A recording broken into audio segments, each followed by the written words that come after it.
Discovery, go at throttle up.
Discovery, go at throttle up.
Oh, hello.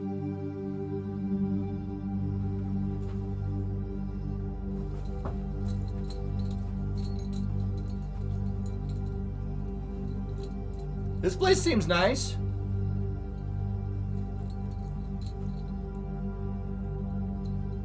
See some stars up there. That's good. It's a big dish behind me.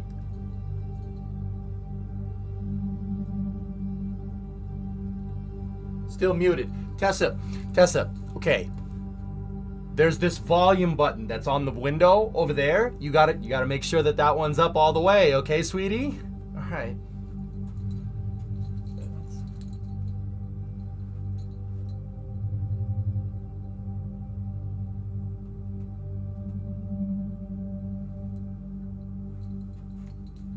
Well, what do you think?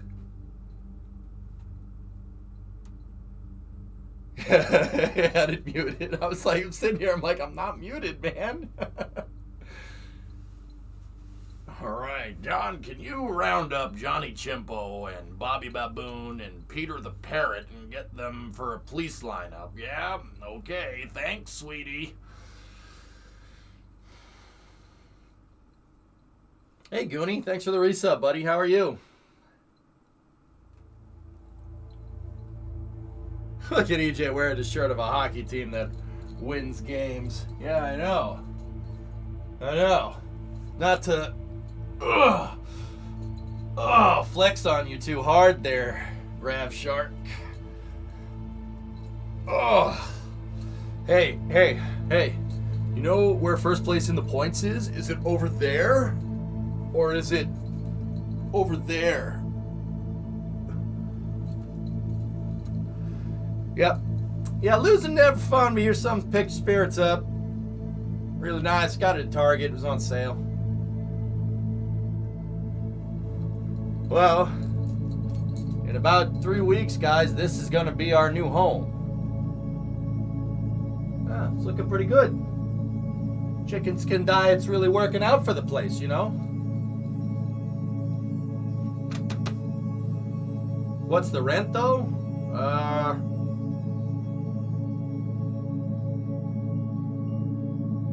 If you have to ask, you can't afford it. Grab Shark, first of all, we don't rent here. We buy. We buy.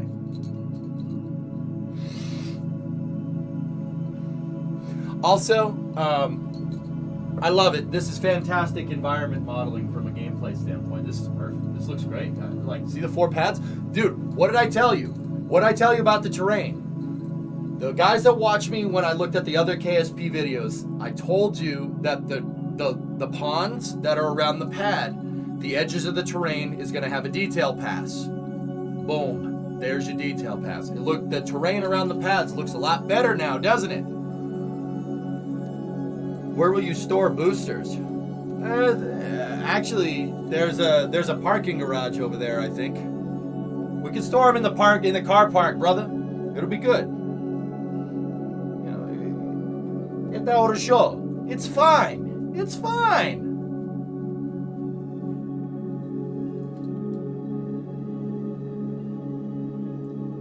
There's 4 of them, Goonie. 1, 2, 3, and 4.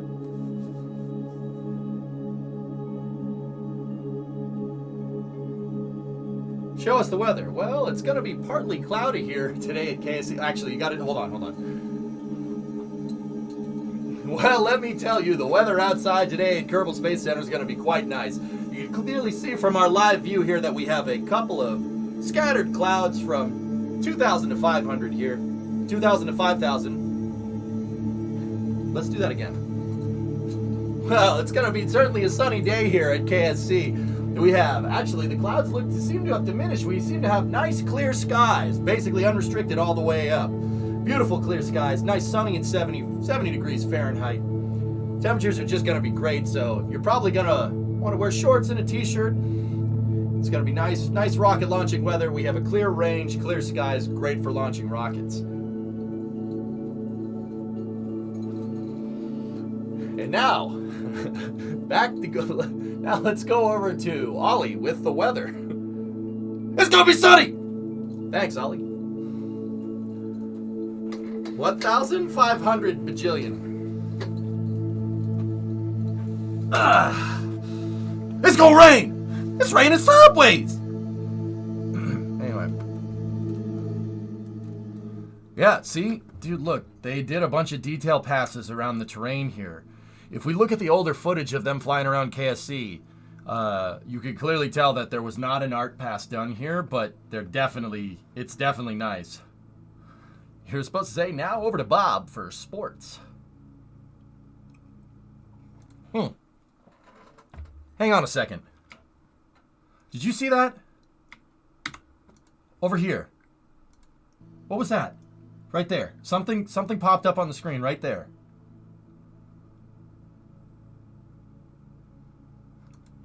Look!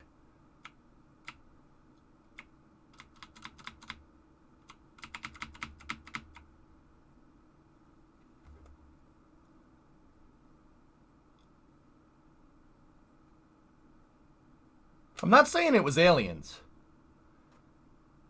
But it was aliens.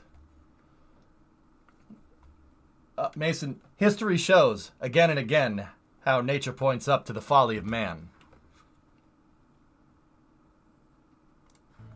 Oh, it's not, how come it was, just morning a second ago and, now it's nighttime now? Also, what happens if you're tracking something and it's over there? There is a observatory and a VAB in the way. Generally speaking, that big of a radio antenna should really not have anything around it, especially buildings with lights. You guys ever notice if you look at a tracking array like that, there's no lights around it. The only lights on it are down here. There's a pretty good reason for that. But other than that, though, if I'm gonna be a jag off about it, that's the thing. But other than that, this looks amazing. These buildings look fantastic. This is great environment modeling for a game that has nothing to do with the ground, well, except hitting it.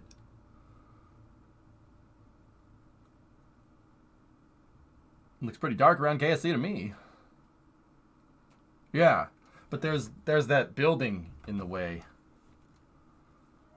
You know how those Kerbals are all about occupational safety? You know what? That makes sense.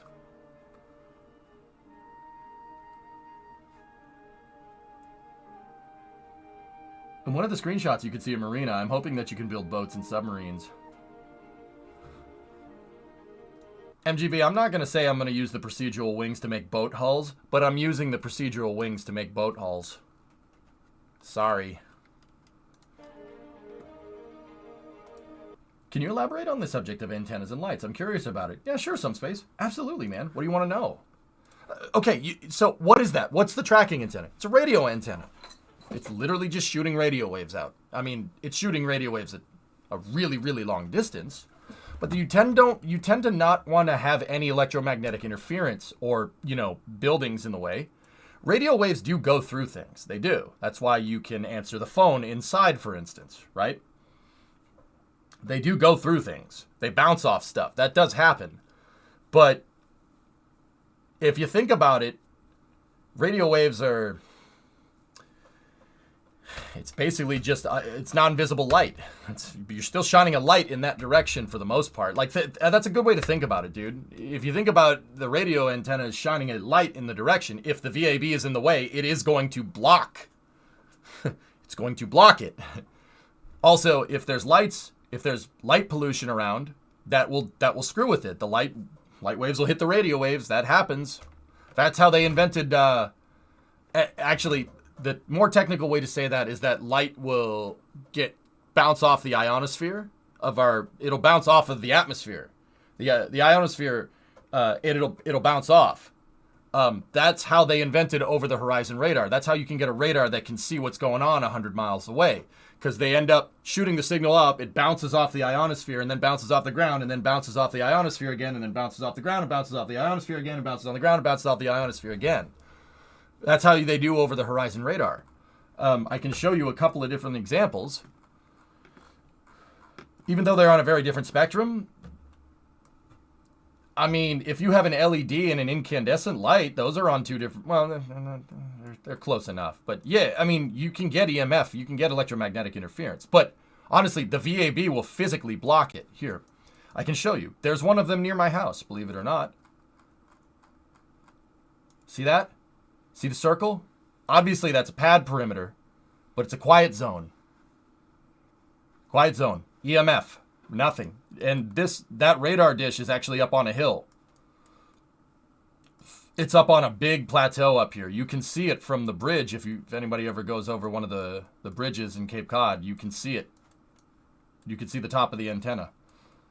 Can your setup be used for real launches as well? Huh? I don't understand reference. So generally, some space, you want a quiet zone around your radar so you don't get any interference. I mean, look, there's nothing around this. See, that's a huge quiet zone. Now, an interesting thing to point out is that there's a weather. You see the wind turbine right there, right? There's a wind turbine. Why is there a wind turbine near it then if it's a quiet zone? So that type of radio antenna is what's called a phased array antenna. It's a flat antenna as opposed to a parabolic dish. The flat antenna can use signal modulation to create an omnidirectional signal. Basically, you can use a flat dish and project a beam pretty much in any direction depending on the frequency modulation of the antenna. You can do a bunch of cool things with it. It's actually super interesting stuff. That phased array antenna, there's two of them. There's one that points that way, and then there's one that points that way. That's why the wind turbine is behind it, because there's no radar that points that way. Now, what does this radar installation do? Well, it's a tracking station. It's a Space Force tracking station. What was it built to do? Detect incoming missiles. Yeah. If you look at where the dish is pointed, so the dish is pointed, one of the directions is that way. And another direction, the other direction, 90 degrees off, is that way. It literally points at Eastern Europe, dude. Yeah, it's a missile. It was built during the Cold War as a missile detection installation. See? One of them is literally pointing at Warsaw, and the other one's pointing at Guantanamo Bay for the most part. Pretty crazy, right? I can give you more examples if you want. Cool, understood. Just use Starlink. Well, Starlink is a phased array antenna too, and you can be dang sure the Space Force wants to use that for detection. No one's going to be able to take out a swarm of 3,500 satellites. It's Zerg Rush tactics applied to satellites. That's what Starlink is. See your last. I think there's one up in New Boston, New Hampshire. Not one of those. Squish. Not one of those things. That is Space Force Delta 6. That is a ICBM detection installation. It's a Zerg Rush. It's Zerg Rush logic applied to satellites. It's true. Squish, the one in New Hampshire, it's up here. You must construct additional pylons. You must construct additional fairings?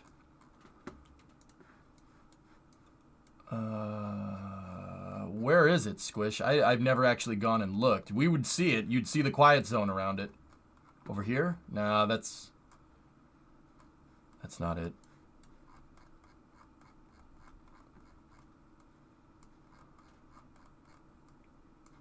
It's at the Air Force Base.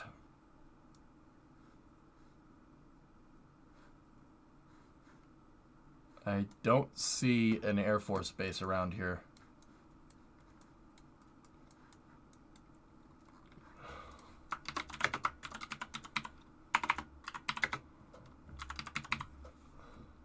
Why is it Eglin? Why is Eglin popping up? Okay, that's weird. All right, let's look around for... No, we're not talking about the balloon. Is it bad? Is it... We can talk about the balloon, though. Moto, is it... Okay. Like, I don't... That is a violation of sovereign airspace. Obviously, that's not cool, right? You know, like... I see a lot of people saying, why, just shoot it down, just shoot it down, just shoot it down. You know what, like, I'm kind of thinking, like, can we, like, get it? Think there's any way to go and get that thing? Go at throttle up.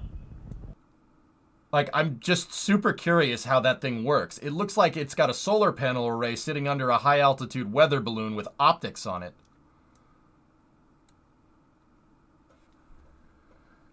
The U.S. is sending U2 around every country for the last 50 years. Oh, yeah, no, TT, you're not wrong. No, you're not wrong. The difference is we never got caught. Well, only once. That was one time. Okay, it was one time. And the guy lost, he was off course. Okay. Like, it's way too high up.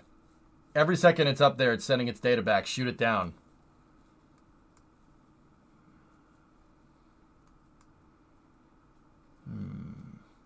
I want it.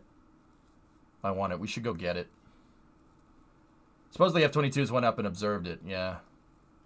What does the balloon offer the hundreds of satellites that China has up there? That's more what I'm curious about, Foz. Like, that's the questions that I want answered, dudes. And maybe that's the reason why they haven't done anything about it, or at least presume not to have done anything about it. See, you know, TT was just saying in chat, like, you know, oh, the U.S. has been spying on everybody for years. Yeah, that's the secret. Everybody spies on everybody. Like, sorry, and like, this isn't some, like, Tom Clancy novel, even though Tom Clancy novels are pretty damn good about this stuff. Everyone spies on everybody. Dude, that's just how that is. The difference is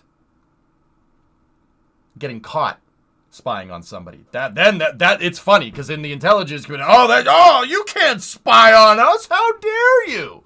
Like, how dare you do this to us? Like, it's classic Cold War political outrage, right? So many messages. Can you please see last? Well, people are clearly excited about this balloon. I'm really... Yeah, that was linked already. Forge. Okay. I actually started the stream viewing that stream. Streaming a live launch and stand up behind it so you appear as you're actually at the launch site. Oh, I don't know, Chief. I don't have the live views. I was... For Route 154, I borrowed DOS's. They're all prima donna. Yeah, I know. It's just... Everyone spies on everybody. You just... If you get caught, then... Oh, you can't do that. How do they know it was from China? See my last about radar tracking. I found it. It's just southeast of the New Boston Village. Okay. Village? Village. Don't... Town. Town. We're not... This is... It's not a village. We're New England. Okay. Town.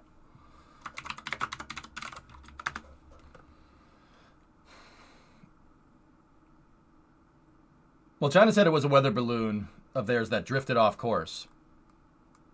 See, of course, like, it's a weather balloon. My, Andre, have you lost another submarine? Now I'm like, see, that's what I'm curious about. I want it. I want to find a way to get that thing down intact. I want it. Are we talking about over here, Squish? I don't see what you're talking about.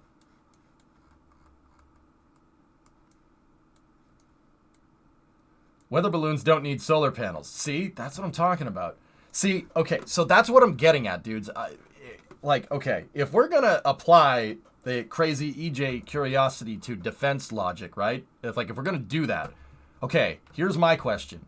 Why do you need a high-altitude weather balloon? Okay, what are you trying to do, right? What are you trying to solve with this problem? You have spy satellites. China has spy satellites. They're probably copies of ours. Or Russian. The Russian stuff is good. It's good enough. It's not going to not see, you know what I mean? Why do you need a weather balloon with basically a weather balloon carrying a satellite service module? Why do we... What's that about? Like, what are you trying to do? That's really more what I'm curious about. Like, okay, good. Spy on Montana. Sure, whatever. Like, I don't like the airspace thing, and I would want to shoot it down, but I also am just like, wait, why would you... What are you trying to do here? It's like when we looked at it's the same kind of weirdness when we looked at that Long March 7. The Long March, you guys remember that? You guys remember the Long March 7F, that like landing rocket that they wanted to build? That's basically...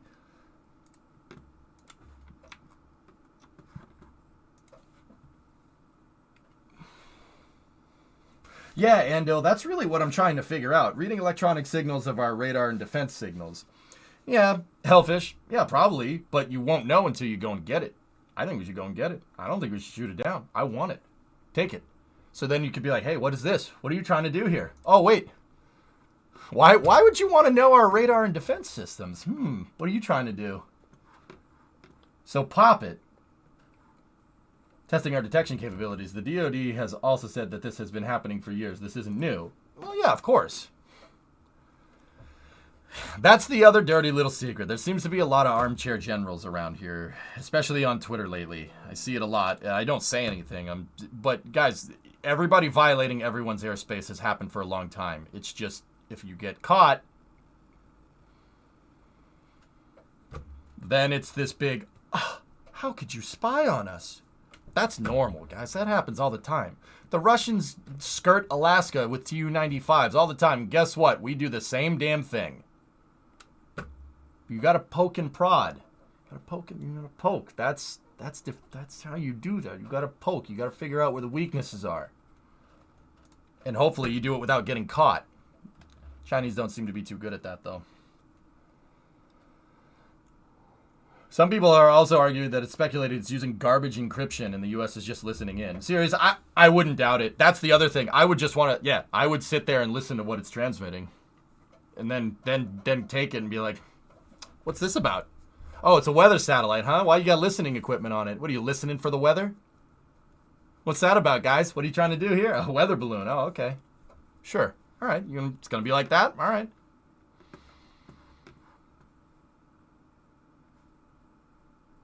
I think your government wants to get it. It'd be really funny if it was a meteorological balloon gone bad. Yeah, that'd be pretty bad. Knowing about how China cares about where their rockets land, this could actually be a scientific payload. That's true. You're not wrong. Yeah, what are you listening to the Weather Channel? Remember, China found a spy network of ours inside China and executed them all. Yeah, Hellfish. Yeah. I would want at least one. Reverse engineer the most likely reverse engineered technology, and then anything that comes near, shoot it down after. I want one, though. That's just good espionage, homie. I guess you've seen the trailer for Juno New Origins. Zyzep, that's Simple Rockets, too, with a different name. It doesn't look too bad. I watched Scott's video about it.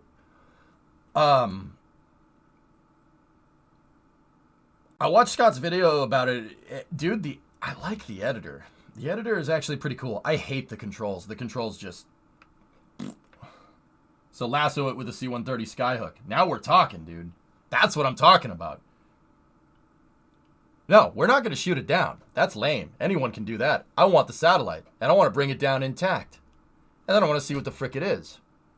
And then once that way you could conclusively prove it, and you have proof that they're spying on you, and then any balloon that comes near it, then you shoot it down.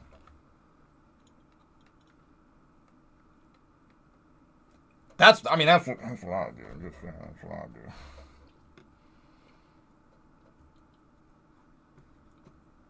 Imagine the U.S. launching another balloon to fly close and see it.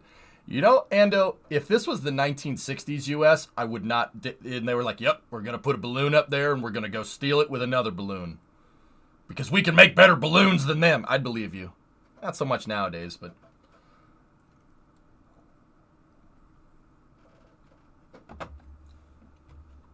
I mean, Bowxley, it's no secret that they released that Juno, or Simple Rockets 2, that those devs were trying to get the game out before KSP 2. They're trying to beat KSP 2 to market.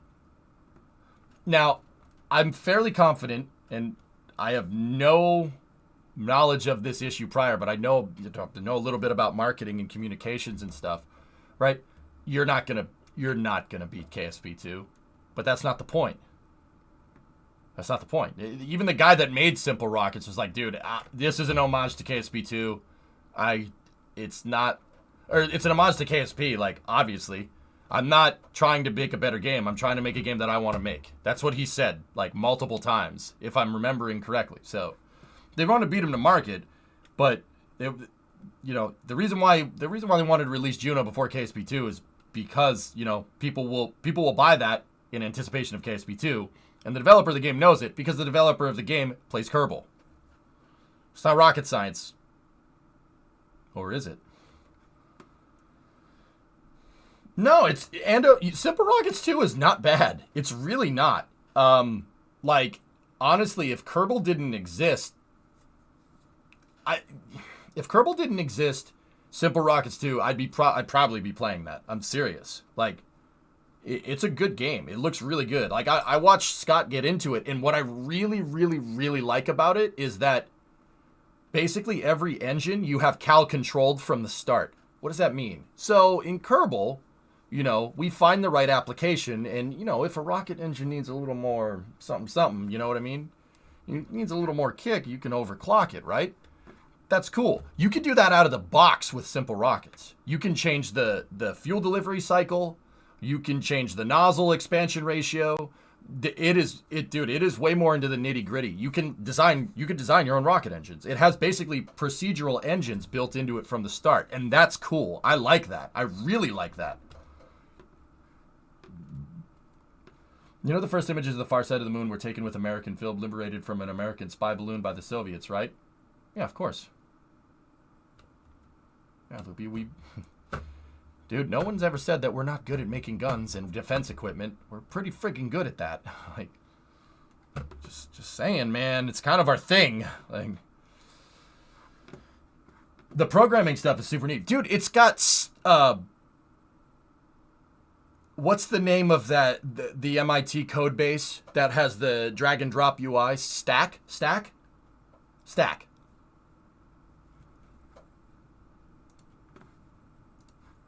That's the name of it. Yeah, it has kRPC, but or Scratch, that's what it's called. Yeah, Scratch. Sorry, I forgot the name. I'm stupid. It has Scratch. It has like a kRPC version of Scratch built into it, which is really cool. That, like, honestly, Simple Rock, like, it's not a bad game. It really doesn't look too bad. I hate the controls, though. There's no real-time control. Like, you just set the angle of attack for your rocket to go and just... Which, I mean, I guess that's kind of cool, but I've always thought the real-time controls that Kerbal has, like, you can just take a rocket and you can make something like Grasshopper, and then you can move her, like, you know, or DCX, and you could just fly it around. I always thought that was really cool. Ad time, ARJ? All right.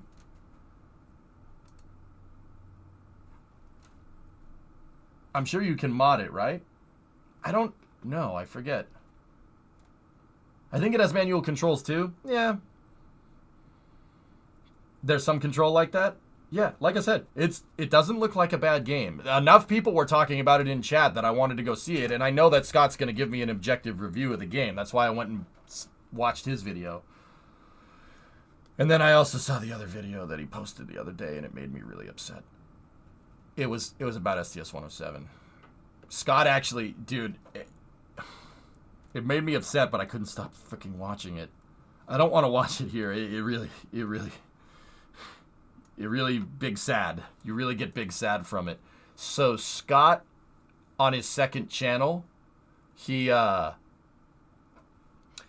took basically all the different recreations of STS-107's EDL and spliced them all together. So, like, you have the accident investigation PowerPoint slides in sync with a graphic of what the orbiter's doing, in sync with the mission comms, in sync with the mission timeline, and then all that's synced to NASA TV, and he put it in one video. It's hard to watch, man.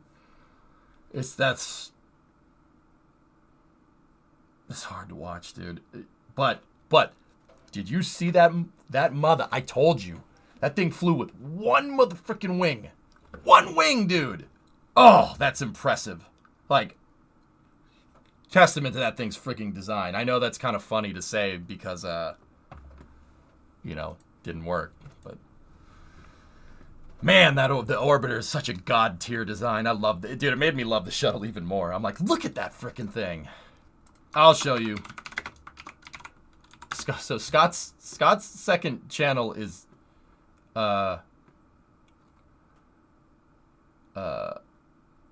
it's Scott Munley is the name of the second channel. At least I thought that was it. I've never seen it. He did good. Yeah, I've never seen somebody compile all that stuff together. Scott did it. Scott did a good job.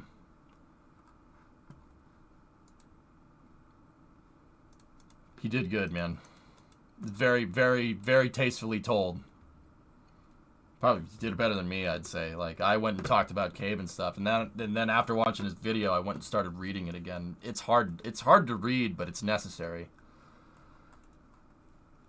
Yeah, Dead Crew. Do you see what I mean? Do you see what I mean when I said Columbia flew with one frigging wing? Going like Mach 10? Mach 10 with one freaking wing. I'm amazed the thing didn't just obliterate itself. Like, no. Freaking wing came off, thing keeps going. I'm like, how is that even possible? It's Scott Munley 7213. Scott Munley 7213. Oh, there we go. Yeah, here's the video. It's hard to watch, dudes. I'm serious. It's tough. I got the link, dudes. Didn't the plasma intrusion breakup happen in seconds? No. Nah, Hellfish. No. Serious. Dude, it's hardcore. That testament to that orbiter's design. Seriously. Like,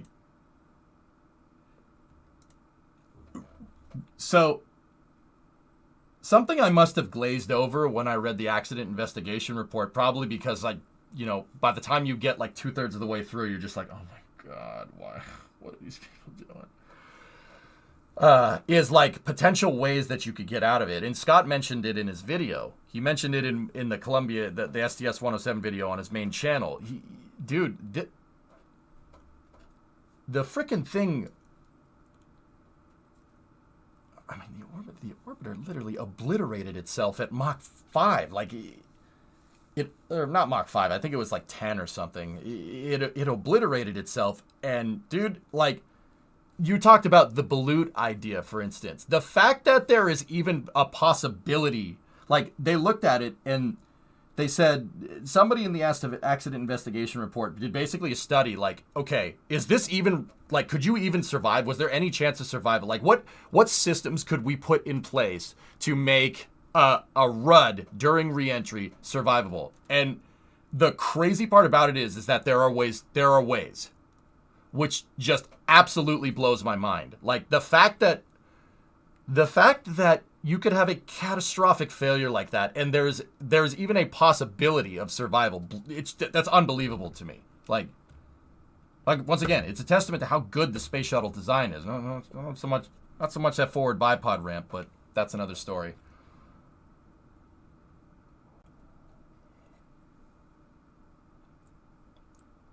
Yeah, Ordon, is that unbelievable? Testament to the freaking design, dude. What like, that just shows how good the orbiter is, man. Oh, the orbiter, I'm telling you, Rockwell broke the mold when they made that thing. What are the ways? Put a reinforced escape pod in the cargo bay? Well, okay, so once again, fellas, this is going to get a little graphic. I'm talking about the engineering, and nor am I trying to, you know, intend that the Columbia 7 died in vain, because that would be horrible, right? Like, this is for learning content only, okay? So, as after the wing came off, the orbiter kind of flew with one wing for about 10 to 15 seconds, which still is bananas to me. And then it came apart because you have one wing. Right? And then, so, when it came apart, right, the crew section, the forward nose of the shuttle, basically the Mark III cockpit from Kerbal, that part, it came off, right? And the nutso part about that is that so inside of that forward Mark III section, there's a crew tank. It's a pressure vessel inside. It's basically a pod riding in an aluminum shell that's shaped like a space shuttle, right? And what Scott was talking about, and I went and double checked it. I went and looked in the accident investigation report, right? Like, or at least what I could find on the internet. So they figured out that after separation, the pressure vessel depressurized, like rapid depressurization at like 100,000 feet. Obviously, that's, you know what's going to happen there. But if the crew tank didn't depress, dude, they're flying the nose, which is unbelievable to me. Like the fact that the thing could just rip itself apart, and that even like, dude, they did studies about where the crew tank popped, right? Like where it depressed. It is absurd to me that if it didn't depressurize, that, dude, you could have just parachuted out the back airlock. Like that was a contingency that they looked into. The fact that that is even a thing. Once again, it's a testament to the shuttle's design. Like I'm pretty sure it wasn't intended to do that, but it's really mind-blowing stuff. You know, but yeah, either way, that stuff's hard to watch, dude. It's hard to watch. It's really difficult to, like, I don't like it, but I can't, like, for some reason, dude, I can't stop. I just look at it and you look at the telemetry and it's like, uh-oh. Wouldn't the pumpkin suits keep them safe if depressurized?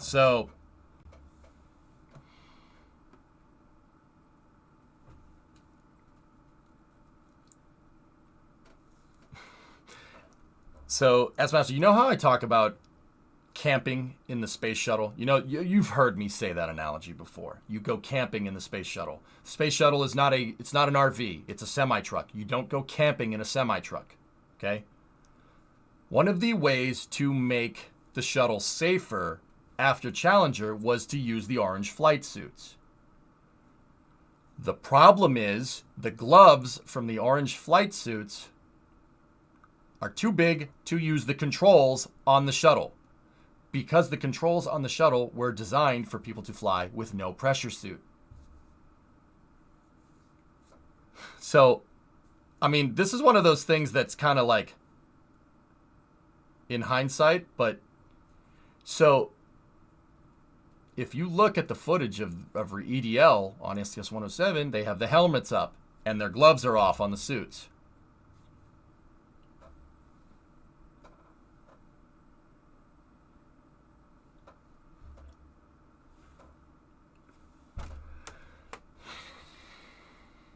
So their gloves are off because they can't get at the controls, and their helmet's up because if they pressurize the suit, if it leaks, they were worried about making a pure O2 environment inside of the shuttle's crew tank during reentry.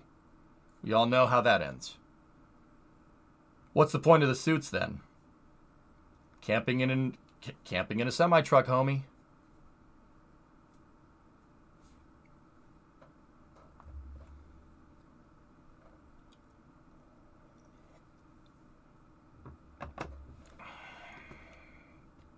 I hadn't read the accident investigation report in a good while, and watching Scott's videos made me want to go read it. And dude, he's right. Like, what?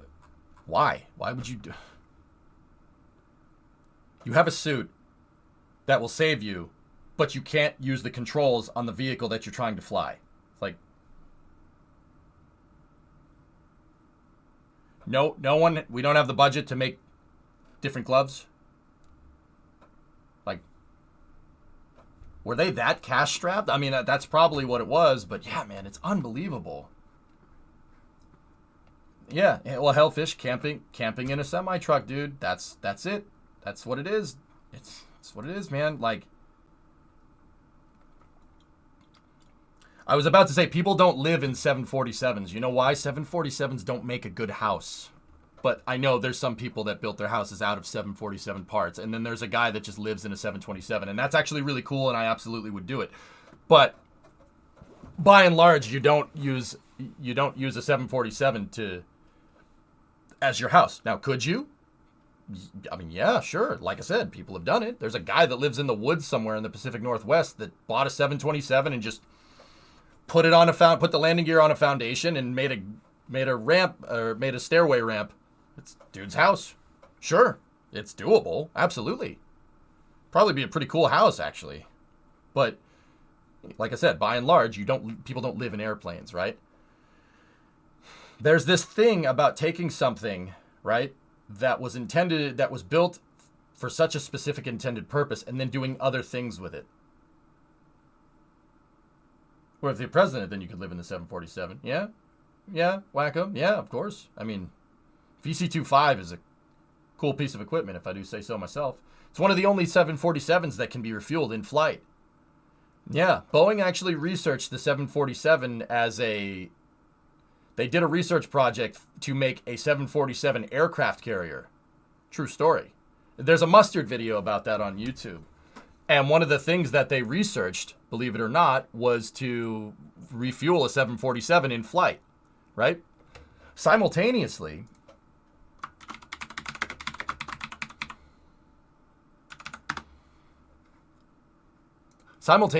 just on a side note, the first 747 ever made, the Spirit of Everett, actually has provisions for a refueling boom because they were looking at a KC 747. Or actually, it would have been a KC4, if you really want to know. They were looking at refueling variants. So the first 747 ever made, the Spirit of Everett, has the provisions. If you look back there, see it, you can see the windows for a refueling thing. But yeah, VC-25... VC-25 is one of the only 747s that has a refueling apparatus. You can refuel that plane in flight. It's up there on the top where the upper deck would be, which is actually really cool. That's just on a side note.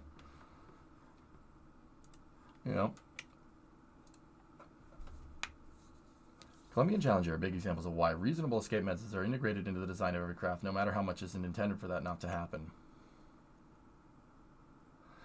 I mean, Hellfish, once again, I'm not an engineer. Take what I say at face value. I'm just a Twitch streamer, and I understand that. But I can't help but think in the back of my mind that trying to make the shuttle safer, so trying to apply the safety standards from the Apollo program to the shuttle, made the shuttle more dangerous in my mind. Dude, I can't help but think that. And I would be curious to see if people agree with me on that. I'm going to guarantee you that probably everyone that works at NASA probably would disagree with me on that. But they're right. They're right. But I can't help but think in the back of my mind that, that decision to make the shuttle safer, after Challenger, to make it safer, like the suits. What the heck are the suits going to do? That's just dead mass. Like, that's the perception of safety. That's not actual safety. It's like locking your doors, right? You lock the doors to your house, but if someone wants to get in your house, they're going to get in your house. And, don't get me wrong, you shouldn't do that. But if someone wants in, there are other ways. A door lock isn't going to deter somebody. It's the perception of safety. And now, don't get me wrong, you should lock your doors. I live in even a safe neighborhood. I still lock my doors. I'm weird. But Air Force One can refuel midair too, right? Well, yeah, sure.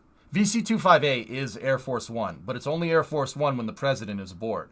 Air Force One is a call sign for a vehicle. It's the call sign. It's inherited no matter where the president goes. So when the serial number for the plane, per the Air Force designation, is VC-25A. So Victor Charlie 25 Alpha. It's only Air Force One when the president is on board. Now, say the president is flying in a helicopter to Air Force One. Then so the Marines were assigned the duty of moving the president around by non-fixed wing means. So that's Marine Force One, right? But Marine Force One can be multiple things. Marine Force One can be a V-22. It could be an Osprey, or it could be a helicopter. It could be a Black Hawk. It could be Seahawk because Marines. But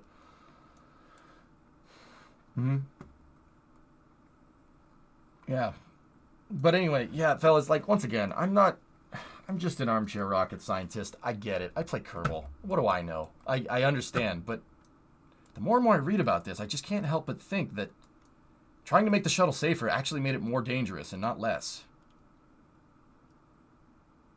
It's just Marine One? Yeah, Marine One. Sorry, the Marine Force One. Sorry, I'm having like 3 or 4 different conversations, dude. Sorry. Yeah, I misspoke. One time this random lady walked into our side door of our house to ask for directions instead of going to the front door and ring the doorbell. Yeah, exactly, dude. By the way, did you see what the USSRC did to the filament wound SRBs?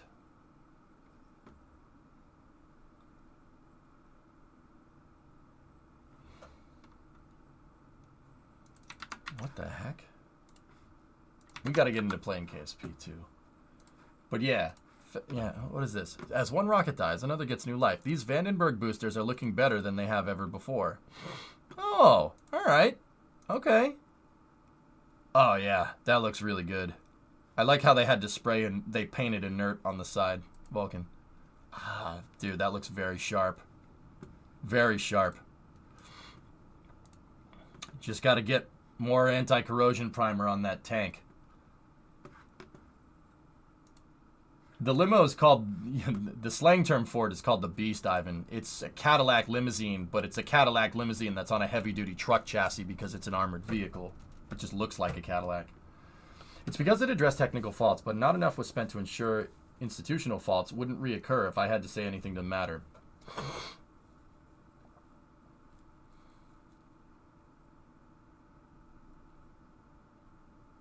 Yeah, Loopy, I would say one thing a little bit different when it comes to that, dude. I would say that the institutional faults are the reason the technical faults happened in the first place. So even if your institution fixes technical faults, you can't change it. You can't change a cracked foundation, man. You know what I mean? I mean, you can, but it requires a lot of work.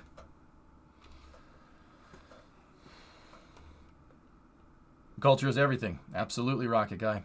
Gerst was talking about that at the AIAA conference the other day. Bill Gerstenmaier, who worked on the shuttle for a long time. And Rocket Guy, I'll be honest with you, it is so refreshing hearing him. I mean, dude, he hasn't said what I just said, but he's hinted at it a couple of times. And maybe I'm reading too much into it. Maybe it's a little bit of, you know, me wanting the shuttle. Like, I'm convinced, and this is just opinion, all right? But I'm convinced that the shuttle could be reliable enough to fly on the frequency that Falcon 9 flies right now. I know because that's its intended purpose, all right? That's what it was supposed to do. It could fly as much as Falcon 9. It absolutely could. I really honestly and truly think that. I think that the design is pretty damn good. Pretty damn good for being able to do rapid reusability. I think you know, Gerst has hinted at that a couple of times. He's hinted that the way that they did things when he ran the shuttle program, guys. That's why I listened to him. The way that they did things, the culture, right, was no good for operating a space program like that. And that sucks. That's a shame. Request of permission to join the boat, sir. Granted. At ease. I'm not military. I'm a civilian. I don't think trying to make it safer make it worse. I think poorly thought throughout knee-jerk reactions instead of logical thought out methods and equipment is what made it even worse. When talking about Starship, Elon had mentioned that he has seen physical interfaces between systems line up with engineering department divisions. Institution design is part of vehicle design. I agree, Train Man. That's a very astute thing for Elon to say. That's why, dude, when it comes to rockets and stuff, I'll listen to him. He knows what he's talking about. Hard to say. The roll rate is... Okay, Livy, what did you ask? Did the roll reversal make heat ingress and aero loading worse on the left wing? Hard to say. The roll rate is what led to the stall and the wing tearing off. So keeping it rolling like that does not seem like a stable configuration. If the shuttle exceeds 70 degrees bank angle, the design becomes very unstable. The hypersonics don't work. It doesn't work. So the shuttle and Rocket Guy, I know you know this, Loopy. I'm pretty sure you know this. I'm saying this for kind of everybody else's benefit. So the shuttle's design, when it flies, you've seen me fly it in Kerbal. I do the S turns, right? The shuttle is really not just designed to go through reentry like this. But the shuttle is designed to do this. It drifts through the plasma, right? Like that's not really the right way to do it, but that kind of gives the right figure. It's making turns going Mach 15, Mach 10, Mach 5. It can fly hypersonically. It flies great. It flies excellent during reentry. It flies excellent at Mach 25. It flies like trash at Mach 1. That's on purpose. So the shuttle does this, but if you exceed bank angle like this and the shuttle starts doing that, the shuttle is extremely susceptible to what's called pitch moment. Pitch moment at high angles of attack. So when the shuttle pitches over like this, right? basically what happens is it wants to nose down because it's an upward pitching moment. You see this when they go to land. They bring the nose of that thing way up. But the shuttle does this slow flare maneuver. You don't see them come down and just jerk the nose up, because if you did that, the thing would literally just flip over because it's tail heavy. That's why it's very, very susceptible to a pitching up moment, right? So there are ways to get around that. That's literally one of the reasons why the body flap on the shuttle is there, to trim out that gnarly pitch movement. Because the body flap, one, it protects the engine nozzles during reentry. And two, it's there to deflect hypersonic flow downward away off the bottom of the shuttle to counteract that pitching moment. So basically when the shuttle's coming in like this, if you exceed bank angle past 70, the thing wants to do that. It'll just whoop, because pitching moment doesn't matter. It doesn't matter if it's pitched up relative to the horizon. Pitch is a localized constraint that's oriented to the vehicle, right? So for instance, if you have a plane that's flying in level flight, that's pitch, right? But if you roll 90 degrees, this doesn't become pitch. That's still yaw. That's pitch. So that pitching moment happens because physics doesn't change just because your vehicle is flying like this as opposed to like that. So I'm not entirely sure, Loopy, that roll reversal is what caused 107 to break up. I mean, I'm not going to sit here and say that doesn't have anything to do with it, but dude, Luffy, I'll be honest with you. I mean, I couldn't help but think that watching that footage that time. I was like, is that maybe if they just kept 70-degree bank and kept the left wing kind of up in the flow. But now I'm curious, because at face value you'd think if it's flying like this and the left wing is over here that it's not going to get as hot as the right wing, but I don't know if that's necessarily the case. Yeah, no, I mean, Rocket Guy, even if it did make it through with one wing, or even if the left wing had held, you ain't landing. It fried your landing gear. Like you're not landing. You're not landing in the conventional way. Maybe you could belly the thing in, but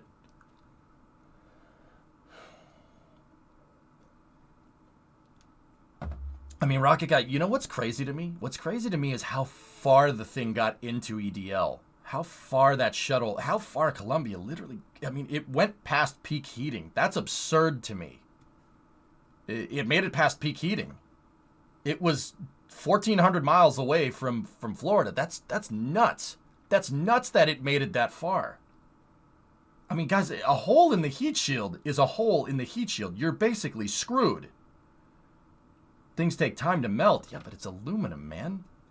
It's bananas to me that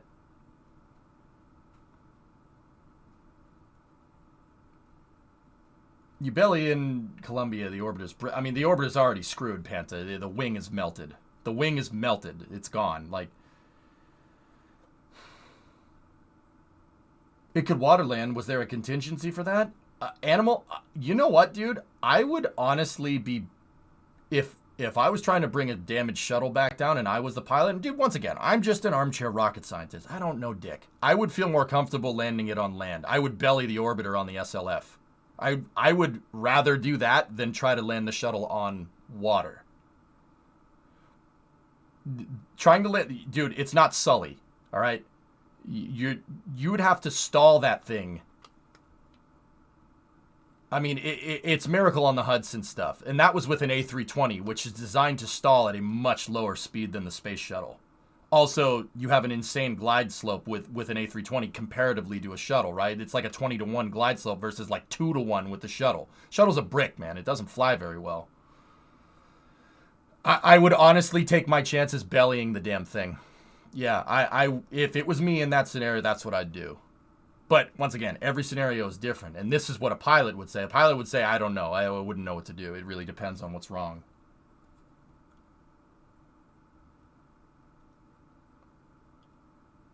How much did they know about the damage to the wing? Well, Moto, that's another one.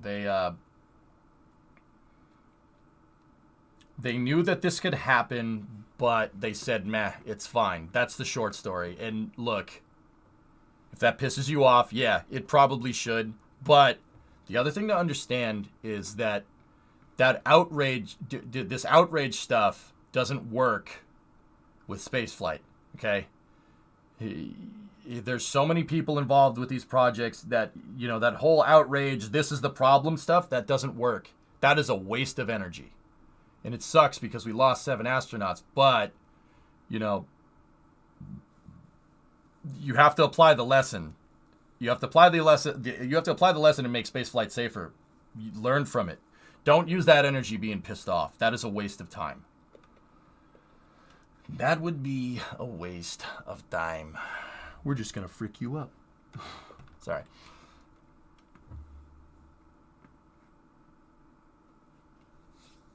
They vent fuel so it's inert. Like, what's the worry about bellying on the landing?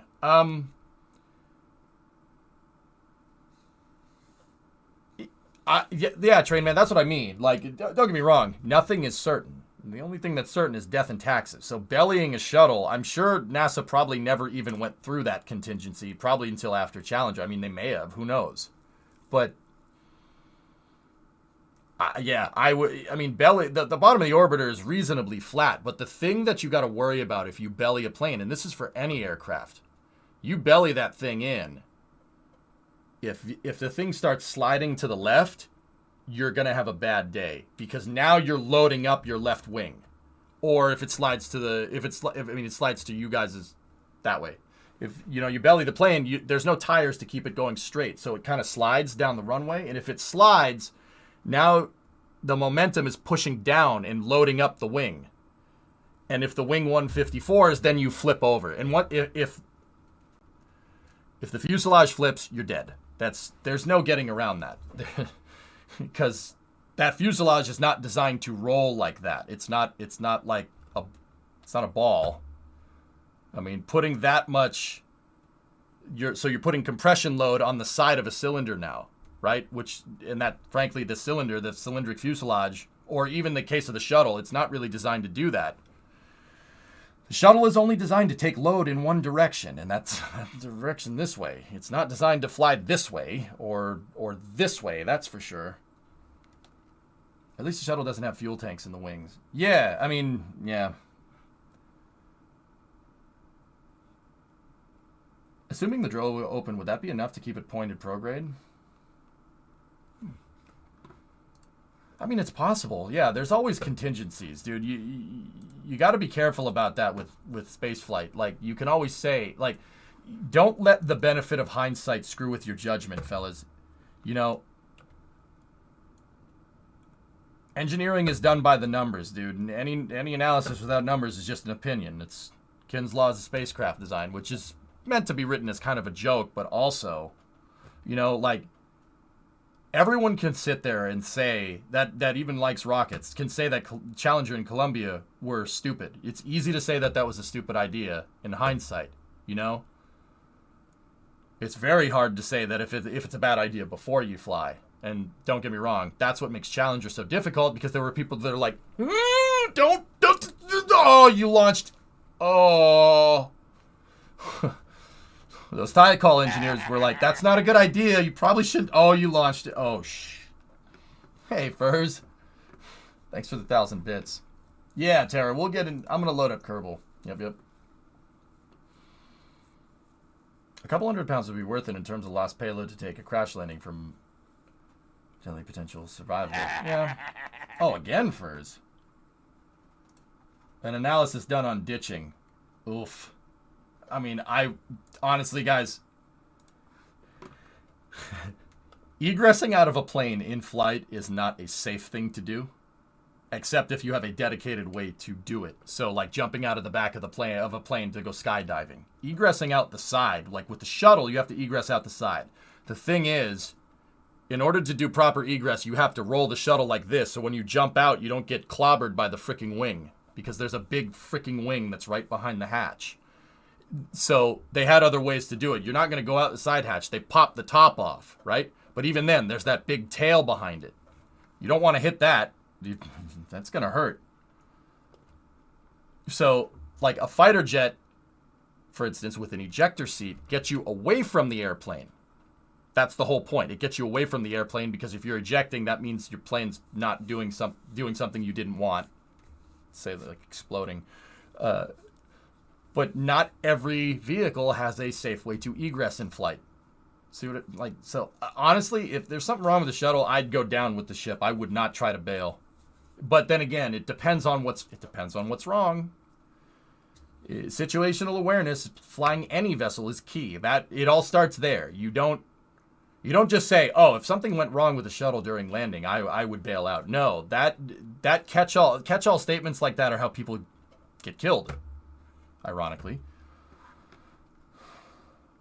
you know. Do you wish you wouldn't have waited so long to use the mods in Kerbal? I'm indifferent, RJ. I like the mods, but I don't need them. But they're cool. It's a nice way to dress up Kerbal, you know, before we jump into KSP 2. And the bottom of the shuttle was flat in comparison to an airliner. Bailing the shuttle would have less risk, but it's not completely flat. It's actually convex. If you look at it, Hibbit, it's convex, but so that would make the shuttle extremely susceptible to kind of, if you bellied it, to kind of rolling left or rolling right. Yeah, and there's also those fuel cells that are kind of purposefully implanted kind of as close as they can be to the bottom of the orbiter for mass considerations. Yeah, dude, don't get me wrong. Like, if you could belly a shuttle, like, and you could land it, provided your parachute system still works, then maybe that would work correctly. But without the parachute, guys, I'd be super worried about the shuttle going like this. Sliding. Why? It's tail heavy. Shuttle's tail heavy. There's the engines back there. It'll want to come around. Without the landing gear, it'll want to come around. That's part of the reason why the shuttle leans all the way forward. Like, when it lands, it's downward like this to make sure that the moment from those engines doesn't bring the thing around during landing. It's a big problem that they had to solve. Never replace the engineering hat with management. Yeah, yep. Anyway, first, thanks for the bits. The thing that stands out to me was how little it would actually take to make the crew cabin potentially survivable. Aglux, I mean, that's a testament to the design, even though it's probably an inadvertent thing, but yeah, no, for sure. Let me read the rest.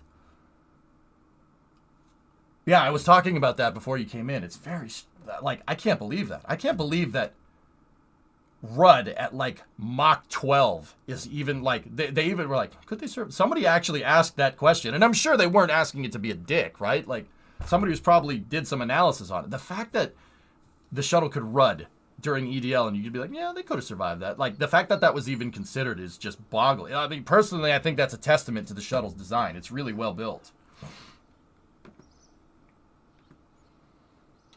When will we get to see KSP 2 on stream? On February 24th, Squishin. Yeah. Dude, look, I'm involved with, like, I've been talking to the developers. That's no secret, dude. I've been talking with them. Whenever you see me get a message, you know, I need to make sure that I reply, you know, because if I don't, I won't reply to tomorrow. But I've been talking with them about stuff, dudes. I'm not gonna lie. Like, but I insist that, you know, I want to get the game. I want to get the game when everybody else does, you know. Yeah, S-Master, I don't think parachutes necessarily make space or aircraft safer. I think it's perception of safety, but that's just me. But I'm a little more laissez-faire about risk than everybody else, which is why I'm not a real rocket scientist and why I play Kerbal. Like, I get it. Like, I'm not trying to be like, well, my opinion is valid. No, I have no technical credentials to make my opinion, to validate my opinion at all.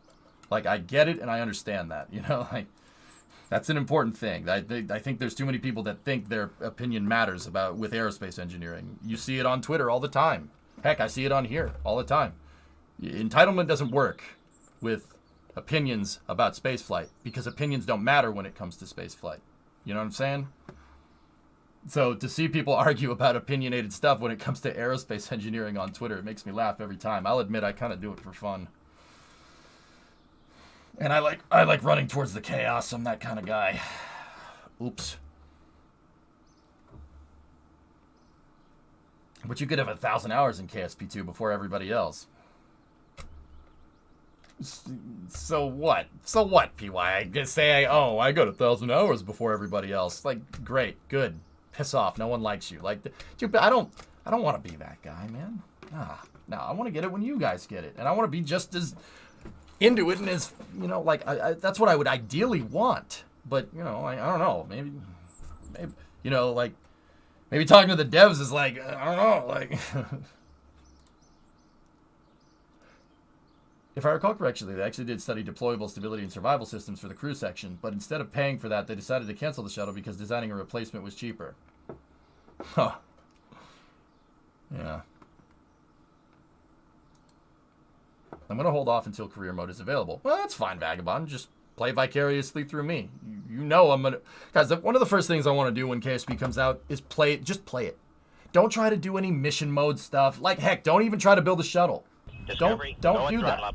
I just want to play the game. I just want to get the feel for it and see how the game plays. Just so honestly, you'll probably see pretty run-of-the-mill Kerbal gameplay from me when it comes out. I'm not going to lie to you. I just want to play it. Hey, AC, what's going on? I'll take your KSP2 key. I don't have one because I never asked for one. And that's on purpose. That's what I'm trying to tell you. Do you even remember how to just play Kerbal? Kerbal 1? No, Ivan, I have no idea. But Kerbal 2? Well, sure, because I have no prior basis. Kerbal 1 and Kerbal 2 are different games. Any idea of the system requirements? Nah, Jim. Like I said, I keep myself in the dark on this stuff on purpose, guys. I don't know, like... Just because I can, dude, I could probably, like I said, like, I'm not trying to flex or anything, but I could probably see it if I really wanted to. What's this, Sloopy? German intelligence sources broadcasting on a frequency usually reserved for the local classic rock station have just informed me of the presence of 97 additional balloons.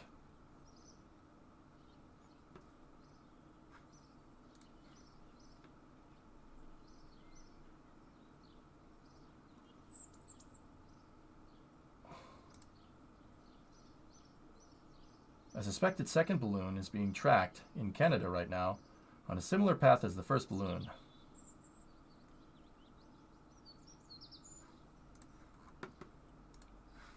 It's literally... It's 99 Luftballons. Oh, God. This is the plot to... I don't like how that song ends. No, God. Oh, jeez. Oh, God.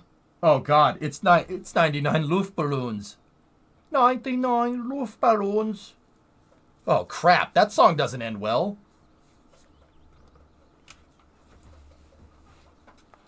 No, I don't want this. I don't want this at all. You listen to Dad Rock, I thought you'd get it. Yeah, I know. I know, I get it. It's, but also, you know.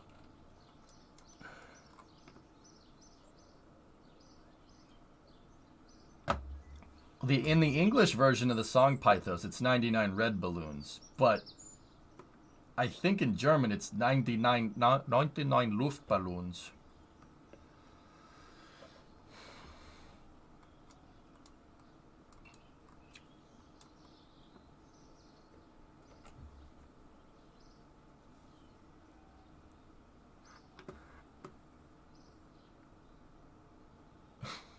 I heard that song before. That song doesn't end well.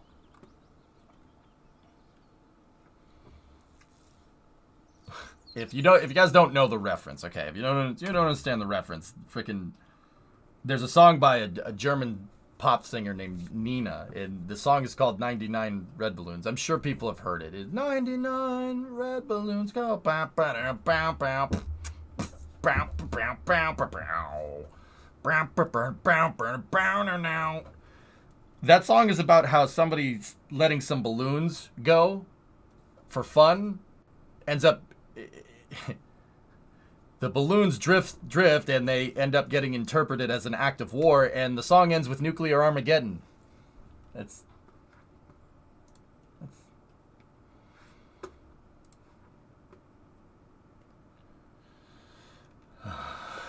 Yeah. Yeah. Lovely. Could you put a nuke on a balloon?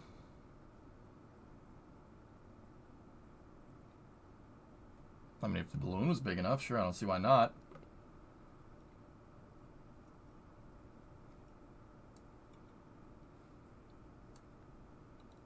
Oh no, I thought we were past this point. Yeah, I don't want to talk about the damn balloons. Damn, that went from 0 to 99 real quick. Yeah, it's some real early 80s anti-war war games stuff. To be fair, the Soviets almost started nuclear war because of the sun reflecting off the clouds. Maybe that's who she was talking about. Just putting it out there.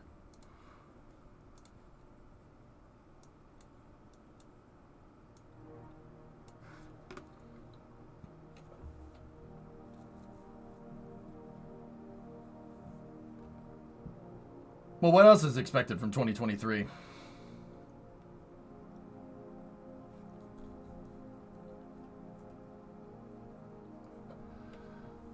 Y'all ready for minus 40? Yeah, Foz, it's 18. 18 degrees out. My heater's... Yeah, I'm having trouble keeping the heat in. It's, don't get me wrong, it's not like 40 degrees in here, but yeah. Remember how we used to trash 2020?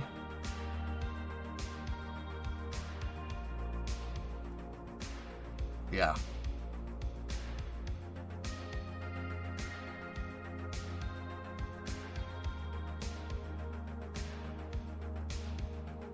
Well, we keep going. Boats against the current, right? That's what I want to say. At least it's not boring. Anyway, so...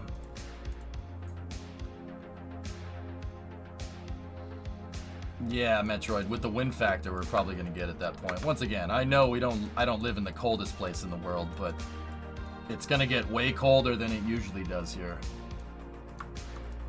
Quick question. How do I prevent my plane rolling sideways off the runway?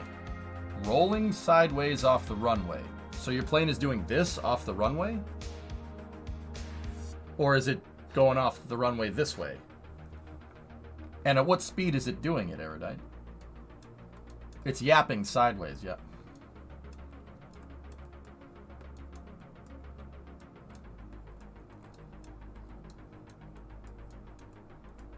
Yes, good man, exactly, yeah, yeah. I don't like how that song ends. Yeah, that's not, not a fan. Not a fan of that. Oh.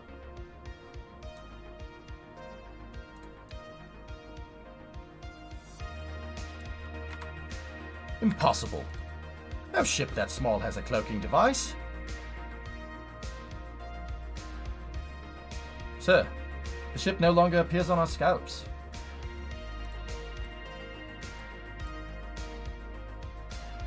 Okay, fellas, there is something anomalous about this craft file. It sucks because I just built this damn thing. But...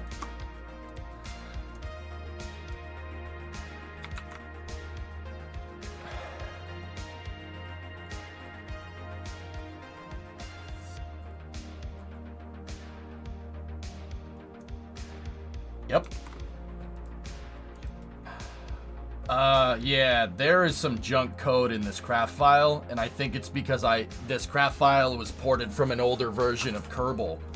It was ported off of SCOBY 3R5, which is from like 0.90 or something.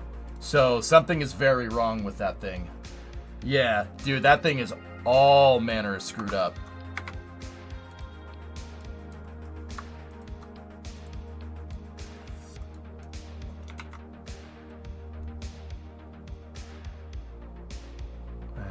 That's just flag gliders and stuff being weird.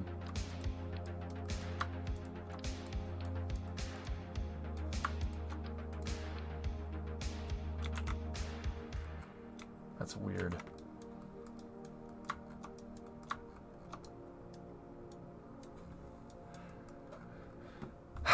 Fellas, I'm not gonna say that that's the reason why this thing just likes to randomly explode, but I'm gonna go ahead and guess that it probably has something to do with it. This thing, whatever this craft file does, it clogs up Kerbal's garbage collection systems really bad.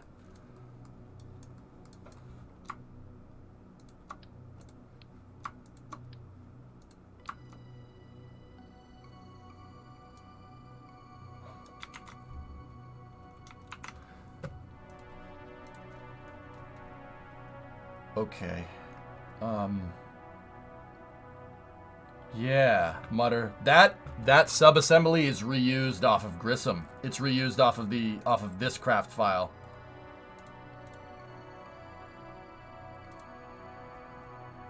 Dude, there's definitely some anomalous behavior here. I don't know.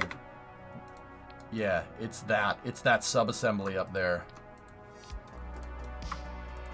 That. And if it's screwing up in the editor, you can be dang sure that this is going to screw up outside. That's probably why we had so many problems with this yesterday. Dude, I could not get this stupid thing to fly, and it was pissing me off. Like, I don't want, and dude, I don't want to scratch build any of this, or I don't want to use any of this. We got to scratch build one, which kind of blows, but.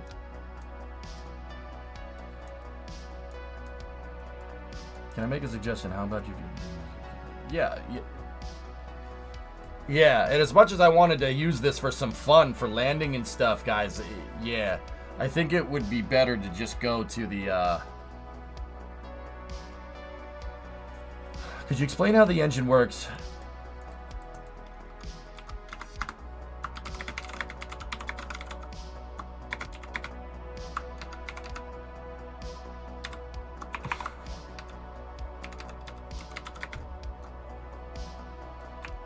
I forgot how to spell anomaly. It doesn't work. Huh. Nah. See, Kyler, that's what I did. That's what I did when we built this. I took parts off of other ships and I sub-assembled them. But I think because these sub-assemblies are so freaking old, because they're literally years old. Get that off my screen. I don't want to watch that. They're literally years old that I think that Kerbal doesn't understand it. You guys suggested looking at the hierarchy viewer, so let's look at SCOBY Mark IV. Any weird stuff going on here?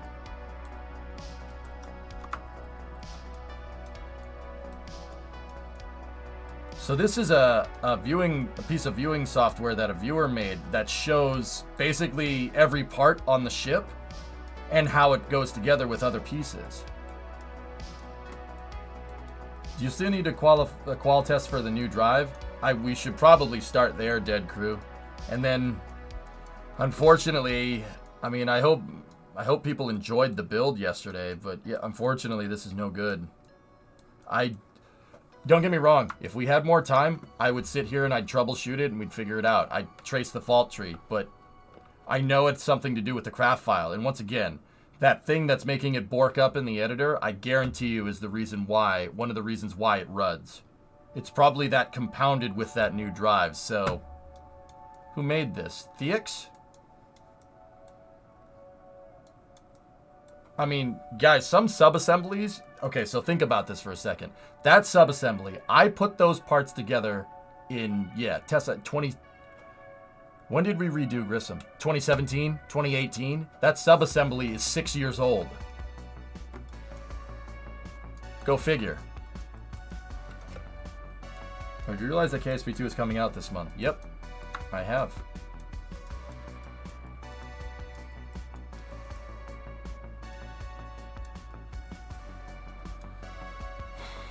Yeah, unfortunately, yes. Dude, the SCOBY parts are even older. 2018. Well, yeah, no, that's right. The SCOBY parts are from 2018, from Project Mint chip. That was from summer of 2018 is when I put those parts together. And the redone Grissom would have been 2019 then. So yeah, those parts are 4 and 5 years old. Some of the sub-assemblies here, dude. Yeah. This is, so fellas, right here is the reason why. I'm sure people see this behavior from me all the time. You know, I sit here and I say,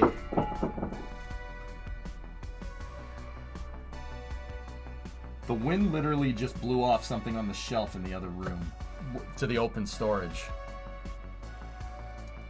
Crap, I gotta go look. That means the door's open.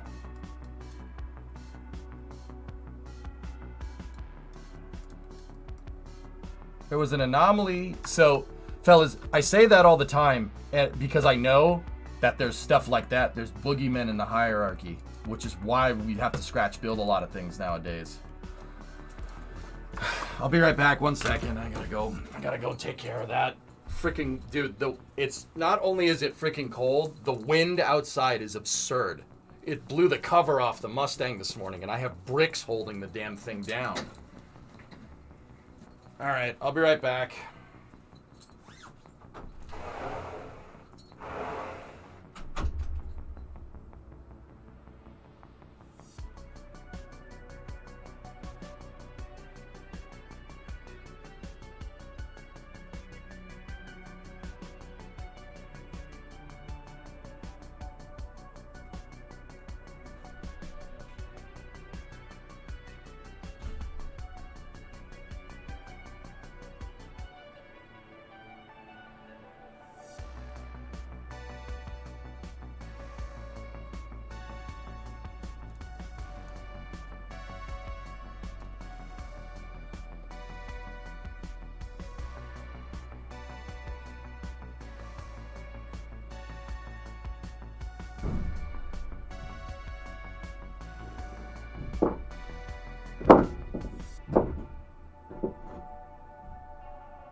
Discovery, go at throttle up.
Goodness, it is windy out there. Wow. Holy crap. Dude. Oh. Wow, that's cold. Discovery, go at throttle up. Like, don't get me wrong, fellas. I know that you probably live in a place that's colder than here right now. It's 18 Fahrenheit.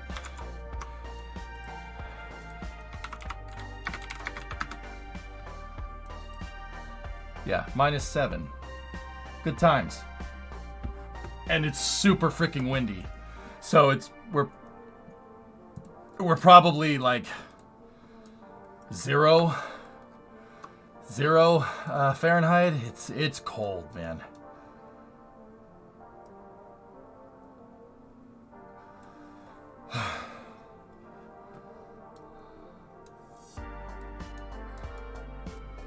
Seven. Ha ha ha ha. I know where you. It's not Russia cold. It's not Canada cold. I get it, but that's pretty damn cold for here. Oh man. Oh. That cold, dude.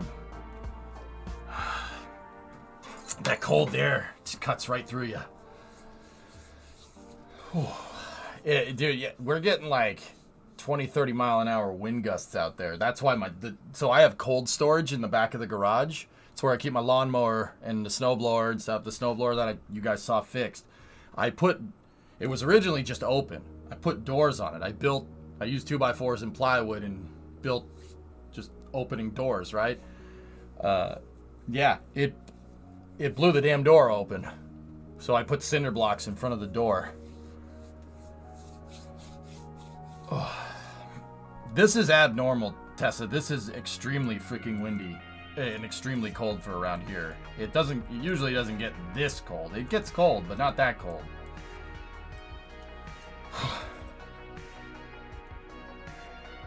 It's okay, we got one seat. You can be Canada for a while now instead.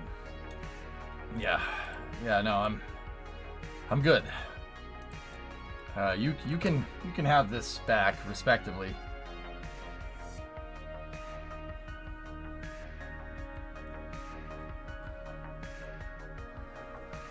Yeah, there's ebb and flows, Jim, isn't there?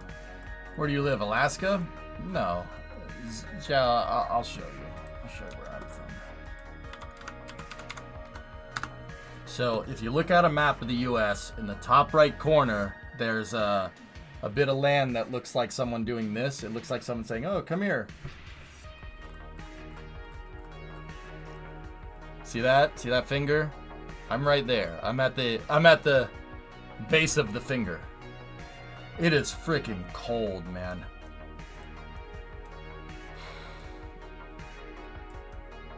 Are you going to be switching to a payload bay drive, boss? I made one earlier today. 32 legs in one bay. Mark III, 2,000 tons at 3.5 G. Ice cold 53F. I can see my house from here. So yeah, that's where I'm from, right there. I know that's not down here, I get it.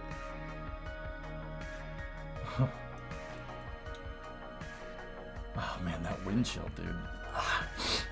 It's brisk.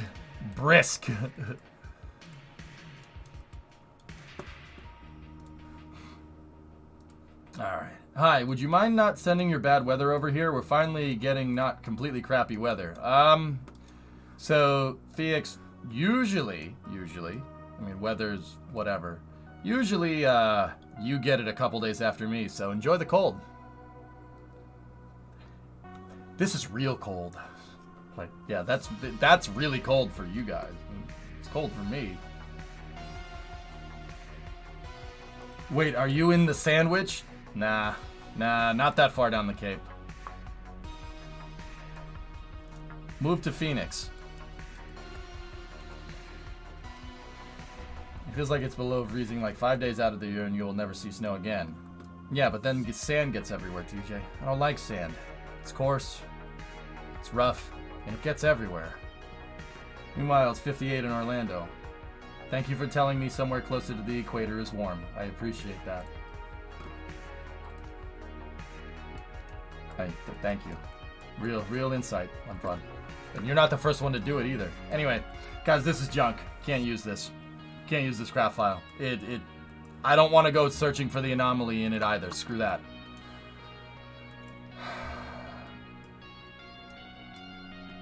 Make a brand new ship class from scratch. It's probably what we're going to have to do, Apollo. We've got to grind it out. We're running out of time. Looks like to me, too. It doesn't even have wings. You see this? Do you see this part right here, S? They got a word for that. You know what it's called? A wing. Well, I'm going on ski vacation in Austria Friday next week anyway.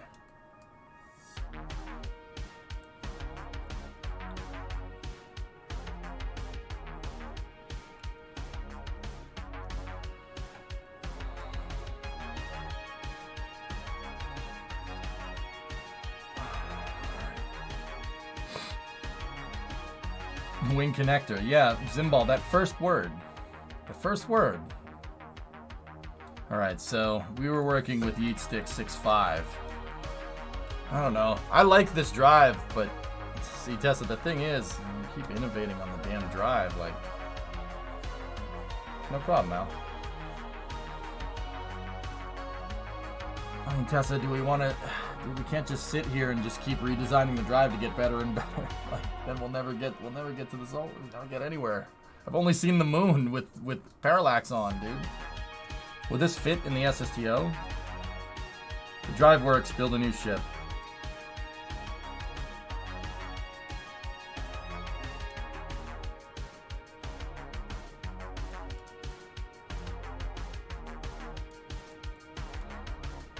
Can you imagine 32C? Zal, I lived in Florida for a little while. Yes, absolutely. I can imagine 30C with 100% humidity because that's what the weather is like in the summer in Florida. Build new shuttle.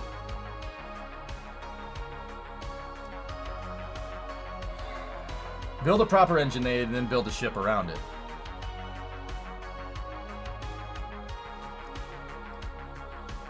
Yeah.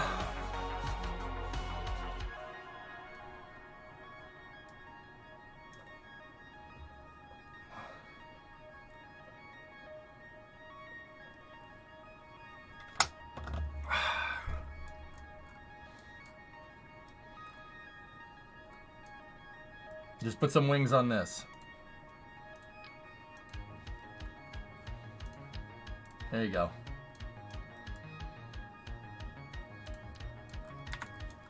Hold on 1 second, dudes. And the chair for the Kerbal.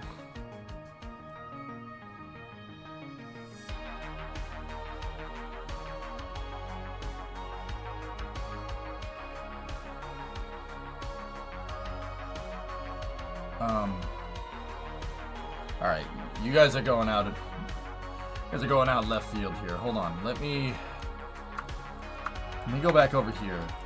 The drive that I tested that was inside of SCOBY, where we went to the moon with the original Project SCOBY, was quite good.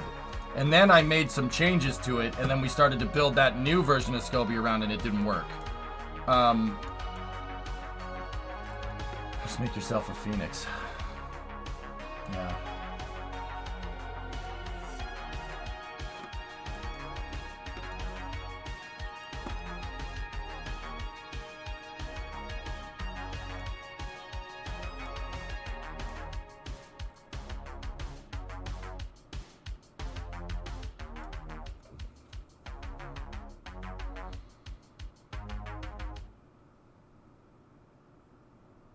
I'm thinking, dudes. Give me a second. I gotta think in here, and then I'll think out loud so everybody can pick up what I'm laying down here. So, all these versions of the drive here... See, these two Yeetsticks, Yeetstick 6.4 and 6.5 were the ones that we were working on last, but... when we used SCOBY, I used a modified version of this. I edited it inside the craft file. So if we go up here a little ways,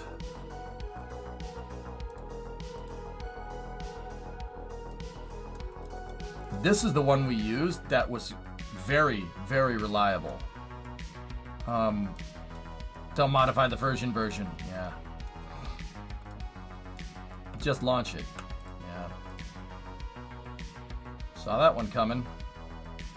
Joke's on you. I want to launch it anyway. I say the first thing we should do is confirm that this drive is good. I would say do 2 drives, one forward and one facing up. Yeah, Shadow Man, we shouldn't... Yeah, okay, I mean, give me a second. Do you need to build with the center of mass in mind from the offset? You need to line up the drives with the center of mass health, that's what you're saying.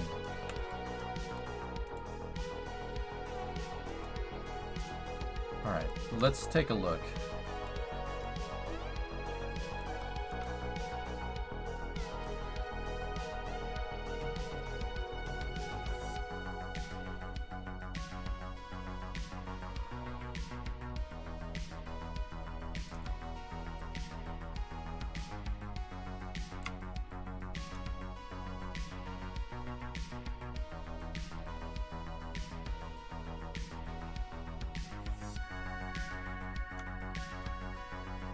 Yeah.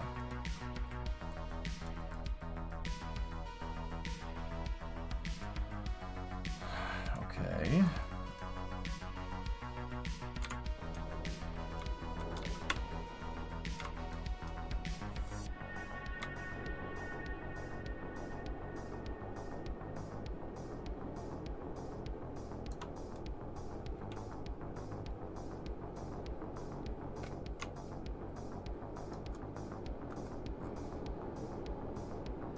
I'm gonna really push this drive as much as I can.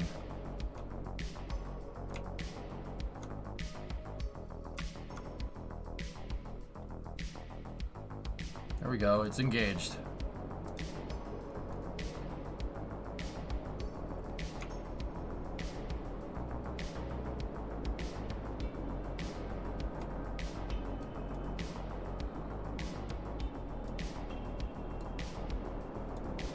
The sound is, yeah, the RCS firing.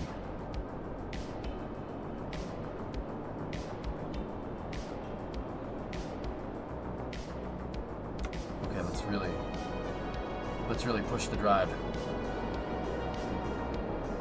I think that modified drive that we had was the start of our problems. This one works really good, but this one's really good up until about 8 Gs, and then it doesn't really like it after that, so...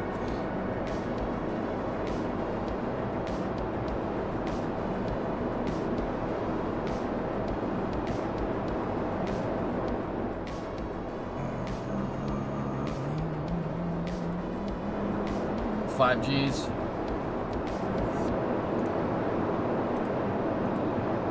Six Gs.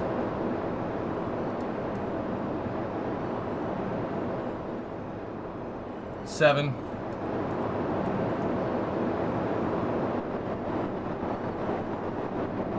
Nine.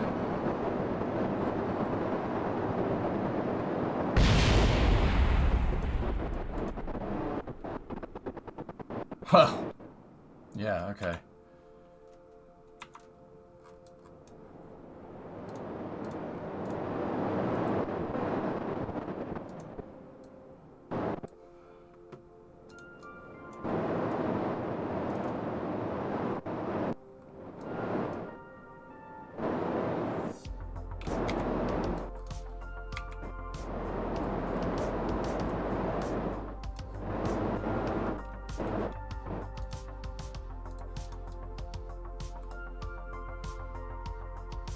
Dude, that drive pushes so hard, it literally bent that strut. That strut was supposed to be here.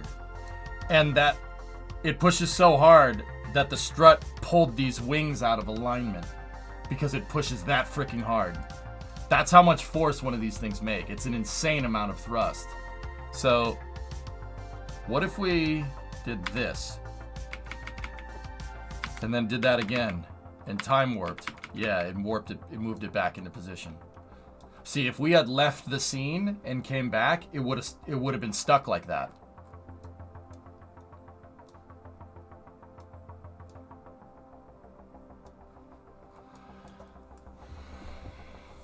Moving Knowledge, thank you for the raid. What are you testing to make sure that this drive is reliable?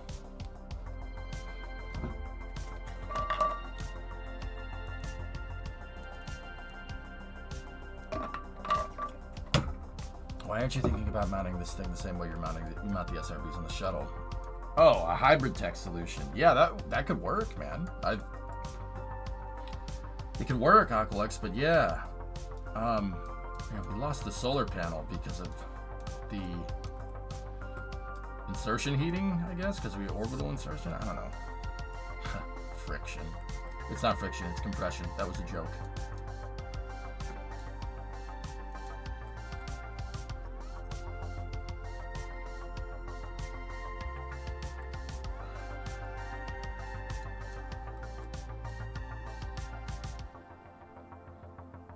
Yeah, see, Aqualex, this drive, the reason why I'm not looking at like a hybrid tech solution just yet is, and this is the reason why I wanted this thing mounted on a physicsless part, because physicsless parts don't drift. We know that from doing hybrid tech research.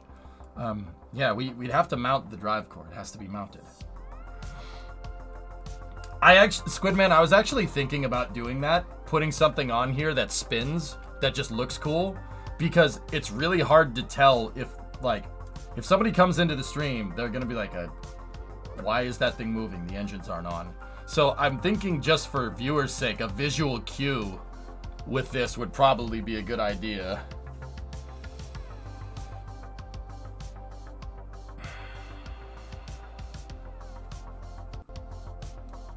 The cargo bay drive is much more resistant to acceleration. If it's not loaded, you can easily push it up to 50 Gs.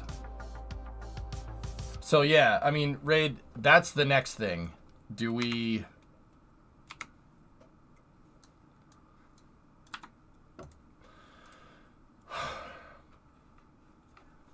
Dude, I'm just worried that if I sit there and we build out the drive, I'm going to spend the entire stream engineering it, you know?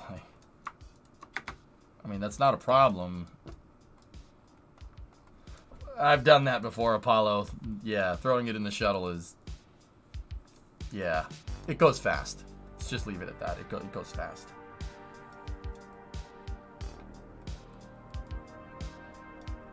I was thinking some lights. Lights are a good visual indicator. I wanted to... What we've done in the past is... Word.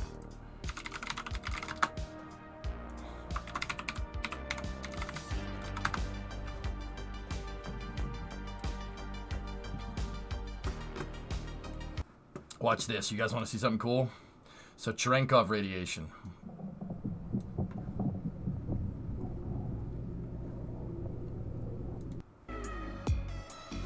I don't know if that music is DMC or not. Watch. So that's the reactor. That's the reactor right there. They submerge them in water because water good for radiation. It's a moderator. It moderates water moderates neutron flux really good for the nerds. If you really want to, dude. Okay, spacephobic.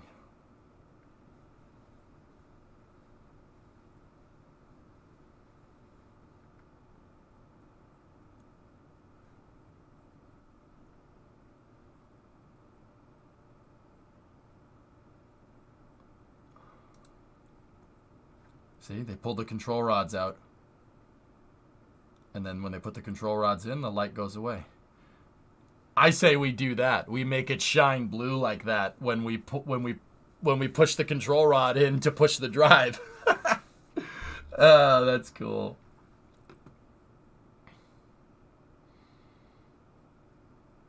If you ever see that light in open air, it's too late to run. Just stay and enjoy the show. Yeah. Yeah, I saw a docuseries about that once.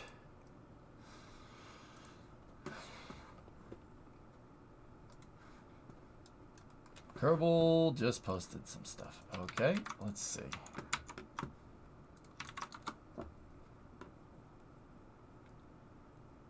Hello, Eve. Okay.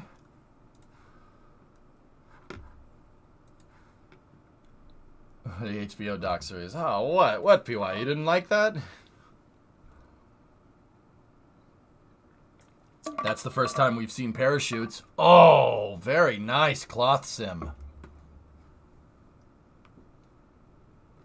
HG55 antennas.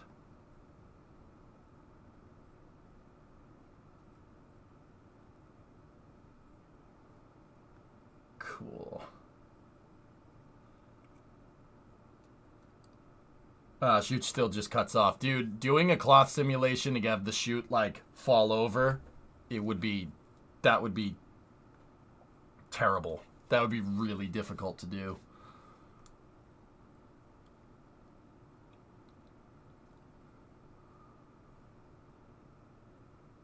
This is supposed to look like Venera a little bit. I mean, it actually doesn't really look like Venera at all, but...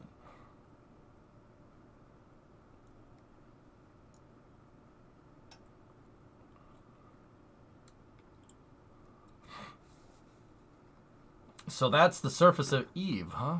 Interesting.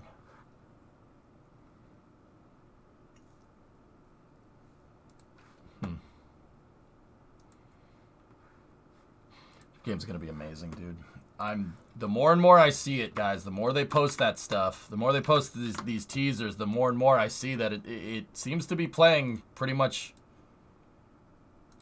here.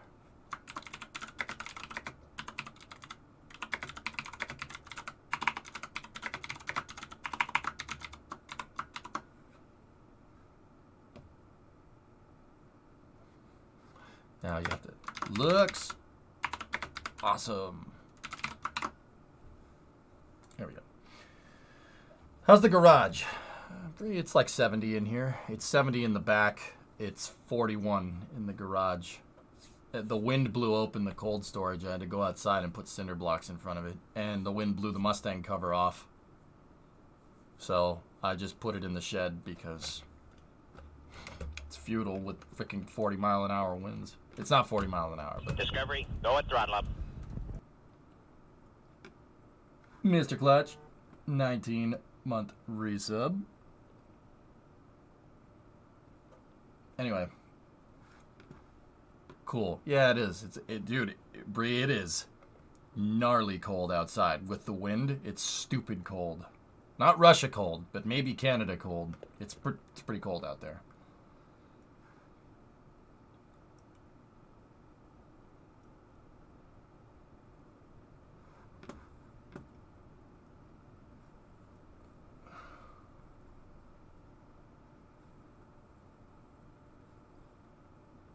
Them hiring the biggest KSP 1 modders was the right move. Yeah. Were Venera's pictures really yellow?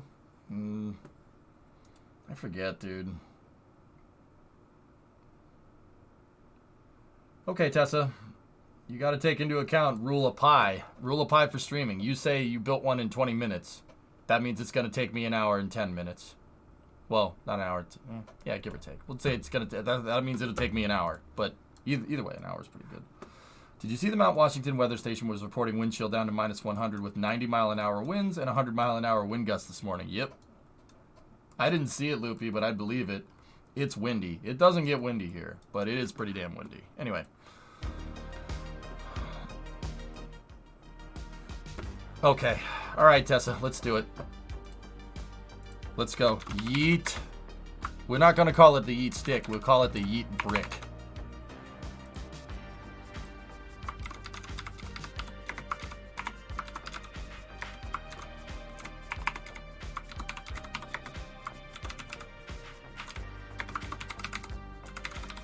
Payload bay, KRAKEN drive system prototype.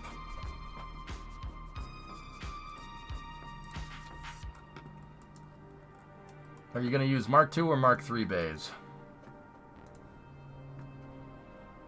Start simple.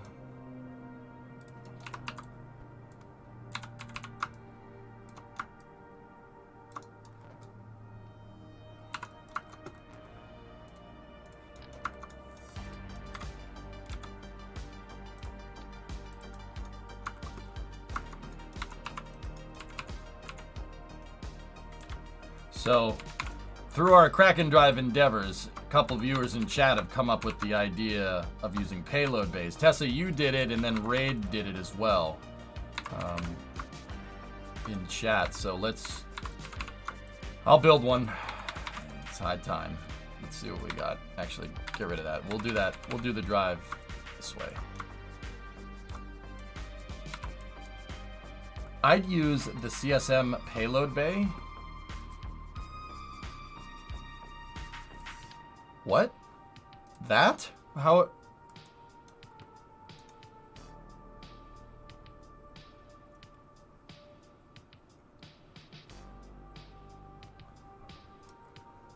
How is that gonna work? I don't... This has no moving parts.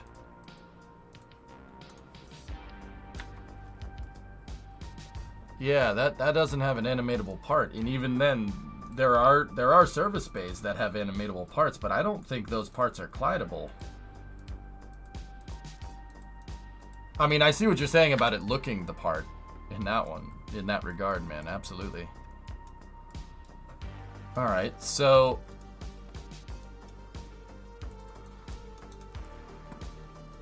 let's do the normal thing. We need Discovery, go and throttle up.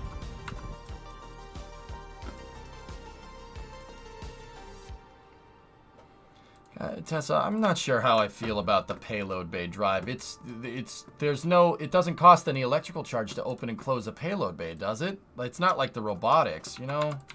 You're generating force from nothing. Like, don't get me wrong, so do the other drives. Like, I get that, but just add 5 landing legs in line in symmetry near the center of the bay.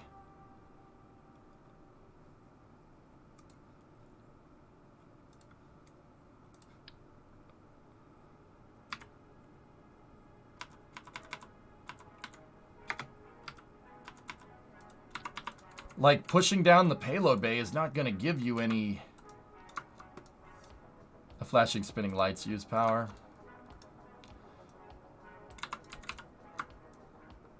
Yeah.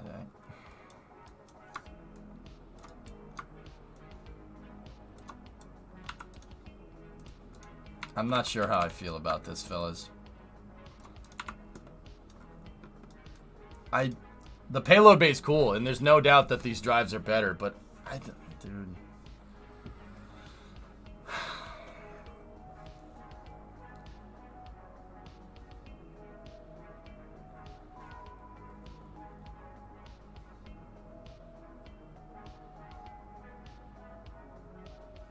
I don't like, I'll be honest, I don't like that this doesn't consume any resources.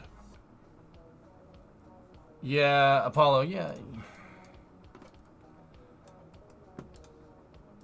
Yeah, dude, I'm with you. It's just freaking fine. The one that we just tested with Scobie, the grip plate one we had dialed in, and that thing is super reliable as long as you don't go through an SOI transition. You can't have the drive engage through a sphere of influence, which is kind of cool. That's some pretty gnarly flight rules, if you ask me. I think that's neat. I like that my drive has problems. It can cause problems. I don't want a drive that's just super 100% reliable. Then we just zip everywhere. That's not fun. You know? I'll build one of these out just to see what happens, but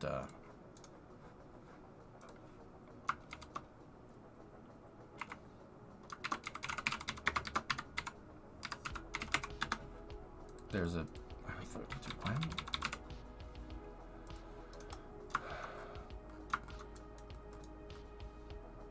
It's easier if you turn the cargo bay sideways.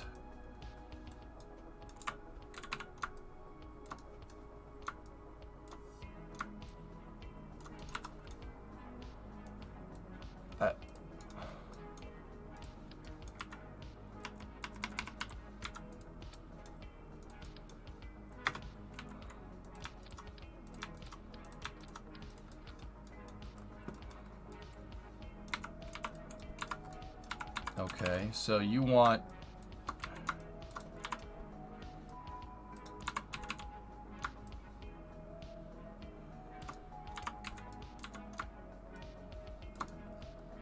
like that?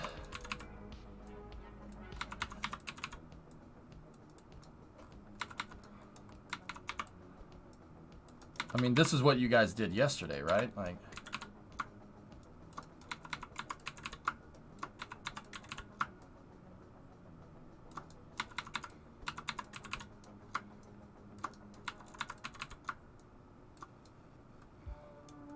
closer to the center. How many ticks off the center line are we talking about, Raid? Is that more in line with what we're trying to get done here? Yeah, Casimir, they're not, I mean, they're, one would call it game breaking, but yeah, it's just taking advantage of weird landing gear physics. Basically, the Kraken forces that are in the game, the phantom forces that come from landing legs, it's basically harnessing that and making it into a drive.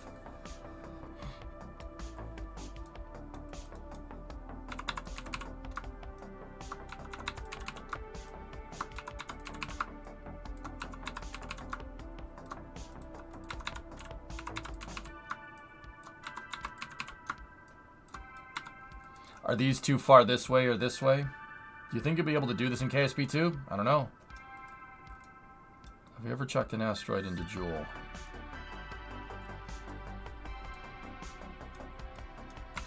No. Yeah, these drives will go ludicrous speed, yeah.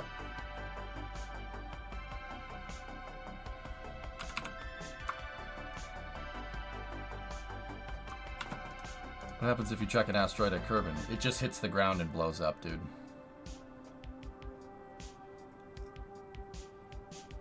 Yeah, okay, Raid. I see it.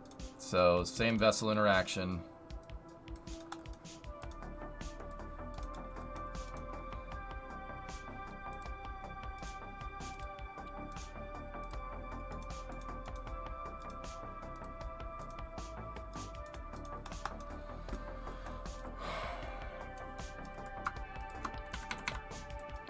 I like how it looks like a linear arrow spike. That's actually kind of cool. Alright, guys, so watch. This thing should haul. Like, really, really haul. I just need to give it something to stand up on.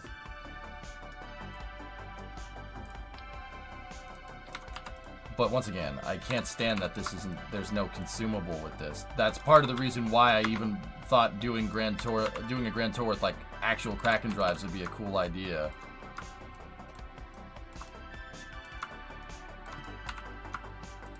Because the Kraken drives do have a consumable. It's something that you need to look out for, which, once again, like I said, I think that's kind of neat. We could literally figure out how the spacecraft move in the expanse, you know? You could go full chemical for the control to compensate, i.e. no reaction wheels. But with as smooth as this drive is, Tessa, you're not going to need it. It's the Epstein drive from the Expanse. That basically does this, yeah. And that's part of the reason why I wanted a consumable, because the Epstein drive is just, it's the Expanse, so it's not a thing, but... Oh, I forgot to bind that. It's just it's a fusion rocket engine. It uses fusion to make heat, so it's super efficient.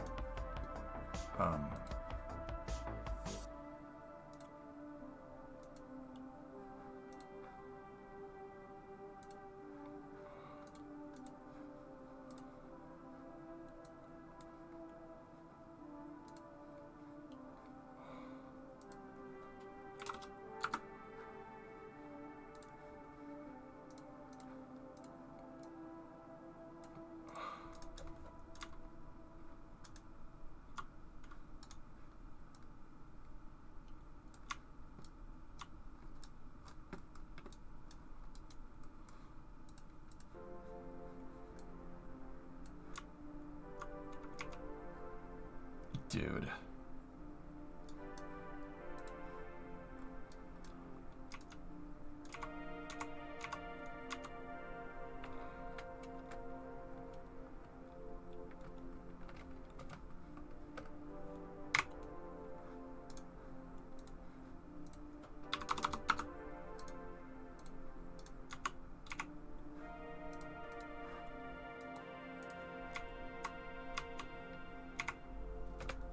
Yeah, that thing is... Yeah, it's pretty freaking stable. You're always going to get good, because it's the payload bay, it's always going to be perfect, it's always going to be perfect interfacing, which is kind of annoying. If the payload bays, you know, had electrical charge, then I would be super, super into this. So here's what's going to happen. The drive's going to activate when we get above like 200-300 meters. And when it does, this thing is going to accelerate so quickly, it will obliterate itself within 10 seconds. Think nuclear manhole. 2, 3 seconds. Not bad. Yeah, but there's no consumable resource, S. I don't like it. No, sir? I don't like it. Dude, it's awesome. It's a great drive, but...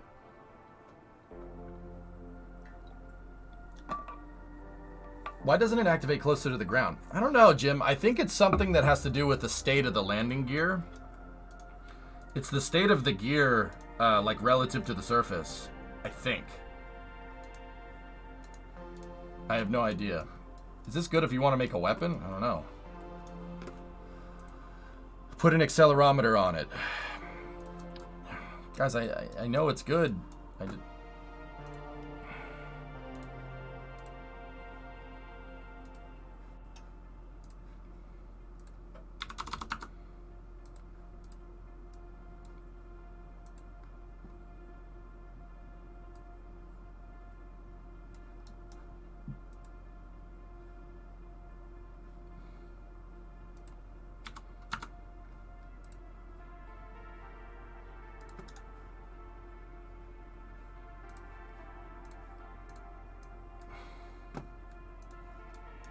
So now you build a ship around it? Yeah, I mean, we could. This would be fine. It's a great drive, but you don't get any actuation from the damn payload bay. The SAS reaction control takes consumables. Seems like that would be a part, if correct. Yeah. Put a penalty on it? Well, my version, the penalty is using the drive with the hydraulic. The hydraulic actuator, that's the penalty. I mean, this is awesome. It's way better. We could literally go to every planet in the solar system right now with that. If I put a fuel cell on it, we could go anywhere.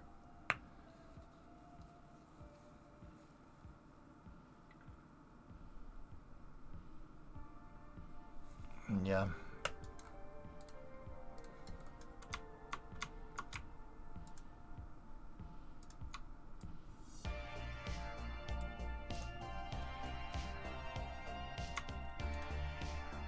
I didn't get the actuator angle right.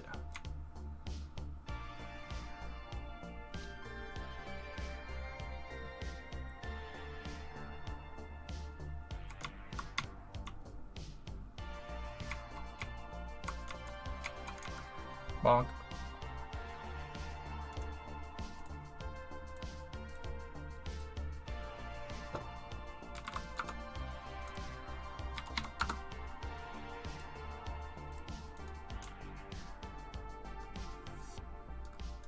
Could you mix this with robotic hinges to use power? I mean, yeah, we could fudge it, I suppose, but that was... Guys, a drive that has consumability is why I always want the hydraulic drives. The one with the hydraulic control actuator. I always thought that was a cool... That's been my, thing for using KRAKEN drives. I always said to myself, if I was ever going to build one of these things for mission mode, right? It would need to not be infinite power. That's my rule. That's my use case. These are awesome. This is great. Once again, I think we can beat 3 seconds here. Here, just close that all up. Watch. It'll tick. Ready?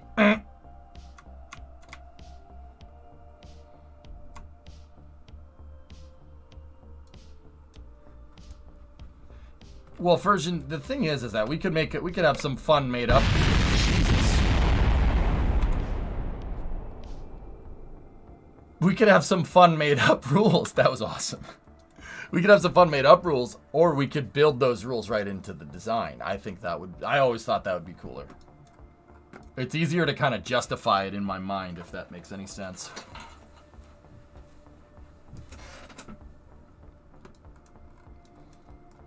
Once it's engaged, it doesn't consume power. Yes, it does. Use the alligator hinges.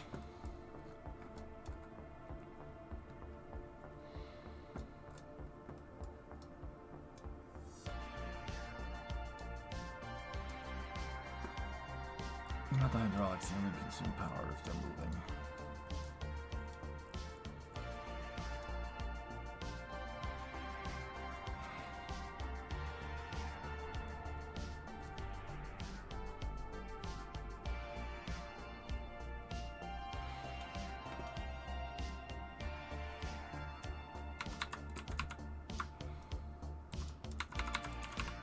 Alright, well, just in the sake of time. I mean, in the sake of time, we could use this. This drive's fantastic. It's really good. We'll put lights on it or something. Like, yeah, let's go. Why not?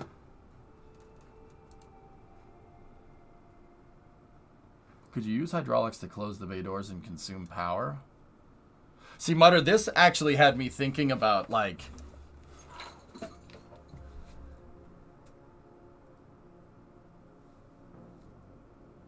what if we had a hydraulic pushing, like, a panel that's pivotable, like the payload bay doors, and that pushes the landing gear? I wonder how that would end up working. But see, once again, dude, I could spend a week trying to figure that one out. You know? Could you make a flag texture with flames? Might be necessary, yeah.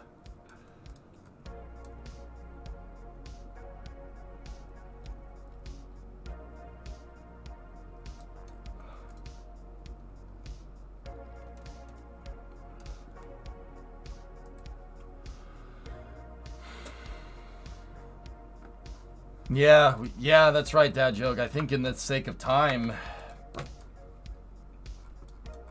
the Yeet brick drive is actually pretty damn good.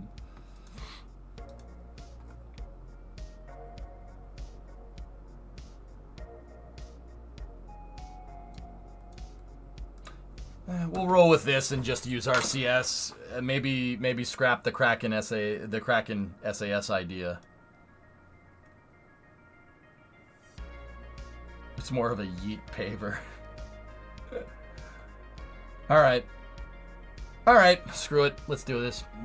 We don't have time. I have to get something up and running for the next couple of weeks.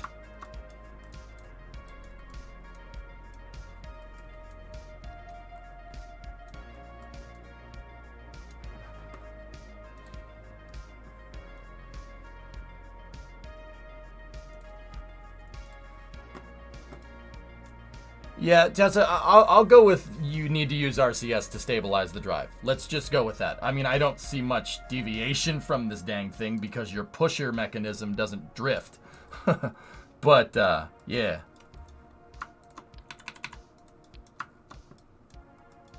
Load test next. I think so, Furs. Let's do it. I'm going to take that. I'm going to put that on there. Then I'll take the accelerometer and I'll put that on there. And we'll take the batteries and we'll put the batteries on there.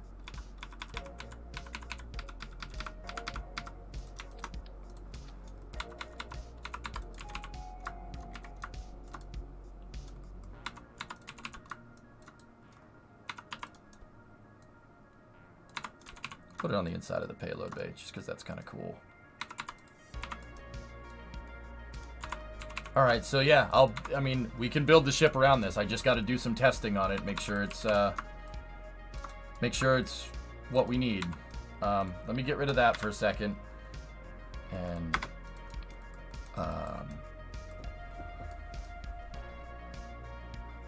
we'll reroute to the payload bay for a second. You don't use payload bays as your root part; they act funky.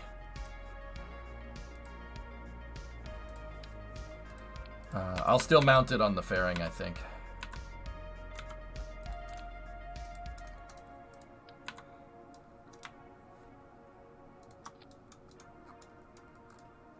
Sorry for changing topics, but are you going to do a 24-hour stream for the Kerbal 2 launch? A 24-hour stream? Yeah, I mean, maybe.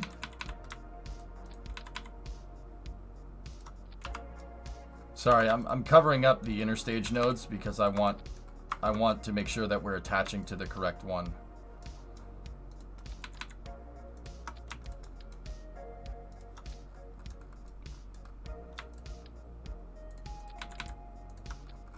Actually, I want to attach to the first one. So that should be enough.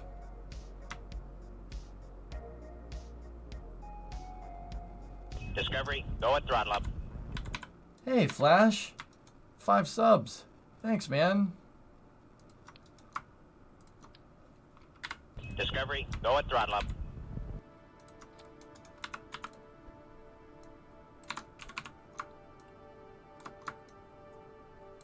Discovery, go and throttle up. Thanks, buddy.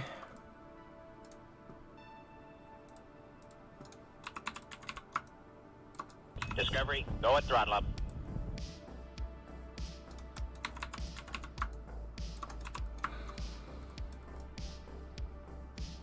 Discovery, go and throttle up. That's a lot of throttling up.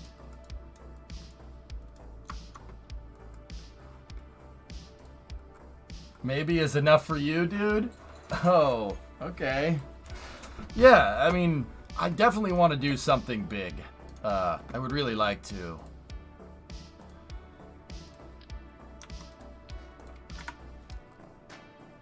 Hurt got gifted a sub? Oh, word. Alright, cool.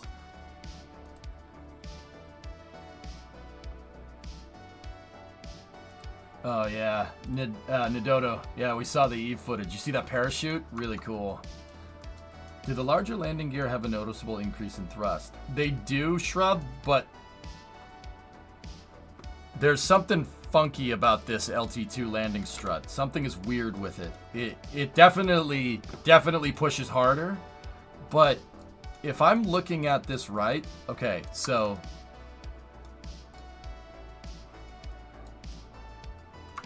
this is one of those times, like, this is some magic eye stuff. So don't look at the leg, don't look at the fairing, just kind of try and focus on the background, if you will. And then, if you can, notice the relationship of the leg to the fairing. If you look, it's asymmetric. It's actually shifted to that side, just like maybe a couple millimeter. That's what's funky with it. Like I said, it's one of those things where you wouldn't be able to see it unless you look really close. And how you could do that is look at your peripheral. So focus over here. If you focus over here and then use your peripheral to look right there, you will see it's offset that way.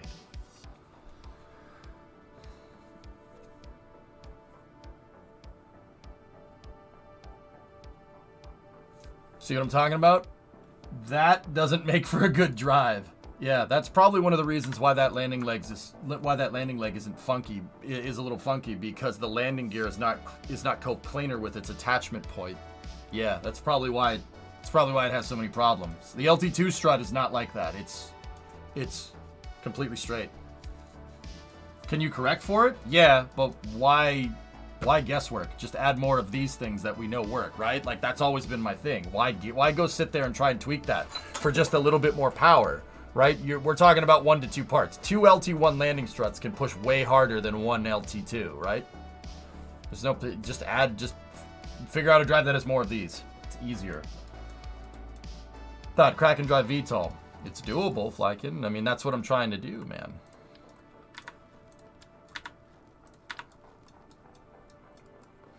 Yeah, when they exported it out of Unity RAID, it wasn't at perfectly at 000 in the 3D environment. Yeah, I'm pretty sure that's what happened there.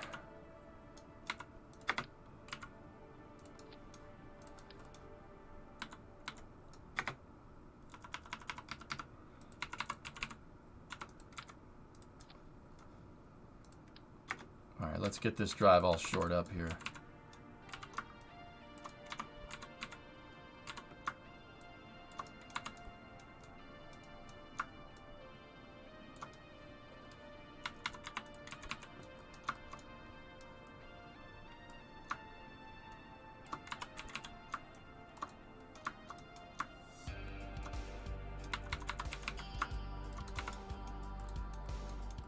Did I catch you last? No.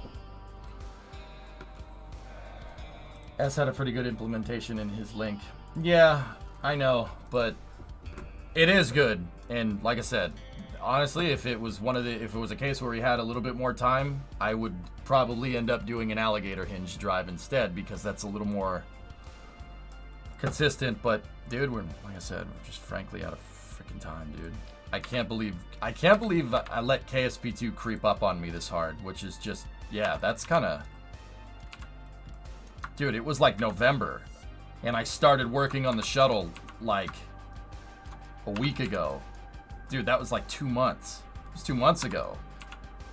That's ridiculous to me. I'm like, how did we get here this quickly? I don't know if I'm okay with that.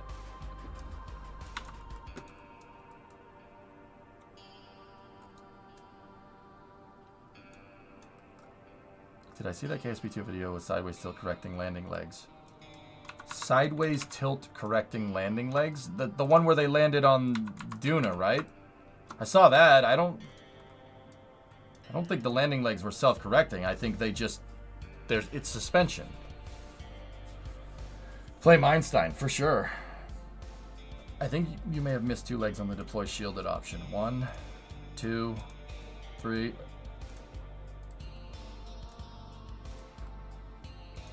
Going too quickly, Mutter.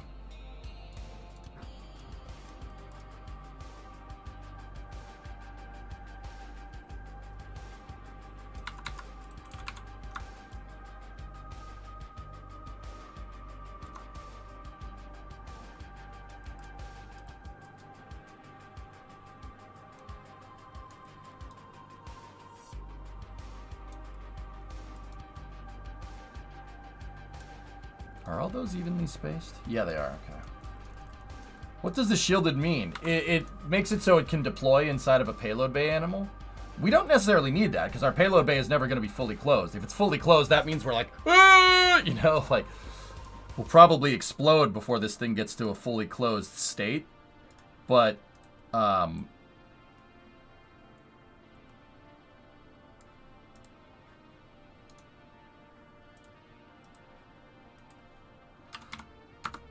yeah, that allows it to deploy inside of the payload deploy, like you can open up the gear inside of a payload bay when the payload bay is closed and when it's being occluded.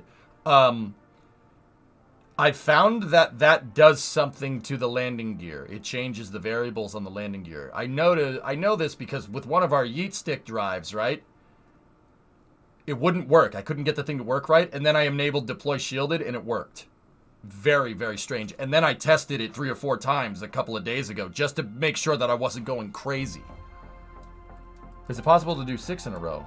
Yeah, of course. We could do as many as we want. 10 is fine, though.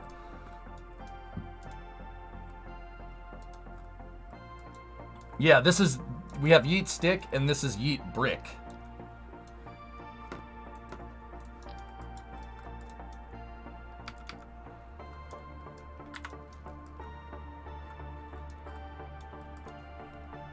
I feel like this is more of a Yeet burger.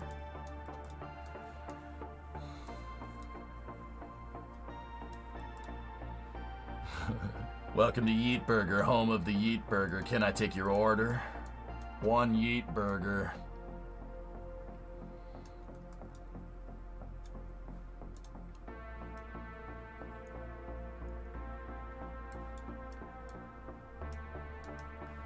That'd be $8.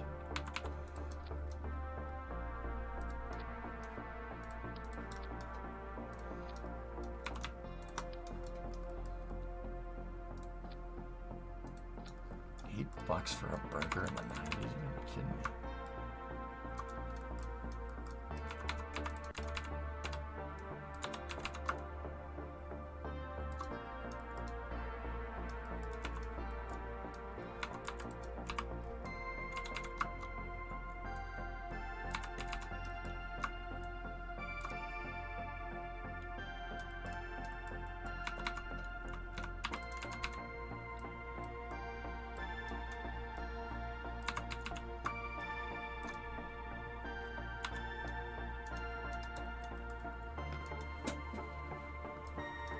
Yeah, Hibbit, yeah, no doubt. Alright. Okay, so, how I wanted to do this was, I wanted to take another 1/8 fairing and put that on the main hierarchy here, and do this because I have a feeling this drive is gonna go really fast.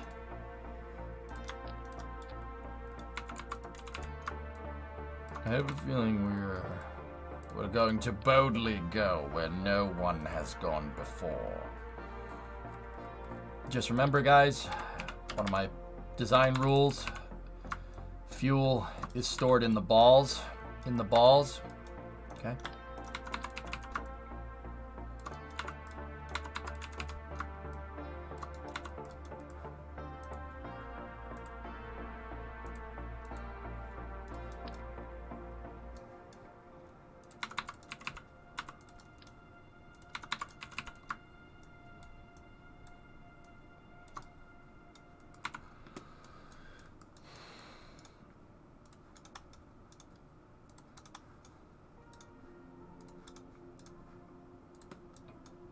Yeah, this is gonna need a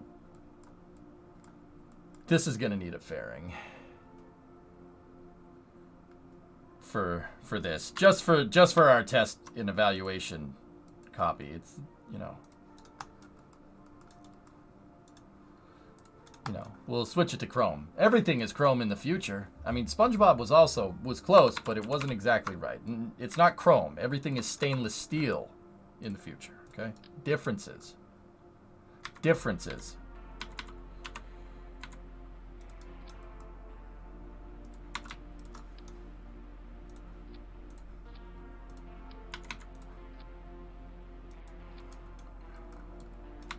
Future.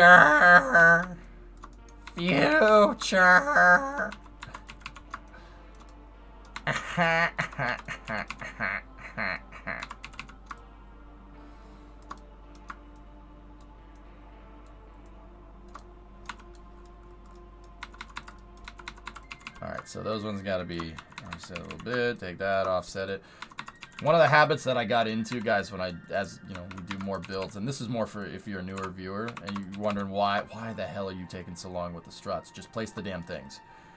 Well, first of all, you're right, and yeah, that's what I'm trying to fix right now. But I always try to make sure that I place the struts in a pattern that looks like I placed it. See how everything is nice and square? Like that strut's facing the same direction as that strut? Or just some type of visual cue. Kerbal 1 really, really likes to just run struts for you, especially if you move your vehicle around, like go from the VAB to the SPH, stuff like that. It really just likes to do that for you, so any strut that looks like it's not placed correctly, right?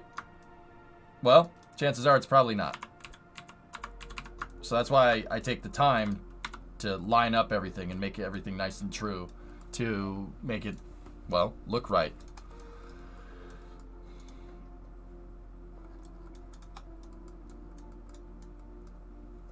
Aaron in stereo, 41 months.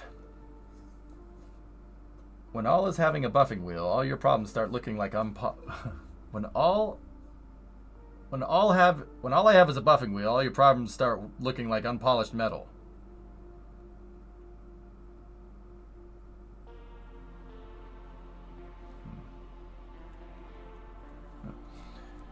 Right. So this Yeet Burger is less realistic than the Yeet Stick in regards to power consumption, since now you only have to use SAS. Yeah, Rocket Guy. I missed a U. Yeah, it took me a second, Aaron, to get it, but yep. When all you have is a hammer, everything looks like a nail. Yep. I got a hammer in the other room. Does that help? You know what's messed up, Aaron? On the 59 on my truck, I started sanding the frame a little bit because I have the bed off of the truck right now. I started sanding the frame just to do a little test paint area, and I had to do an orbital, and I just sanded it down to bare metal and then just painted on it just to see what would happen, like to see how how nice it would look, right? And yeah, you're not wrong. I was like, dude, I want to sand this whole thing. I'm gonna sand this whole frame down. We'll paint it. It'll look good. We'll do that on stream sometime.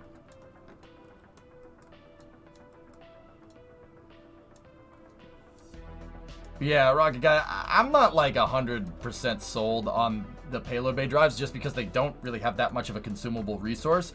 But you know what? You know what we'll do? I'll forego KRAKEN SAS and make it so you need verniers to keep this thing on an even keel. I think that would be a good way to make up for it.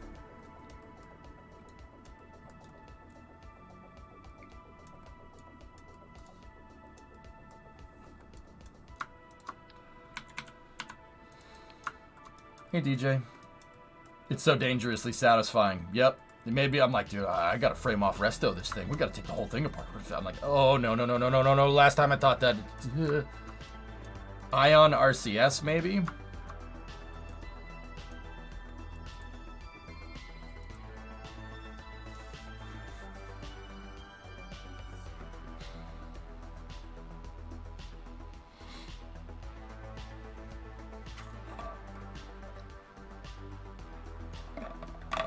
Yeah, thanks for the update, Tessa.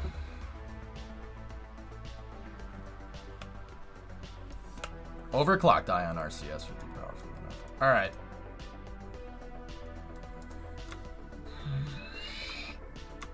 Okay.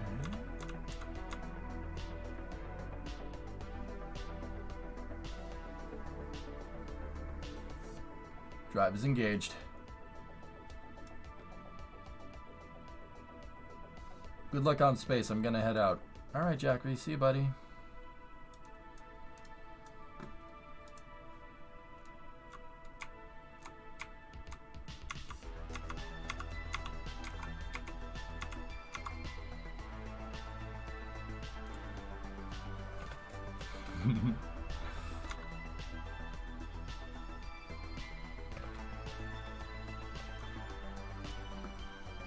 Oh, you know what? I realized I put the lights on.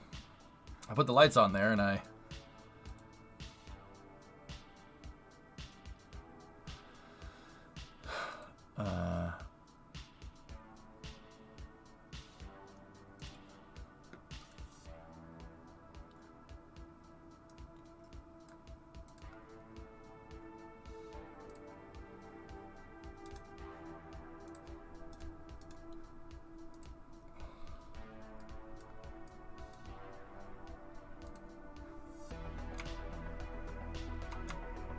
Yeah, you can bind the light color to a Cal controller.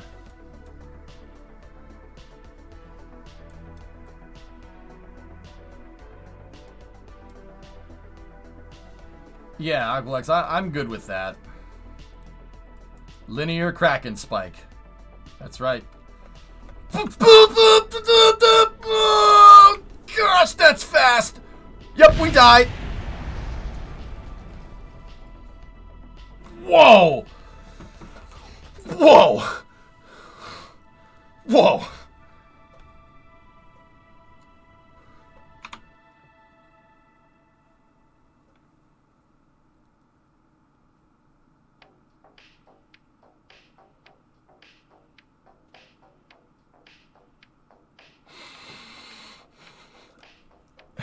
At 57 seconds, the fairing registered a temperature of 3,000 Kelvin. Okay. All right. It's like that, huh? Nice. How many G's was that, Dustin? 164.7.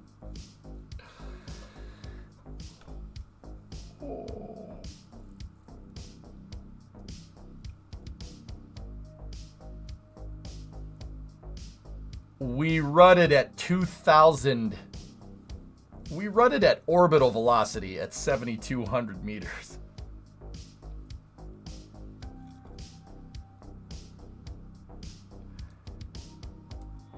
Oh my God! No! No! Dude. Oh my goodness.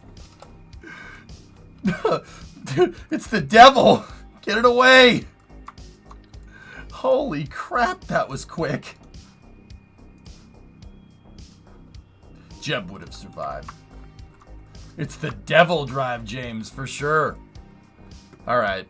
All right. Let's see how well you handle it. You have the ring. And I see your Schwartz is as big as mine. Let's see how well you handle it.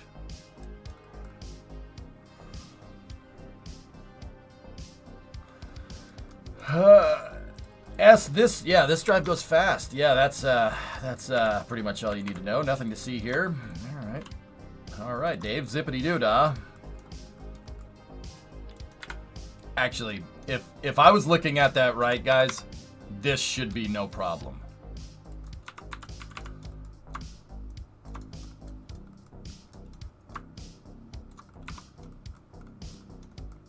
Is chrome a better reflector of heat than a white wrap on a spaceship?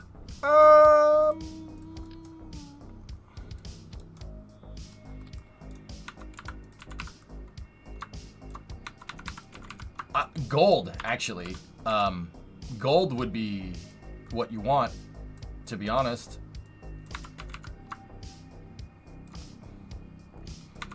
Gold is a great thermal insulator. The thing is that you don't, I mean, you see that on spacecraft, but you don't see it a lot because it's gold, and that's a little expensive. But yeah, gold's a great thermal insulator. Yeah, really good. I love gold! PY, I have to start liking Orange Team. Damn it.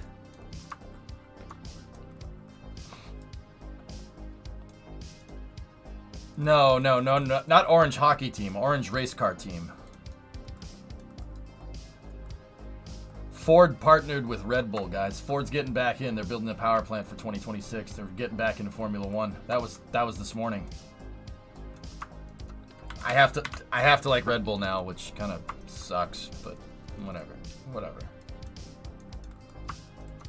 Not until 2026. We'll chalk that one up to chat delay. You could defer that until 2026. God, I hope Ferrari wins the championship before that. Integra unzipped his game from 3D printed solid edges to RDEs with milling. Yeah, he's working on him. Yeah, I saw his RDE engine. Yeah, dude, he made one. RDE, Flykin, rotating detonator engines. Honestly, that RDEs could be our Epstein drive moment, or if you're a Star Trek fan, that's our Zephyr Cochrane moment. Really, RDEs are an insane increase. We're talking like twofold increase.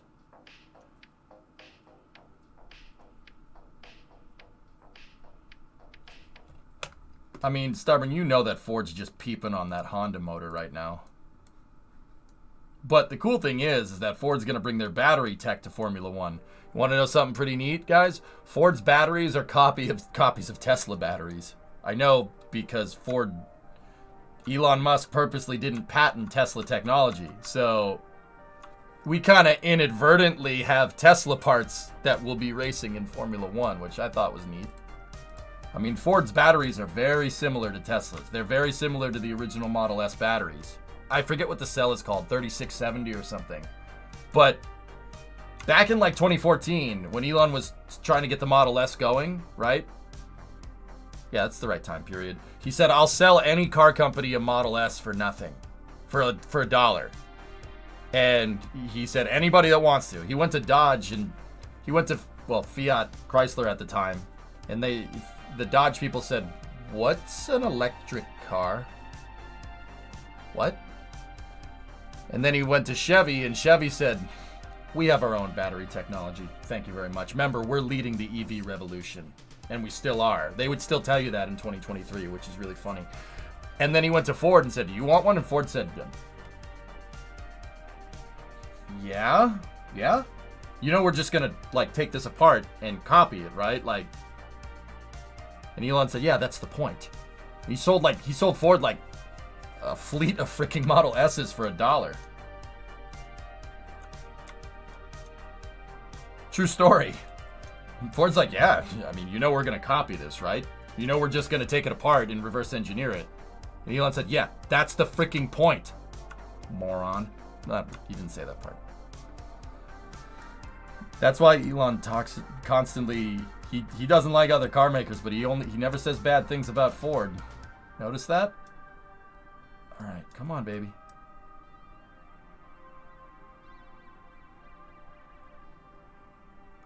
Wow.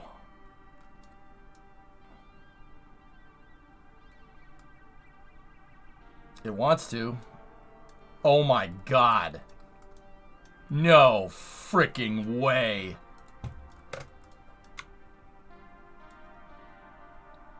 That's absurd. Wow.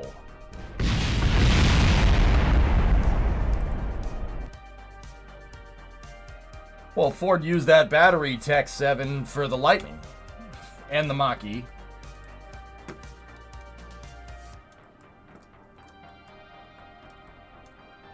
Yeah, like, and that's basically what they did. They said, yeah, you know, we're just going to take it apart, right? And Neil said, yeah, do it. And, and they did. And they made a competitor.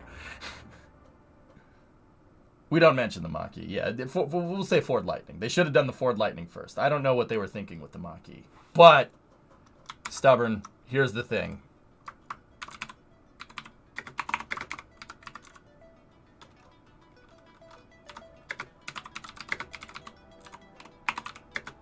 Watch this. If you look at a Mach-E next to a Tesla Model Y, it starts to make a lot of sense. Now, once again, I still don't think it's a Mustang. I hate that it has a horse on it, but also look at them next to each other. If you look at them next to each other, it starts to make sense where Ford's mind was at. They should have just called this the Ford Mach-Edge or something, not the Mustang. I don't have a problem with the car. I don't like that it has that horse on it. That's kind of dumb. But, see what I mean? Makes a lot more sense now. I mean, look at them. They look exactly the same.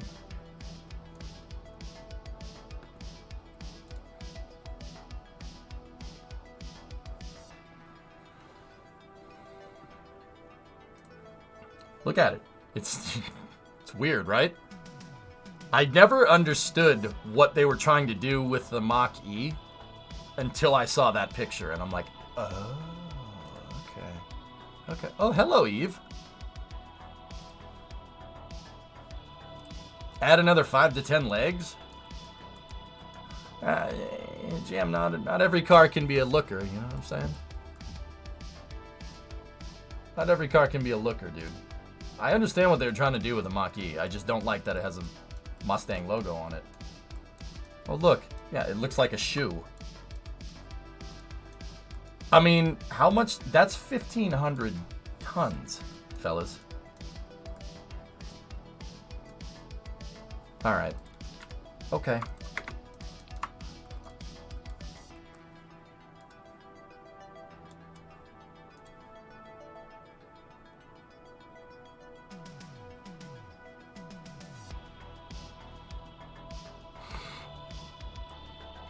Okay.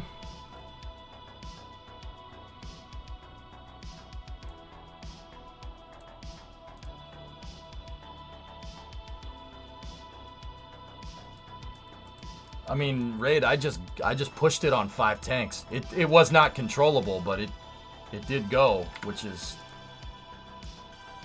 kind of nuts when you think about it.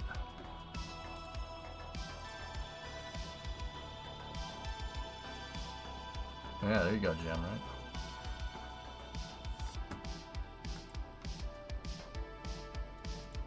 That is a shoe. Flanking. Okay.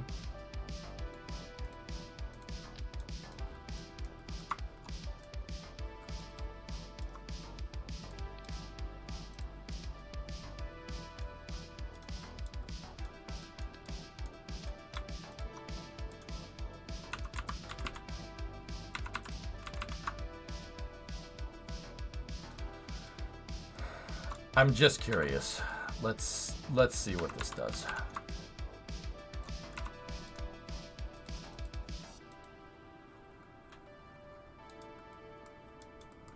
What mass are you looking to get off the ground? Orion, I was thinking 1,000.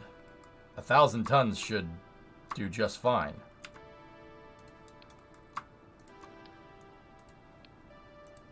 I mean, if I can move around 1,000 tons of rocket fuel, that's good enough to make a Grand Tour ship without a Kraken drive. You know what I mean? With a drive, well, we'll be sitting pretty here. Also, I saw my first Tesla Semi and the Nikola Semi in the wild today. Cool. Were they at the charging station by any chance, or not?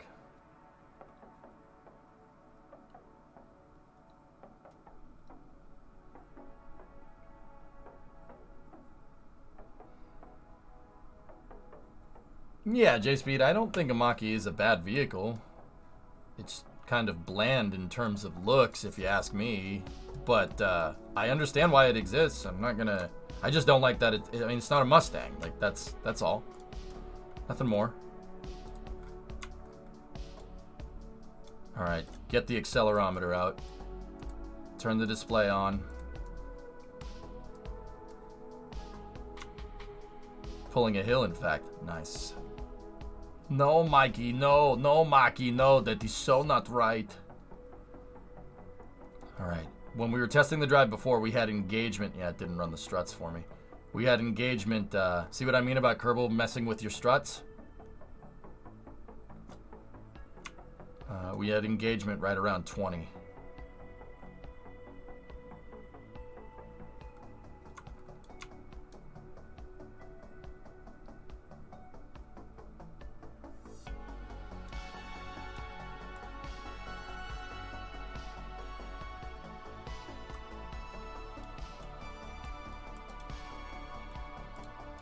Cool.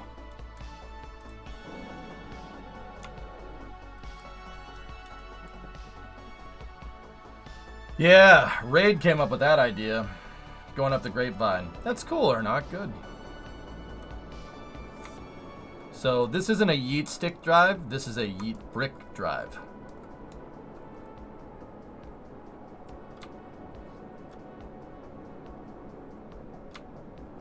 This drive is way more powerful than it's way more powerful than the yeet stick that we were using. But I don't like it because it doesn't have a consumable. But that's whatever. I mean, the reliability of this is kind of irresistible.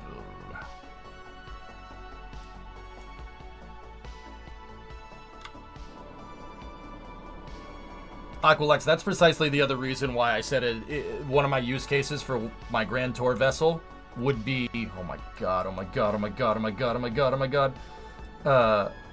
One of my use cases for a Grand Tour style vessel would be that you have to land with a regular lander. So I'd have to lug landers around. And if I have to lug landers around, we have to lug fuel around. Which I don't have a problem with.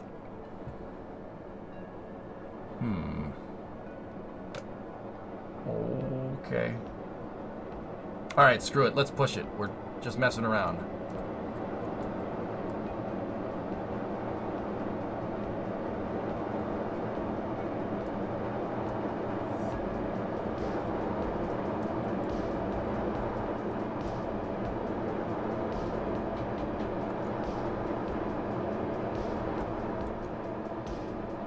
Max Q. Yeah, Brahms, for sure. I mean, my RCS is definitely compensating.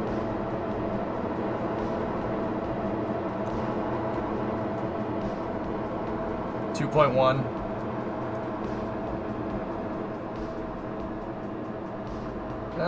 Blinga, my thrusters that are usually reserved for roll and pitch are currently being used to keep the vehicle on an even keel.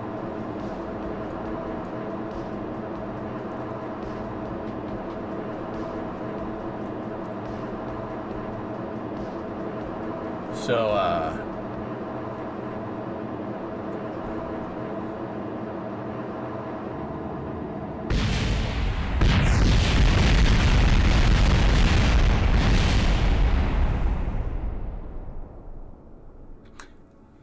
yeah, that craft file is bad.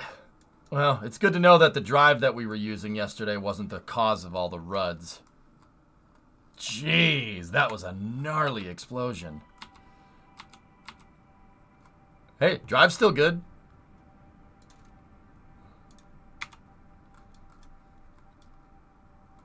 Oh my goodness. Yeah, that looks horrible. I don't want to do that. Is that meant to happen? Perhaps, Sin, there was unforeseen consequences. The right man in the wrong place can make all the difference in the world. So, wake up, Dr. Freeman. Wake up and smell the ashes.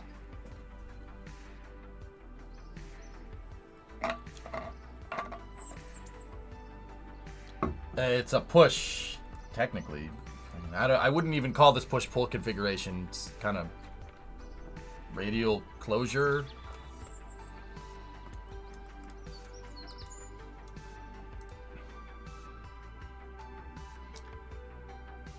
Since that's physics powered, will it continue running? It'll just keep going until we lose control, James, yeah.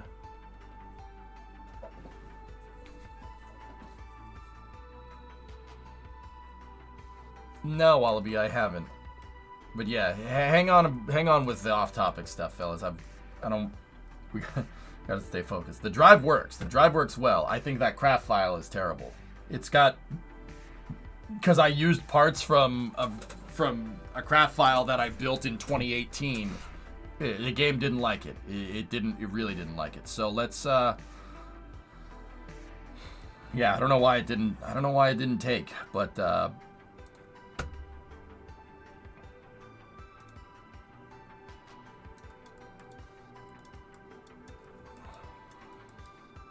could always just use the regular old Grissom.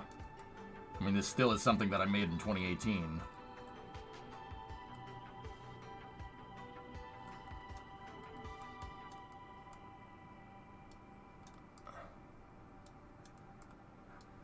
No, screw it. Screw it. Let's build one. Let's build a new ship.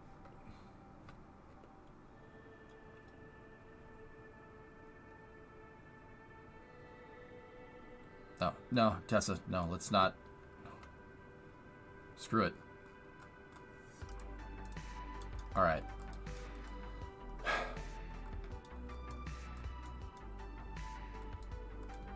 James, that's an interplanetary transport vessel. It's designed to basically work somewhat synonymous in function with the Hermes from The Martian. All right. I always give the drive a good base plate here, like give it a good fairing to attach to, like that. We'll build it live. Frick it. I have one other idea. All right, screw it. I'm gonna do it. Just. Oh, I shouldn't be doing this. Whatever.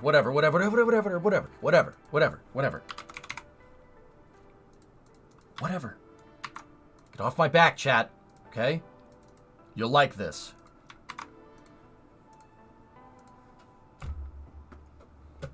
I have to see. I have to. Would you ever incorporate the big shuttle cockpit into a big ship design? Be nice. Incorporate the shuttle cockpit into a ship design? Probably not, Sam, no.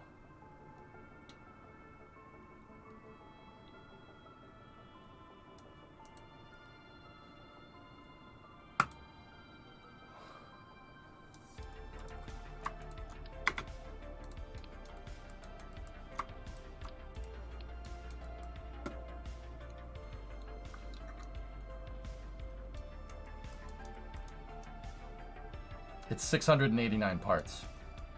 And Tessa, let's be real. We don't need that.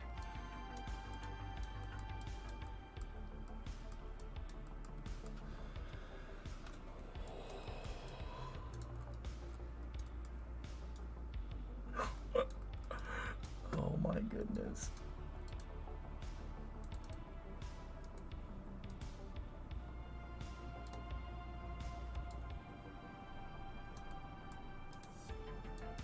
I have to see.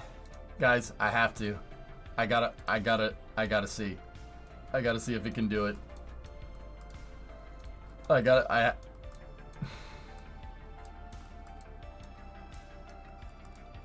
What is this? Why did I build it around a fuel tank?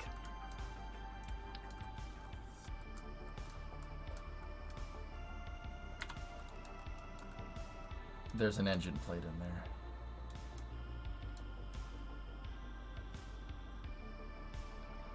Oh dear.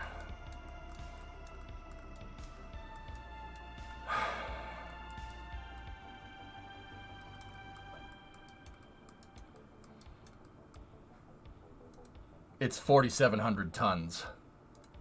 Okay, well, let's just look at it this way. We're not going to need as much fuel in this design. So we can let's get rid of the fuel in the nacelles and see if we can get it to something a little bit more manageable.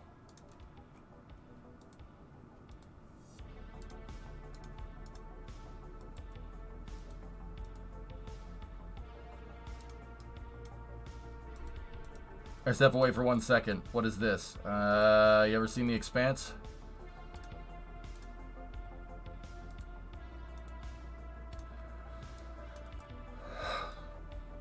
How much is it now? No, we shaved 1,000 tons off. No problem.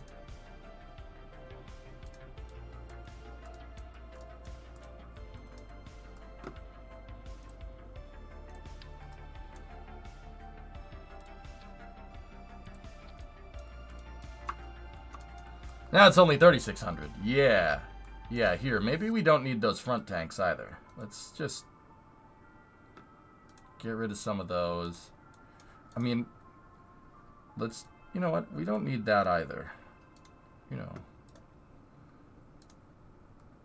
Those are the only fuel tanks that have mass in them, or that have fuel in them, I think, now. I think I got rid of everything else. See your last. Yeah, you retrieve, just launch it. But you, like, I don't know why I'm going to. Like, I just said I was going to launch it. All right. Okay. Oh, missed that one.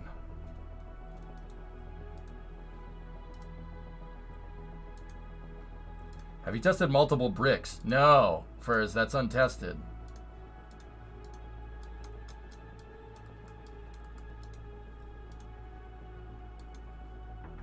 Yeah, okay, so we only have 4 tanks full here. Is this thing dry? Hold on. What's the dry mass of this? Oh, the dry mass is 1,000 tons. It'll absolutely move. We could absolutely move that, provided our control systems are good enough.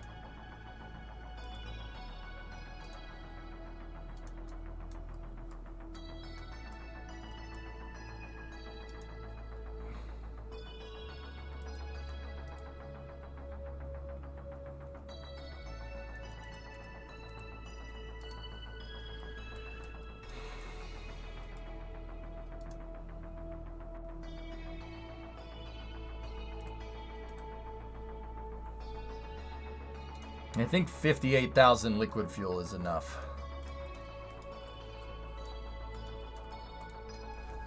What is this? Ford joining F1? I assume Andretti Autosports is going to be the F1 entry for Ford. Red Bull, Bandit. Yeah, Red Bull. It's going to switch to Red Bull Ford in 2026.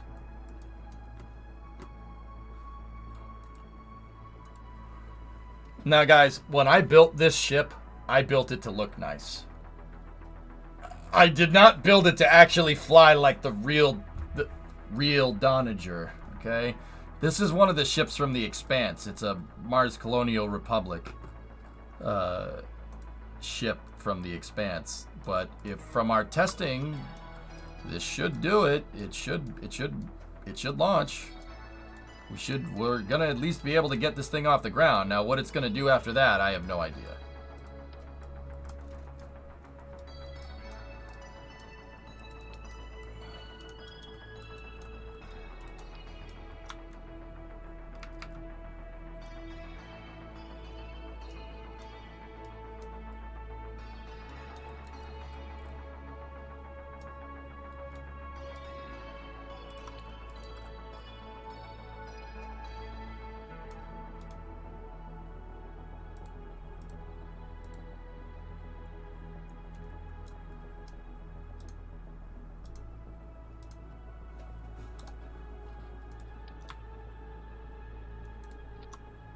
Attaching it to this engine plate is a mistake.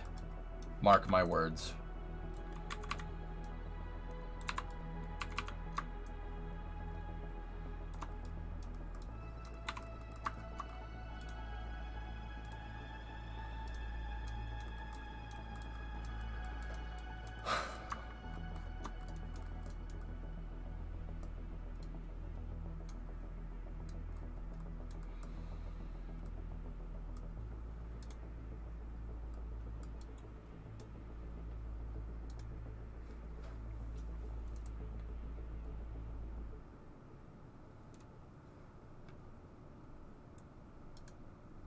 Yeah, for some reason old craft files really like breaking this. I don't know what the heck that's about, dudes, but I can't. The editor is getting unusable extremely fast. Ah, screw it. Don't worry about the damn light. It doesn't matter.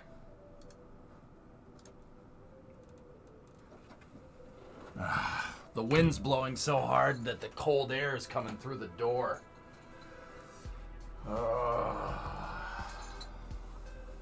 Give me 1 second, guys. I gotta handle this.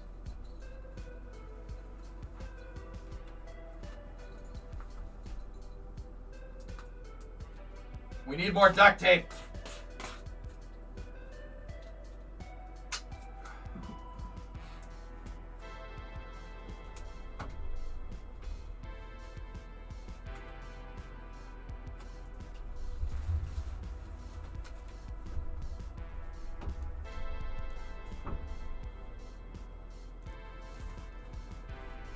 Jeez, the wind, dude. It sounds like there's a... The wind is so bad right now, guys. It sounds like there's a fighter jet flying around outside. It's making the... Sounds like there's a freaking jet flying around. Man, those paratroopers are way off course.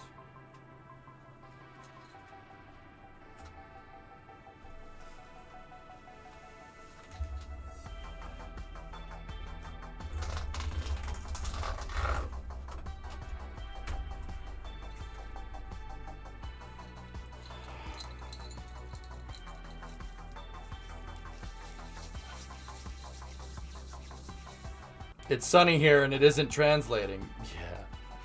Free wind power. Yeah. Yeah. I need a threshold seal for this damn door. The cold air is coming through the door jamb. God dang home ownership. I tell you what, boy.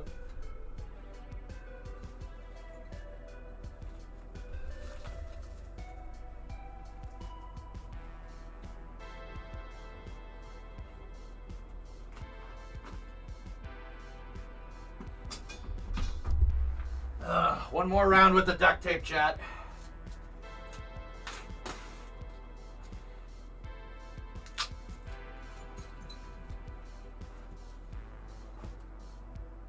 Did you guys know that silence is golden and duct tape is silver? There's your fun fact. Follow me for more duct tape facts.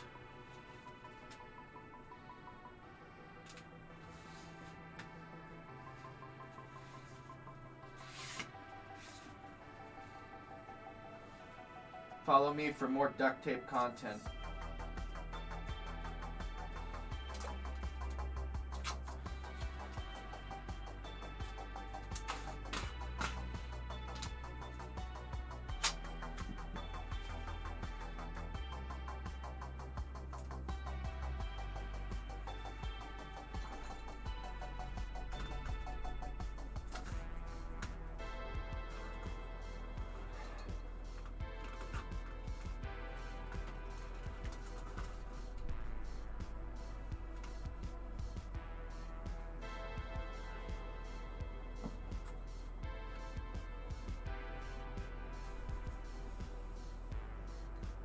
Okay. That should fix that. What are you using duct tape for? The door to the garage, Alex, the door jamb. Because there was never intended to be a door there. It's hard to show you, but it's basically the door jamb. We shimmed it, and then we never did the finish for it. I ran out of time before winter came, right? And there's I had to seal up the cracks around the door with duct tape. Hang on a second, fellas. Give me 1 second.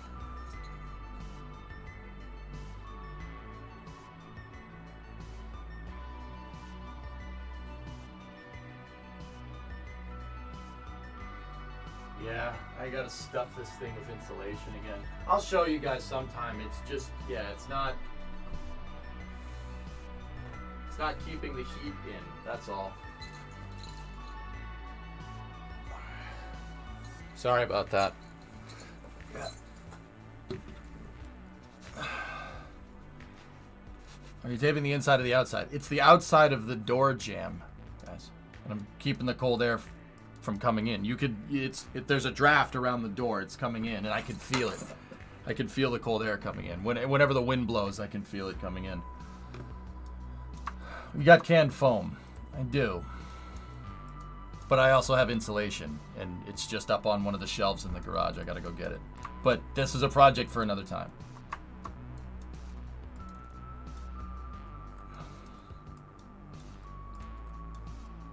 All right. Who thinks this thing's gonna move? If this drive can move this, I'm gonna be very, very, very, very, very impressed.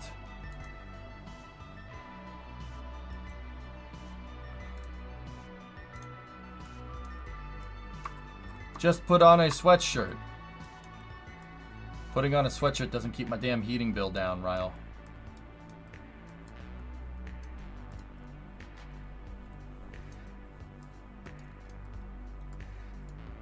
Well, I mean, technically it does, but not in this. I paid for the freaking thing to freaking insulate. So that's what I want to see it do. Reroute the airflow through your PC. Dude, it would freeze the damn thing. Okay. Oh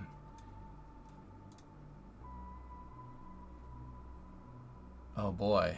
All that's on an engine plate, huh? Okay. Put a sweatshirt on and turn the heat off. Yeah. No. I'm not doing that. I don't... Okay.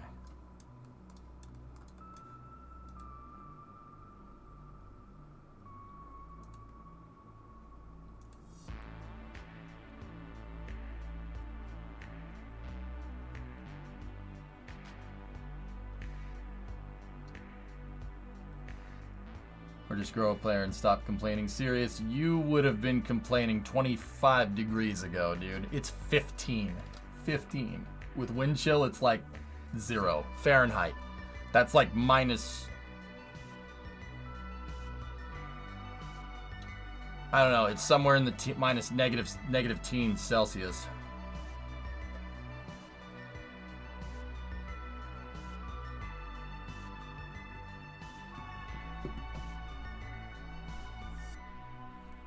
Yeah, I think it's like, yeah, minus 20. Yeah, minus 20 with wind chill, fellas. With wind chill.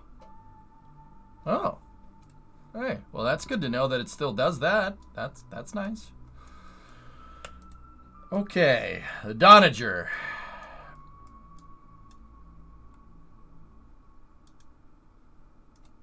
$17. Yeah, it's pretty cold, man. It's pretty damn cold. All right. We'll see if the yeet brick can move this. If it can, I'm going to be pretty happy.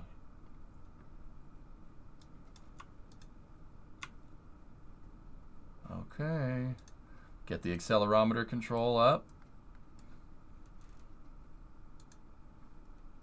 Play position, active.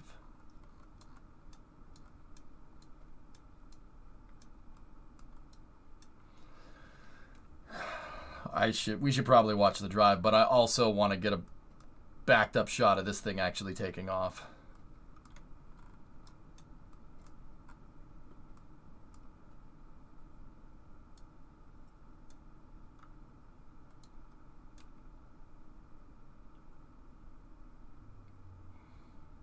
Okay, we see no acceleration just yet. Oh, okay.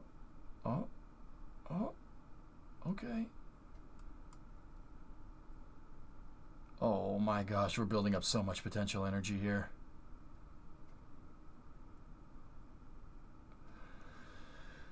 Oh boy.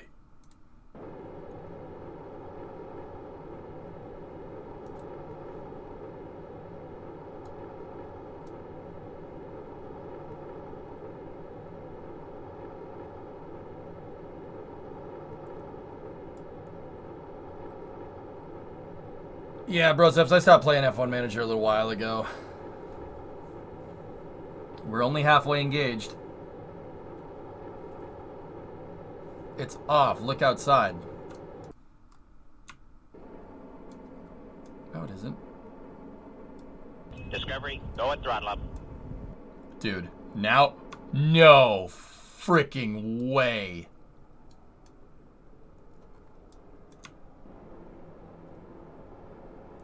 Smirk, 65 months. Holy cow.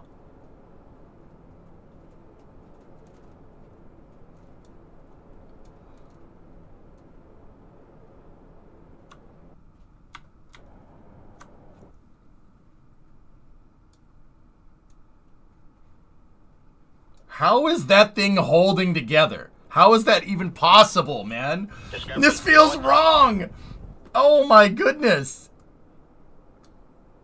Guys, I don't know if this thing is aerodynamic enough to move through the atmosphere that quickly.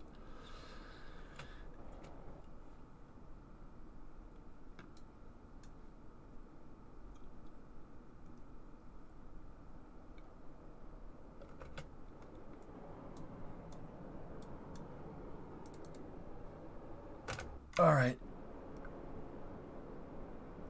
Let's keep increasing. Yeah, it's gonna kick. It's gonna kick Rocket Guy eventually. It really depends on what happens when that happens, you know.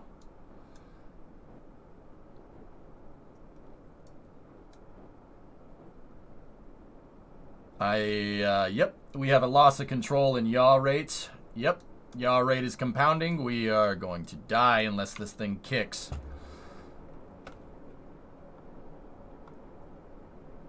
Keep throttling.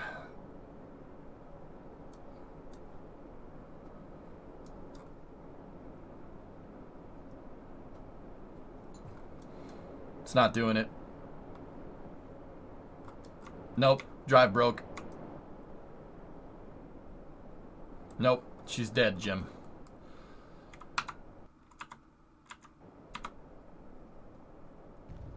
This might get loud. It might get loud.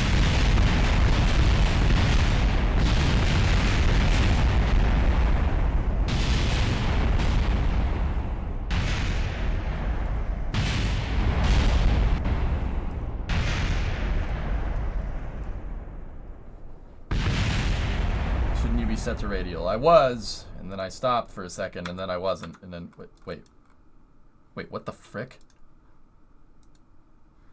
Really? Oh.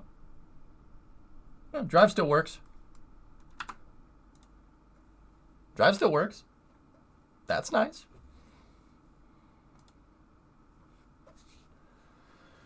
Yeah, James, you see the plants go up? I saw that too. I'm like, okay. Yeah, that was 1,500 tons with 10 legs. That's pretty impressive, dude. Yeah, Orion, I'm not sure what would be the end result of that, but I can guarantee you it probably wouldn't be a good thing.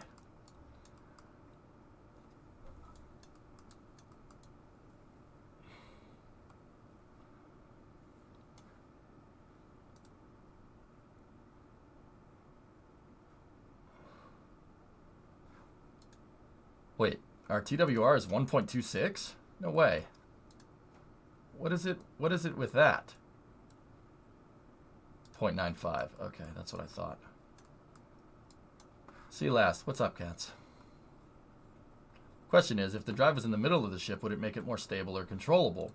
Well, what I was aiming to do is get my forward RCS the furthest away from the drive as possible, so we would have more moment control. That was the idea.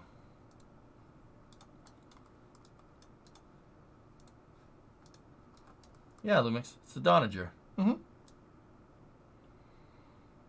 Yep. This was an old build that I did. Really old build, but it's a really good one. Probably need to set the upper bounds of the cowl so the doors don't clip past the legs. Yeah. I think Mutter, it was trying to click in, and I think that's why they went, you know. Here, let's give it a fighting chance. All right, so here's what we'll do.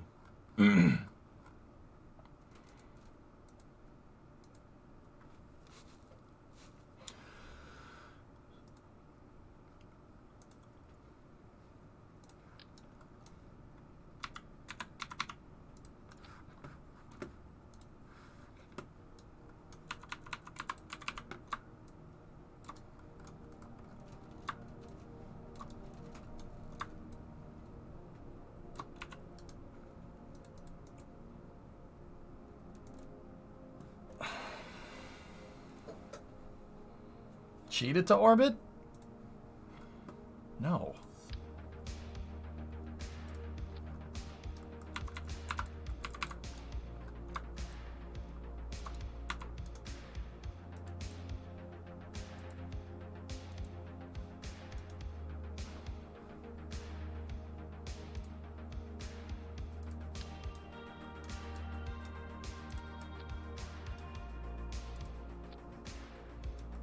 Yeah, more boosters. Standard KSP solution, dudes.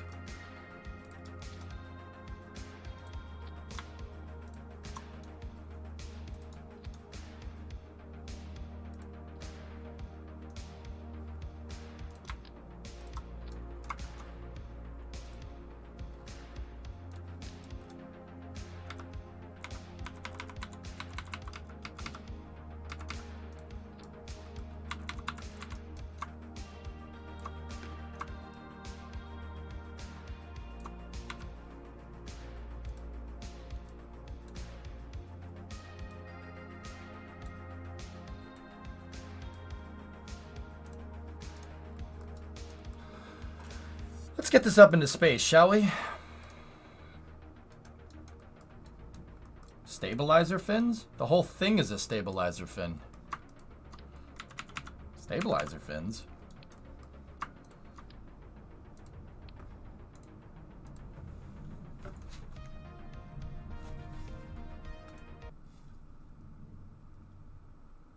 That's the wind.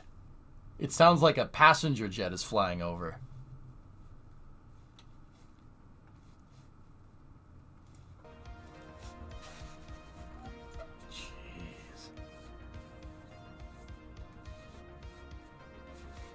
Whoa.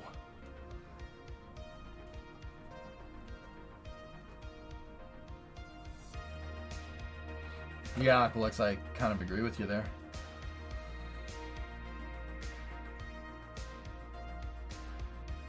Oh, I heard it, Tessa, yeah. Did you see the new KSP parachute physics? Yeah, man.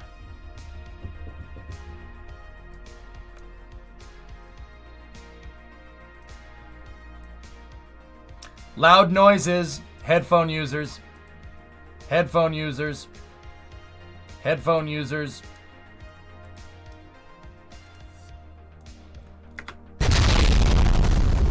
Told you.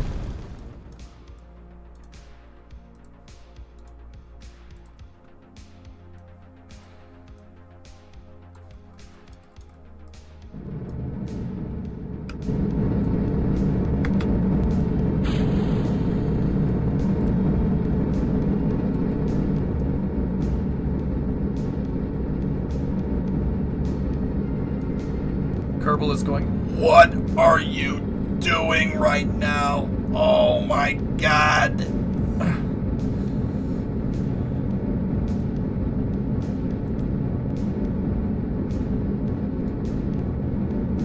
Kerbal's like, what? Why? Why the ow.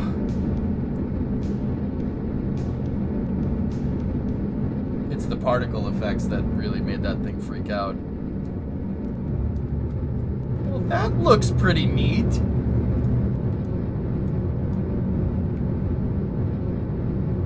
CPU temp 67C. Load is at 38%. It's the particle emitters. It was at 50 with those damn effects.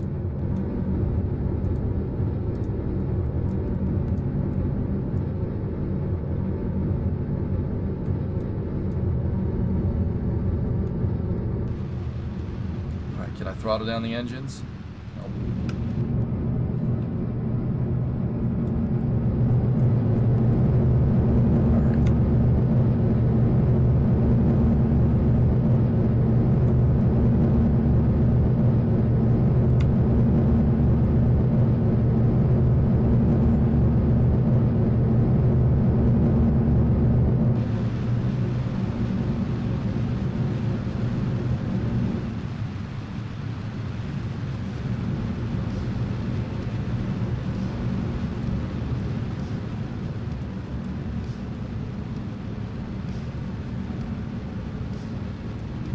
Very, Tessa.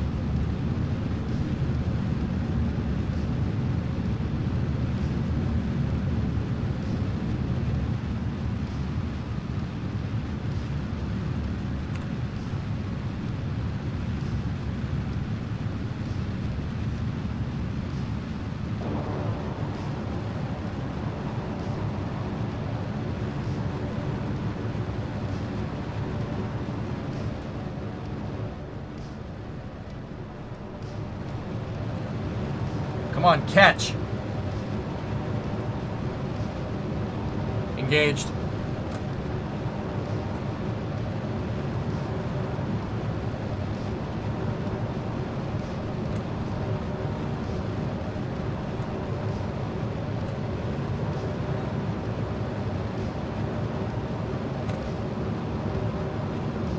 .2G. That's bad. Boop. That's amazing. Fly. Holy crap. That one little frickin' thing is pushing this whole thing. Well, the SRBs are still doing their thing.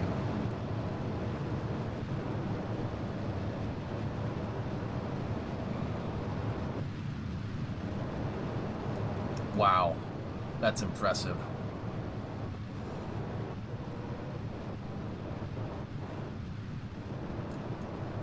Actually, a pretty clean ascent.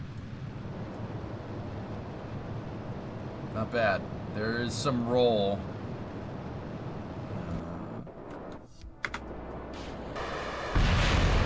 What did we lose? We lost the landing strut.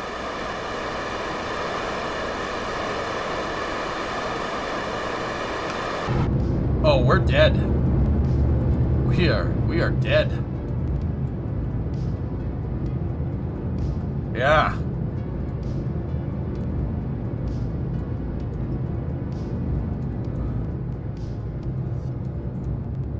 Yeah, we don't have enough.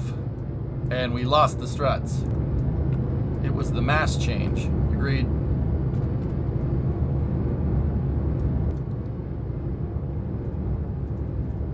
Not enough proto-molecule. Trees, trees, trees, trees, trees, trees, trees, trees, trees, trees, trees, trees, trees, trees, trees, trees, trees, trees, trees, trees.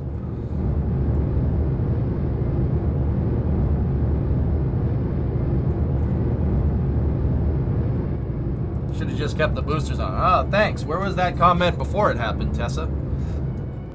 I appreciate your insight into the matter, though. Were the SRBs the heaviest part? Yeah, most likely.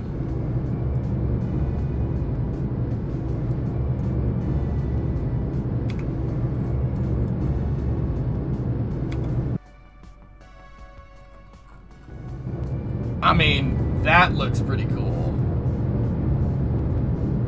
Next time, bring landing legs in the suitcase.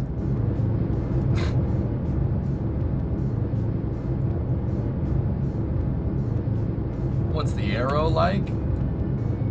Drag! Oh my gosh, this thing is about as aerodynamic as it looks.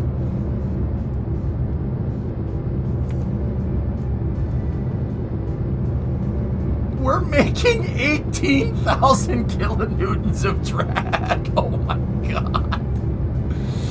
Oh my goodness.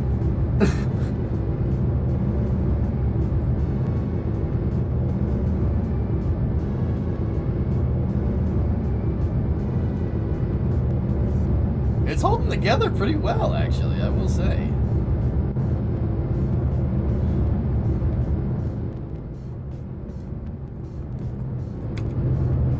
We're fighting gravity. We're fighting gravity the most here.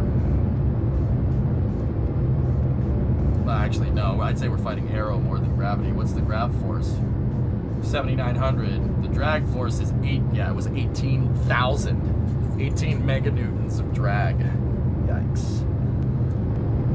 It looks awesome, though. That looks awesome. Come on.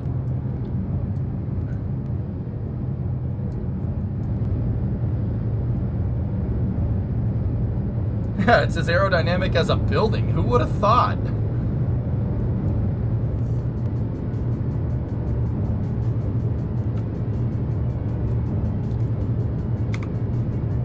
Well, we have main engine cutoff here. Staging velocity would be good if we had another 1600 delta V in a second stage. Miko, more like Biko. Wait, that's a thing.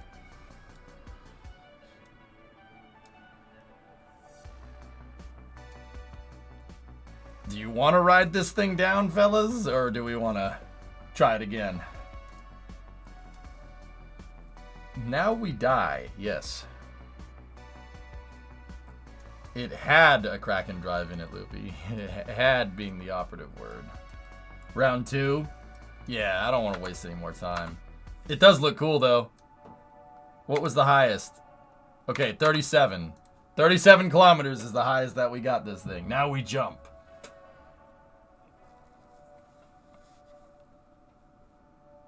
What do? We die. Actually, I don't mind the Donager. The Donager has some pretty good ideas. I mean, the Grand Tour ship, this is the reason why I wanted to move something that's multiple tons, and this is why this ship is actually a good idea. It's a good trial for it because yeah, this is about the size of the ship that I wanted my KRPC drives to power. So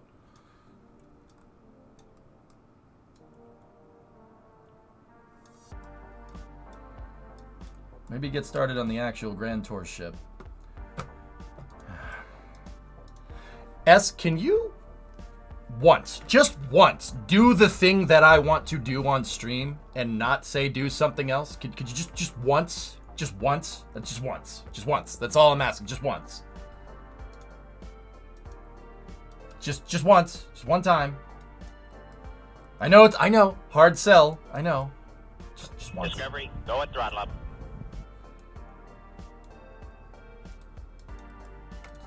No. All right.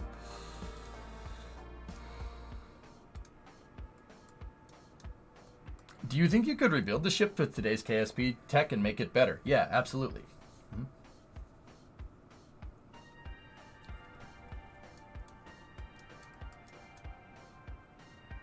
Discovery, go at throttle. Yeah, don't gifted us up to just once. Nice. 2020 with the 44-month resub.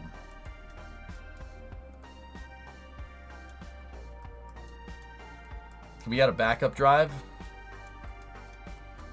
Yeah, we could, or just don't stage it. Build the forward unto dawn.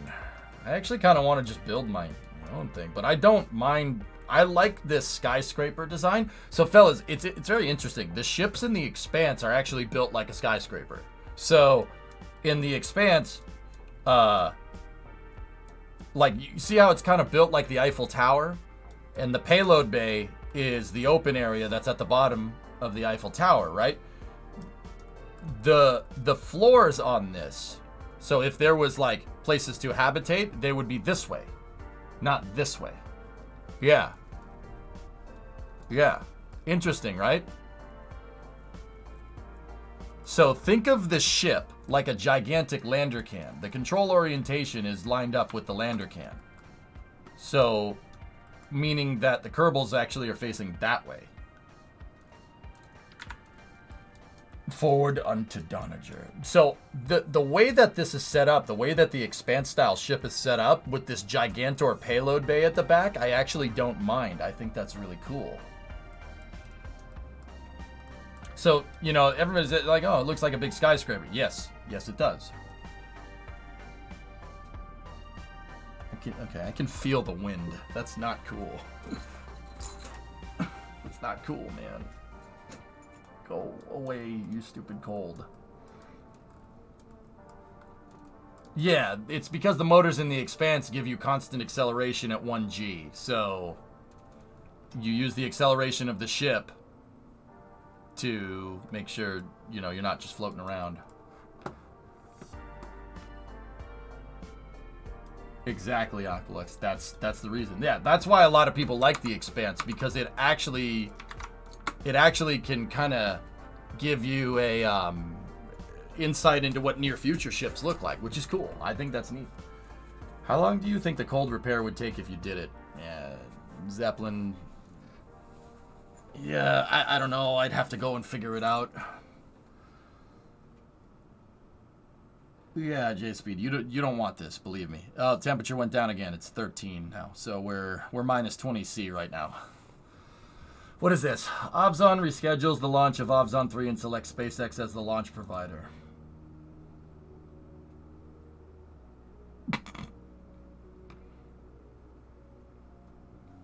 That's pretty funny.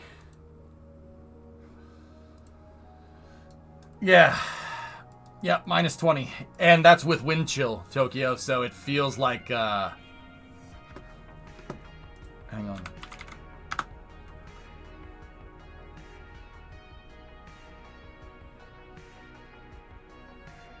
Wind is 27 kilometers an hour.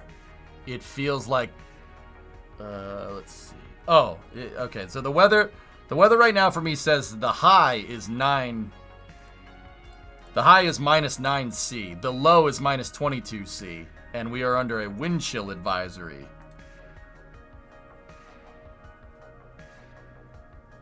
Wind chills as low as 40 below zero Fahrenheit. That's almost the exact same in C. Minus 32, or no. Yeah, no, minus 40 C and minus 40 F are the same thing. So yeah, that's good. That's really cold. I hope you have a pee jug. Yeah. I'm worried about the freaking truck freezing at this rate.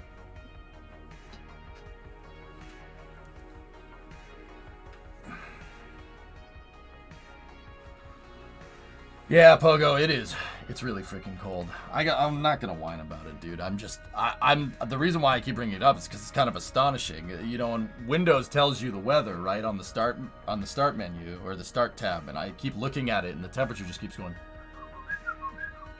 And this is before the sun goes. Oh, this is before the sun goes down.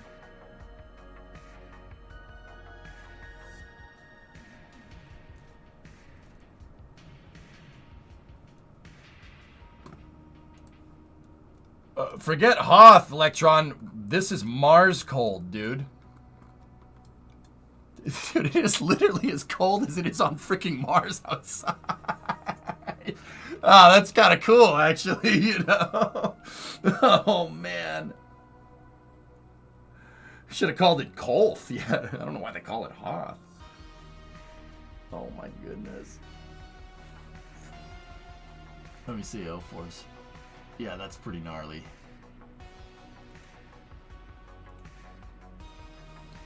Flashbits, you're from Natick? Oh, right on. It's supposed to hit as low as 1 to 2 with minus 50 wind chills. Right on, man. Flash, that's cool, man. Right on, dude. I don't know if I've ever talked to you about that. You know where the ice cream shop is downtown? At one point, dude, we lived in Natick, and then we moved back in the city. But yeah, when I was like, I think from when I was born to 3, yeah, family lived in Natick.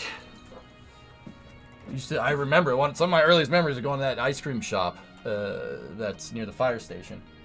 You're originally from Brookline, but you've been living in Natick for a bit. Right on, dude. Right on. That's cool, man. That's cool. It's always cool to meet people that are from around here. That's neat. That always makes me happy. For the Obzon fiasco, the satellite was delayed due to COVID. They requested a push from Arianespace. They couldn't accommodate. They offered Ariane 6. Obzon refused and switched to Falcon 9. Temperature in here? Oh, it's... I don't know.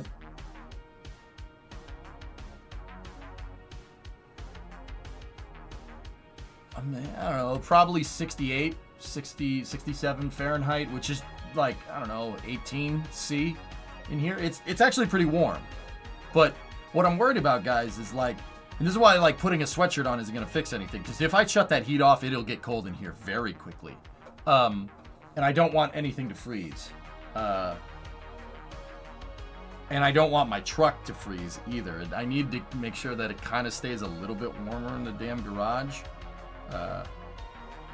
Because the 59 has water in the radiator.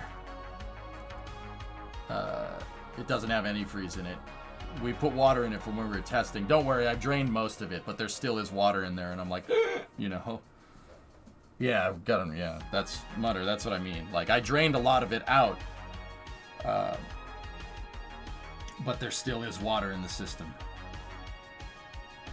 No, it's tap. It's tap S. I know it's bad for it. Okay. Wind chill advisory remains in effect until 10 a.m. Saturday. Dangerously cold winds. Wind chills is 40 below zero. Where portions of northern Connecticut, southeast and western Massachusetts, northeast and southern Rhode Island, when until 10 a.m. impacts that the dangerously cold wind chills could cause frostbite. Dude, yeah, no, I went outside to fix the door, Aqualex, and I felt it. It's like a hoodie is that's we are below hoodie weather, okay? Canadians, you know what I'm talking about. There's hoodie weather, okay? If you live it or anywhere you live where it's cold, hoodie weather is good from like 60 Fahrenheit down to probably about 30 Fahrenheit. It's good for there. So that, what is that in Celsius? That's basically 15 C to 0 C. That's hoodie weather. When you go below that, then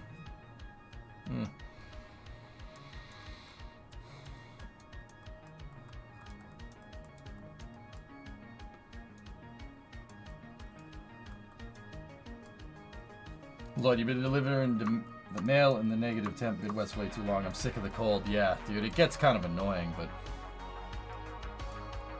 30, come on. Spoon, I wear hoodies. I've been wearing hoodies out to the garage, and it's been 25. It doesn't really bother me. This, though, that's winter coat. Yeah.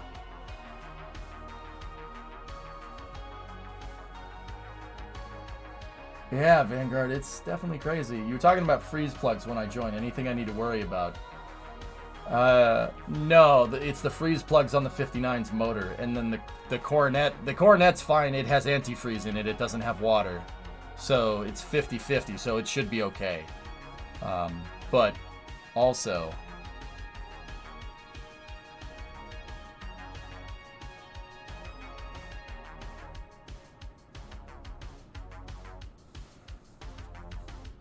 Yeah, the wind, dude, I'm telling you, I went outside to fix the door, dude. The wind cut right through me. It's kind of nuts. Yeah, Chief, I see it. It is really, really cold. It's 49 degrees in your house. Fix the door. I've done all I can pretty much do for right now. It's the door jam, guys. I'd have to shim the door and then I'd have to frame it. Dude, we're not doing that right now.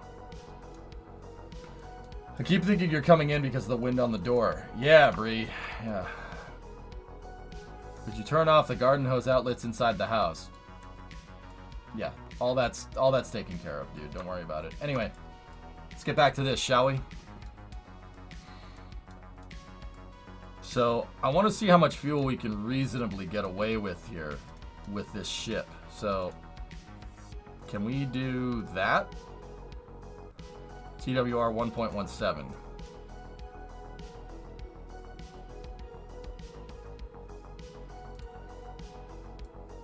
Yeah, that's fine. Good number.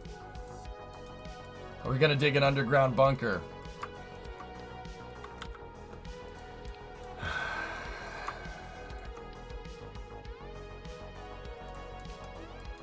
No. Alright, let's see. Let's see what this does here. Yeah, real, exactly. Hang a towel over door, closed door. I put a duct tape over the threshold. I put a duct tape. I put a duct tape on the threshold of the door. I said put a duct tape again. I put duct tape on the door. I have a threshold. That's what I'm saying. I have a threshold bump on the door, and then I put duct tape onto that to make sure that it seals. I could just peel it off the threshold. It's not a big deal.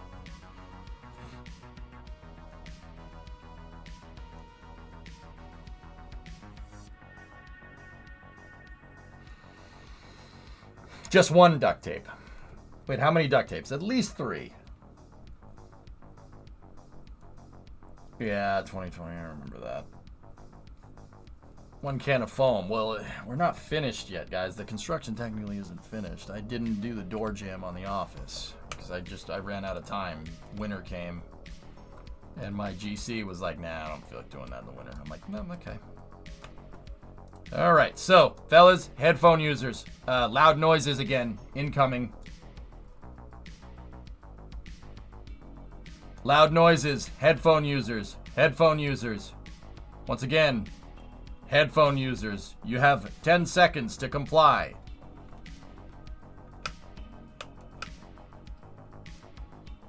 5, 4, 3, 2, 1.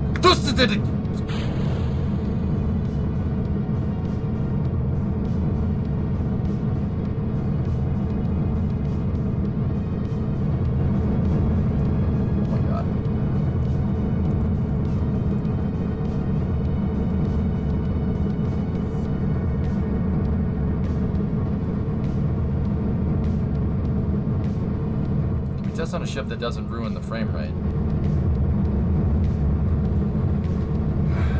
Jim, it's just that. It's the particle emitter from being near the ground with all those motors. It'll clear up once the smoke goes away. Did you fix the strutting? Well, I'm going to engage the drive after the boosters shut off. Like after they've separated.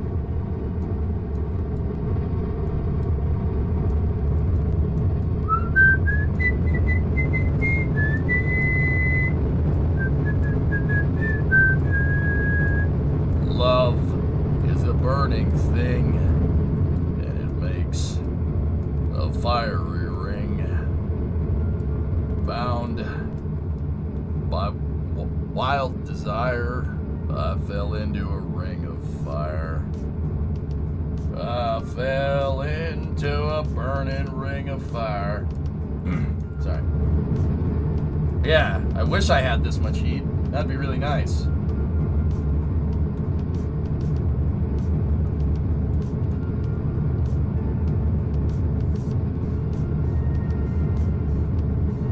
Yeah, glitch sound right.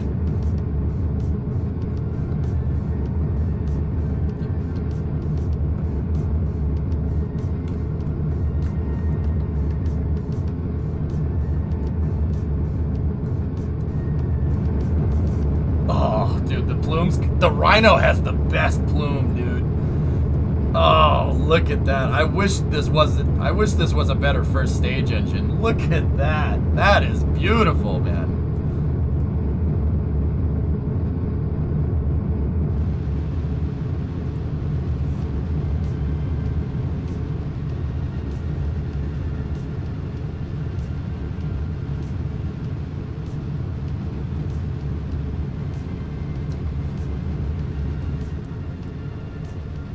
The diamonds. I know. It's awesome, isn't it?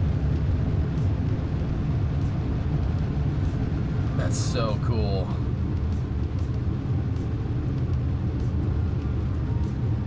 Yeah, me too, GamerTube. I'm with you. Cut the rhinos.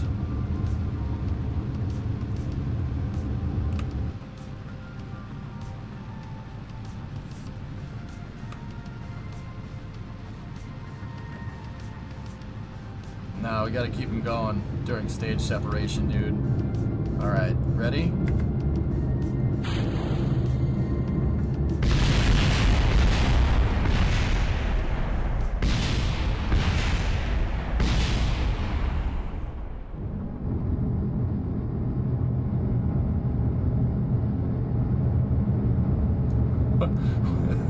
What just...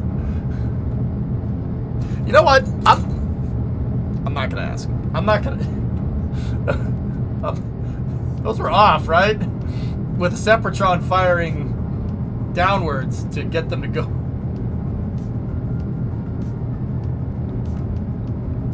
Okay.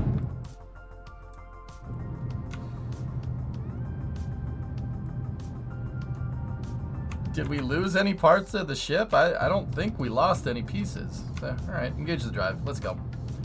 Come on, bang, bang.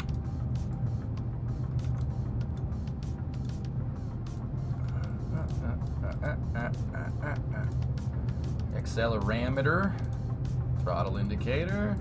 Let's go up to yeah.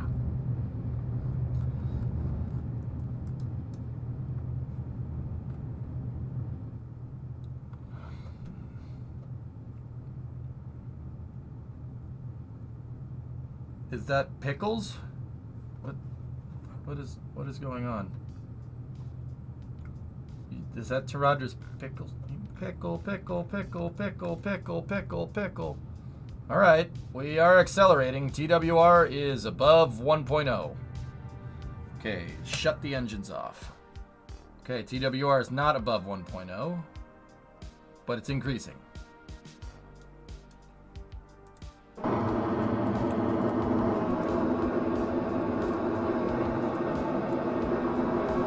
Dave, I don't know. I haven't gotten that far.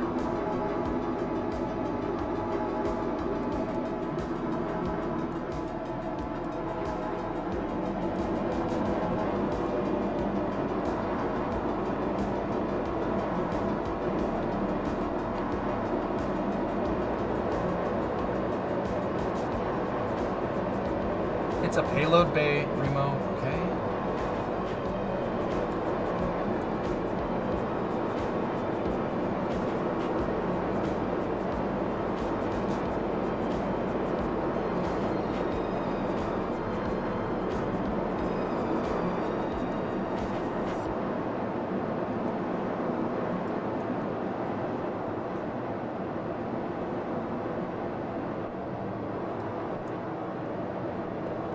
Drive is working.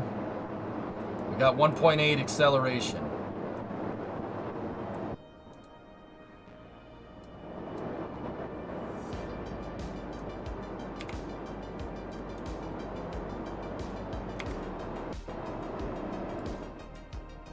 This doesn't seem aerodynamic. It's not.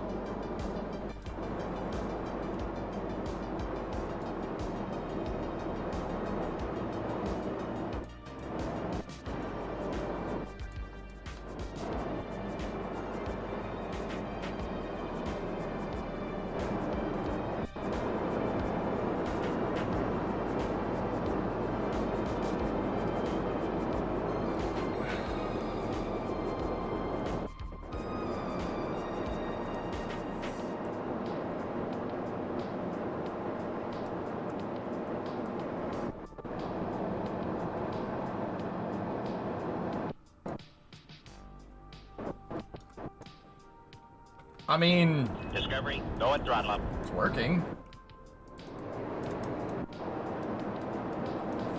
Yeah, I don't know if I'll put dropships in the blister payload bays. Who knows? I don't even know if I'm going to use this design.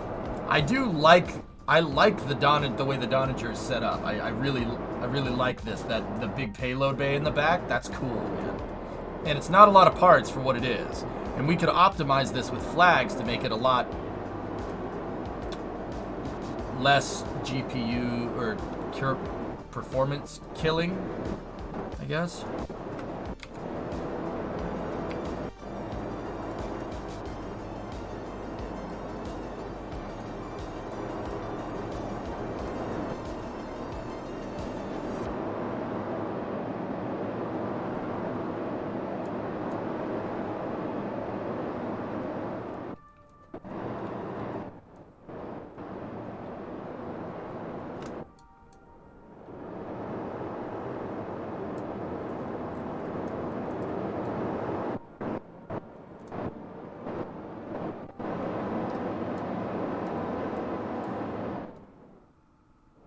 Window.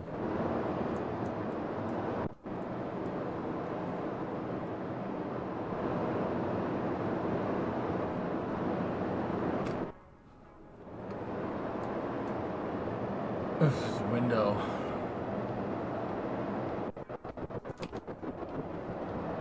This drive is absurdly stable. I can't believe how stable it actually is. That's ridiculous. Look at the rates. The rates are... Yeah, they are staying in line, which is pretty nuts. Discovery, go and throttle up. Are we there yet? No!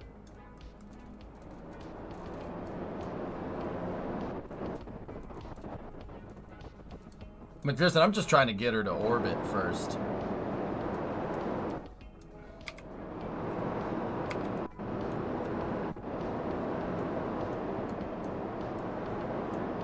I didn't even know where Val is on the ship, to be honest with you guys. I have no idea. She's somewhere in one of those crew tanks. This thing can hold like 150 Kerbals or something.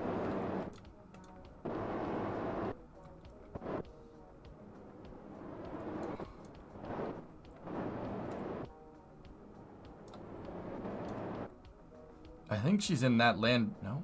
She's... Where? What is she in? She's in a lander can. I don't know which one it is, though. There's like 4 of them. Maybe this one? Nope. Maybe that one? Go up to the bridge, damn it. She had to run. If she walked, the movie would be over. Also, we have a new window on the side of the ship. Just saying.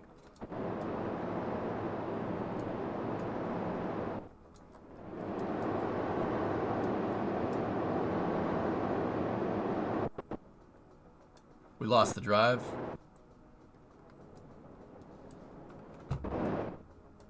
Alright, let's hit it again.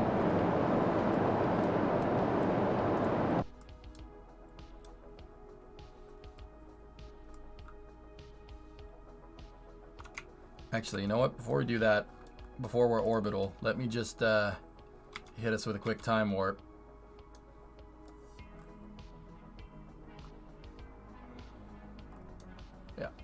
Yeah, that's what I thought. Yeah, there's a piece of debris floating around in there. We're still not orbital. We're close, though.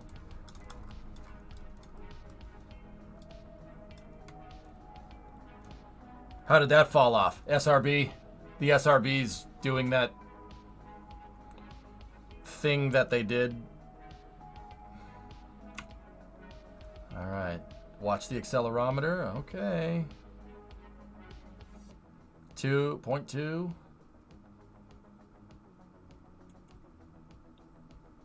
We're starting to go.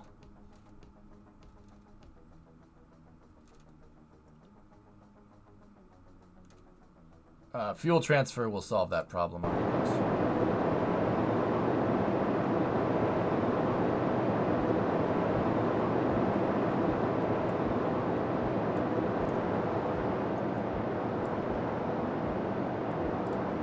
Yeah, Tessa, that's what you said to do. You said to do find control.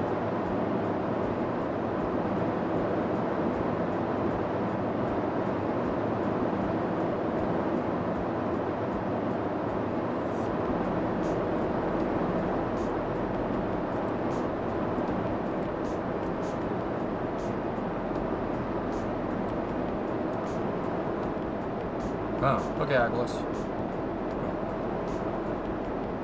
Okay, well, we're in orbit. That's good.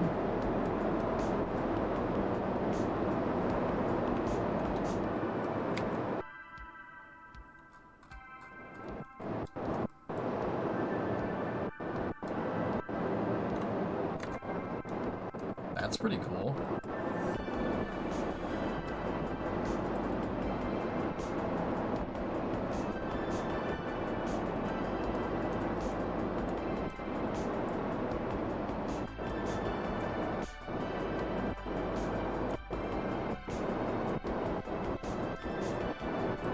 I'm actually kind of impressed that this is,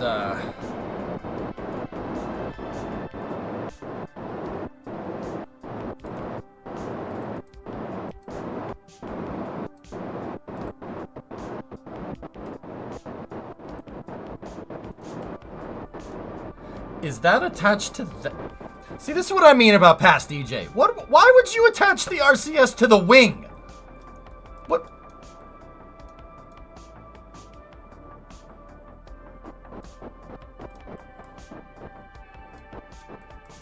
How much mass is this ship? It's 1,100 right now. What was I doing? Like, why did I think that was a good idea? I can't figure that one out. But you see it pulsating and it's moving the wings around? I'm like, what? Why would I just attach it to the fuselage? It's right there. Why would you attach it over here? And then be like, nah, let's move it over there. Let's just gizmo it. Here's future EJ's problem. I mean, clearly. Okay, whoa. Okay. Oh, damn it, the moon's behind us.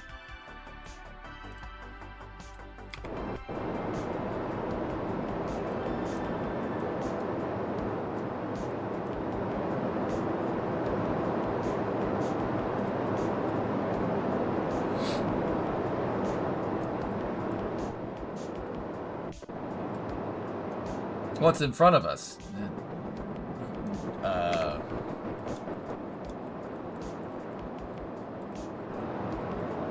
Nothing. Nothing, Loopy. Flip and burn. Discovery, go and throttle up. Hey, Kopf, Happy New Year. Also, new Kerbal soon. And also space, yes.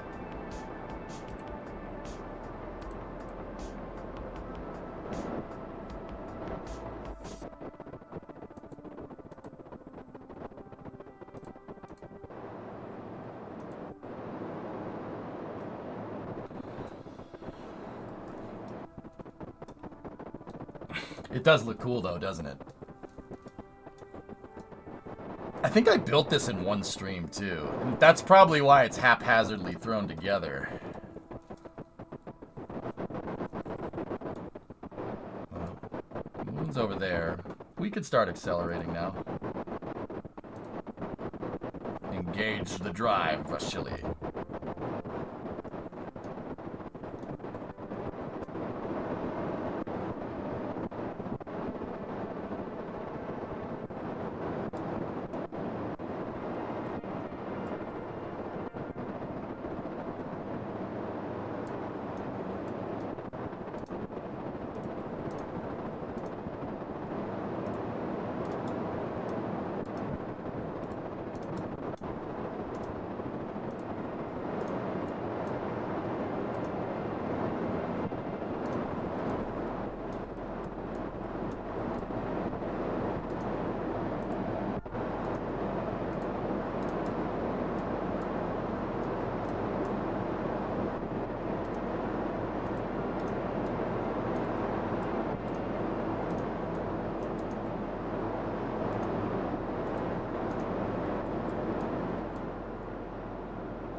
Rates are looking good. The SAS is dealing with it.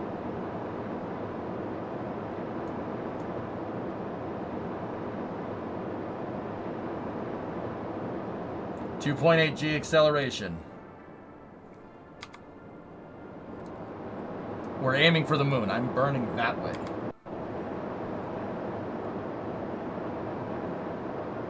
Three Gs. I'd like to remind everybody that this is a 1,500-ton ship. At least I think it's 1,500. I think, yeah, it was 1,500 at takeoff. It's 1167 right now.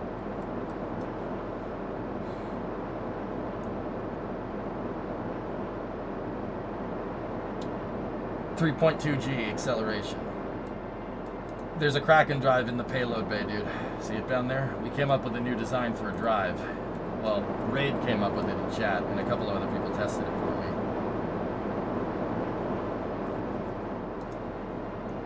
This one can do 3.32 on a 1,000-ton ship. It looks like we lost control.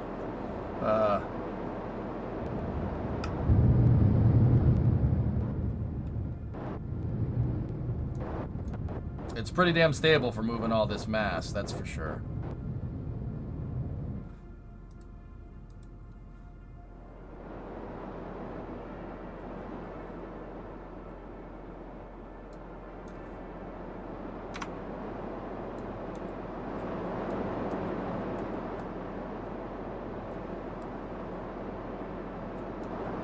Yeah, Tessa, the drive is maxed.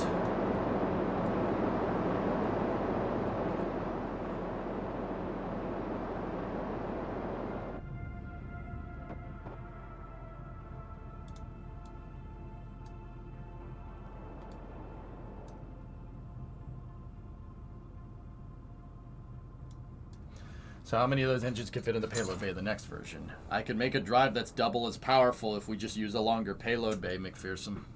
And that's what I mean. The Donninger is good for testing, just like Scobie was good for testing the other day.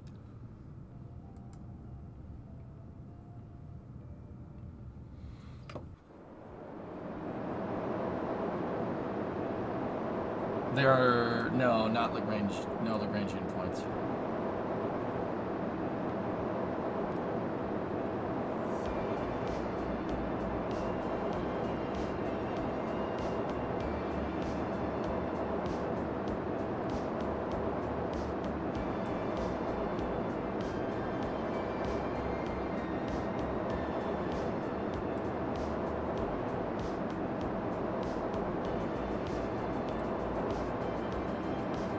%50 power, dude, is enough to compensate. See the rate controller?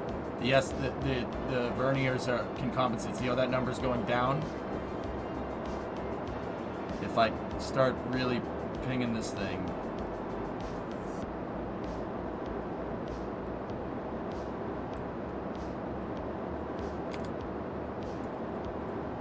I'd like to point out that we basically just did a U-turn in space.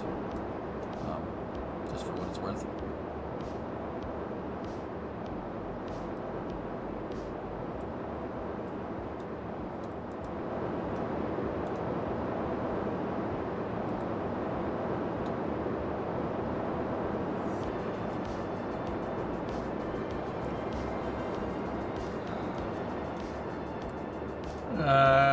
The payload bay closed all the way, McPherson, so it,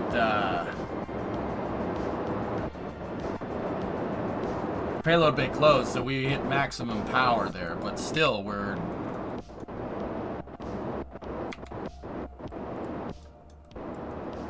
I mean, getting a 1,000-ton ship out to the moon in less than an hour is amazing by any means, like that, by any measure, not means. We've used by any means already.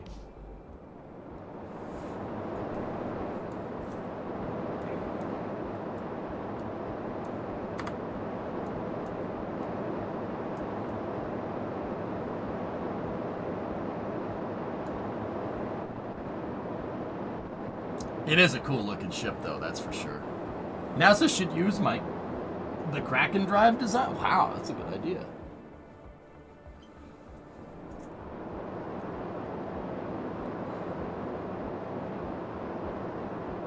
Can you right click on the cargo bay door? It'd be useful to see the position of the cargo bay doors when it disengages.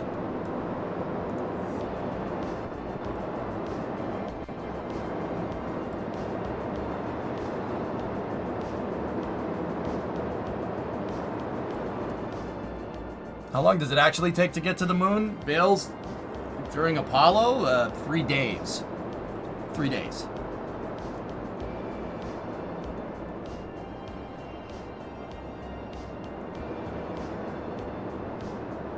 Same vessel collision, hypersonic, yep. Nowadays, Artemis 1 took a week to get out there, Bales. They went with the lower energy transfer because nobody was on board.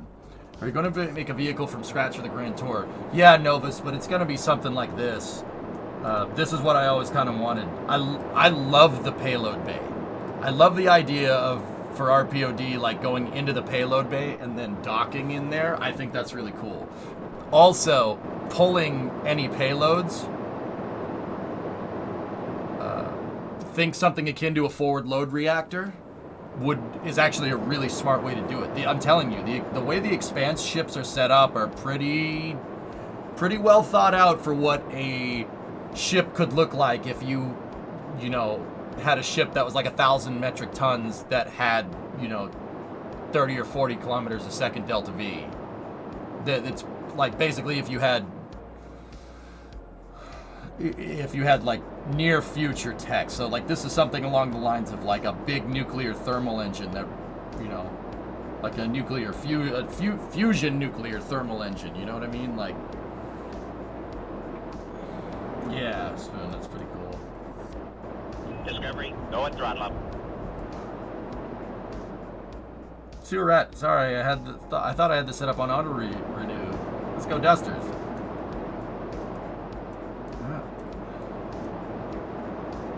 So, like, the idea, like, the payload bay idea Novus out back, I think is really cool. I think we should do that.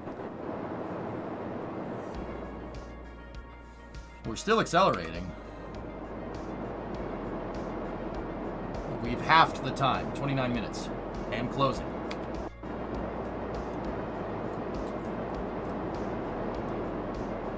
NASA eyes is what you want. So NASA space eyes.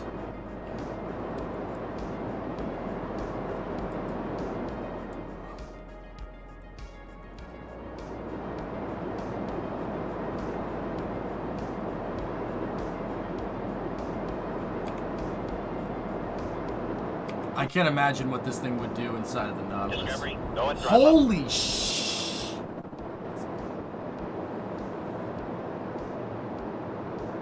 50? Sewer Rat? Discovery, go and throttle up. 50?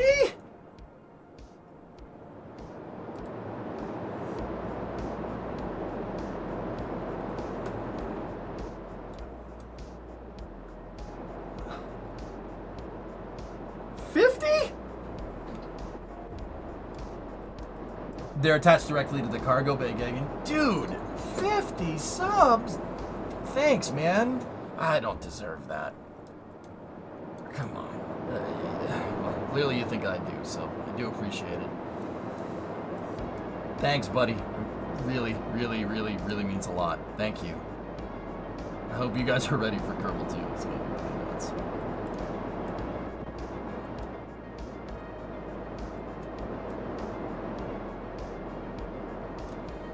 $7,500 meters a second. I'm gonna get to the moon in about 20 minutes.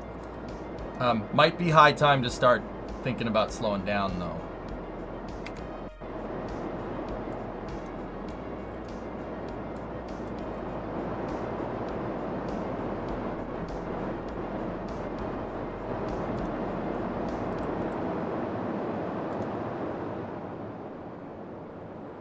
Discovery, go and throttle up.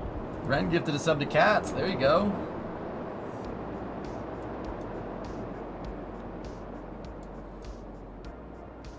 How long will it take to do the flip? Flip and burn? Not going to take very long. I would actually be curious to see what it would be like to actually do an Expanse style, like do the maneuvers that they talk about in the Expanse. So the Expanse is half the time, halfway, half the distance to the moon, you're accelerating at 1G. And then the other half, you're decelerating at 1G. So by the time you get there, you time it just right, so you circularize right when you... right when you're done decelerating.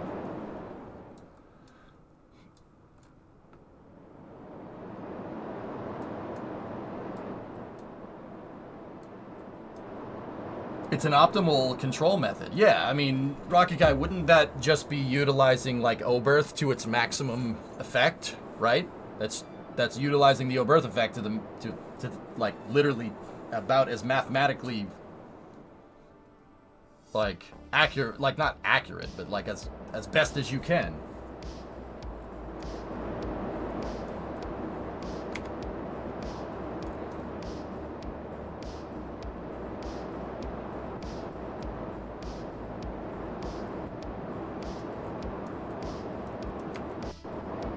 Yeah, me too, Sewer Rat. MCRN was, yeah, that's cool. That's cool. I'm with you.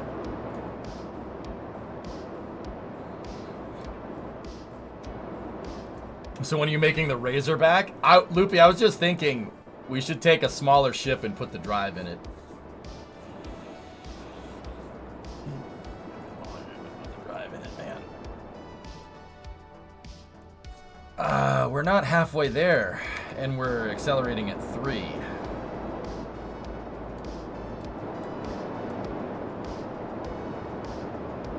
Here, let's get the acceleration to 1. I'm actually kind of curious to see.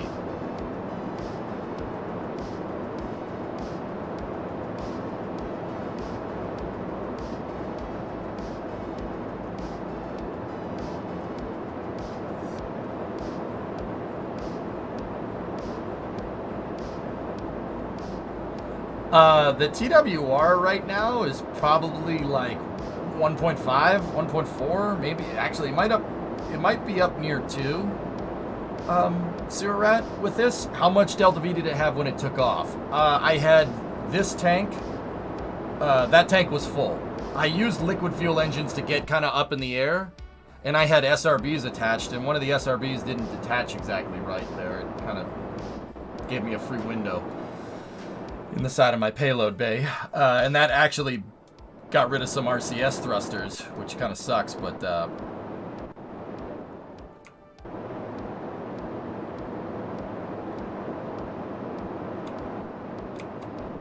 there. So our TWR right now, we're accelerating at 1G, 1,000 tons. It's 1,000 tons. That's how much the ship weighs. 1,092. Crazy. Hey Dragon, what's up? Yeah, and what's nuts, guys, is that's just a small drive. That's a small payload bay drive. That's a small yeet brick.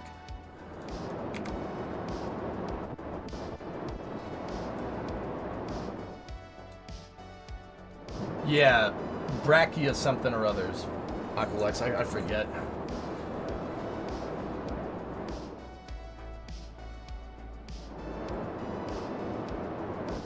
I know. Lumen, yeah, it's pretty cool, right?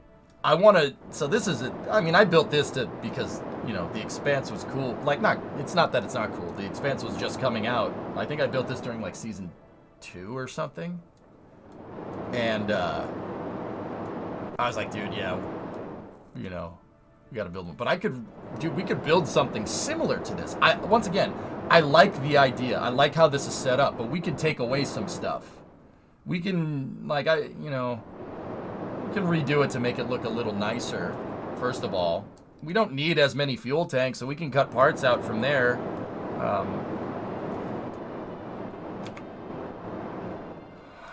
We're not halfway there yet.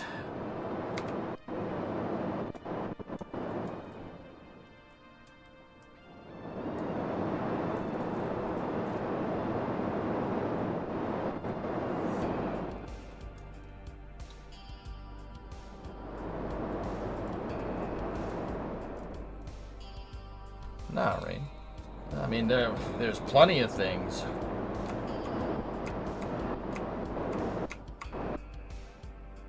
Right at 1.0. Perfect.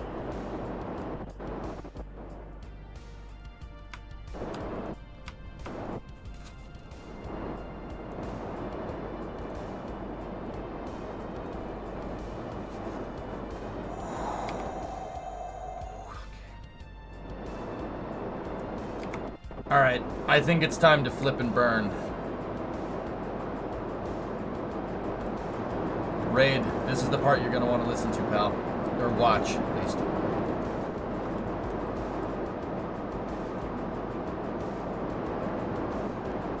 No, Hillness, that was the wind.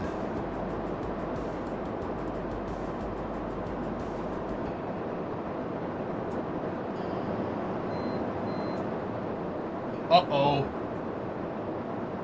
Uh-oh. Oh, crap. Can you guys still see this? Can you guys still see this?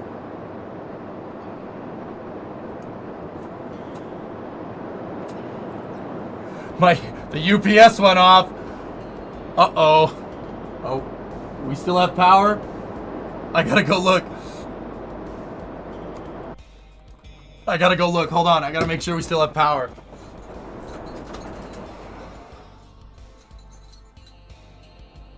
Yep. Power's still on.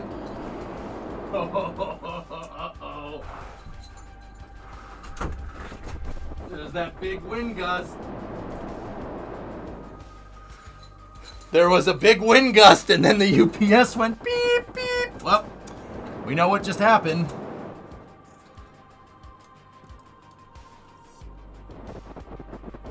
dude, there was a huge wind gust, and then that thing ticked, so... Guys, I might lose power.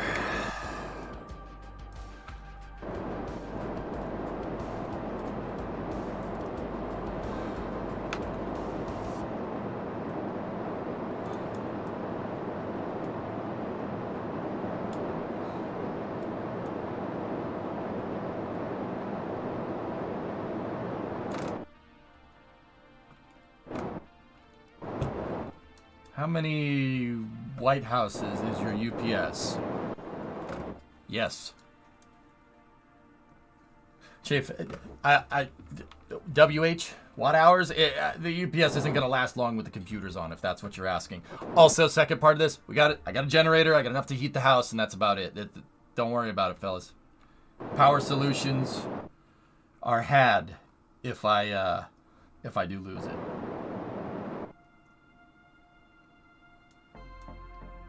Yeah, guys, there is a wind chill in Boston right now. Oh, the temperature. Oh, the sun's starting to go down. Temperature went down to 10 Fahrenheit.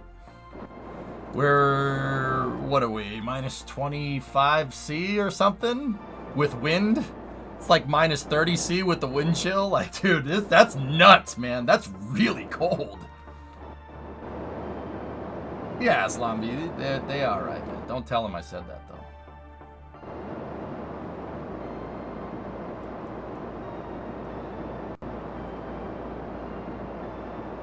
Is it normal in America to have a UPS and a generator in your house? If you live out in the woods, Jonas, sure, absolutely. Dude, we're not in the city, dude.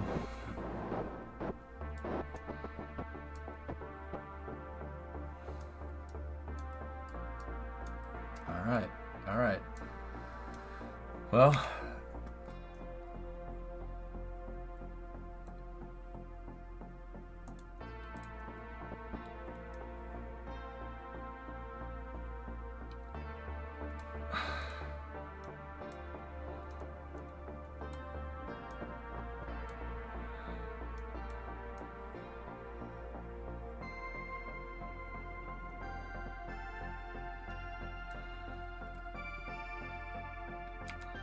Okay.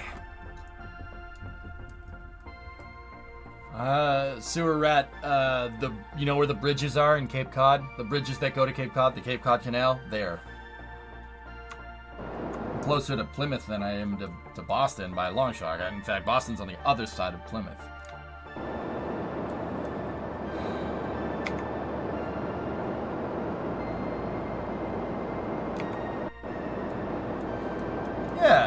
Yeah, Alex, exactly.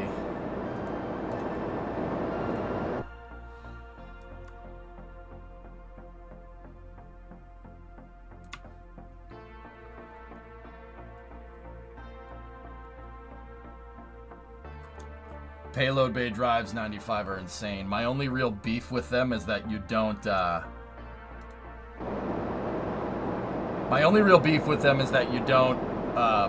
it doesn't really use a lot of power. But, I mean, dude, that's a 10-leg design. 10-leg design moving around 1,100 tons, no problem. It can move 1,500. It moved 5 tanks, no problem. Like 5 of the 288-ton tanks.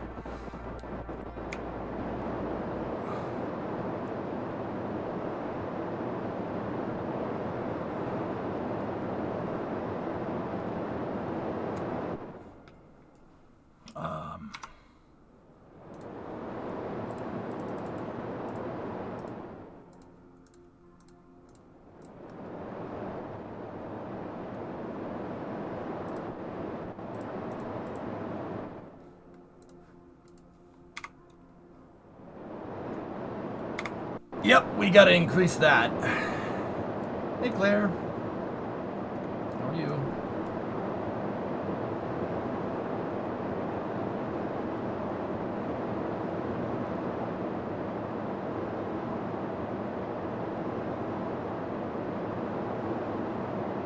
Yeah, Rocket Guy, just doing some basic math, yeah. To our time to PE Yeah, 2Gs steady would be good. Well, if the verniers hold up, we'll be all right. It can't do maximum McPherson. The RCS won't be able to keep up. It can handle this, though. If you look, if you see the rates kind of going positive, negative, that means the SAS is doing just fine. It can handle it. For whatever reason, the PID on the SAS roll controllers is terrible. I don't know what the hell that's about, but I have to manually close the rate right there. Where's the moon? SOI transition?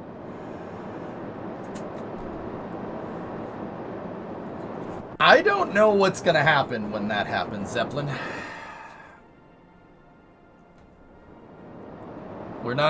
This time we're not gonna make it to the moon in 20 minutes. I think the title of the stream is trying to get to the moon in 15 minutes. This one is gonna end up being about a half hour. That's still pretty good for a 1,000-ton ship and no time warp.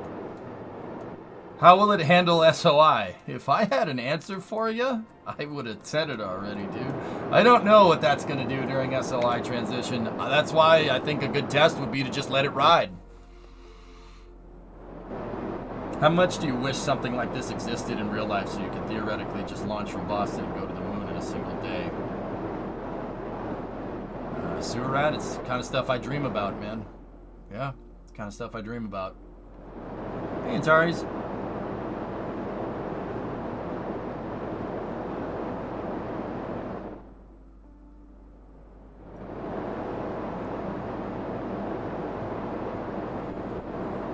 I mean, the SAS is keeping up, but once again, we have too much roll control. The SAS does this. If you have too much roll control, it'll overcompensate. The PID is dialed in. It's only dialed in so for your thrusters to have a certain roll control moment, and if it doesn't do, if you exceed whatever the SAS's maximum roll control moment is, it's just going to do this. You ever have a ship, guys, where your RCS just keeps pushing back and forth and back and forth and back and forth and back and forth? There you go. That's why you're interested in RDEs. Yeah, Aqualex, yeah, exactly. RDEs wouldn't do this, but it would do something like this. With an RDE engine, that whole, accelerating halfway, decelerating halfway is a lot more plausible. You wouldn't be able to do it. They're not that efficient, but they are different. It's definitely rotating detonation engine. There's something like the engines from the Expanse being worked on right now. Basically, it's a type of engine that detonates rocket fuel instead of combusting it. So what's the difference? So with a convergent divergent design, right? With a like a rocket engine, so the hourglass. Basically, you chemically deflagrate liquid fuel and oxygen. So you atomize it, they combine, and then you blow it up, and they combust. So combustion is called deflagration, or this is called deflagration. It's different than detonation. So deflagration basically means when you get your reaction and the thing blows up, the gases that are moving are subsonic. They're going slower than the speed of sound. So with a detonation engine, yeah, Scott does have a good video about it. With an RDE, with a rotating detonation engine, you have a rocket engine that does literally the same thing, except it detonates propellants instead of chemically combusting them. And basically, the gases that get shot out, right? The gases that get shot out of an RDE get shot out at supersonic speed. Now, on a regular rocket engine, you have an explosion that creates a subsonic explosion, so a combustion, and then the gases only momentarily accelerate past the speed of sound in the throat or like the impingement point on the hourglass, right, so to speak. They only go past the speed of sound there, and then they go subsonic in the nozzle. But since the rocket equation, Tsiolkovsky's rocket equation, is so I'm going to say, it puts a big emphasis on exhaust velocity. No, long story short, the detonation engine can accelerate the gases faster out the back of the rocket engine. And since you're detonating propellants, you're going to get a way more efficient burn versus a combustion. With combustion, you know, you usually have byproducts from combustion. With an RDE, you do not. Like, not nearly as much, because most of it gets detonated. You might be slowing down too fast here. Maybe.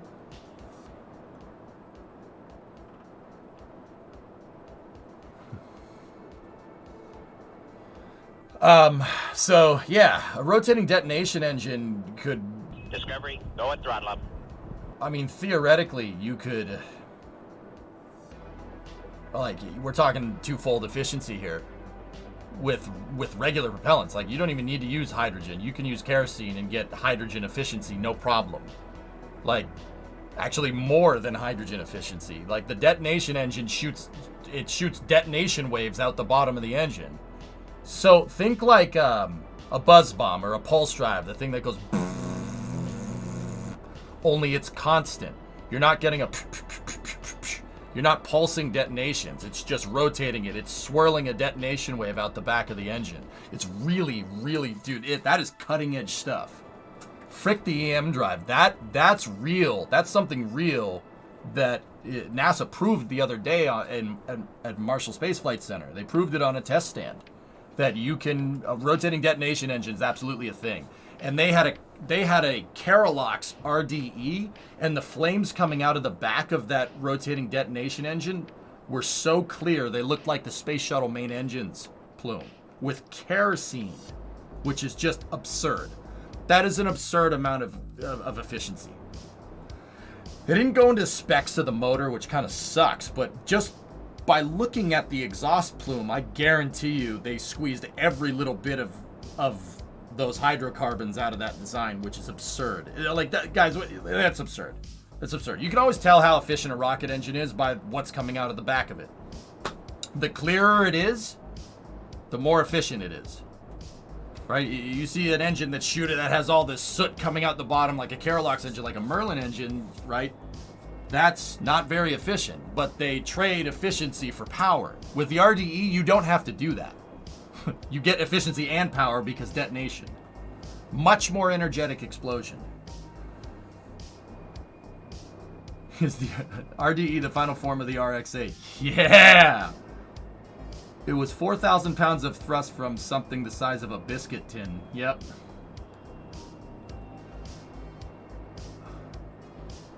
I don't know what you wanted me to see, Aqualex.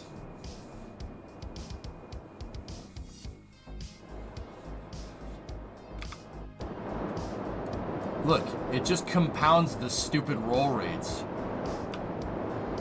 Come on, SAS, stop doing that. You're silly.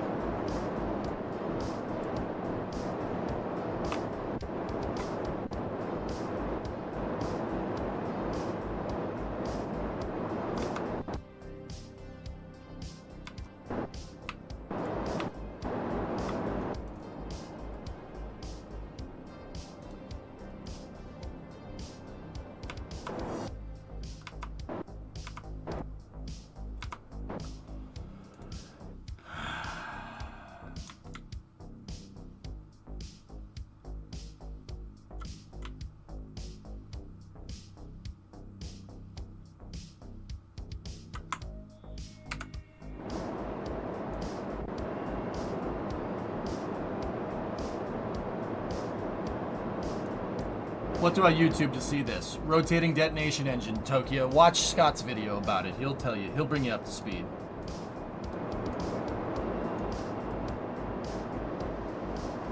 So you want exhaust velocity, you got... Yeah, you linked this already. I have this teed up from the stream the other day. At least I think I do. Yeah.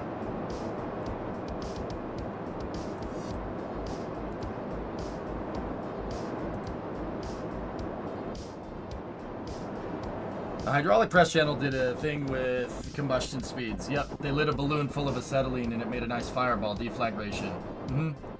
Then they filled the same type of balloon with oxyacetylene and the detonation was so fast the sound blew out all their mics. Exactly, Gagan. Much more powerful. Discovery, go and throttle up. Hey, Lewis.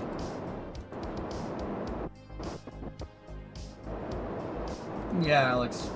Yeah, that's a good way to say it. Mm-hmm.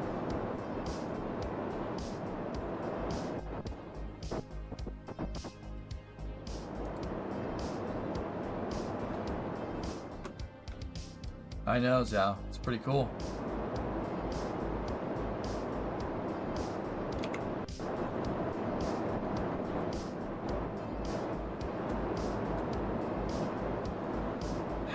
Repeating a thing from earlier, I just learned today that the shuttle used the principle for supersonic retropropulsion to protect the cabin from the SRB set motors by firing the nose RCS for a moment. Yep. Vulcan, something that I probably learned it, and then I probably forgot about it, and then I unlearned it, and then I relearned it the other day. I forgot that the shuttle's forward RCS doesn't fire. It doesn't fire during re-entry, which is just... That's, yeah. The reason why it doesn't fire, guys, because you don't want to fire RCS into a wave of plasma. That doesn't end well. I mean, when you say it like that, it actually kind of makes a lot of sense. Basically, the plasma boundary layer will keep the heat from the engine just kind of basically stuck. The engines will overheat really, really quickly. Yeah, Dragon. Scott talked about it. Yeah, I forgot about that.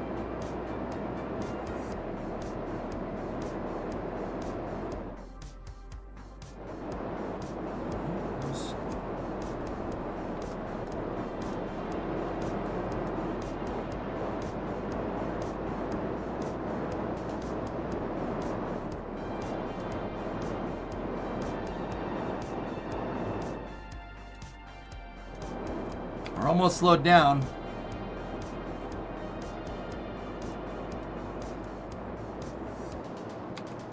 I'm not sure, Aqualex. Yeah, I don't know. It has to do with how the supersonic, the detonation wave propagates, I think. How far are we from the SOI? 7 minutes. Yeah, we could have gone into the SOI and started decelerating, interestingly enough. Yeah. I'm actually gonna slow her back down to 1G, dude.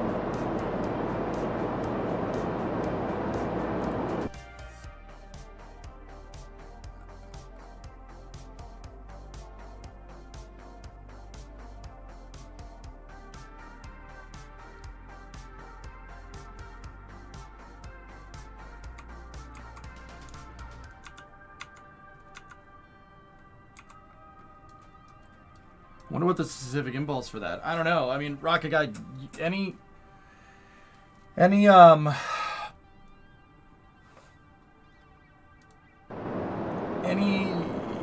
ideas about what an RDE specific impulse could be, or like, yeah. Any idea what like an RDE specific impulse could be? Like, say, I don't know. No, that's too hard to calculate. Never mind. Ballpark it, you know.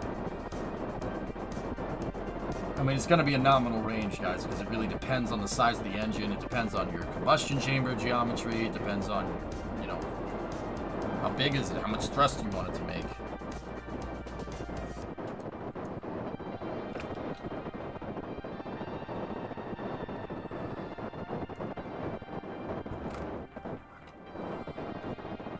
What the frick is with this thing?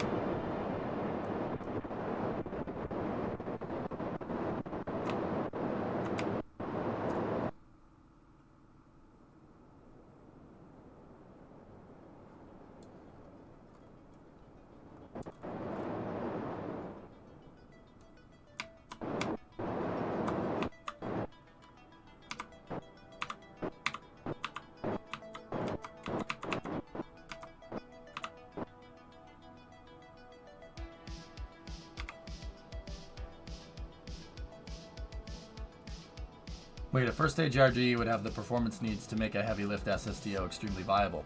That's what I mean, Vulcan. RDEs aren't an Epstein drive from the Expanse. But they're like halfway to that. That is like some near future tech that could actually be a thing. And once again, NASA proved it, dude. They tested it in Marshall. It absolutely works.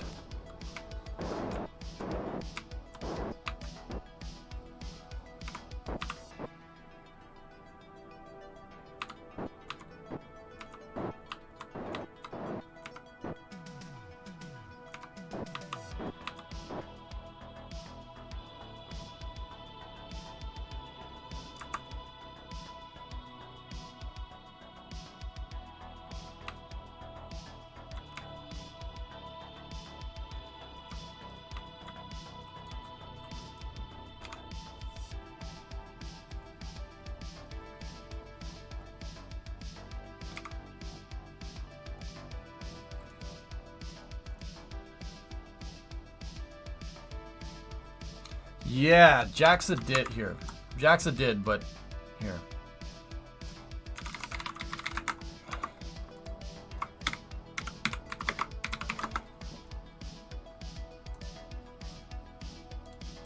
Loud. Headphone users. Headphone users. Headphone users, you've been warned.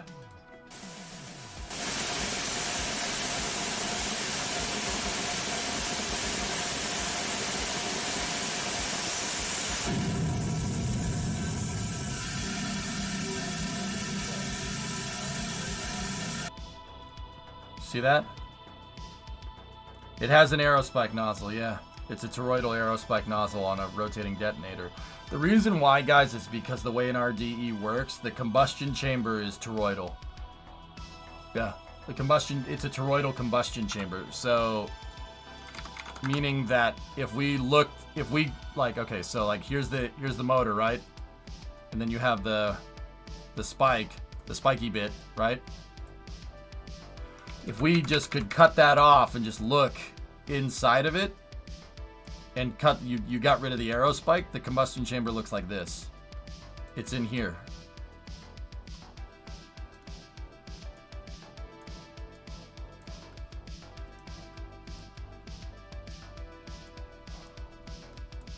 It's a toroidal combustion chamber, guys, because they need to rotate the detonation wave to keep it going, or else it turns into a pulse jet. It'll go, the pulse jet. Like, think the V1 missile. That thing. You don't. The key with the RDE. So what a pulse jet does, guys, like the buzz bomb, right? Is it's opening and closing a valve, and it uses the pressure drop from the detonation to open a valve and get more fuel in, and then the detonation wave comes back up, blows it up, and goes back down. So you get a like a it's pulsing detonation waves, right? It's very simple. It's about the easiest jet engine that you can make. Pulse jets are actually really cool. Really, really interesting. Like, you could build one. There's plenty of videos on YouTube about doing that.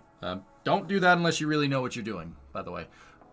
This thing takes that same idea and swirls it. So think like a helical detonation that goes through the toroidal part and comes out here and then rotates around the spiky bit. Yeah, and the thing has 3 detonation waves rotating inside of it at once. They keep them separated apart. But theoretically, the more detonation waves that you could fit in between, right, you can make a more powerful engine. So think about it like the detonation waves are in 3 times symmetry, right? Theoretically, with RDEs, you could get it to like 6 times symmetry or like 8 times symmetry. And if you do that, you're detonating more inside the rocket and you make more thrust.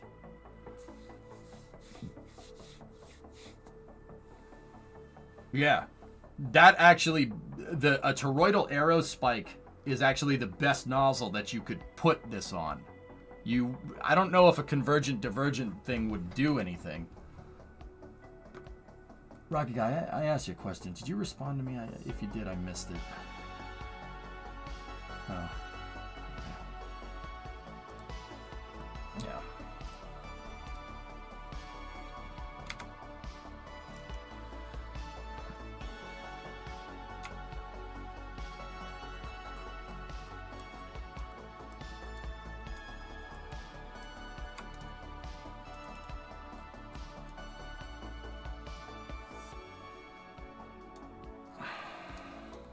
You had muted for a second. You apologize? Yeah, no problem, dude. What do you think an RDE could do for, like, specific impulse? If that's the right way to ask that question. I'm not... We just did an SOI transition. It was fine. Guys, the drive's okay. We're still decelerating just fine. But we weren't under a lot of load.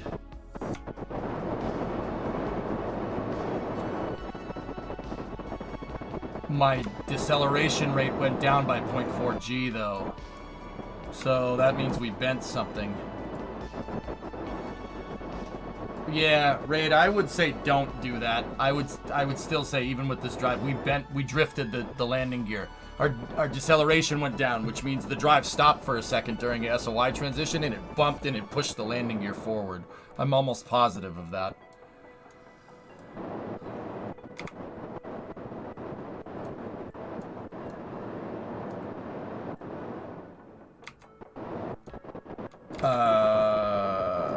Okay, maybe we should just stop the drive completely.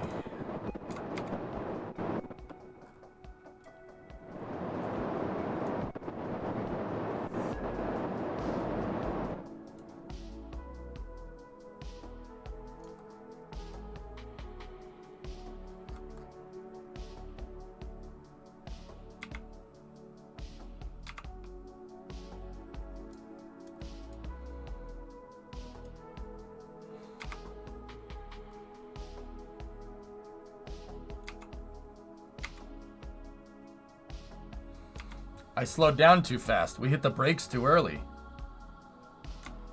Alright, let's see something.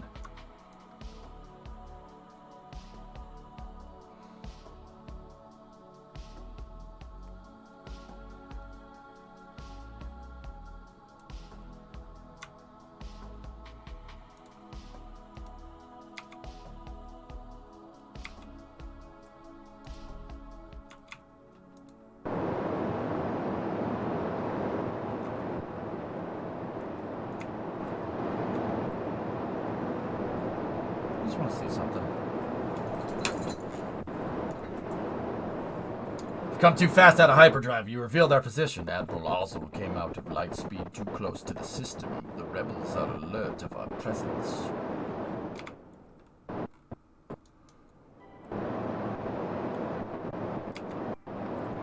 Yeah, we slowed down too fast.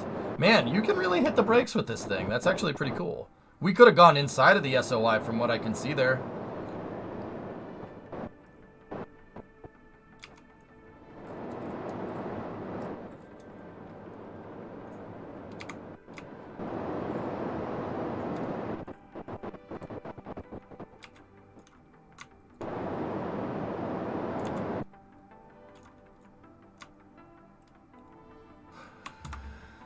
So specific impulse is more related to the combustion, or in this case, detonation of the propellant use. So IMO, I don't think RDEs would change the ISP of an engine other than perhaps allowing it to get closer to theoretical maximum for the propellant use. So like 532 for Hydrolox, 458 for Methalox and whatnot.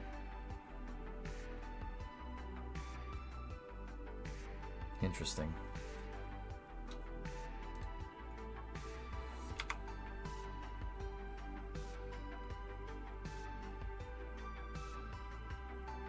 I don't know, Aqualex. Yeah, I'm not that familiar with the system. You'd have to go read about it.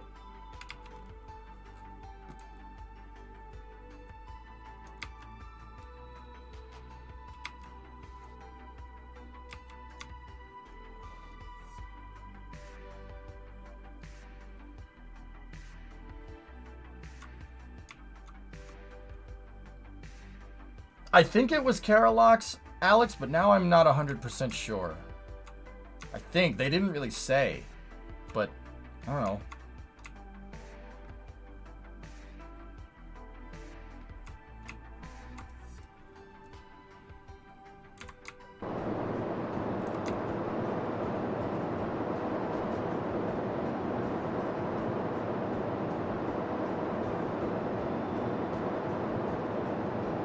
Thanks, Badaloo. Appreciate it.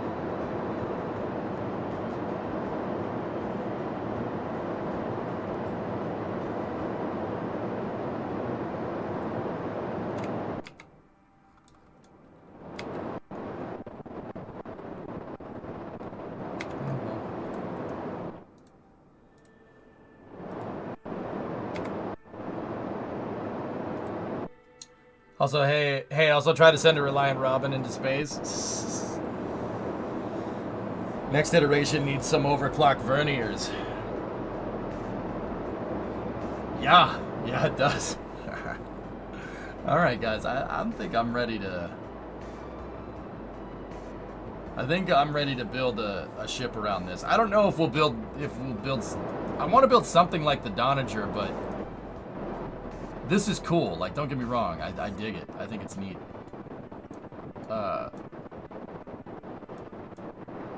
But yeah, it would be cool if I built a dedicated area for the drive and not just stuck it right in the payload bay, you know?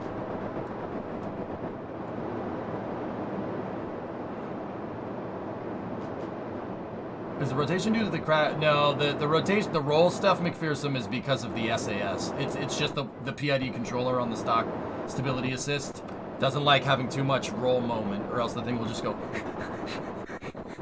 It'll wag at you. Same thing with control surfaces. If you have too much control authority, the SAS starts freaking out. Another ship may you suggest?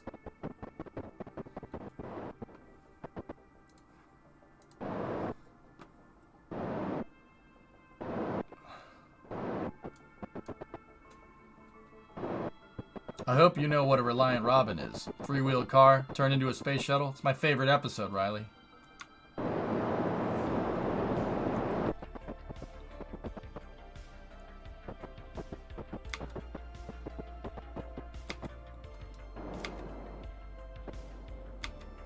Seriously, that's like my favorite episode of Top Gear, man.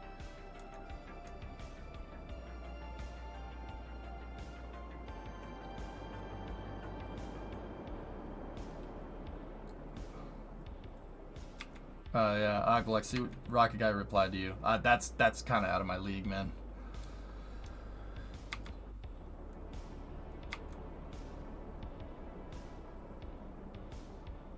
Vietnam Special is your favorite? Good call.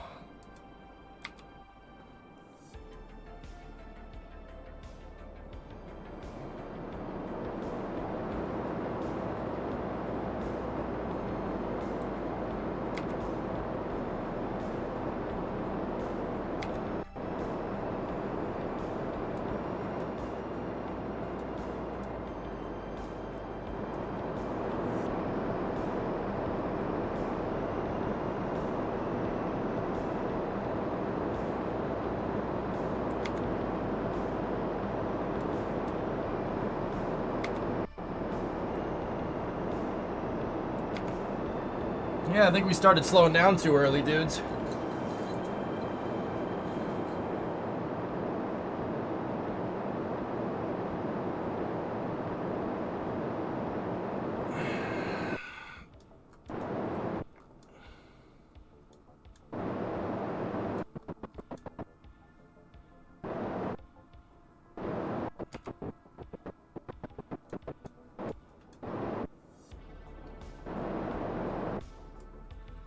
All right, guys.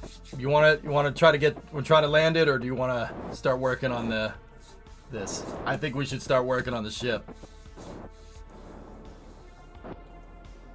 Land? Okay. All right. We'll land it and then we'll work.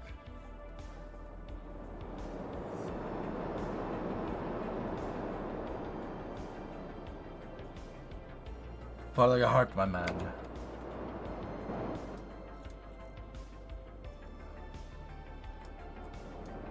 Work on the ship? I'm seeing more work on the ship than anything. Okay.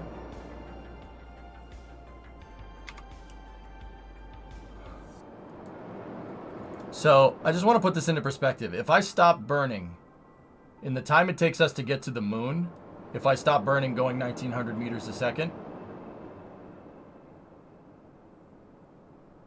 that's the amount of time it took me to get from here to here when I had the drive pushed.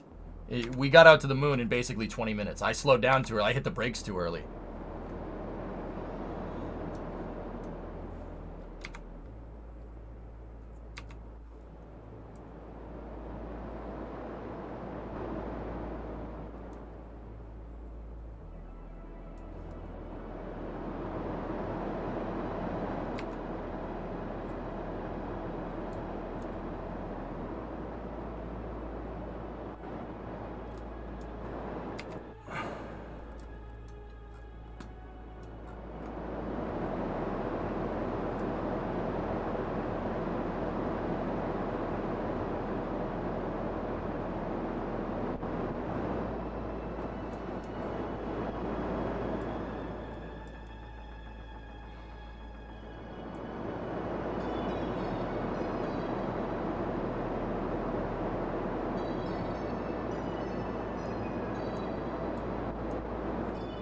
How about the Kraken drive that refills your fuel and you use normal rocket engines? Kraken drives don't refill fuel, dude. Inverse clock cow controller does.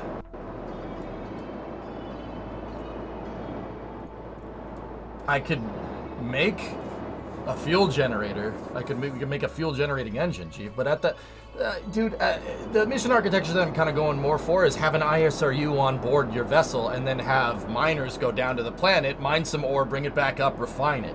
You know what I mean? I'd rather do that. I just put an ISRU on the ship. That generates fuel, and that's not game breaking.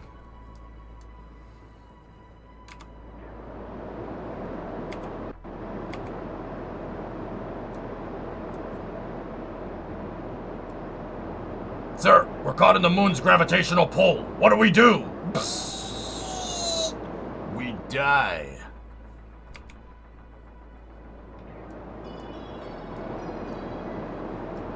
You can't send miners to the moon. Now, hey, Jack, you take your crap posting and you leave it on Twitter. You hear me? Take your crap posting and you leave it on Twitter. Nope, no. Stop typing.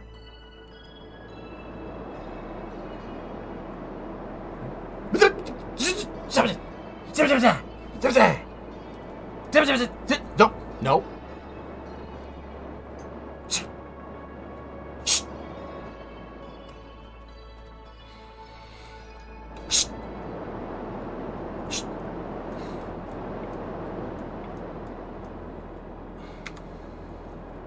Was that a Last Starfighter reference? Greetings, Starfighter. You've been recruited by the Star League to defend the frontier against Zur and the Kodan Armada. But what if it's... No! What's up, man? How are you? Predongles? What is this?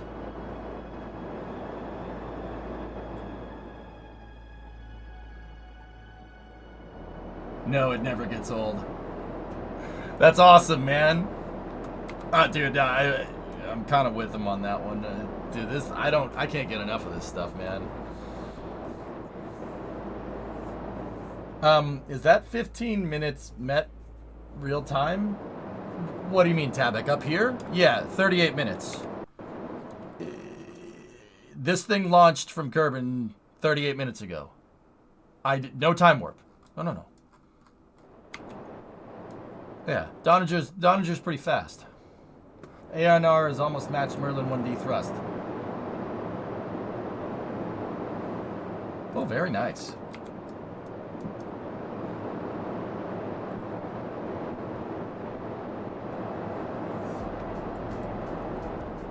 Knowing your level of enjoy, I would start working on the tour ship. Yep. It's 15 minutes times pi, okay? See? Look.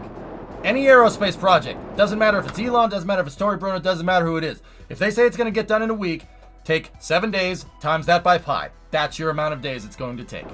Rule of thumb for all aerospace engineering. So the next time you guys are going to give me crap, oh, AJ, you can never hit your deadlines. Shut up. Okay? And here's the thing. If I say it's going to take a week, and it ends up taking 3 weeks because pi, give or take, right? If I told you it was going to take 3 weeks, and would try to be responsible about said project, then it's going to take 6. Understand? Or 9 weeks. You see what I mean? You can't win. You can't win with this. Can't win. Also, we went through SOI transition. We're definitely... Uh-oh. Accelerometer is reading 0. Yeah, we blew through the drive. No problem. That's fixable.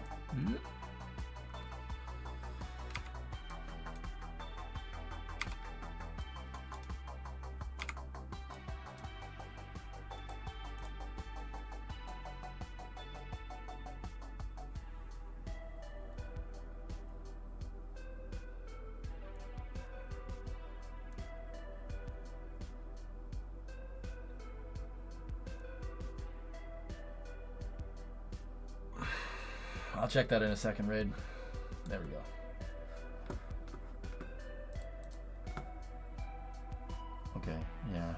I see where you're. I see it, Raid. Okay, cool. Yeah, Hibbit, we could do that, but then, you know, we wouldn't. Flipping and burning wouldn't be as cool.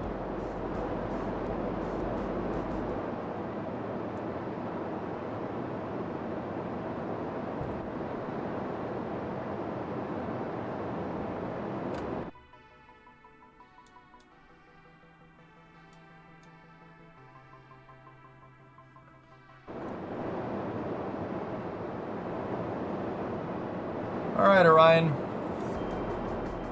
We'll try to get it.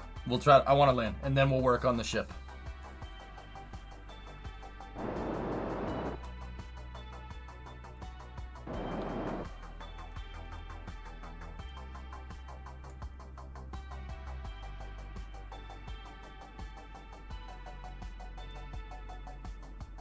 Yeah, I'll try to get this down on the surface, Chief. I'm gonna have to pick the landing site though, guys. Like I have to, yeah, we're gonna have to pick it, because this thing won't really land too well on, it won't land too well on a crater rim. You know what I'm saying? I know, Alex. They did helicopter on Mars, man. They did helicopter on Mars. It's freaking fabulous, man. Fabulous.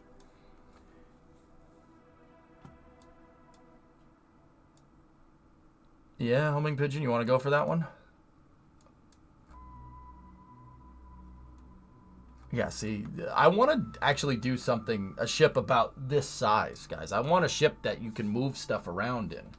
I don't need as much fuel tanks, though, because crack and drive. We don't need as much fuel. We don't need as many fuel tanks, and I'd actually think it'd be cooler to opt for, like, taking something similar to the Donager, something like this, changing it up a little bit, and then removing a set of fuel tanks here, and then doing that payload bay flag stuff that we were doing with Grissom yesterday, and increasing the size of the payload bay. Like, seriously, put a docking ring in here so we could attach modules, and it could literally tow the modules around. The modules would be here. And then that extra space that we put up here, that's the spot for the drive core. That's the spot for the engine. And because it's attached to the payload bay, we can make it so the drive can be interchanged. I think that's a good idea. I found a Chinese Lego knockoff brand. They have some amazing stuff. I've seen this before, dude. Yeah, the Tachi. Very cool.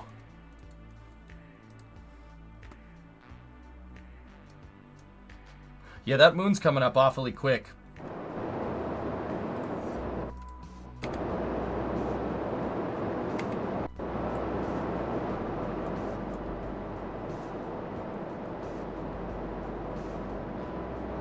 I really like the idea of having a giant payload bay on the ship. I think that's cool. And I like the nacelle here with regular rocket engines for impulse control. Like if we're going to speak in Star Trek terminology. I'd prefer to have regular rocket engines.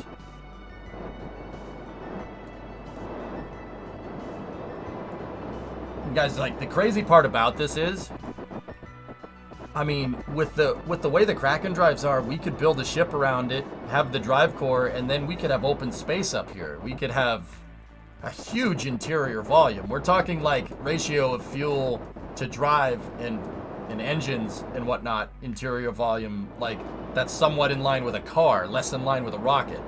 Remember, with the drives, not everything needs to be a damn fuel tank. Tantive 5. Yeah, I don't want to. I want it to be my own design. We'll design it around the drive. I think that's a good idea.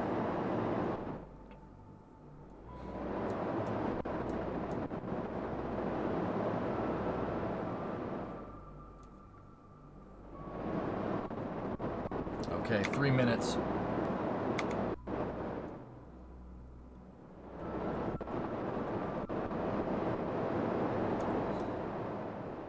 And apparently, something that I thought is actually kind of interesting. Apparently, you can, Like if we're accelerating at 1G and I had a rover in here and we let the rover go on the floor, so to speak, like on this part right here, you should be able to drive it around. If we're under 1G of acceleration, the rover wheels will actually work. Supposedly. May I show you a craft for inspiration? Yeah, go ahead.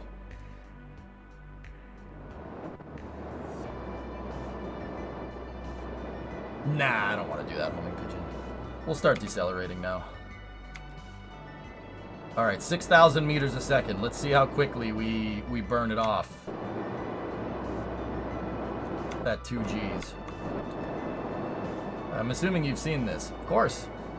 Parachutes.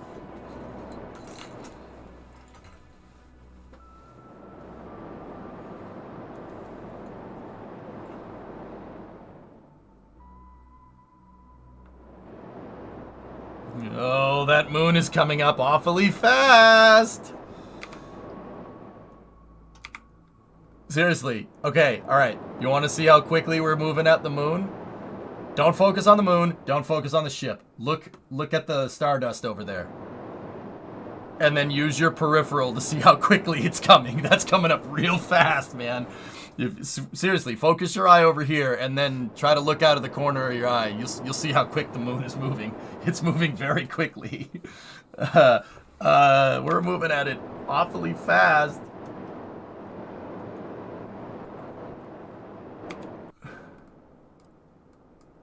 Slow down.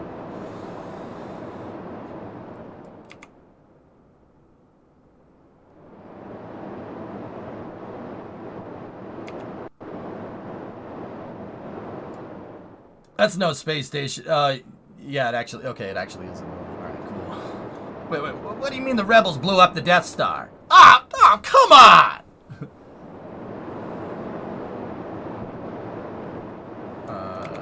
What's time to 2 minutes? 1 minute 54 seconds. Literally as I said that. That's good.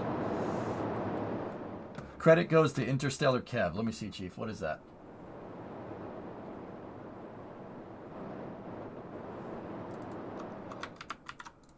Dude, that's honestly not big enough for what I'm trying to do. But if we wanted to make some landers that go down on the planet, you know, I actually dig it. That's cool. Very neat, very neat. Very nice looking.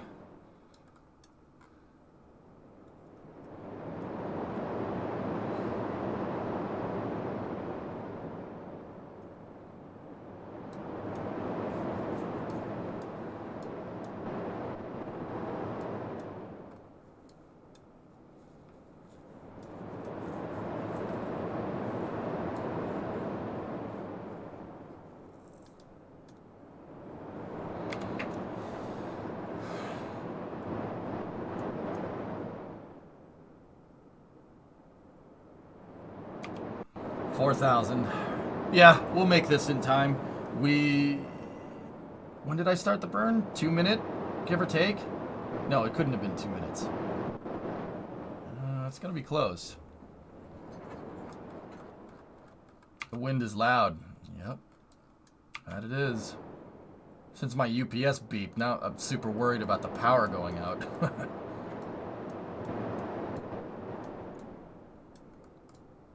And yes, Primo, for what it's worth, there are a bunch of holes in the craft.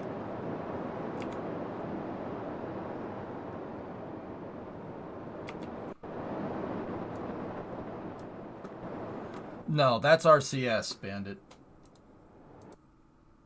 There's no wind right now, but the wind is so loud here, it sounds like a jet's flying over.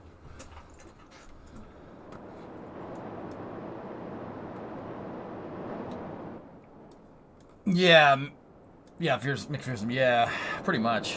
It's not, yeah, she ain't really...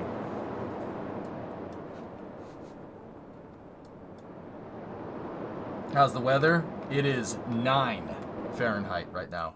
9. F, not C. We're like minus 25 C right now. Yeah, it's really, really cold.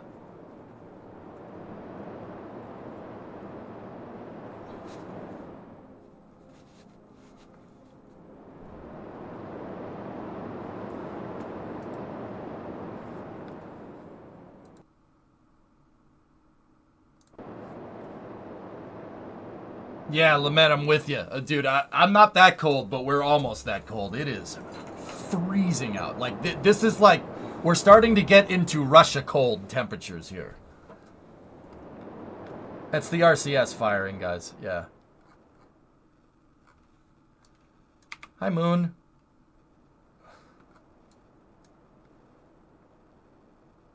Oh, nice, Dio. There you go. Believe it or not, it's because of me. Hey, that's cool.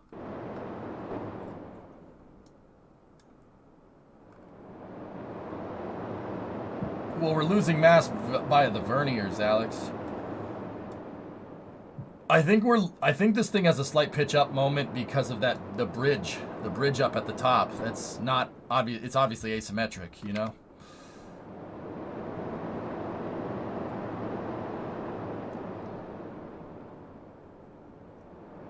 Actually, it looks like we're gonna get this burn is pretty much right on the money.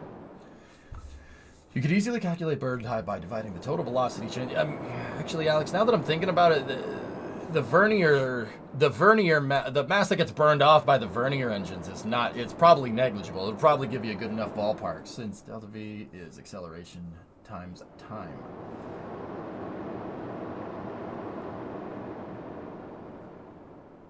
Yep. Yeah. Minus 40 in Ottawa, 27 in Lachine. Jeez. 15 minutes or less. Are we delivering a pizza? Yeah. We made it in 45 minutes this time around, but I had to make a pit stop at L1. I had to go to the bathroom. Dude, Lamette, I've never seen the wind this, like, pissed off. Like, don't get me wrong, there's places with more winds, but it is freezing cold.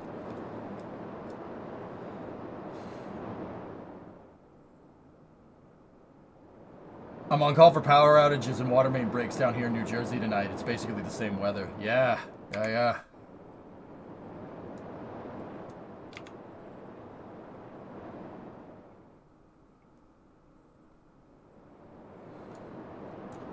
I don't mind it being a little cold. This is kind of this is a okay, all right. Take it down a notch. Time to PE, 2 minute 54 now and increasing. We're gonna circularize here in a second. I should actually take my foot off the gas.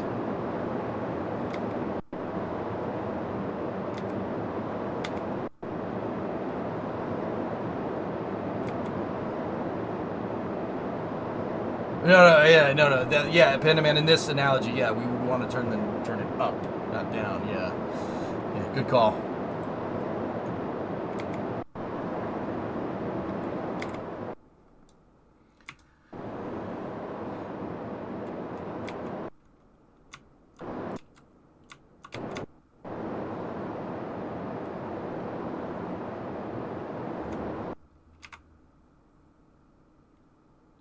Okay. Yeah, Kinder, I have my hoodie and I have a couple of other coats, yeah. Need to find a good movie with my lady. Any suggestion before I go offline? Lamette, Bullet Train? I watched Bullet Train the other day. Brad Pitt's in it. Yeah, that's a good flick. I like Bullet Train. I thought it was funny. Really funny, actually. A little gruesome at times, but pretty dang funny. Yeah, it's right, Tave. You're a bunch of diesels. You're a bunch of diesels everywhere. I learned everything I know about people from Thomas the Tank Engine. You're all a bunch of freaking bloody diesels. Right, guy, I thought it was good. Oh my god. The wind just blew and it blew a bunch of cold air in here. Holy crap. I'm awake.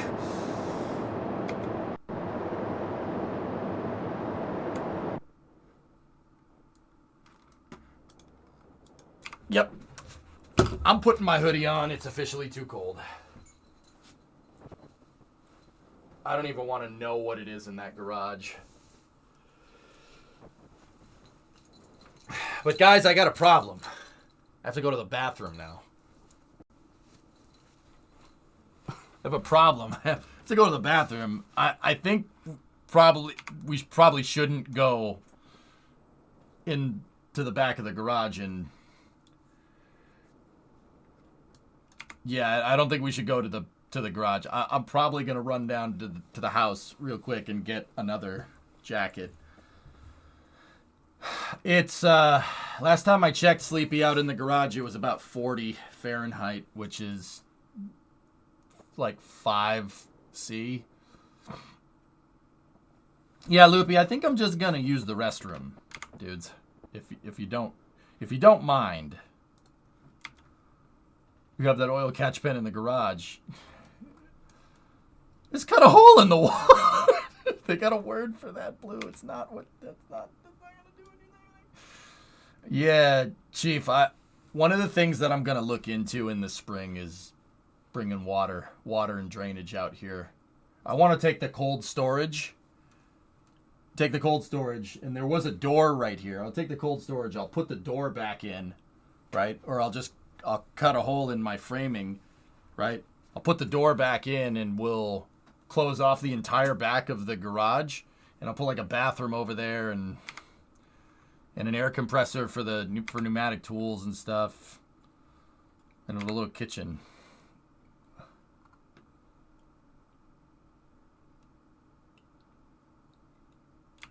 Or we could, just get an outhouse.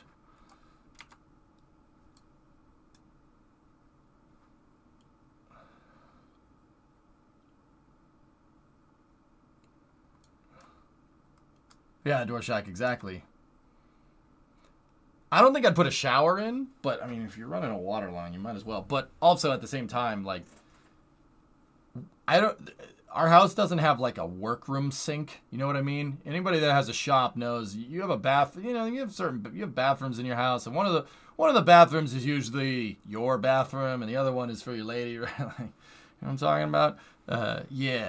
We don't have really anything like that, and I don't want, like, we have nothing with a work sink except for the sink in the kitchen, which is, I'm not washing my hands where you, like, washing oil off my hands in the place where you prepare food. That's kind of, yeah. You can add a rainwater collector for the water closet. I mean, yeah, Chief, but that would be pretty useless 6 months out of the year. It's septic, Mutter. Yeah.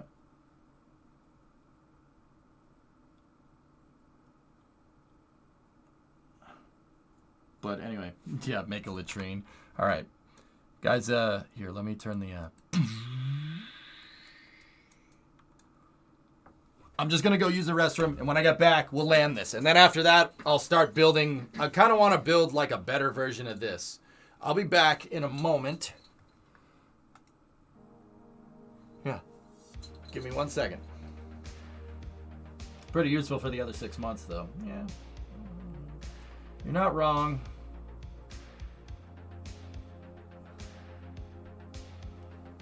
Watch out for ice. Okay, yes. I'm gonna make a run. I'll be right back. It is about to be really cold. Wish me luck, chat. Wish me luck. Oh.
That is a temperature.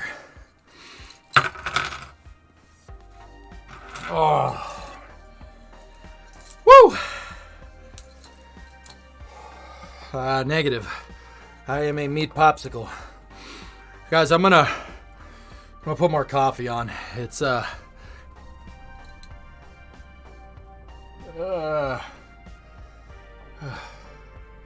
yeah, probably that's all taken care of.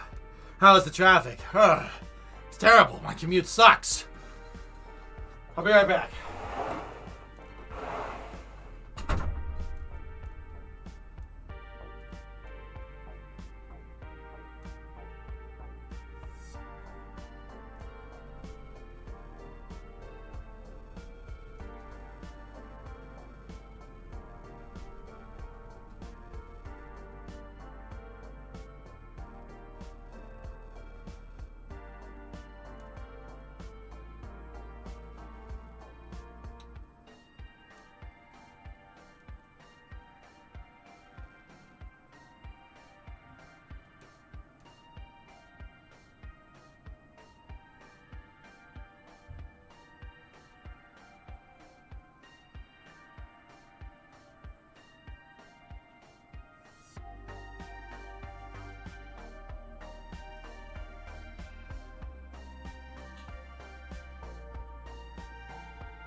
Freaking coffee machine's taking forever to warm up. Damn it.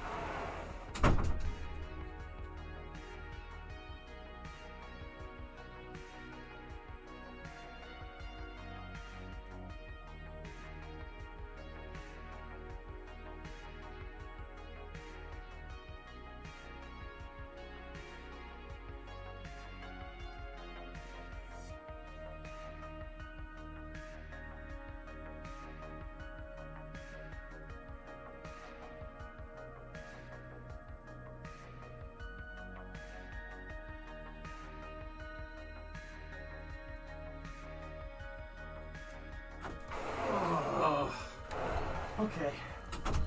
Okay. All right. I'm good. I'm good. Okay. I got gloves. You know, I got gloves. I got my winter hat. You know, I didn't put on a winter coat because my winter coat doesn't fit me. But, you know, we have one hoodie. And we have another hoodie underneath that hoodie. That's twice as many hoodies per hoodie. Okay?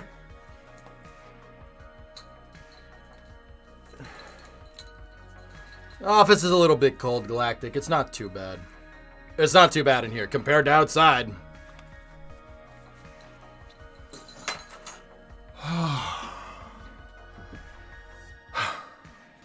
Okay.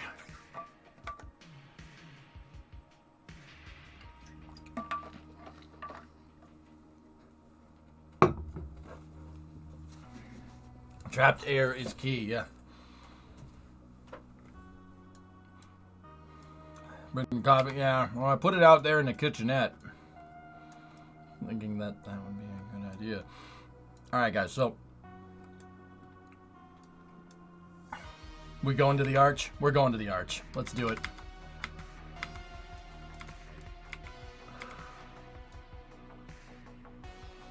Woo! Woo! Woo!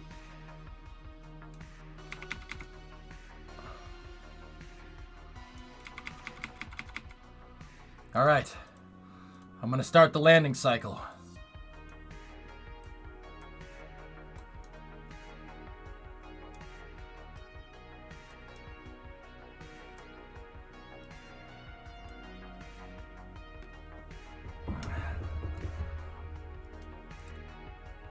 Which arch? The Archie one.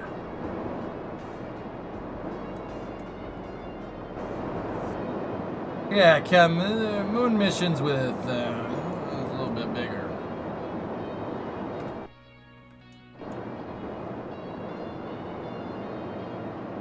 I have insulation, Aqualux. I have extra left over from doing this. I gotta... In here, it's actually not bad. It's just coming in through there. And if it's coming through there, if there's draft coming through there, that means the garage has a hole in it somewhere. There's heat is getting out somewhere. And I gotta find out where that is. Yeah, Kevin. We're gonna, we'll land. We'll land with this. It shouldn't be an issue.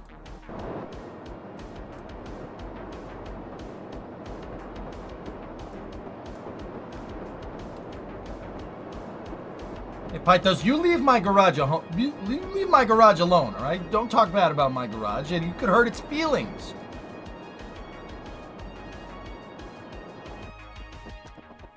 Blue Flare, there was I sealed up most of it around the door. It's the actual door itself, man. Might need to put a threshold in or whatever.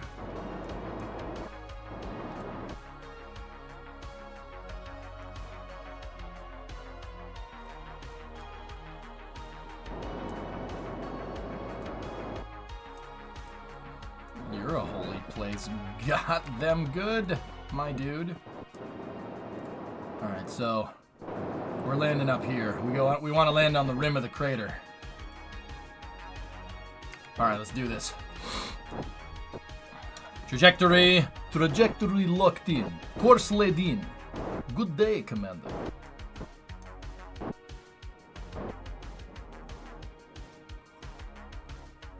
Well, Kem, I'm using the Donager as a basis for my Grand Tour ship. We're going to go everywhere. Enough farting around. Okay. Accelerometer is up.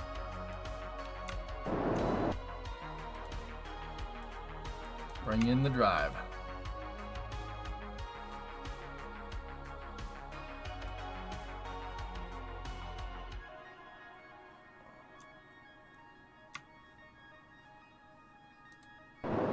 Nice, comfortable 1G of deceleration.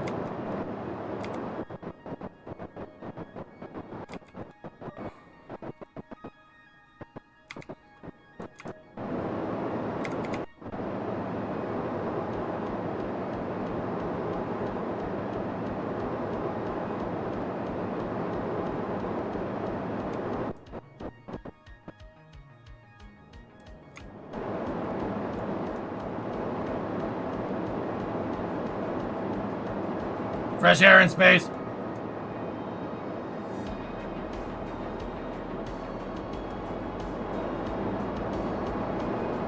Can you land using only the drive?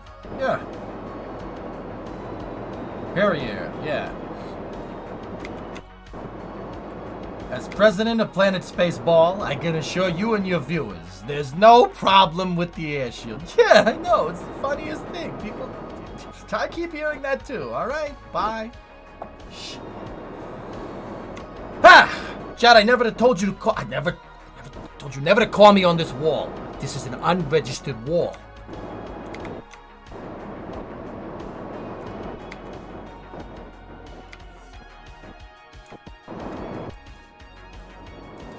Idea. Attach the Kraken drive to an asteroid. Your name isn't Marco by any chance, Smirk. Oh, you made the... Oh. Well, you made the joke already. Whoops. Oh, this is weird. Your name isn't Marco by any chance, is it? I mean, Smirks, we could do it. I could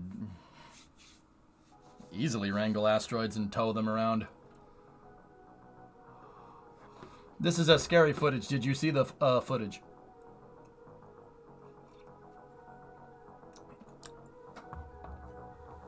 Yeah, wind chill drops to minus 104 F, minus 76 C. Lowest ever recorded in history. Yeah, that's not far from me, dude. It's really cold. I think... okay, guys, someone's gonna fact check me on this one, because I'm not 100% sure. With the wind chill right now, we're probably almost to minus 30 C. My question is it hotter on Mars right now? I think it might be warmer on Mars right now than it is in Massachusetts. Yeah. Imagine if we could deorbit the moon. Yeah, let's do it. Yeah. Is it,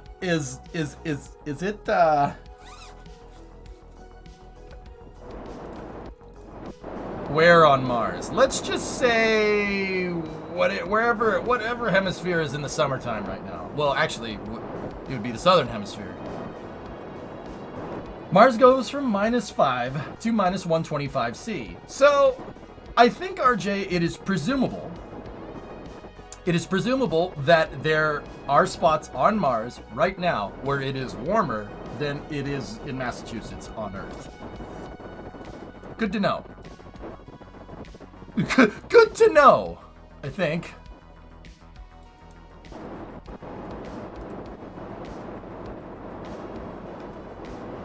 All right.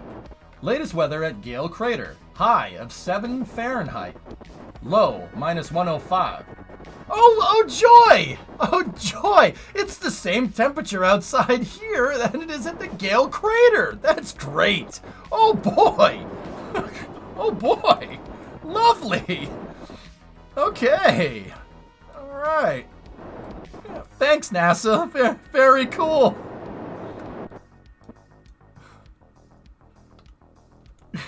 Thanks, NASA. Very cool. Jeez.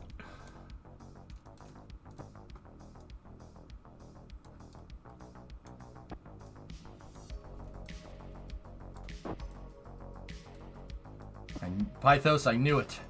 The Donager's accelerating. EJ's going in manually.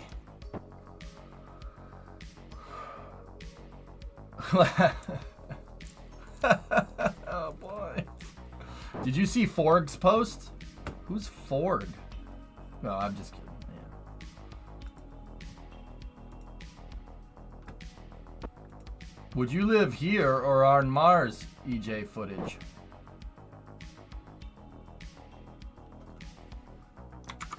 Okay, we have 9 minutes.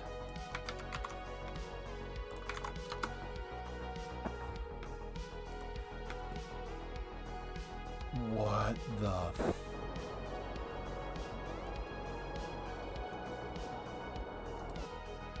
Dude, that's so weird. I've stood right there. That is cold.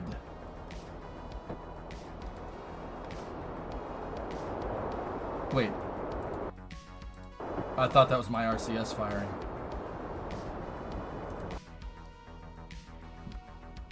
Dude, I only know where this is on Mount Washington because I know where the towers are and I know where that house is because I've been up there. It's not that far from me. Do you guys want to see what this looks like with no snow? I guarantee you won't recognize it. It's the Mount Washington Observatory. That's what that building looks like. Yeah. Yeah, that one. Yeah, see, there's that little hut thingamajigger that I'm talking about.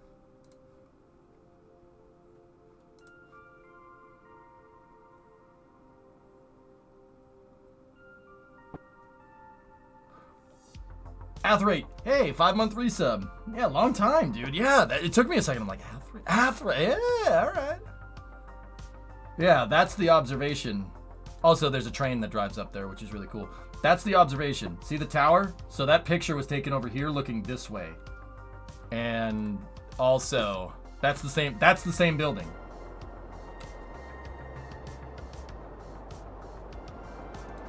Landing check. Yep. We good.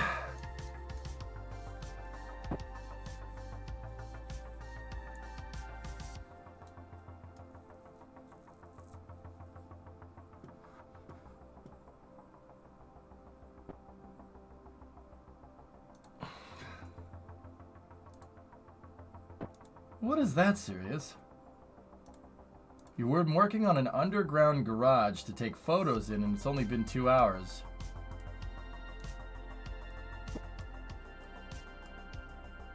I don't know, man. It's just something I can do.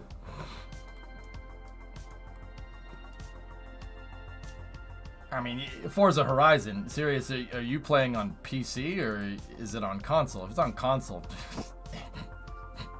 editing games in console on a console, that's funny.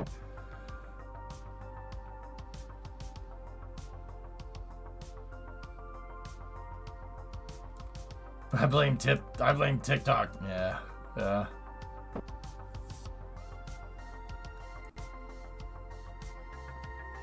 Okay.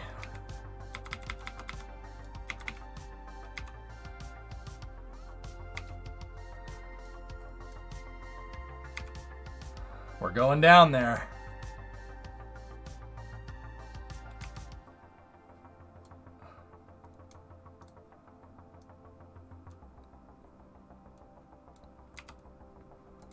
Oh boy, this could end.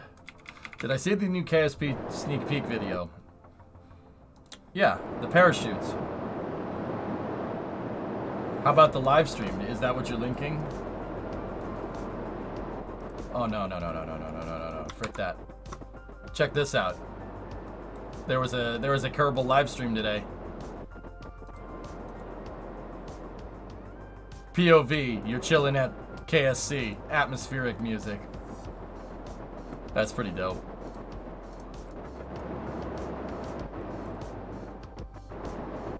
Yeah, it's actually a pretty chill live stream. No joke.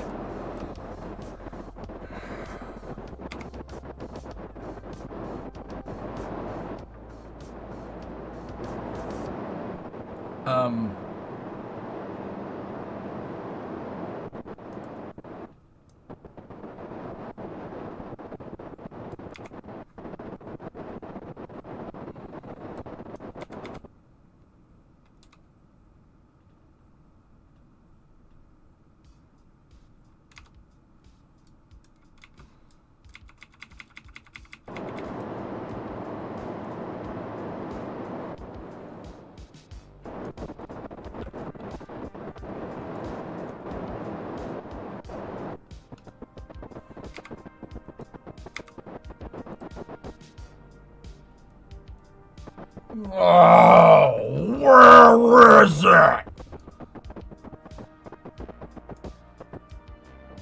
Okay, we should probably start to decelerate here.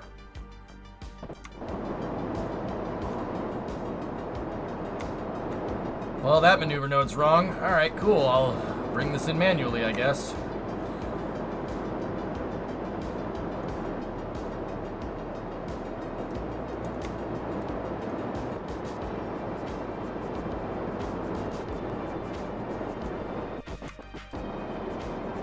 One G of deceleration. Target acquired.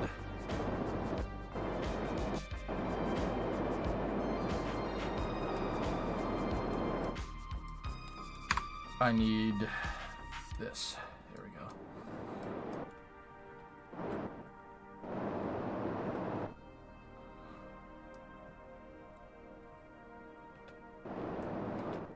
$1.54.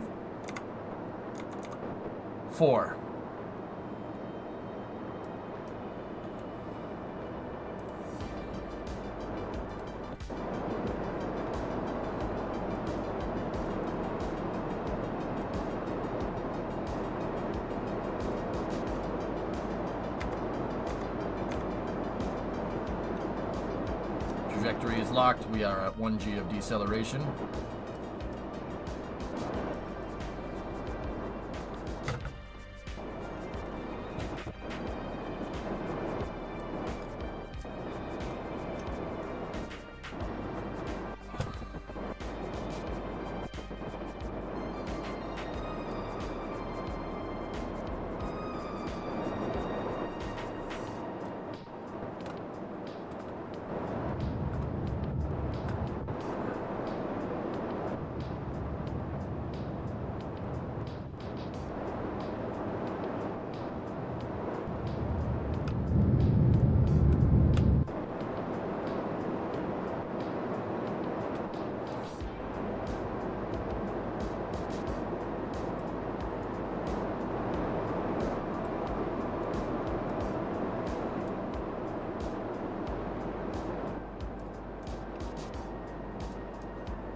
Ground altimeters. Oh, crap. Okay. Yep. Nope, that's not good.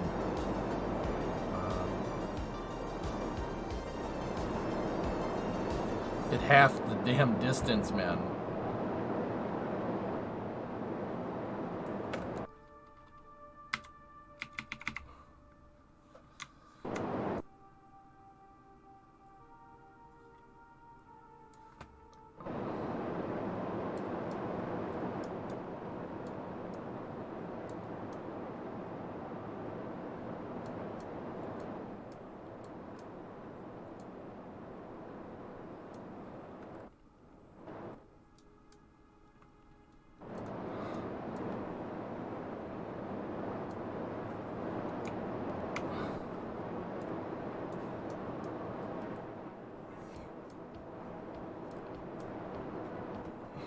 This is gonna be a challenge. The ship won't rotate fast enough, guys.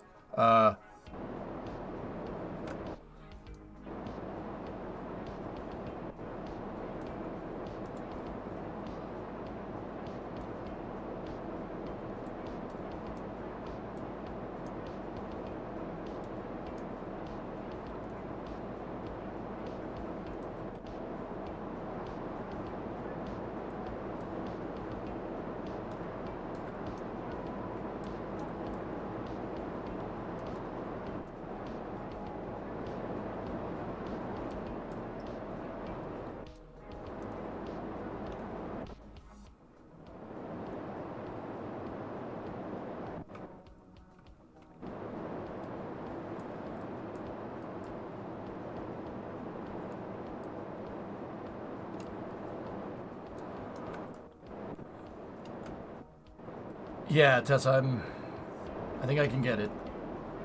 We just gotta...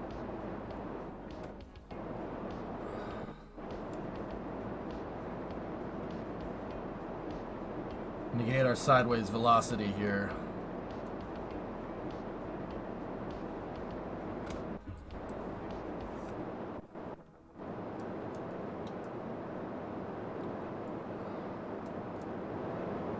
I did mean to do this weather guy, yes.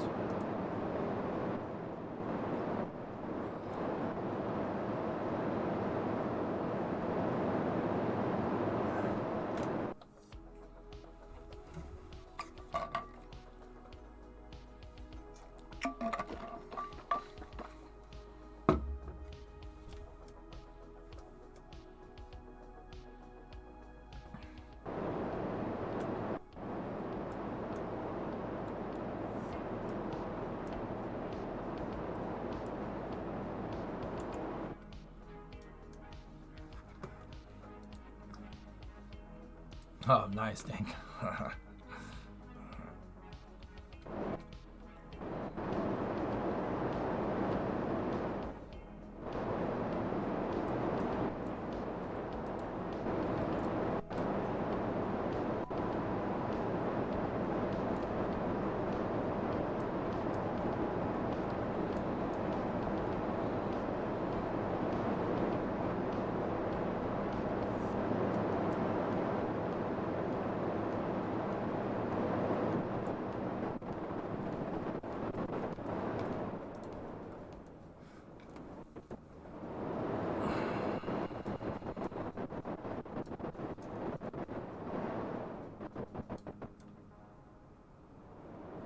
try to aim right in front of the arch here. Right now, we're not even close to that, so just monitor our rate of descent.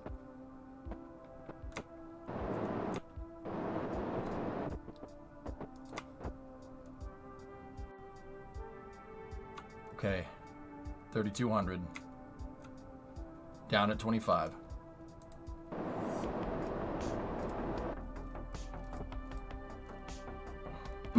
It's a red light. Yeah. I put red lights in it a long time ago, MG. We're thermal.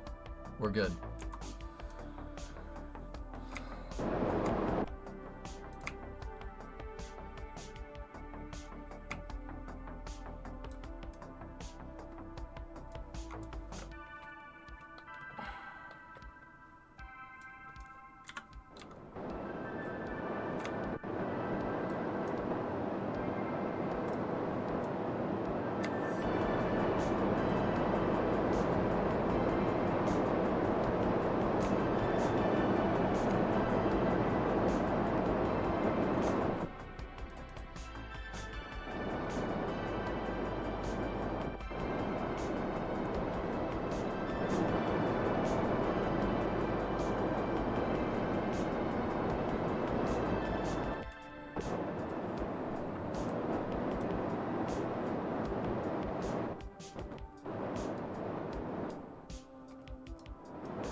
Sorry, I'm not giving much commentary. We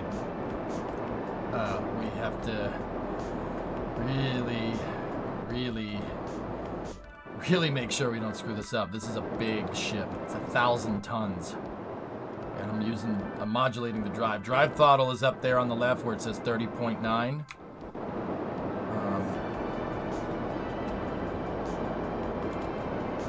And my acceleration is on the top right where the seismograph, accelerometer.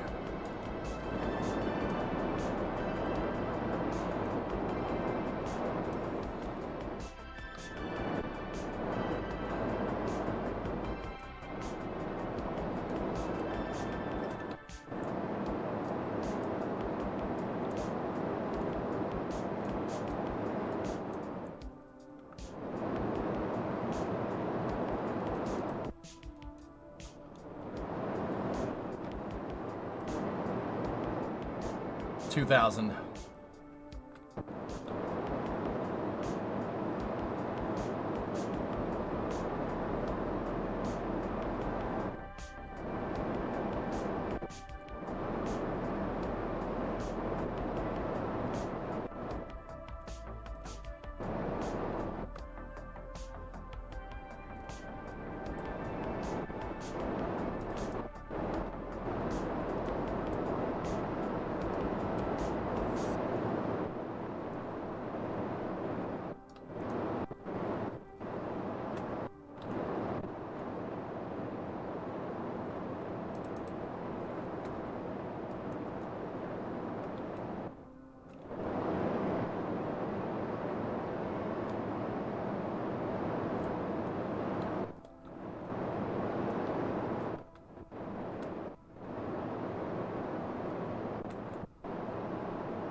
We're not in mission mode, but I have not reverted either, Cream. I'm not doing that.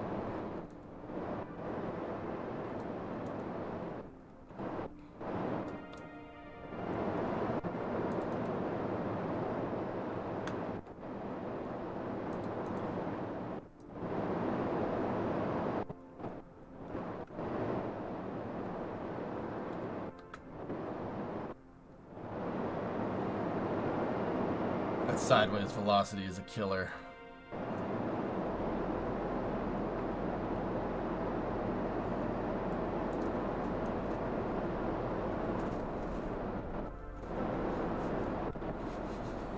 I'm bringing it down.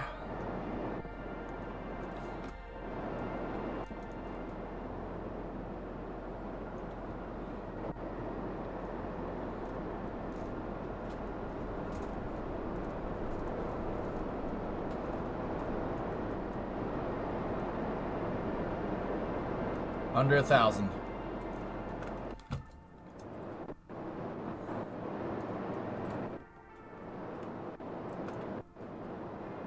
Nope, that was too much.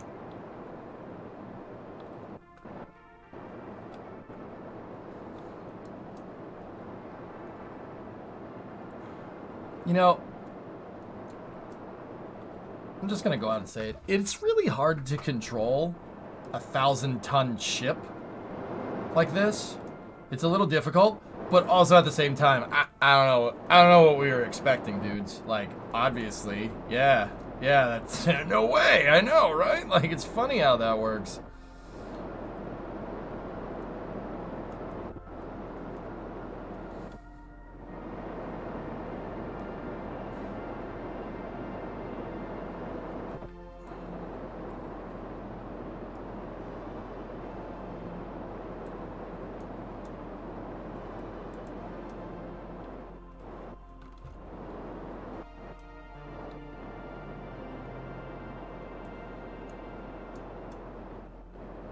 Just gotta get my retrograde indicator.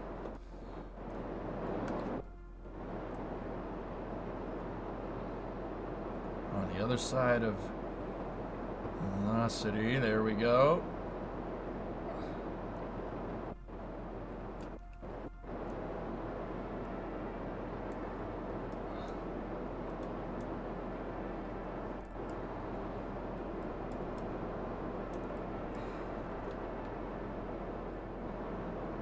She's built like a steakhouse.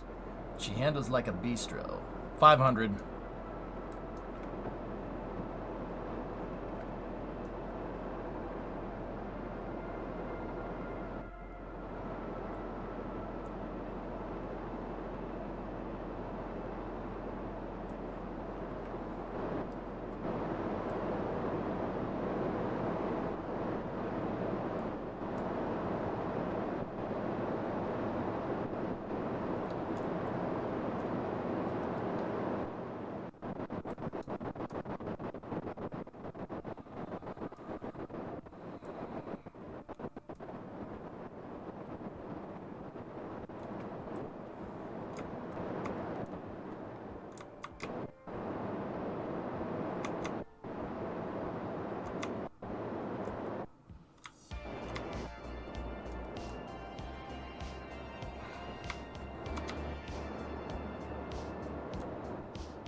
Okay, we're in stable hover, 180 meters.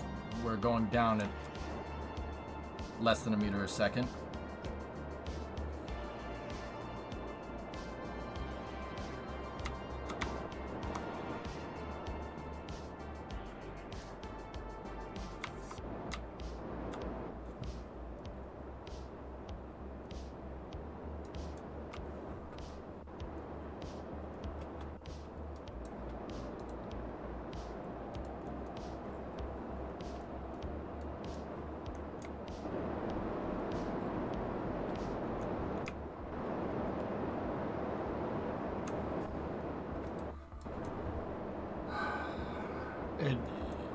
Now you're just showing off? I'm not, man. I'm trying to get the thing to translate.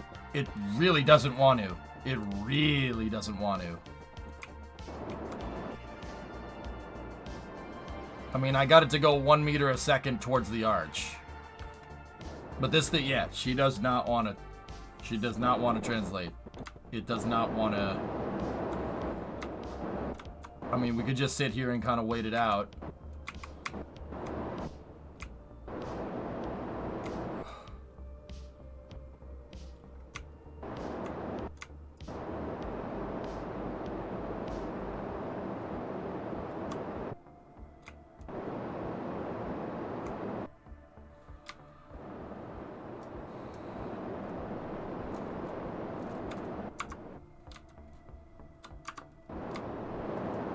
How long will your fuel last? I have 6,300 fuel. We're okay.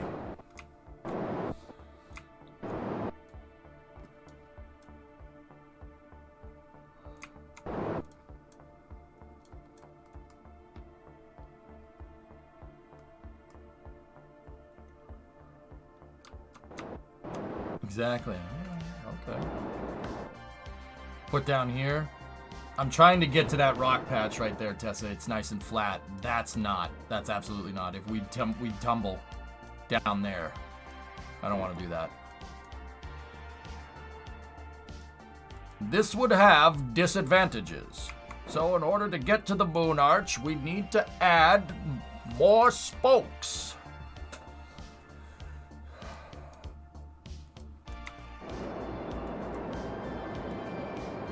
And Aqualex, this is why I'm actually kind of happy that we did this. I'm happy that I chose to do this instead of working on the ship. Instead of working on the next version of this. Control is key, especially if we're going to land on planets with the thing.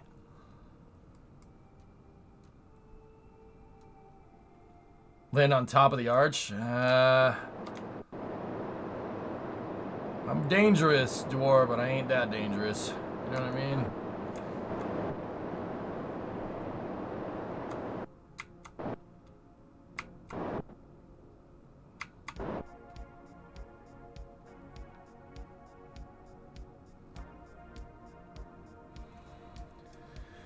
You're gonna need a mammoth as RCS. Dude, I don't know. I was thinking an overclocked vernier, Roman. That might be a good idea, dude. Are we? I thought you were gonna send landers down. Well, I'm not gonna not have that capability. Actually, okay, I want to send landers down. That's exactly what I want to do. But we could land the ship if we want to. Now, okay, why do I want to do that? Am I going to land the ship and the lander? Not necessarily, dude. But,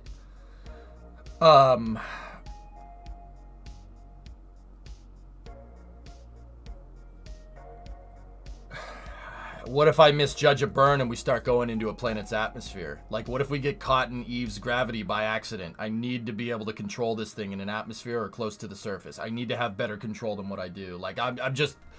That's even flipping and burning the thing, dude. We need to have better control because I'm not gonna know what's required to pilot this stupid thing when I first take the helm. You know what I mean? You know, they're gonna be like helm 108, and I'm gonna be like helm to 154.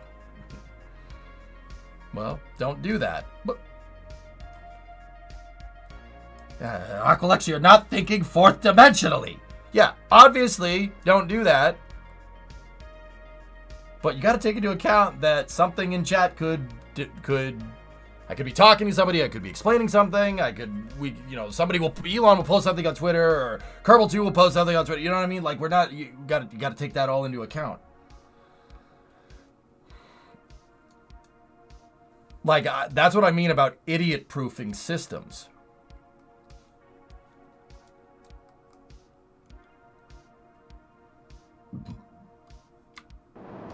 I have to make them idiot-proof.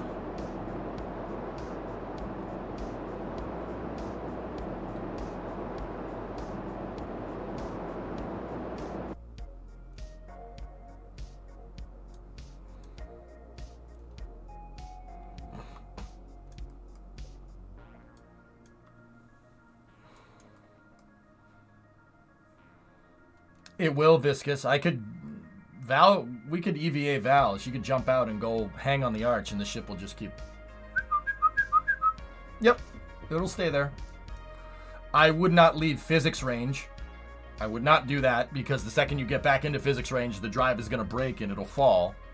But yeah, it'll stay there. As long as you're in scene, it'll be just fine.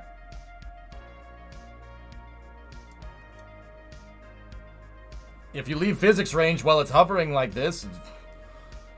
that'll happen to anything that's any craft here with an engine. You know what I mean?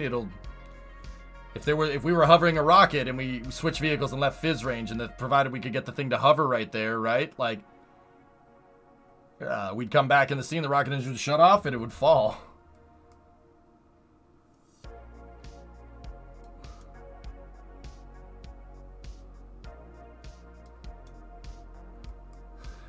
So, just in case you're looking at this and you want to understand scale here,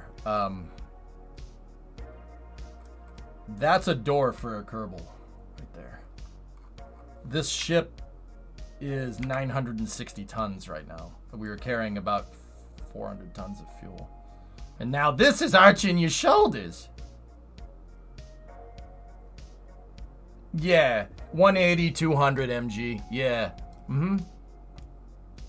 The reason why I say 180 is because, yeah, it's 200, but over-engineering and is underrated in that regard. Interesting discovery.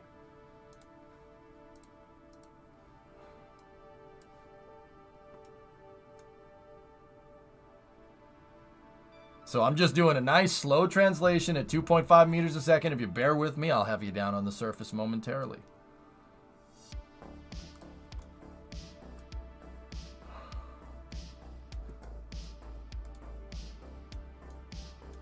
Actually, I think the spot that we're over is a pretty damn good spot.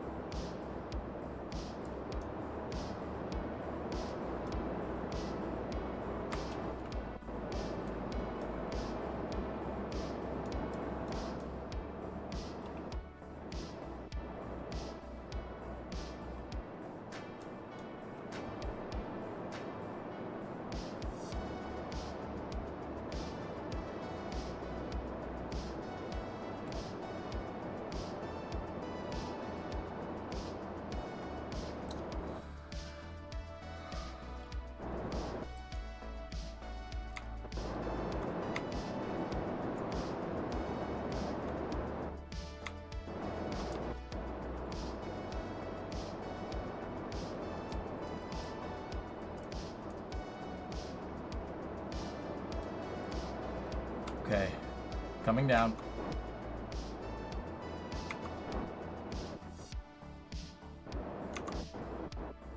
Beginning the landing cycle. Final landing cycle.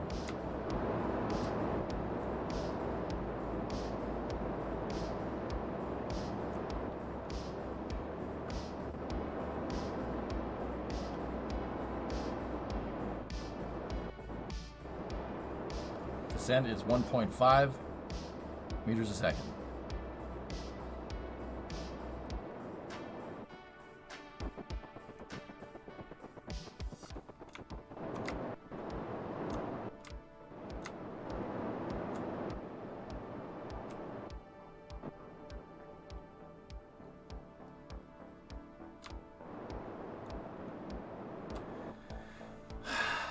I'm not sure it's something that would need to be tested, Aqualex, but yeah, I mean, I'd prefer just clustering vernier engines. It's a system that I know.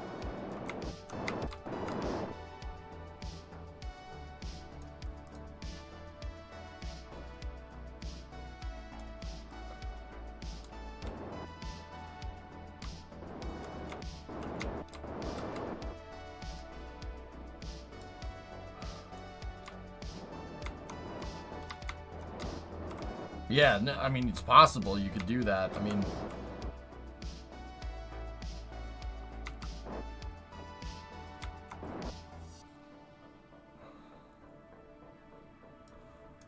okay, we can increase descent speed. Aren't those rocks collidable with scatterer? I don't know.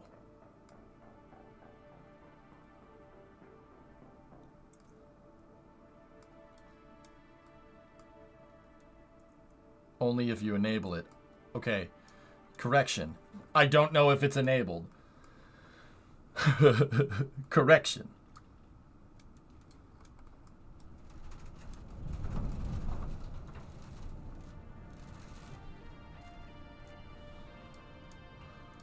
Can you not do that like right now? Holy balls.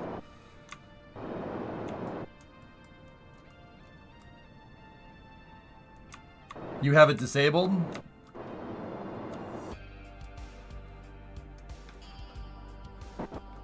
Oh, okay.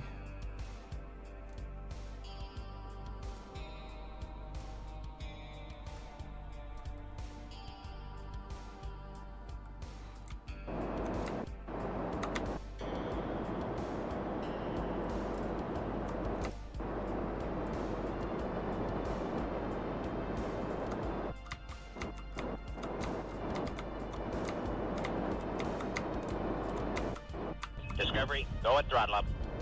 Somebody gifted Rocket Guy a sub. All right.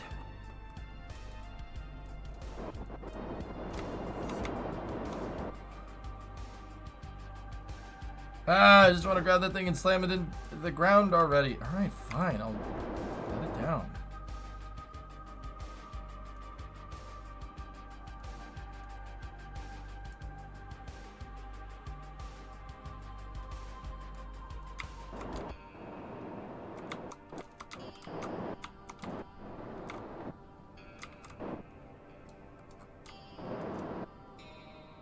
Is the ship more than 100 meters tall?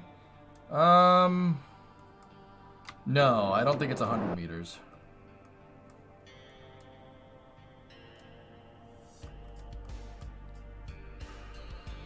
Okay. This reading can't be accurate because it's picking up on the center mass of the ship, so...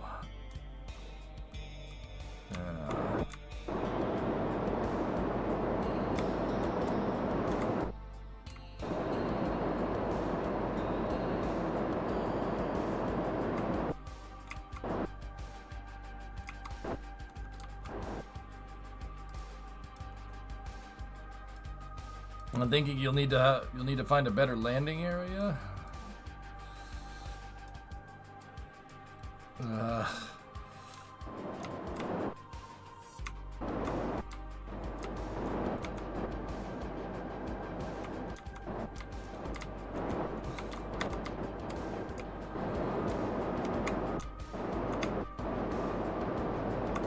Uh-oh. Oh, okay.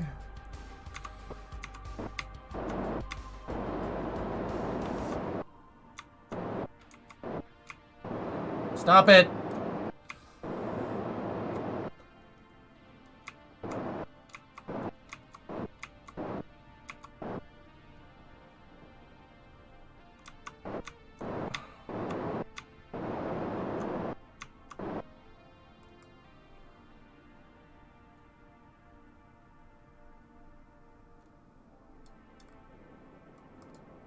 Aaron, yeah, it's cold.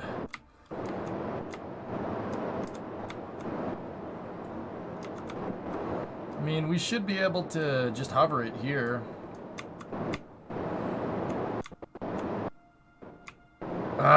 If you get too close to 0.0, it really, really doesn't like it.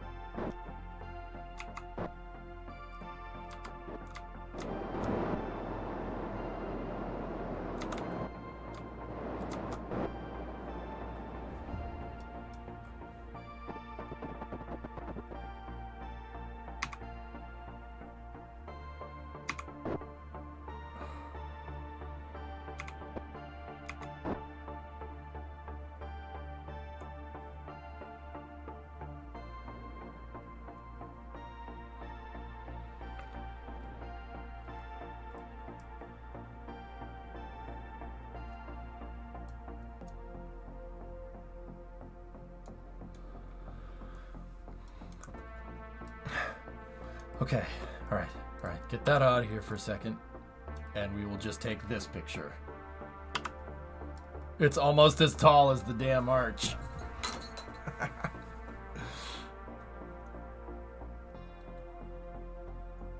This is what we're gonna be doing in the next couple of weeks, guys, once we get that ship figured out.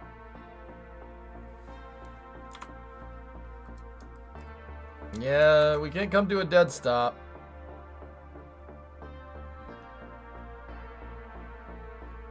Can't save when your vessel's about to crash. That's how much faith you have in me, game. Jeez.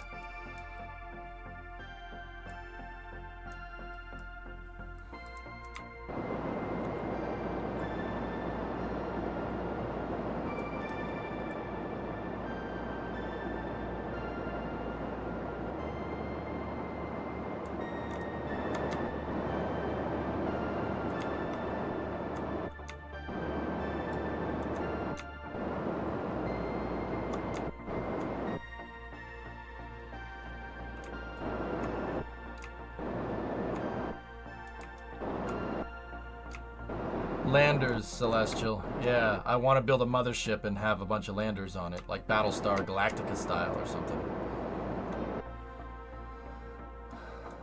How come you're using fuel? Verniers. My RCS, hypersonic. Oh boy.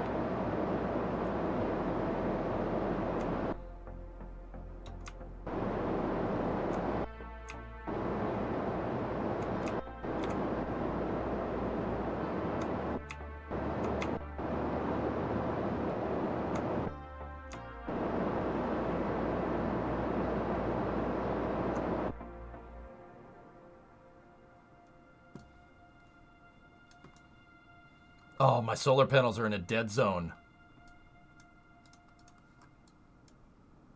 All right, I'll bring her down. We got to bring it down over here.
Stop.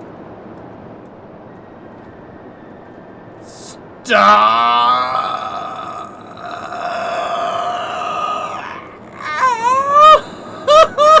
Stop it. Oh my God. Stop. Oh.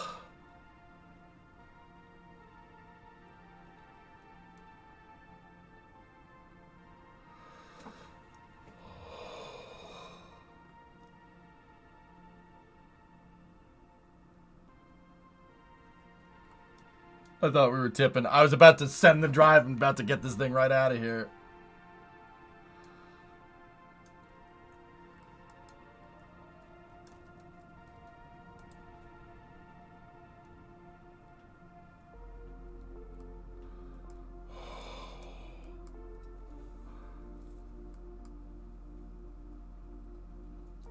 Yeah, Aqualex, pistons, if the hydraulics could take it, dude, I don't think they would be able to take it. But yeah, shimming out your landing legs would actually be cool. If we shimmed it out and locked them, then maybe.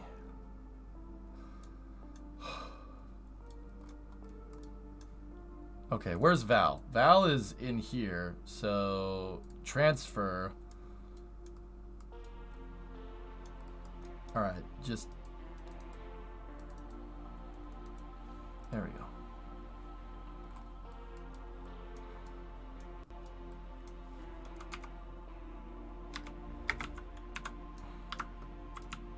So what's our...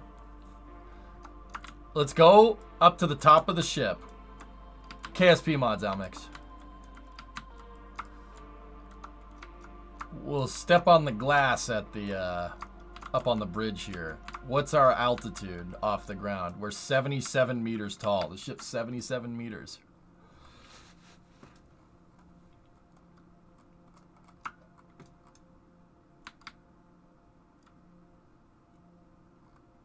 Well, it won't hold, Aqualex. That's not a good idea. I saw that from Scobie. It's not gonna hold.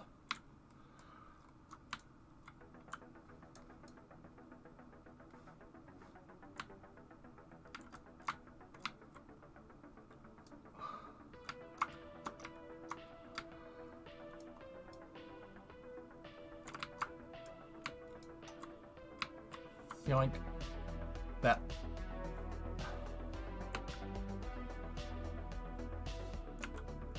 Yeah, just as I thought. What I was gonna do is hover the ship and get Val out to go stand on the arch, but no.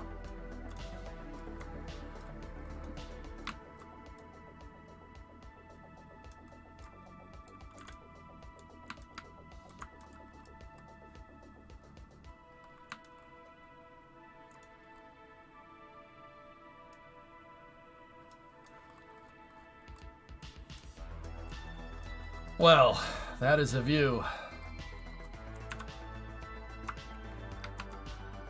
Yeah, that's pretty cool. I'm happy we did this. I learned a lot about landing with Kraken drives and just maneuvering them in general.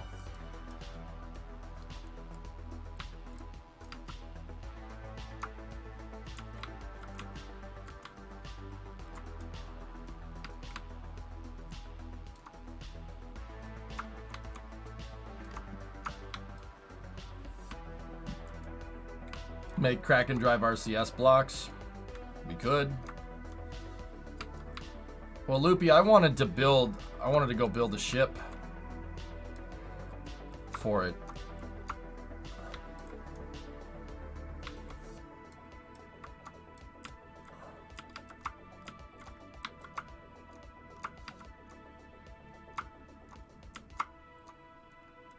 They are, Grey Bill, yeah.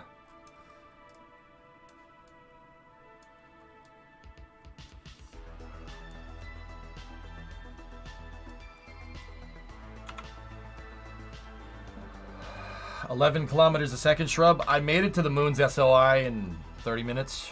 No, well, it was a little more than that. I stopped.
Monkas. So another thing to note that is if we do choose to put this thing down on the surface or something, another thing to note would probably be doors that are this way instead of that way.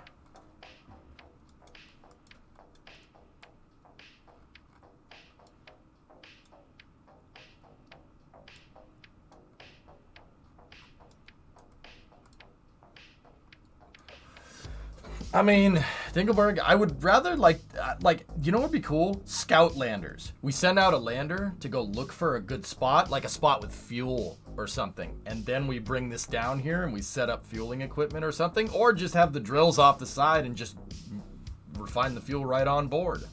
Or another way that we could do it is to have the landers have drills on them and then they just grab the ore and they bring the ore back up. Make it into fuel.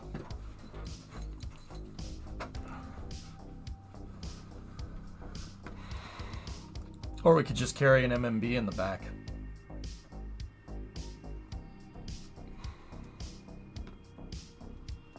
Yeah, we're gonna have to make some modifications. I kind of want to go with this design though, the aft payload bay, and then clusters of boosters with fuel tanks here, and then, you know, center section we can have like another set of fuel tanks, and then a forward payload bay, and then the hab area. Isn't it better to haul fuel and not ore? It's 1-to-1, Mutter. Yeah.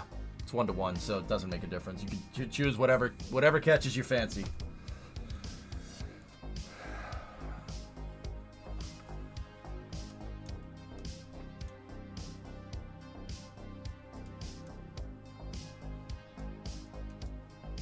Fuel better though, right? Because bigger tanks. Yeah, we could send a refining ship down to mine and refine on the surface.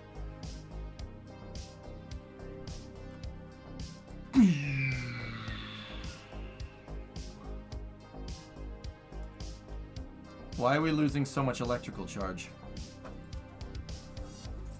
Oh yeah, we could mine asteroids too, yeah.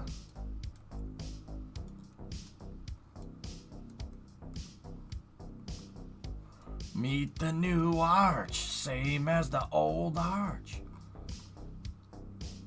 SAS probe working overtime? It's off.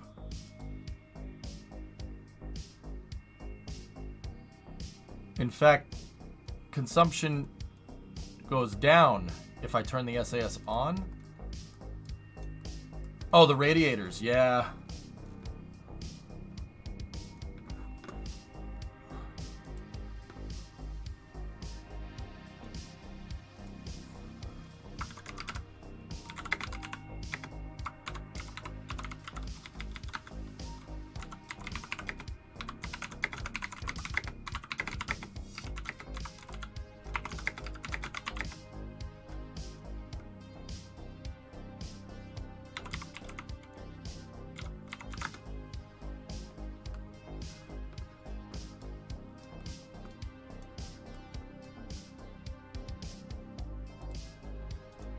Yeah, it's the radiators.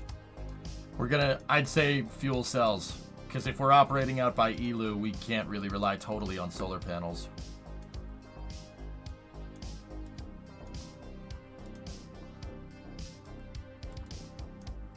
Maybe Razvio, I don't know. I'm sure there's somebody that's played Kerbal more than me. Somebody out there. That's sick, dude. This is cool.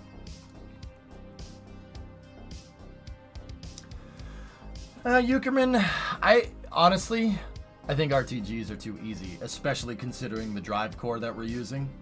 It's too easy, man. I'll use fuel cells and fuel. I don't want to make this, you know, you can just go wherever.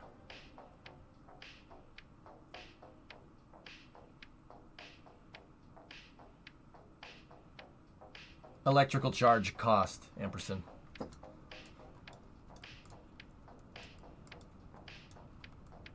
When is the trip to Duna? Well, I'm going to tweak this design a little bit, Facha, but I like the way this ship handles, and I have a Kraken drive that's powerful enough to move it.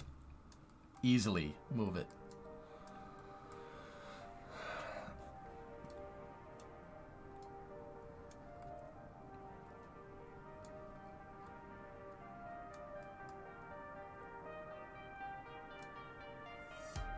Yeah, the way I put the solar panels on this thing, if the sun's up there, we'll run out of electricity.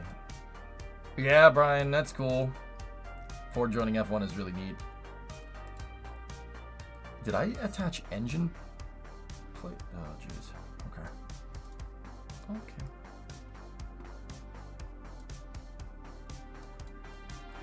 Wait until the moon rotates and Kerbin is straight up.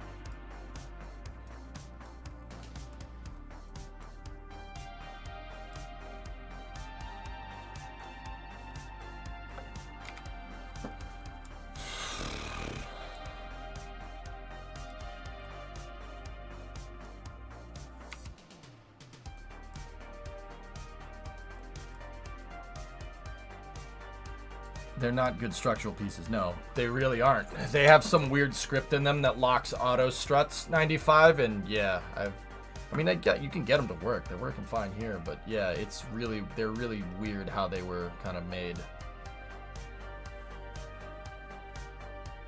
I usually end up making engine plates out of fairings. Ugh, excuse me. I usually end up making engine plates out of fairings. Need more coffee. Time to head back to the SPH.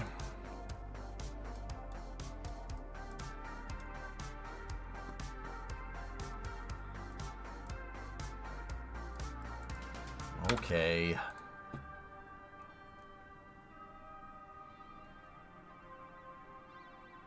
No, Kerbin, it tidally locked, guys. Tidally locked. Are you going to play KSP 2 on day one? I mean, yeah, Klavic, what? Yeah.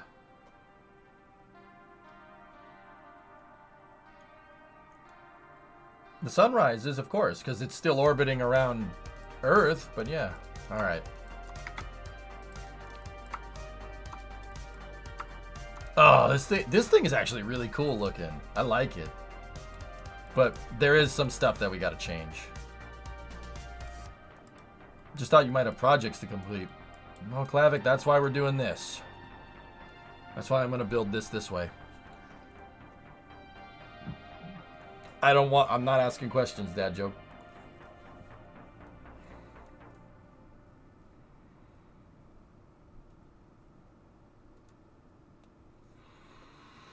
So, what do I want? I like the gigantic payload bay. I think the gigantic payload bay is really cool. I think that's neat. This is plenty of space to put any types of ships or anything that we need in here. Really not an issue. So we're going to need, as far as modules on the ship, we're going to need the payload bay with a docking ring. So I'm thinking this might end up looking somewhat like Donager. It might look like this, or something kind of like Tantive 5, or the blockade runner. You know, you are part of the Rebel Alliance and a traitor. You know, what is it built to do? I built this for fun, Straunt. But yeah, we're gonna modify this design to make it our own. My suggestion, orient down towards the engines. What? It's the lights on the... Discovery, go on throttle up. AJ, your Freedom Station project got me back in the KSP, and now I'm having a lot of fun designing planes, incrementally improving on them, which is something I really did in the game before. It's a... Yeah, Thrawn, be careful. It's a bug. It's not a bug in the game. It becomes addicting very fast.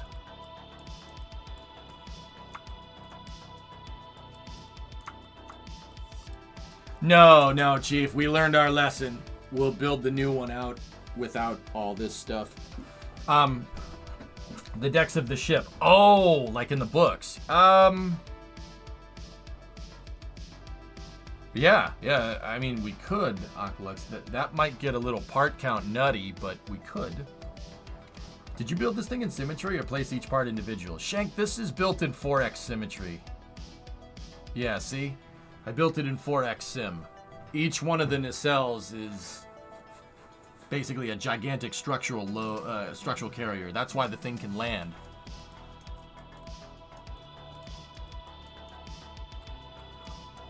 Kraken drive probe droids, 95. Make them look like Imperial probe droids from Star Wars. An Imperial probe droid.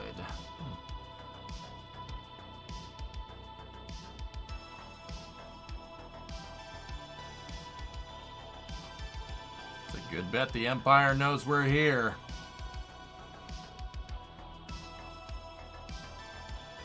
Did you comment about the Chinese balloon yet? If not, what's your opinion? I did, Zao, at the beginning of the stream, dude.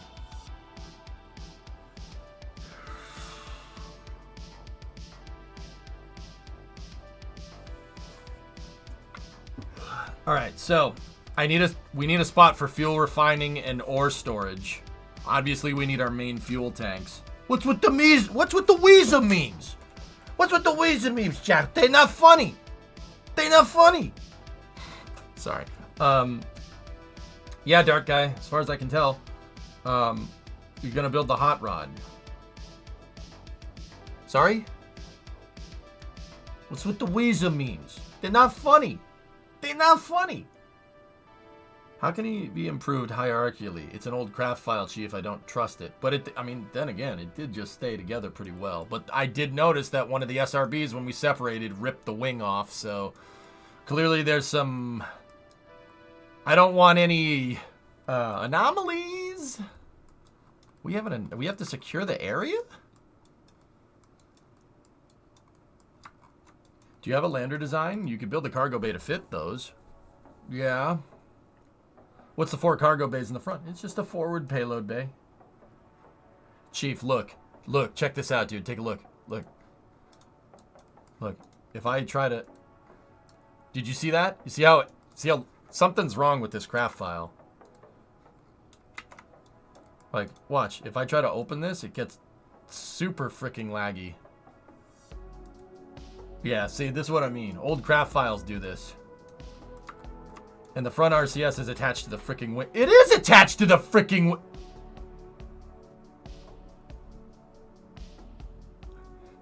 Chief. See that? See that?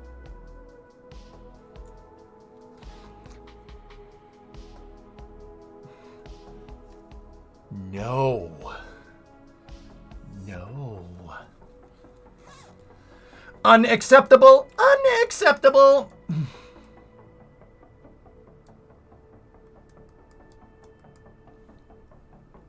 No. You were young once. Yeah, I know. I know. Yeah, you're not wrong. You might need to be able to completely wipe you. I mean, use toilet paper, 95. Oh, I'm dumb. You're streaming now. Work has been bananas. Yes, I have been. Bone sister. Oh, we got a FaceTime for Brimo. Hold that thought, Bone sister. I'll insult you in a second.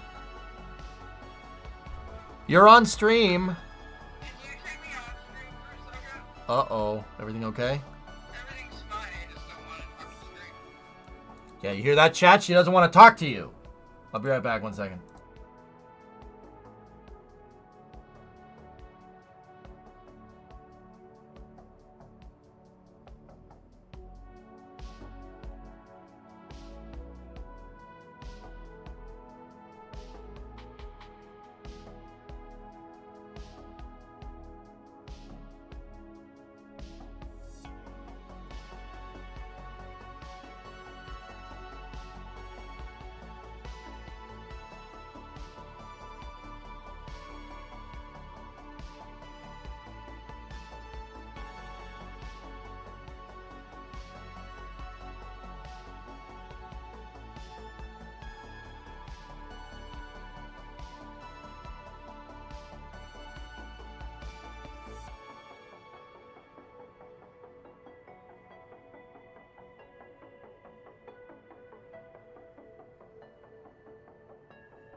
Okay, I'm back.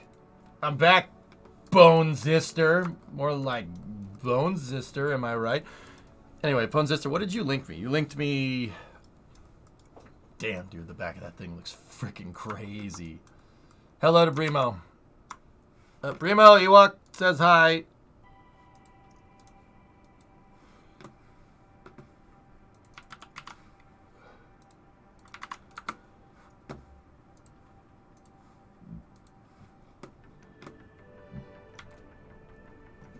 Bone Sister linked me this. What is this?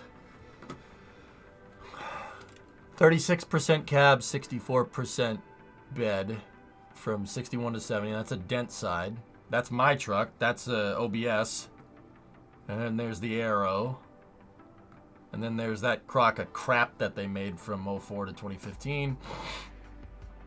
2015 to 2021.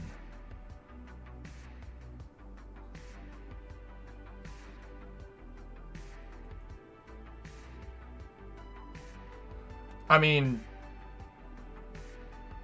okay, so trucks are becoming cars. Quarter ton or half ton trucks are, yeah, sure, absolutely, yeah, probably. But this is So this is what I was saying to Pone Sister a second ago.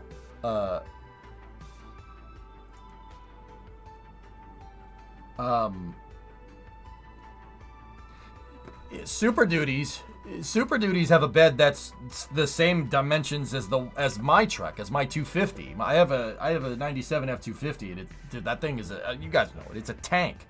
I mean, and it has a freaking gigantic bed. I put a couch in the freaking thing. Yeah, I suppose F-150s. Yeah, I don't like quad cab short beds. Those are just...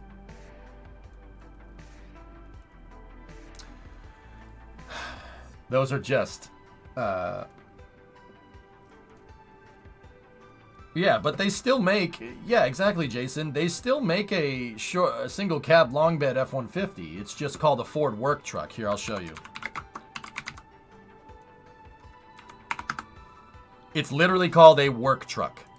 That is what Ford advertises it as, a work truck. I mean, that's an F-250, so that's a Super Duty. There you go. F-150 single cab long bed. That bed is the same size as this one right here. Same size. Yeah. That's a sharp truck, dude. I'd drive around one of those. Absolutely.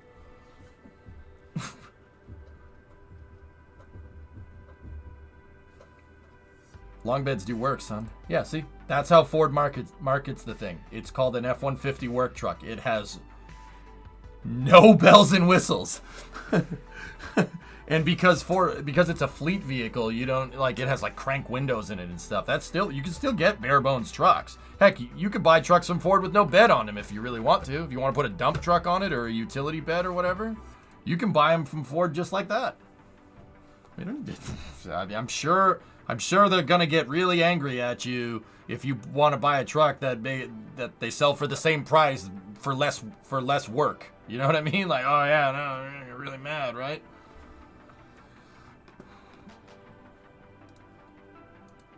But yeah, I do kind of see what you're saying. The beds have gotten short. That's trends, man.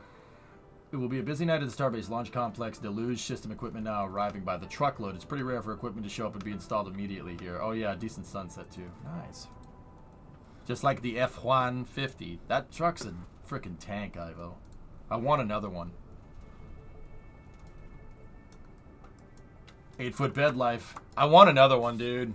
I was at the P.O. box. Discovery, go at throttle. I went to the P.O. box this morning, and a guy pulled up to the P.O. box in a 97 F-250 4x4, and I'm freaking sitting there drooling, and then I got hit by a 30 mile an hour wind gust and went, nope, back in the car. As a European, that car just screams America. Boost.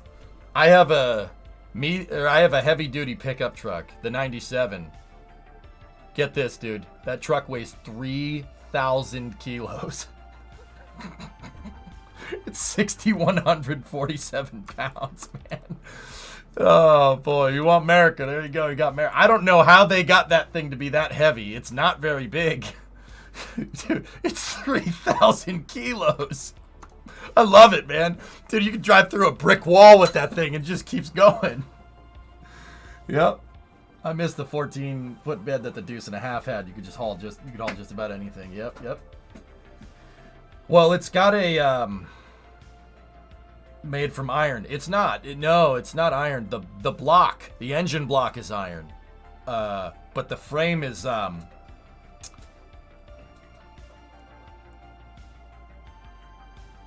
it's heavy duty steel. I forget what they made the frames from those trucks out of. That's part of the reason why I like them. The frames just, I mean, I'll tell you, the frame rails on that F-250, so it's a C-channel frame, and the frame rail is like, I don't know, like, you know, if you took this, you know, it's a C, right, like this, right? This thickness right here is like 25 mil or something.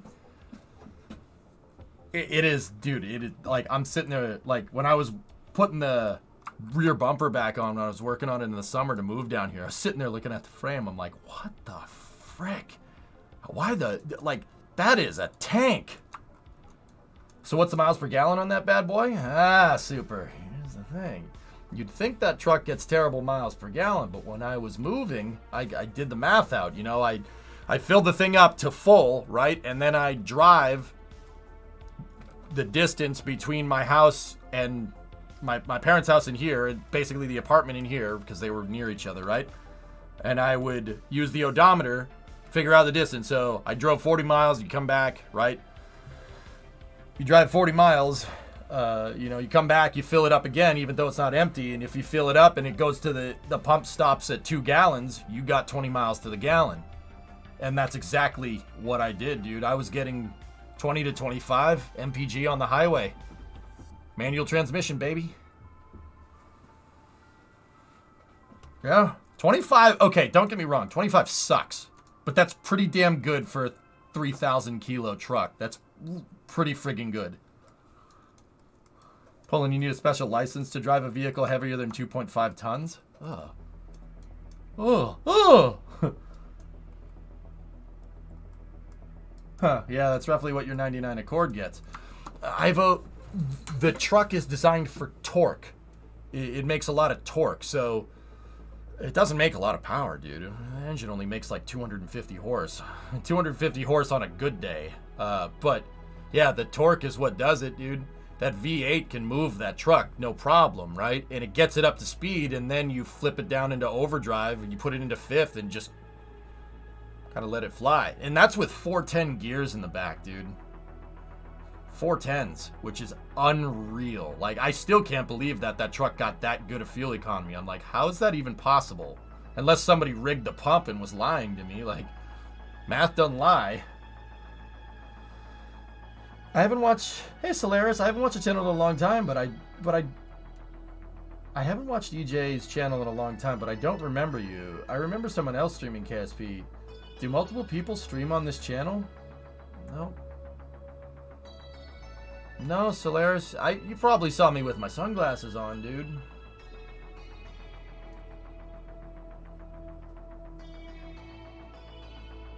Unless you saw my fiance on here, Solaris, but... Yeah, Boost, it's pretty damn good for what it is. Like, it's manual. Old truck with a manual transmission, man. Like, don't get me wrong, I was trying to get 25 miles to the gallon, so I'd clutch in and coast and then put it back into fifth and hit the gas just enough to maintain the speed. So, like, if I was coming to a stoplight, I'd put it in neutral, you know, and I didn't rev it at all. Like, that was me really trying to hypermile the truck. Like, if it was just regular driving, probably like 15, 16 miles to the gallon. It's not very good because it's freaking 3,000 kilos.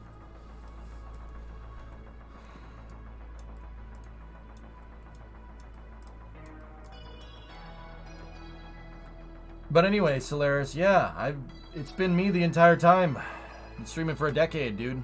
But yeah, we gotta, let's start. We'll scratch build the ship. Let's do this.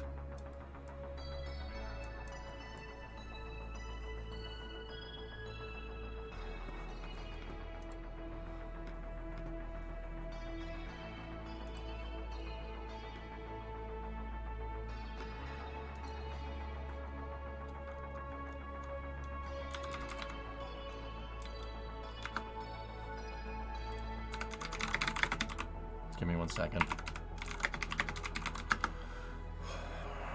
Hey, maybe you watched KSP TV, yeah. Mm-hmm.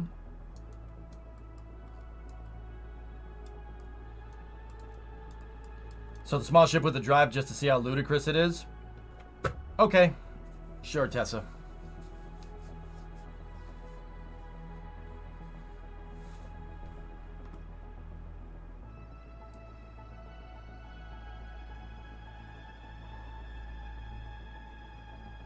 Alright, let's get the Nautilus out. H, it's up here.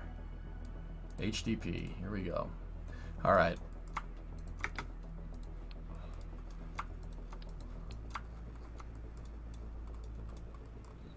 Alright, let's just get rid of that. Why did I butt two fairings together? And why is the fairing a root part? Tessa, why? Why, what am I doing? Just, okay. Open this up.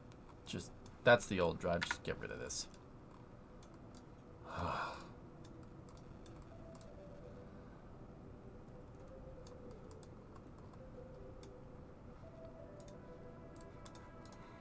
You know what, dude? Ugh. Get that out of here.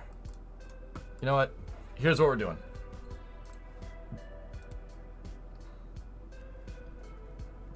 I'm putting it in the other payload bay. I don't think it'll fit back there.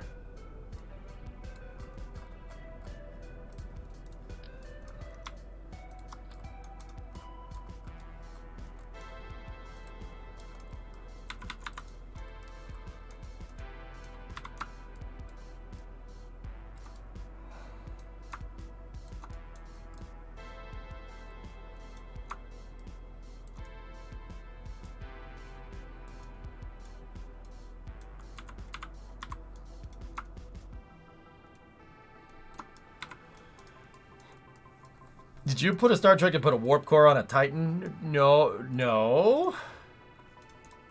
Moi?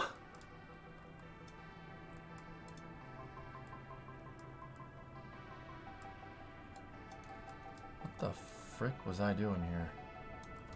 Dude, this is cringe. It's almost to the point where like I don't want to go look at my old ship designs. Like we'll just leave that one to the annals of history and be like, hey, look, you know, remember that ship? That was really cool. How about we just never pass this part? In fact, never look at this part again.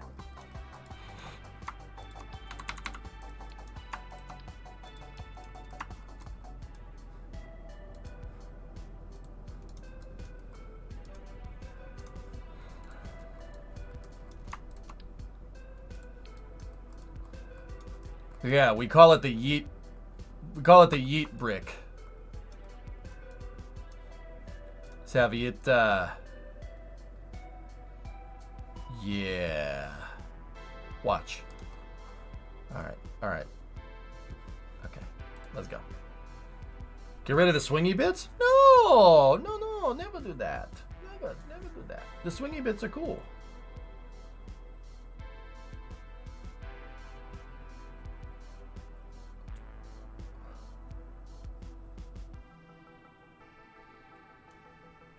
Something like that, Stuart, yeah.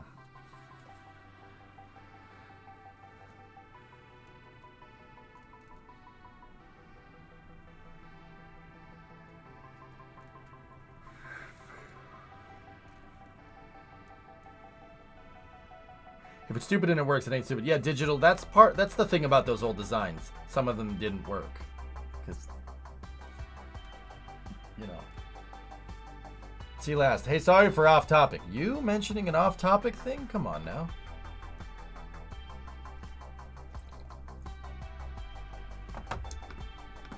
Okay. What is this? You've been thinking about making a launch pad. Good luck. And found this NASA idea. Do you think this can be built? That can be built. Yes. Yeah, you can make this. The transporter erector would be the most complicated part of the entire build, but yeah, you could absolutely make this. Yeah, no problem.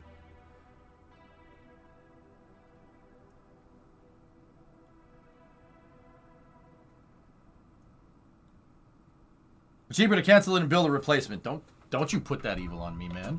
Don't you put that evil on me. Yeah, Forge, you could absolutely do this. The problem here would be getting this thing elevated enough off the ground. You'd have to do something like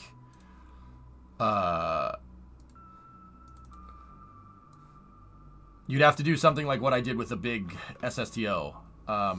So where are you?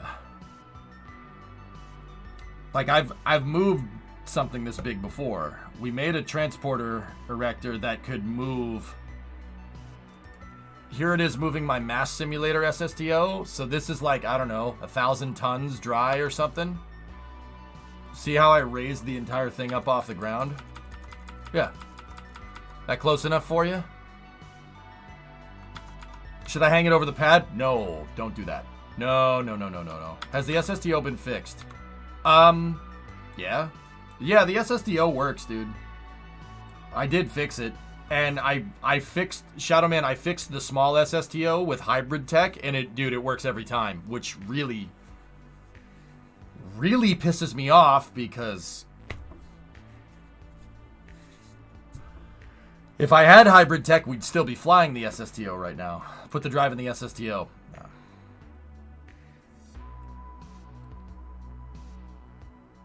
Yeah, see, that's with the mass simulator. So the mass simulator SSTO is like 1,000 tons or something.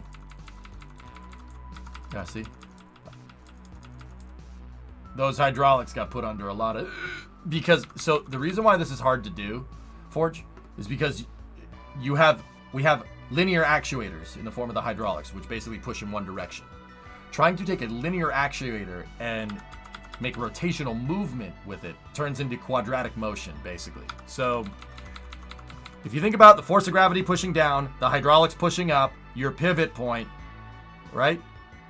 Think about those three, the relationship of those three. So the amount of power that you need right here, all right? You need a lot of power here because you have to basically get the center of mass of the whole thing past the pivot point, right? Once the center of mass goes past the pivot point of the entire system, so, and now you're kind of hanging the SSTO over the flame trench, so to speak, right? This thing no longer needs to, it no longer needs pushing power, all right? You gotta pull it back to make sure that it doesn't fall over. And I see, if you look at the drift right there, I never really got that fully dialed in. See, like right there, it was good. But here, you can tell right when the center of mass of this whole vehicle gets past my pivot, which is right here, the SSTO starts to go that way. But yeah, that's something basically in line with the scale that you're talking about here. It'll work. Sure, why not? With hybrid tech, it'll work even better. Okay, Tessa, yeet test, here we go. I just really gotta be careful. I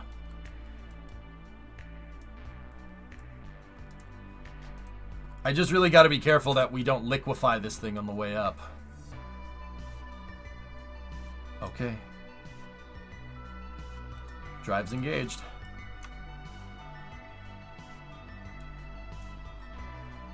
I mean, Hellfish, if this same drive was moving the Doniger, could accelerate the Doniger to 3Gs, this will probably break before we could reach its maximum power. Fellas, hold on to your butts. It's about to go fast.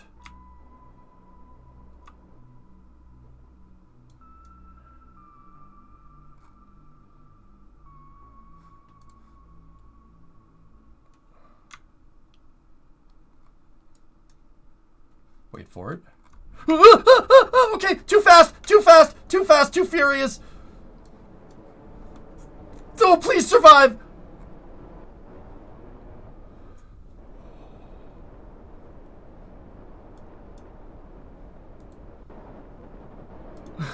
It still spins. The rotor's straight up locked out and the thing still spins. That's really funny.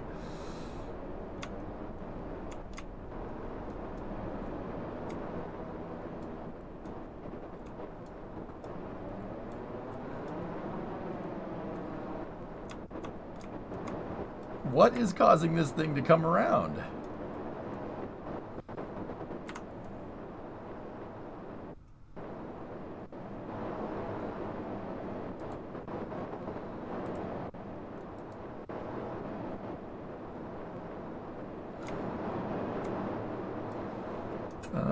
This is fine. It's okay. The drive is engaged. We're okay. We've been accelerating this whole time. Nothing to see here. I lied. There is something to see here. I need the accelerometer. Okay.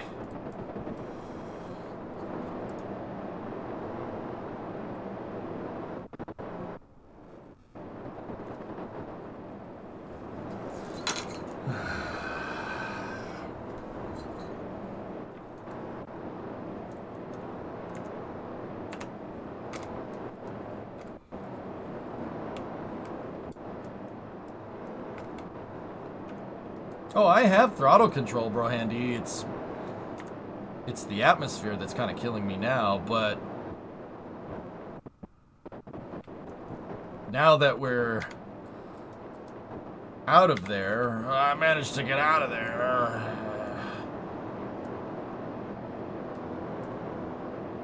You know, this thing has this real pesky problem of just wanting to, you know, go in every direction that I don't want it to go in. There we go. That's fine. What's our heading? Oh, 225. You guys want to go sun synchronous? We can go sun synchronous. That's fine.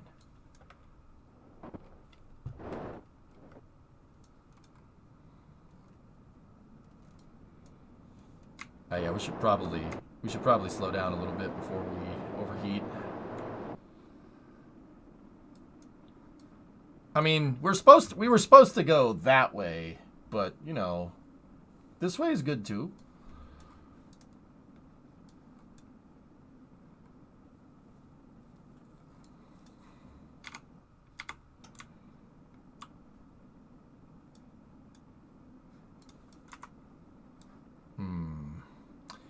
Heat.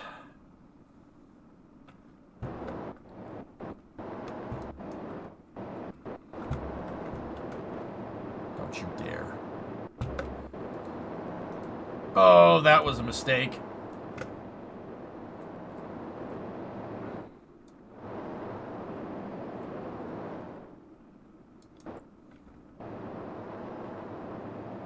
Man, frick your physics, okay? Jeez.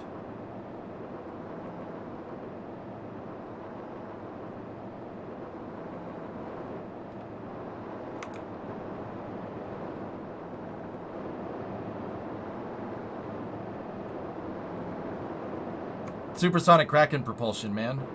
Wave of the future. There you go. There we go. All right, point up. There you go. Just point towards space. That's fine.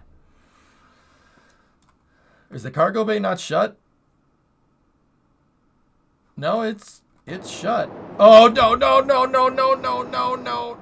Oh, okay. Okay. All right. Relax.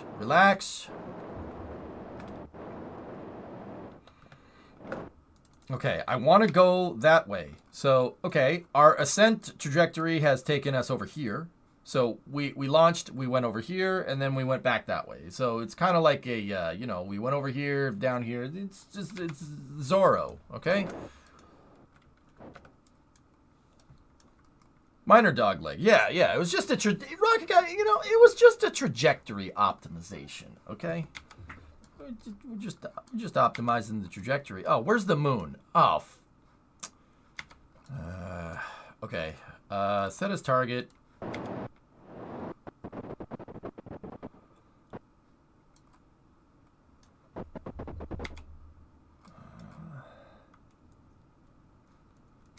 Okay. Now we're up in space. This is fine. Let's just.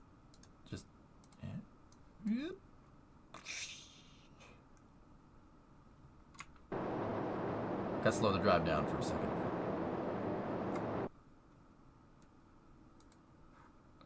There we go. Hungry fella. There you go.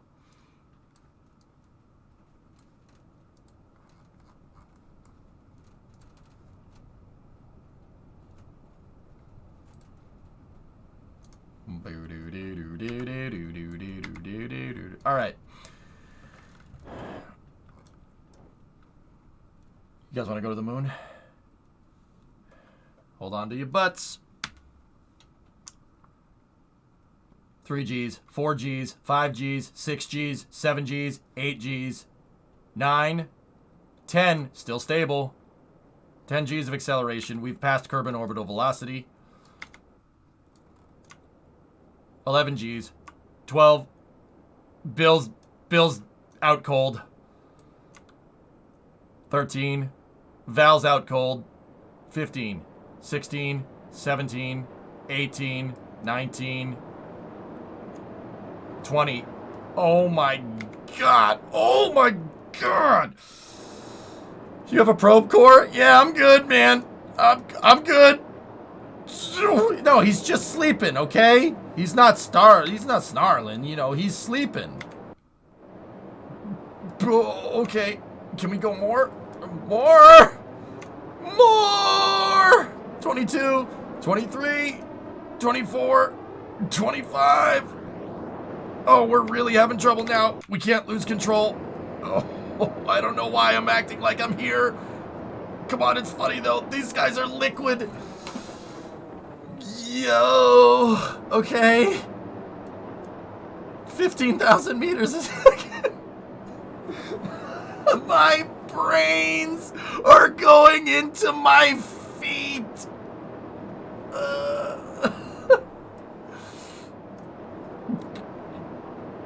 Oh.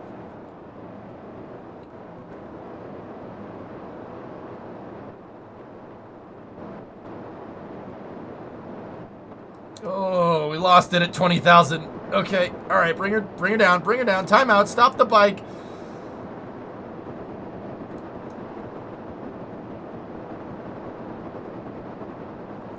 There we go. All right. We can't stop. It's too dangerous. We've got to slow down first. Discovery, go and throttle up.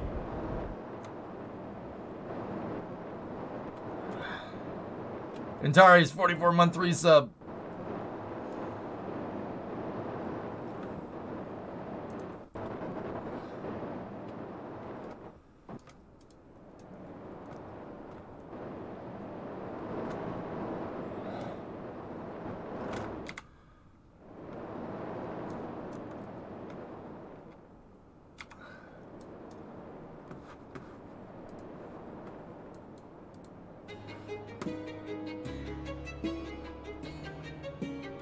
Faster!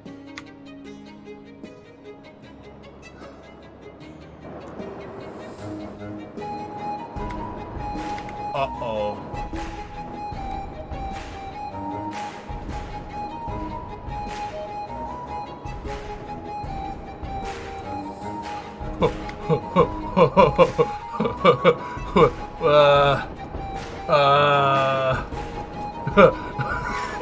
Did we not turn the fuel cells on? We are not surviving.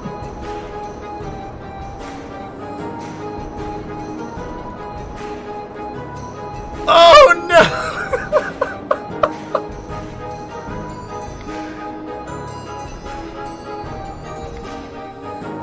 Yeah, we're dead. We dead, boy.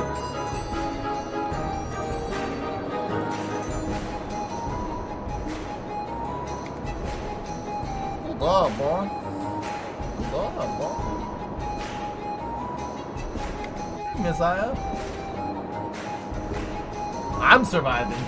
They aren't. Hey, come back.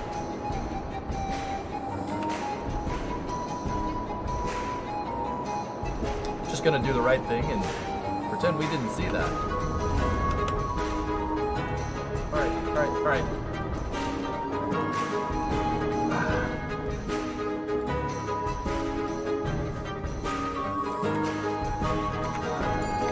Debug.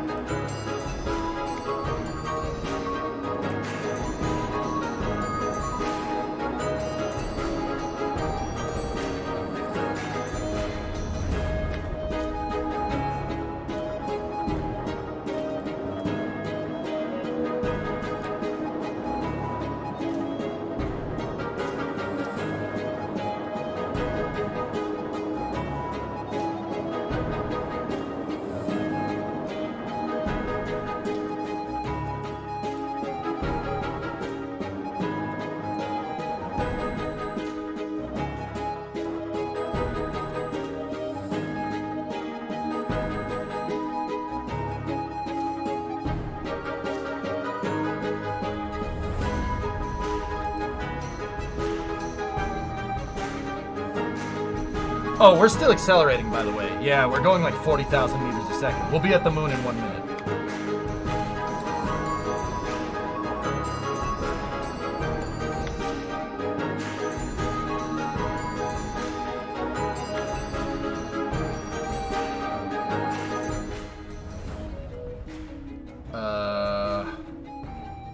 Val? Bill? Guys?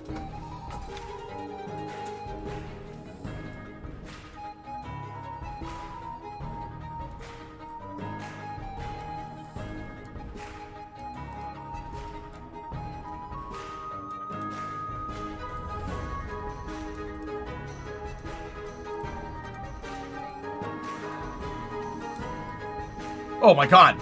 Oh my god. Okay.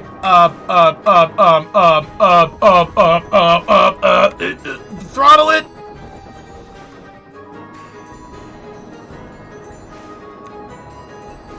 No. No. Just hold on to retrograde. That's the opposite of.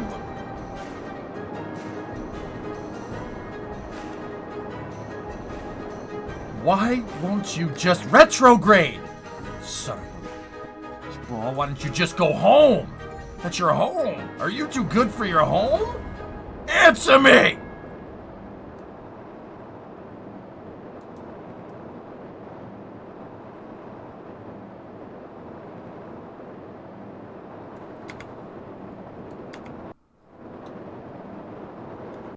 $30 G's. And it lined up. It lined up at 30. Stop! We can't stop. It's too dangerous. We've got to slow down first. 32, 33, 34 G's. Oh my goodness.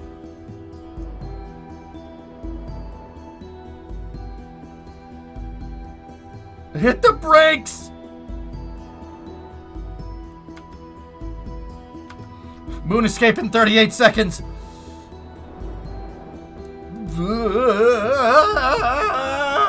We're at full power. 38 G's. Come on. It doesn't get it. It won't go any more than this. Part of the engines. What are the engines gonna do? Escape is in 30 seconds.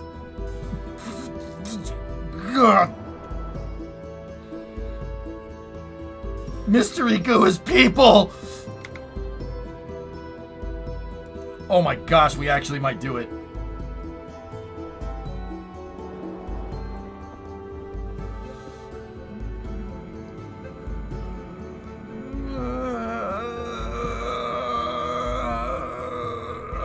Stop! Stop! 6,000, 5,000, 5,000, 4,000. Stop! Oh God! Come on!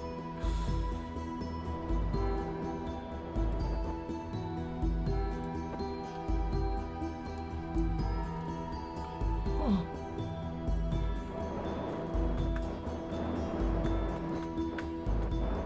Come on! Oh my goodness!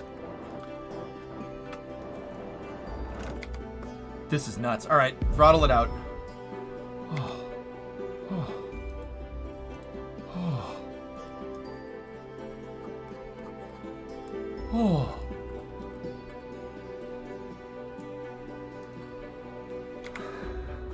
Val? Bill? Guys? You okay in there?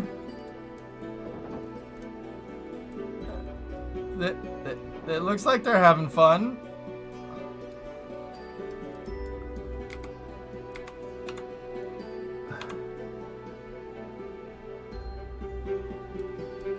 Well, are we stopped? Good. How about a 5-minute break?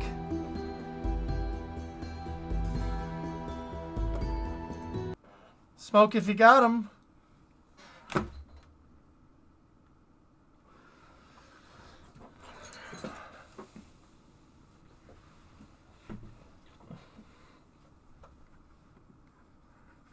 They are still they're still oh, Val! Hey, welcome back. You see, dude, she's psyched. She loved that. It was great. That was awesome or something.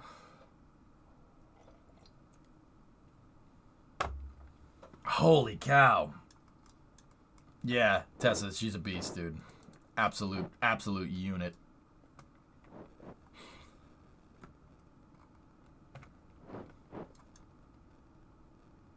Nope, Bill's back. They might be a little bit shorter, yeah. What's your time to impact? 3 minutes. I gotta adjust the trajectory a little bit. Dude, I noticed that the drive locked in. It was really unstable, and then when I pushed it to full power, it locked in again, which is weird.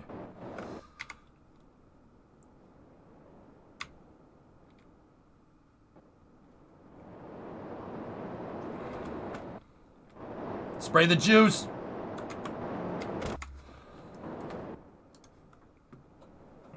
Yeah, MG, this is unbelievable. It's unbelievably good.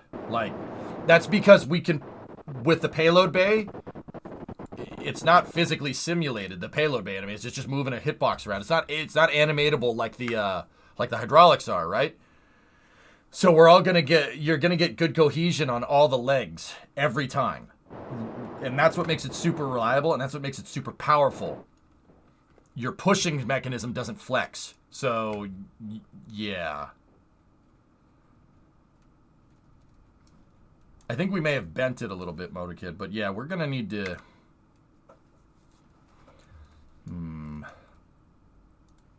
You know, if my math is doing me left, right?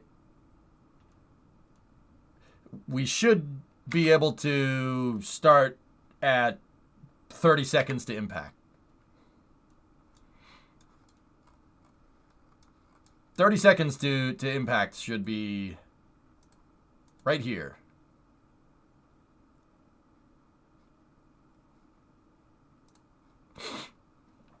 Yeah.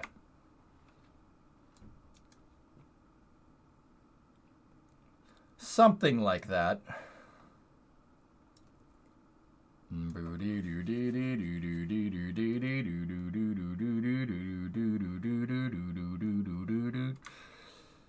Alright.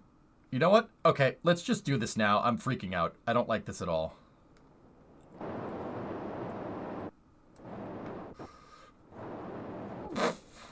Okay. Okay. Yep. Nope. Alright. We don't need to do that. Oh my god. Okay. Oh. Okay. Yeah, we're good.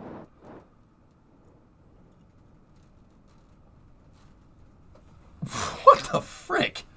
Oh, we've gotten down to 3 degrees Fahrenheit in Massachusetts, by the way. 3. A whole 3. Not 3C, 3F, which is cold. Oh my goodness. All right, what's our time to impact? Yeah, you know what, Jason? You're right. You're right. You're right. We can't wuss out. Come on. Turn the ground altimeter on. Let's go. Ramp it up. Liquefaction. Liquefaction complete.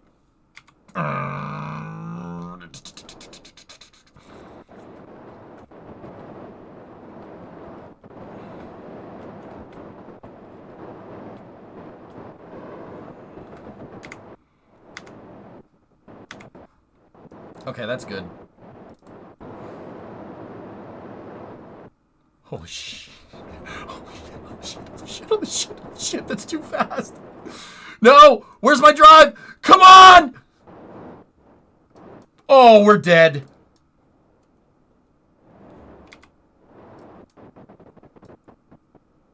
We're so dead. We're not fine. Stop!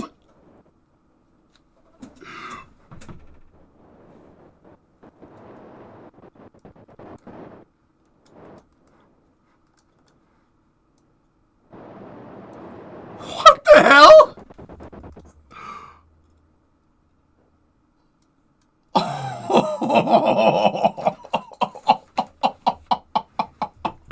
Holy crap! Dude! What the frick just happened?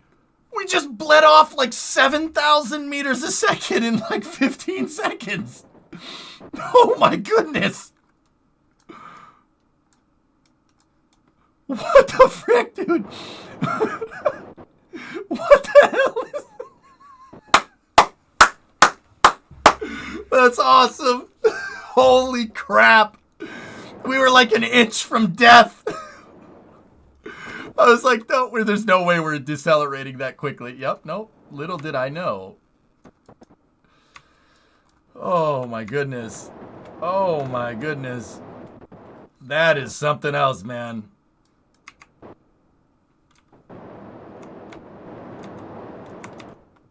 Don't you dare explode. Rock. Okay, not glidable.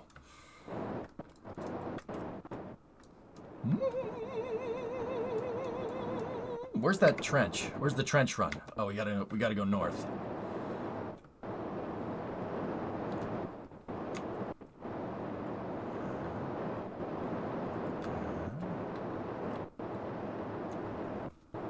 High altitude, low opening, dude, for sure. This looks so stupid. Fold the arms? Why?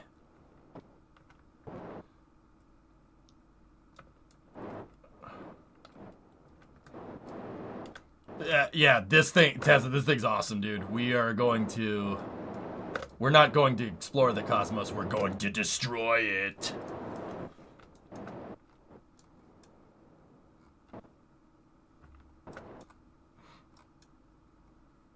What was the G-forces there? 38.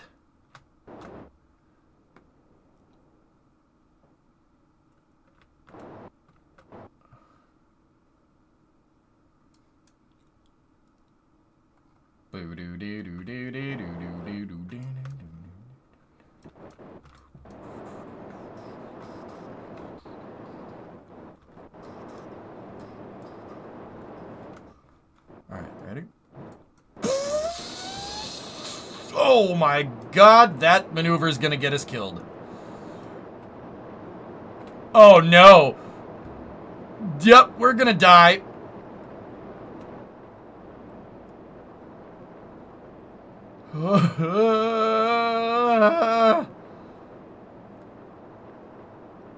Okay.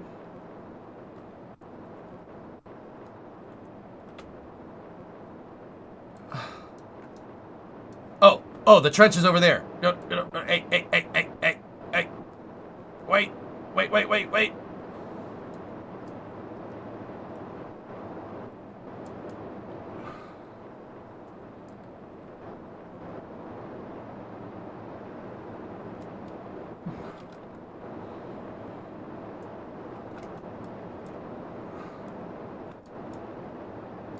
Yeah, it was good. I was just doing a kickflip. It's skateboarding.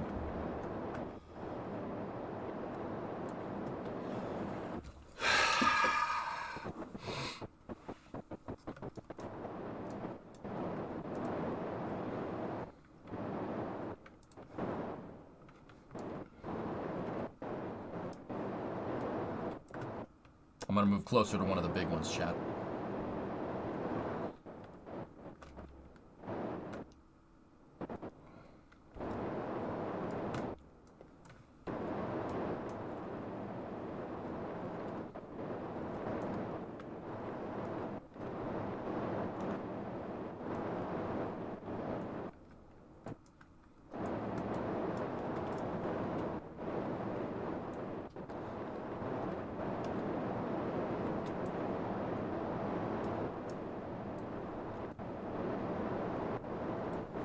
Ba-da-dum, ba-da-dum,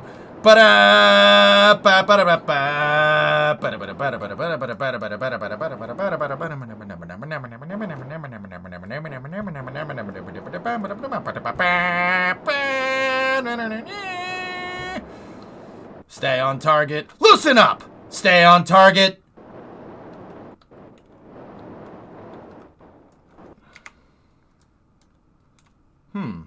A perpetual radial inburn.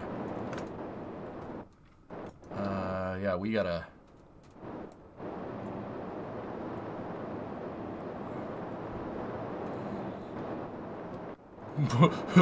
Hi, Kerbal! Hi, Kerbal! Hi, Kerbal!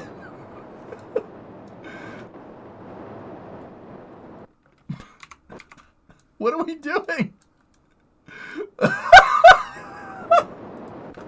Yes! No!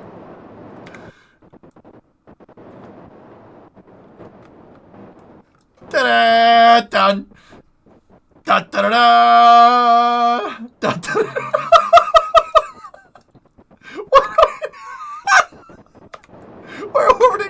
moon at 7 kilometers a second.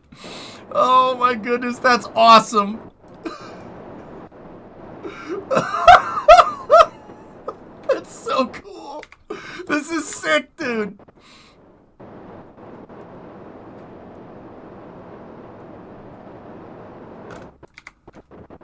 Ba-da-bum. Bum ba-da-bum. Bum.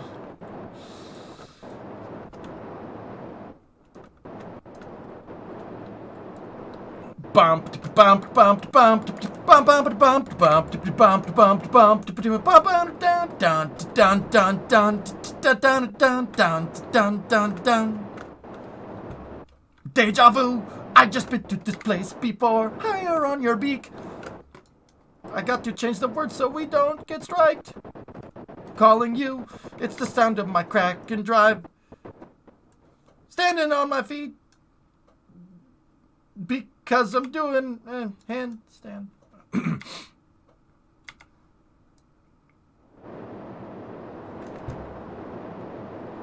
Yeah, that's right, Mutter. You just watch the PE.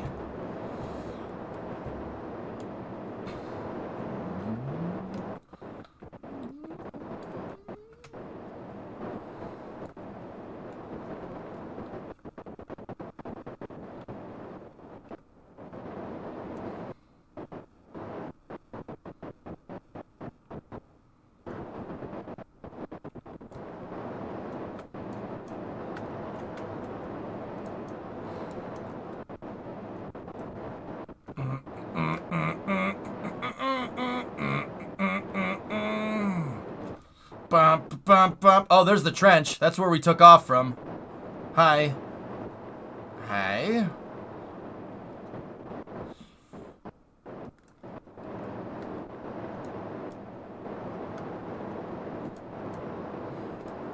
Okay. Where's Minmus? Minmus! Where are you? Oh. Minmus is over there. Huh. Huh. There seems to be a moon in the way.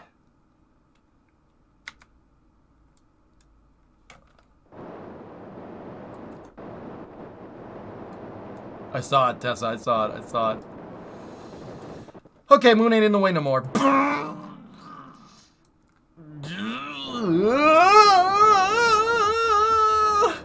Whoa! Oh, man, that's crazy. Oh, my God.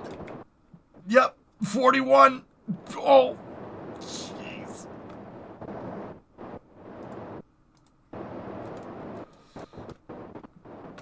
Approaching G limits. We can't go above 50. It'll blow the ship up.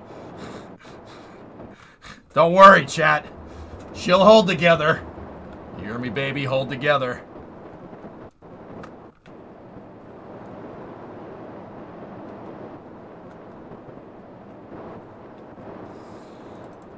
So this is what it's like to fly the Razorback.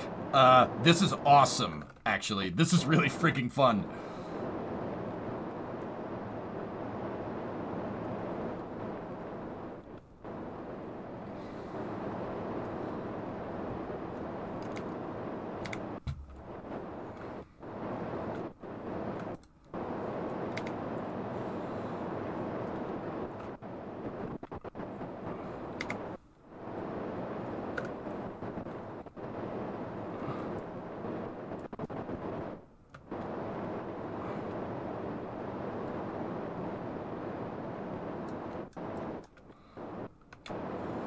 Yeah, Pythos, we're not gonna Grand Tour in this ship, dude, but this is a pretty cool indication of what can be done, if I do say so myself.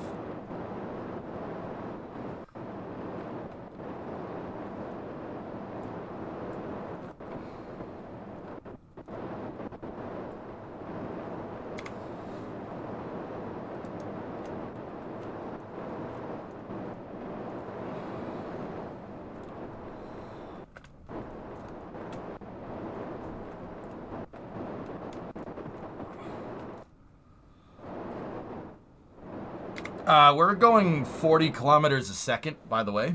Just thought I'd let you know.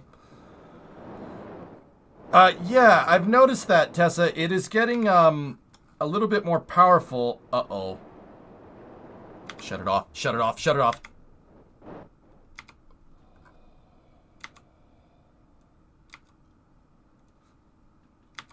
.3 kilometers a second. 19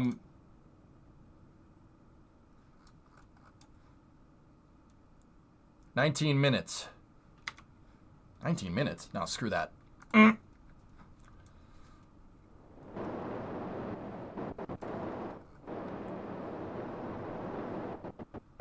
Dude, the ship is getting lighter. As it gets lighter, it's accelerating faster because we're using more fuel. 50 kilometers a second. We really need to be careful that we don't go above 50. If we go above 50 Gs, the hull will break. The hull will break up. Yeah. Must go faster. Must go faster. Must go faster.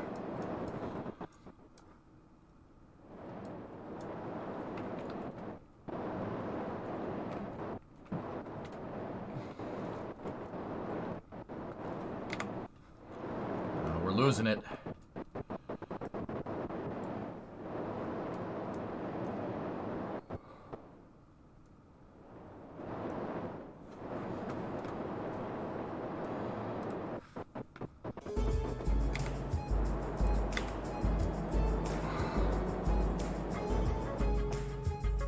$70,000 meters a second.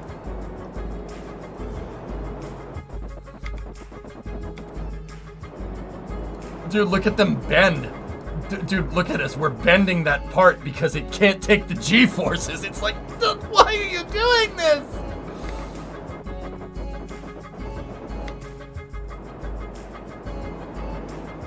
Look at Kerbal move.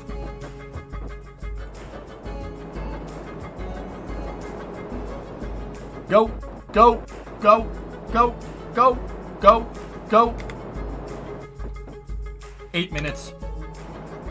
Imagine adding kRPC to this. Oh my goodness. Alright, stop that thing.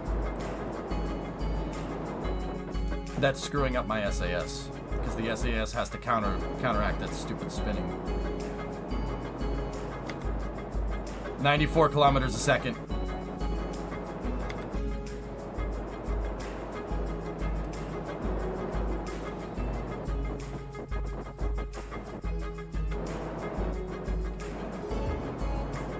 $100,000.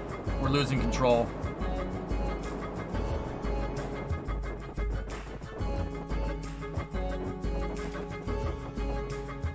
Six minutes.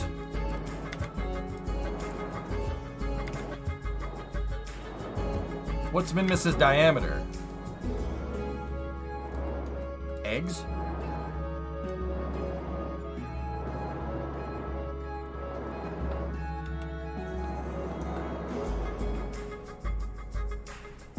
Go, go, go, go, go. We're gonna party like it's your birthday.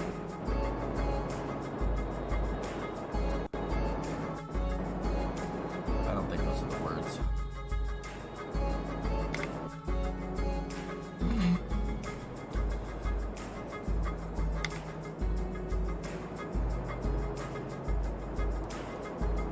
It's been 36 minutes since we've launched and we've done like 7 orbits around the moon.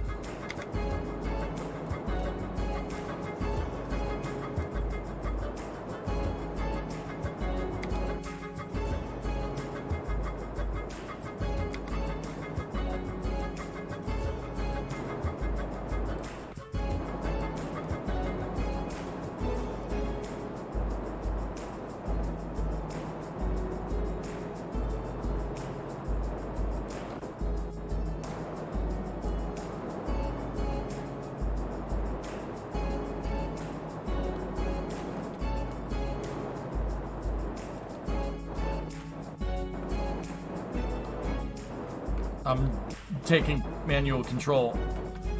I don't know why I'm talking like William Shatner, but I am.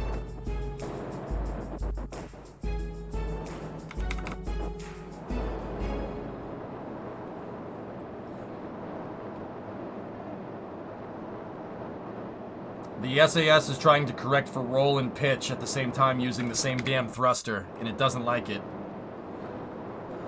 And it's throwing me off course, not to mention we're burning so much fuel that we're accelerating like crazy. We're at 150,000 meters a second, by the way. It might be time to turn around.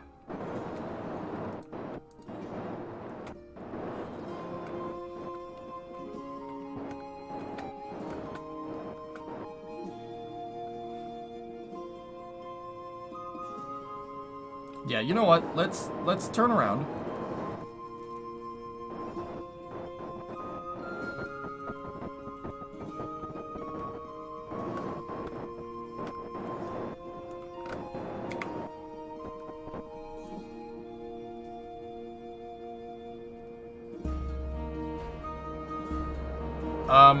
Fellas, I don't know how we're gonna stop.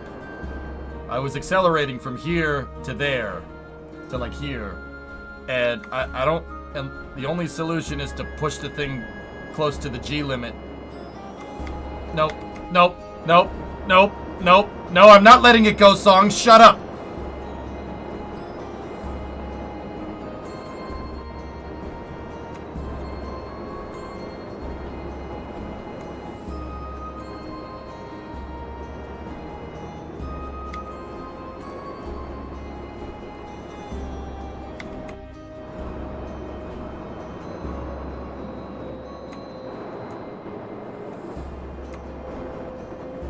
We're gonna run out of liquid fuel.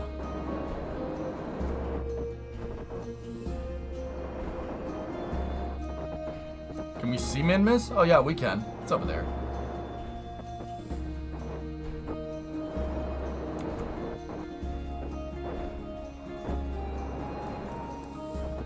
Why is this stupid thing still spinning? Stop it! Stop spinning, damn it!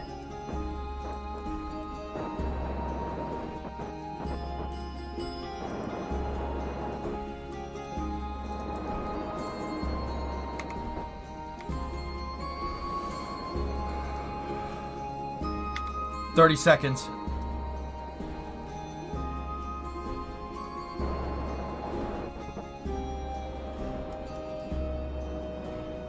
Hi, Min-Miss. Oh no! Oh no! No! No! No! No! No! No! The SLI transition! Oh, we're dead. Oh, come on! Stop it!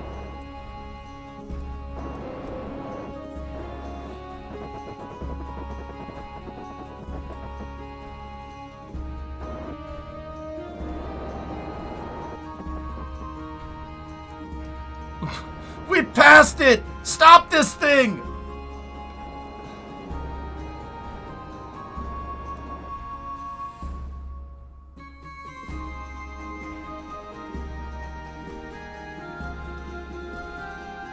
We went out of SOI.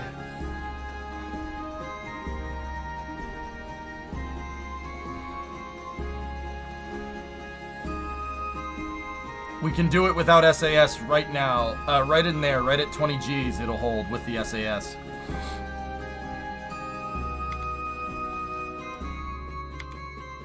It's okay, guys. We're only going 108 kilometers a second. No problem.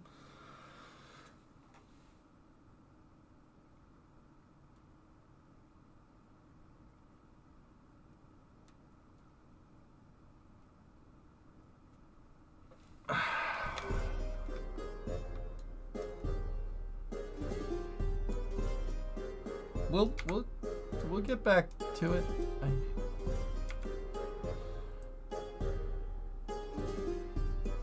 Right there.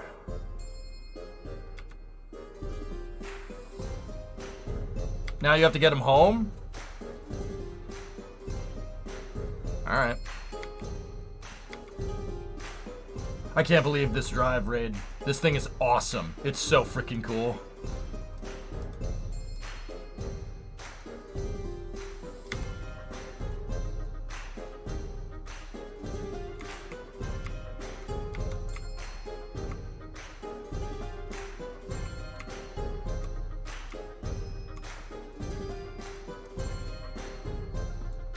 90 kilometers a second. We're below. So 100 kilometers a second is 62 miles a second. 62 miles a second for the people that use that. Yeah.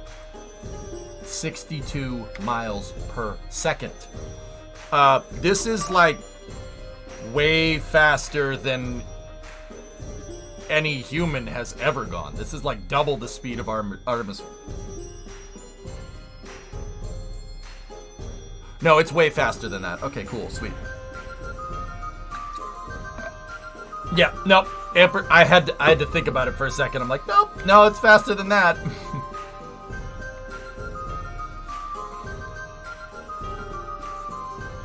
The Razorback.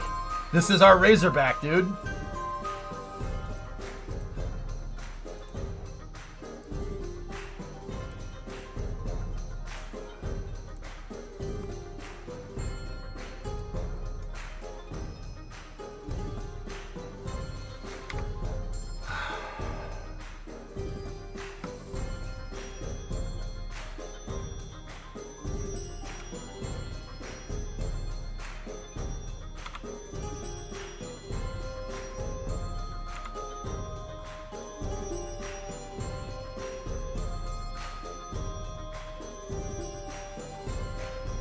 Mach 240-ish? If we were in an atmosphere, we'd be dead.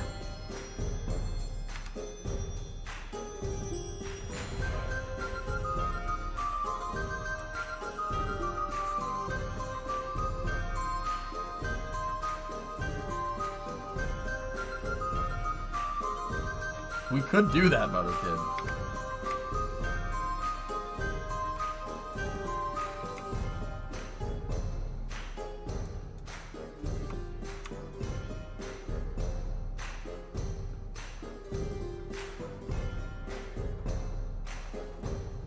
Parker Solar Pro max speed was so far was 192,000 meters a second.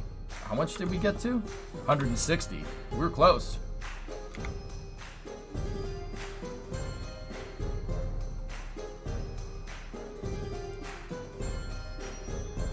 Discovery, go at throttle up. You know what? Look at, you can see Kerbal, Mun, Minmus. You guys just want to send him back home?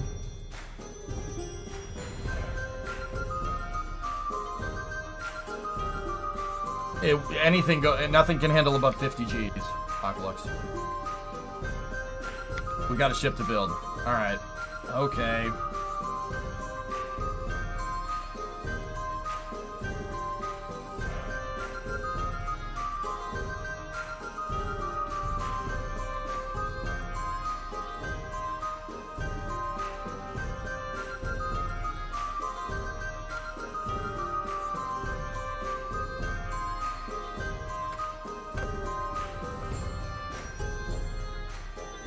Goku can handle above 50 Gs. Alright.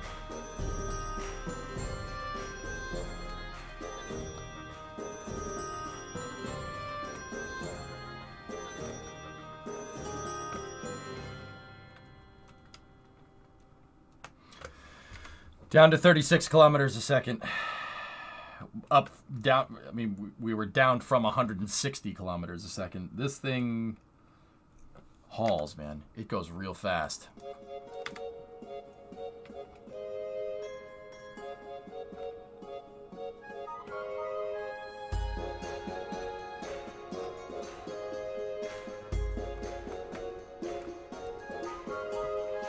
Set target. Kerbal.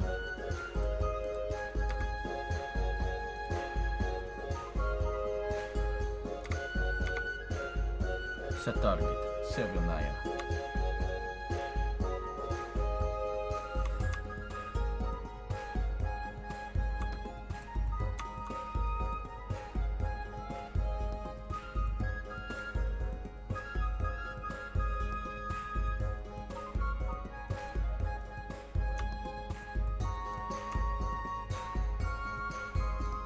Shutzy?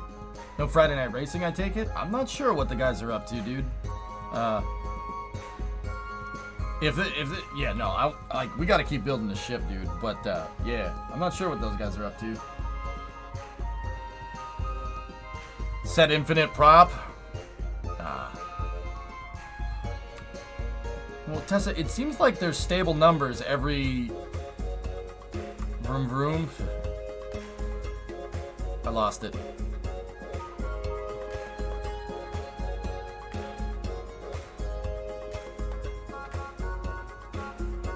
Blood, I don't know if we're racing tonight. I think we are, but yeah. Yeah, someone. Discovery, We have a go new and KRAKEN drive design, and it's pretty good. Alright, Tessa, fine. Let's do this. I turned on infinite prop, guys, because I want to push this drive to its limit.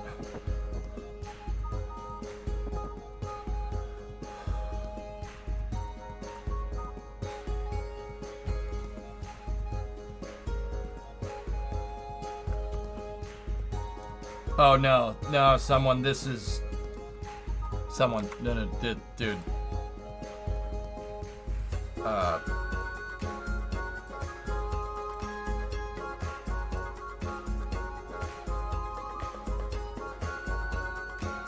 Is that a good enough drive for you? I don't know, Shrub. Untested for me. Is that a good enough...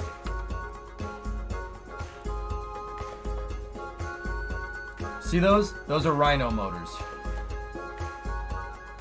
Dude, it can maneuver around the Doniger. The Doniger is 1,000 tons. 1,000 tons. It can fly it around, no problem.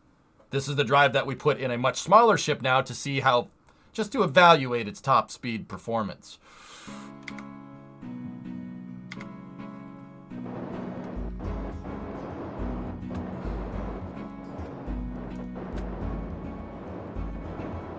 Yeah, we gotta go a little bit this way.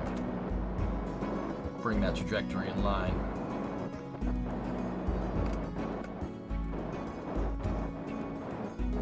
We're talking expanse here. That's right, Intel. What's up, dude? Yeah, dude, that's what I was trying to tell you yesterday. Like, we had some trouble trying to get this figured out, but dude, we got the Epstein drive from the expanse, man. Look.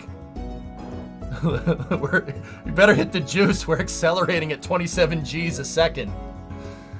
That's let me do some math.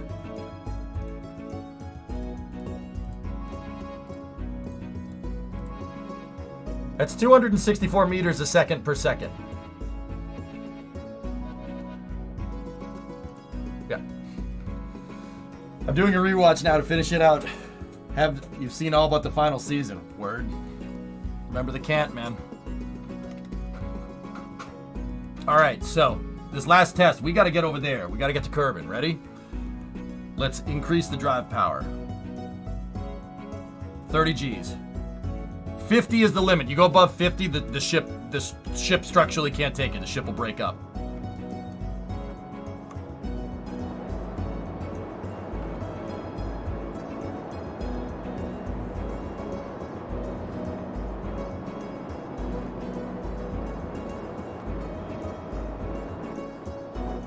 All right. We'll try spinning. That's a good trick. No, seriously, sometimes spin stabilizing it actually makes it work.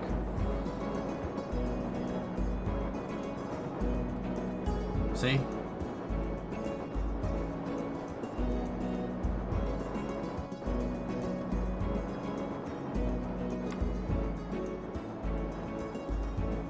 $46 Gs. 46, man. 46, dude. No, come back! Oh!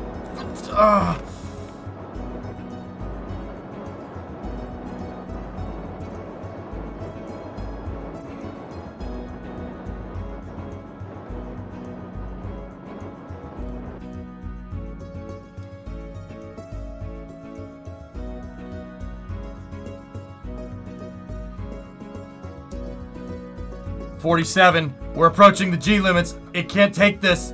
It can't take it. Dude, we gotta let off just a little bit.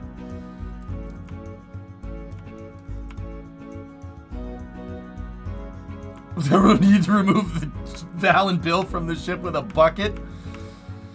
70 kilometers a second.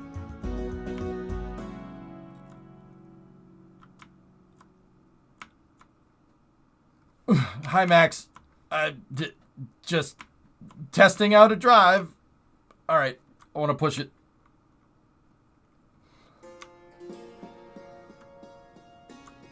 $46.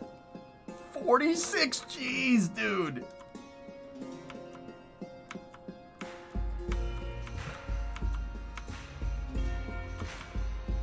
Bro. Oh my God.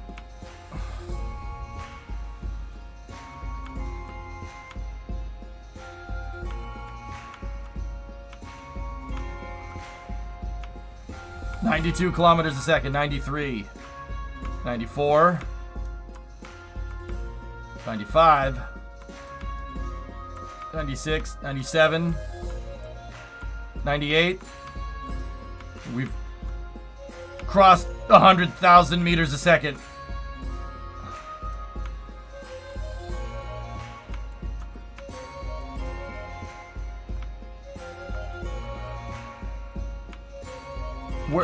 We're plaid. Blood fam, 40 months, dude. Thank you. But yeah, Alex, this is pretty crazy. Pretty crazy, man. I'm trying to make sure we send off KSP in style, and I want to do that by building an expanse vehicle that flies around.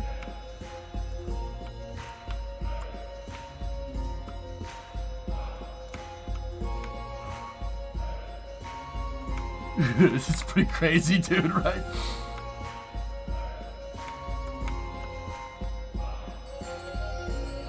Turn part G limits off in the settings. No.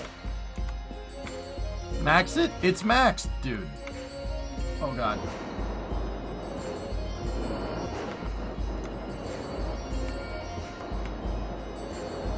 $46. It doesn't want to go above 46, man.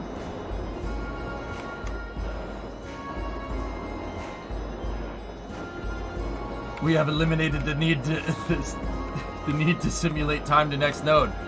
Yeah, that's what I'm trying to do, man. So the met time is 54 minutes 34 seconds, right? In that time, we went from Kerbal to the moon to Minmus to here and now back. No time warps, dude. No time warps. That's good, Punzister. Pocket that cash. Yeah, dude, it's Alex. I had the drive pointed towards the surface of the moon, and then I pitched it up, heading east just a little bit, and we were basically drifting around the moon at like 10 kilometers a second, right? So we were accelerating forward, but I was also accelerating inwards at the same time, so we were just drifting around the moon, dude.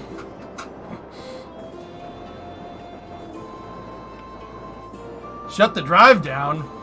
Why? 46.8. This drive might work well as a spinning drive.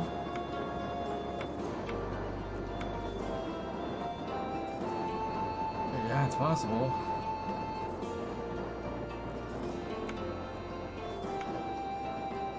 $173,000. 174. 175. We're inside. Oh, crap. We gotta slow down.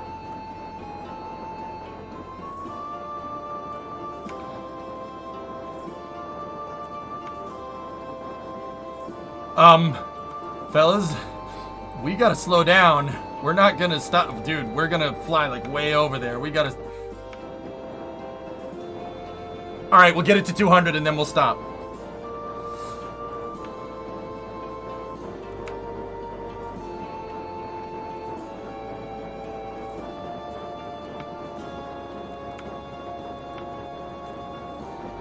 $193, 190. I don't want to stop. I don't want to stop. I don't want to stop. I don't want to stop. We were over here a second ago. That's where we hit the brakes when we passed Minmus. Holy crap. 200,000! The 48! Oh God! We gotta stop! We gotta stop! Back the drive out!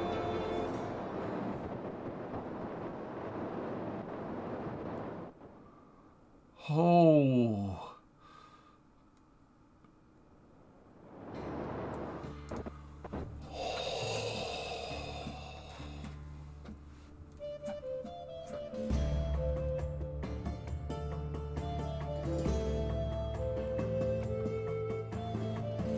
$50G is the part limit. The ship structurally wouldn't be able to take it. It'll explode. It literally can't take that much acceleration. We gotta just put that over there and just...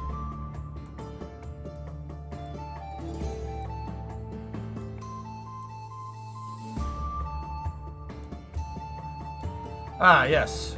A circularization around Kerbal. Yes, that's what we're looking for. Yes. Hi, I'll take one 207 kilometer a second burn, please.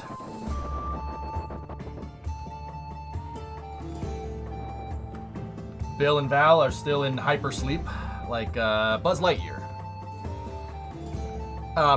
Yeah, we should start to...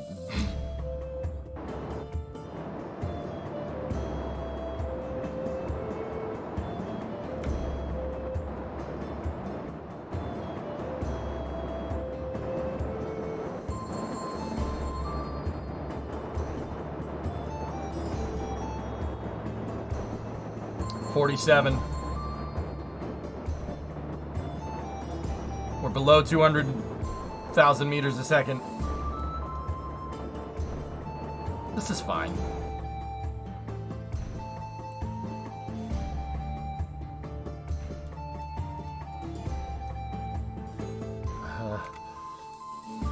Uh...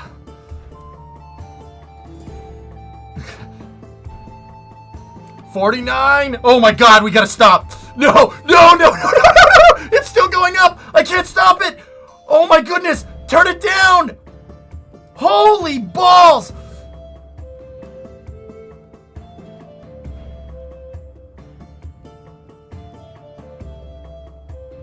On any other day, that might seem strange.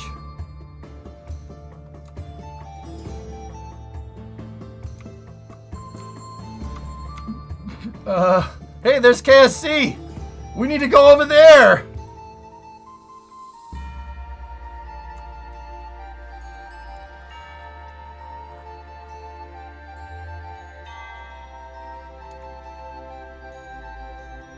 I think we missed the maneuver, guys. Hey, but the gauge is going down, though. I told you we should have stopped at 185 kilometers a second. I missed my exit. Now, I should have taken the left at Albuquerque. It is, Tweets. This one is it's a little bit more spicy than the ones we've made in the past.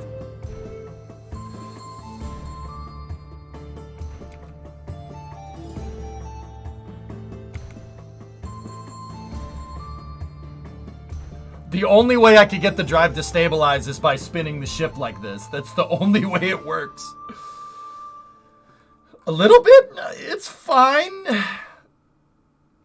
Erudite, this is not my design. Raid in chat is the guy that designed it based off of what we were figuring out from that deep dive that we did on Tuesday. Yeah, this goes, man. And it goes hard.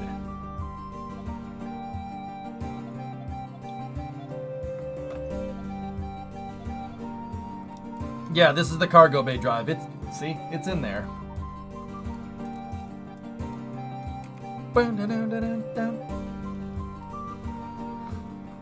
Kraken SAS would be nice, so we don't have to spin it S.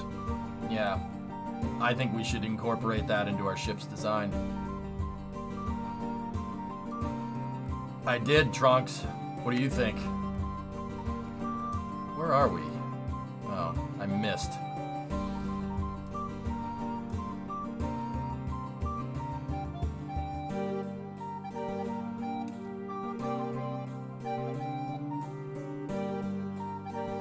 Oh, the gyros.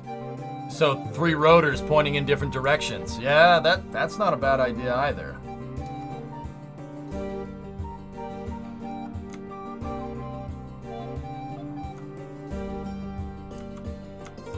48 G's.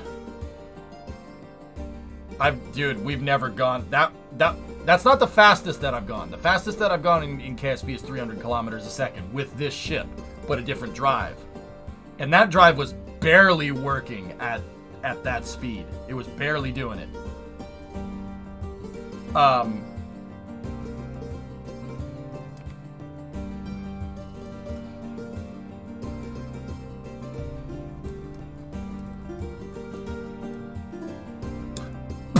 Seven days to the sun.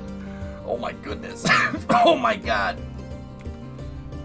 Well, Jim, we got to like 205, dude, but then, you know, we wanted to go away there, man. Any Kerbal player knows that that is ridiculous. 7 days to the freaking sun. That's how long it takes a regular, like, non-Kraken drive craft to get back from the freaking moon.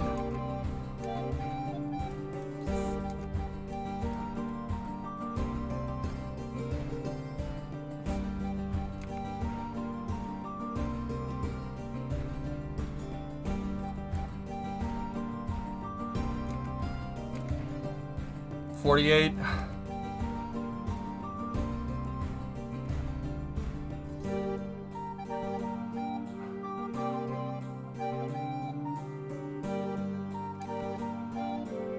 I like the way you work here. This works just as well as Penn Central? What? What?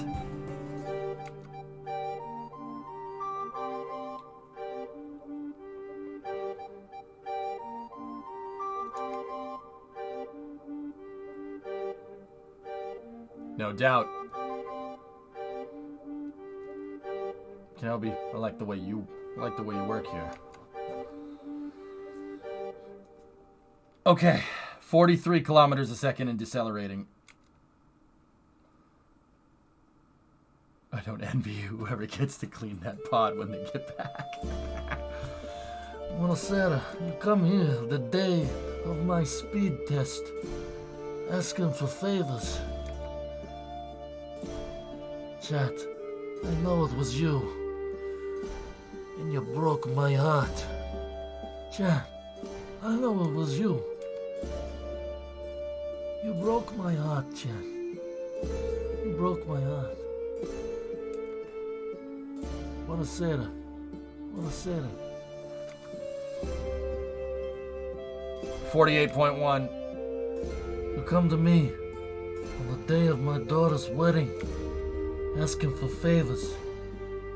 You never give me a call, never ask for nothing, but you come on the day of weakness for me. I don't think that's what he said. Okay, we can start racking down the drive here. Let's just get it down here to like a nice healthy 20 Gs. There we go.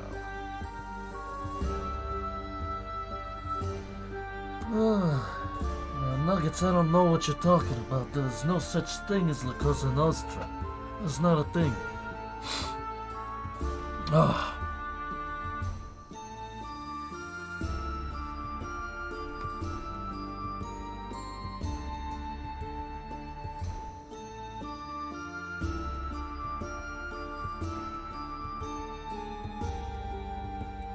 Yeah, guys, you wouldn't be able to do this in real life. You'd die. You would be liquid on the seat. Like... I mean, unless you had some kind of damper system, Star Wars style or something, you know? Oh, thank goodness we're going in the right direction.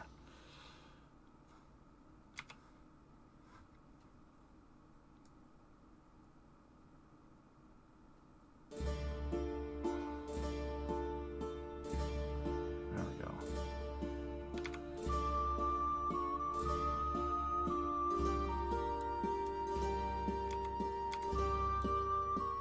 95, what do you got, my god? 95, you come here asking to move stuff. Jesus, that's a lot of tanks. Whoa. Shut it down. Shut it down. No, we gotta... Look, I don't have 50 minutes to get back to Kerbin, okay? Look.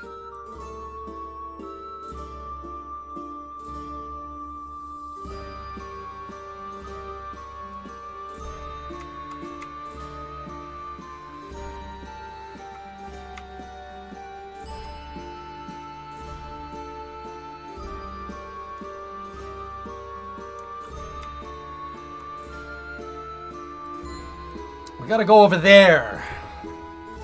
Okay, here's the enemy. That's Minnesota, sir. Ah, now, come on, man. That's the genius of my plan. We can't traipse around the world fighting everybody. Why don't we, we'll go over there and we'll do some ice skating and we'll get some good fish while we're at it. Sir, the enemy is over there. Then we'll fly them over here. We can teach them to ice skate. Do I have to think of everything? Oh, Jesus. Oh, God. No time for prayer, Bob.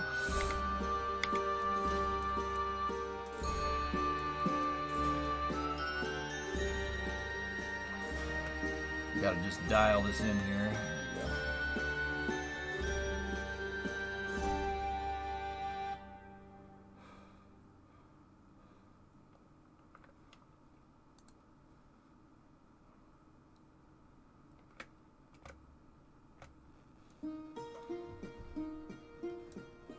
Hello, Kerbal, my old friend. I've come to see you again. I don't know the rest of the words. Stop accelerating. What? No.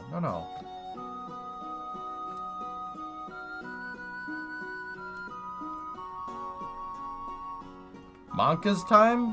What are we racing today? Binkle.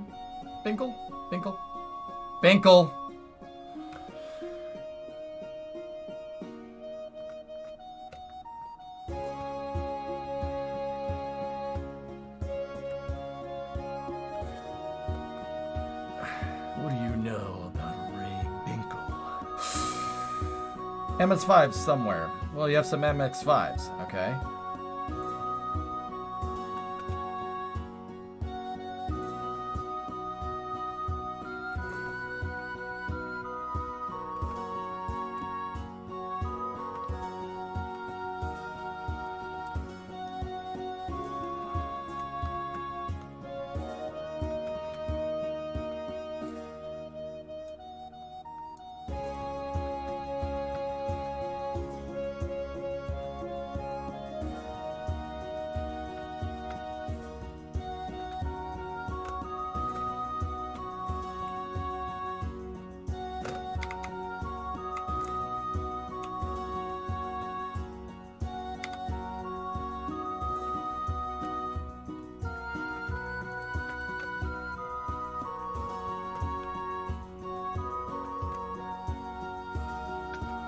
The second part is predominant land, Bathurst.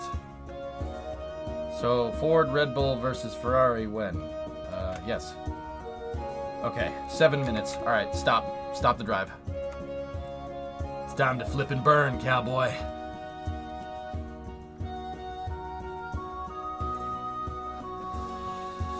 Oh boy, it's gotten down to a nice 3 degrees outside, and it is actually really cold in here.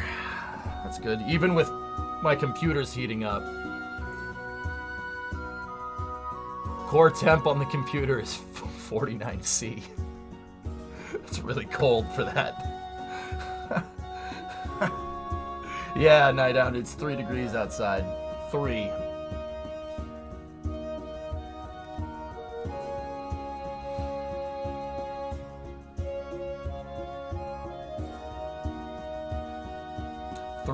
Not 3C, 3 Fahrenheit, which is like minus 25C. It's really cold. We got hit with a cold snap. It's unbelievably cold in here. Yeah, Ian, where I'm at, dude, it's 3, and it feels like minus 20 Fahrenheit because of the wind. It's so cold, man. This is the coldest I can remember it's been here in a long time. It's 11 in Pittsburgh. Very nice. Lamette, you have minus 17? Oh, yeah, I got you beat, dude. Discovery, go and throttle up.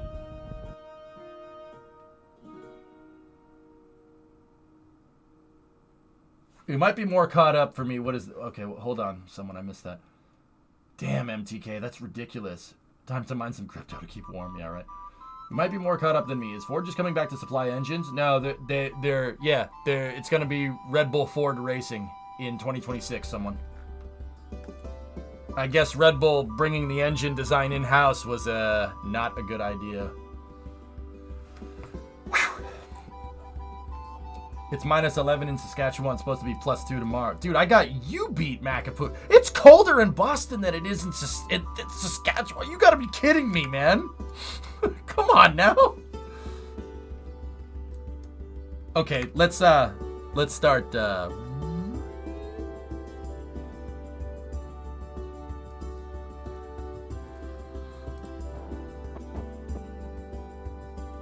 It's -3 in Natick. Jeez, dude, that's colder than the Cape. Holy balls, man.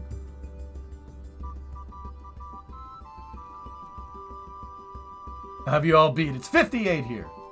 -58, as long as you take that and multiply it by -1.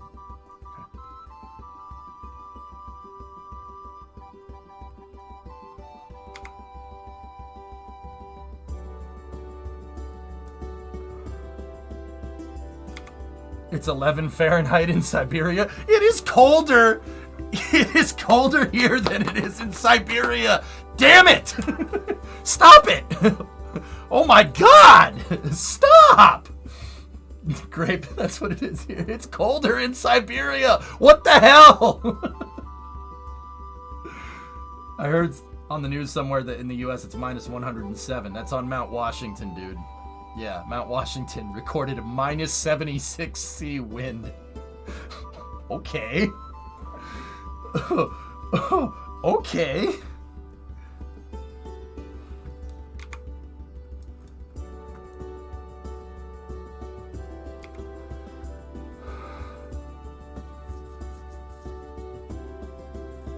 Yeah, exactly, Panaman, right? You had a high of 8 C busted? It's freaking warmer in Alberta. That's not good. That's bad, man. It's pretty funny, actually. Yeah, Mutter, you see that shot of Mount Washington, dude? I've been up there many times. It took me, like, the radio antennas in the background to understand, like, what I was looking at, dude, because I didn't recognize the building. It's, like, caked under ice. It's unbelievable. So it was cold in Boston? How cold was it? Pythos, it just updated. 1 Fahrenheit. 1.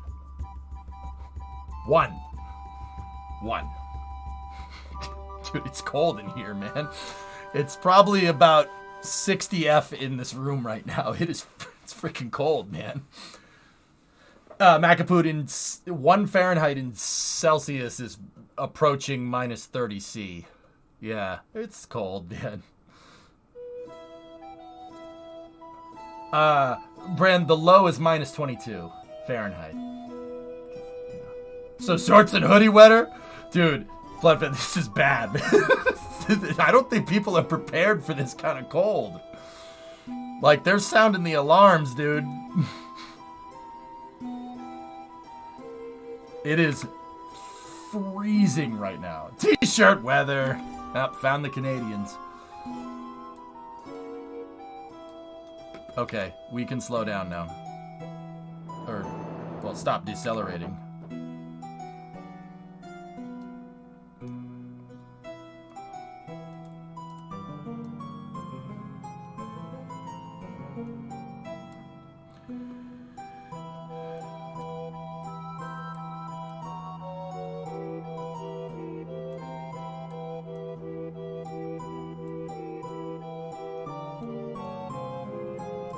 What's that in Kelvin?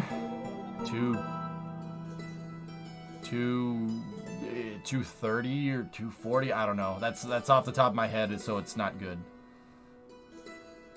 Just do what the Scandinavians do and drink more. Oh.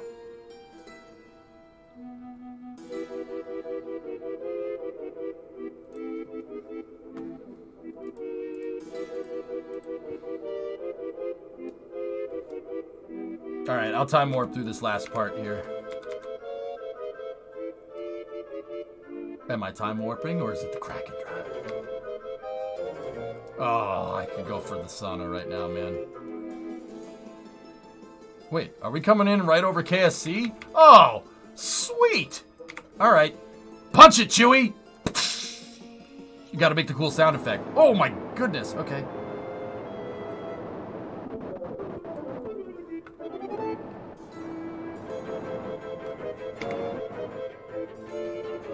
Okay, G, that's where we're at, man. Somewhere around there.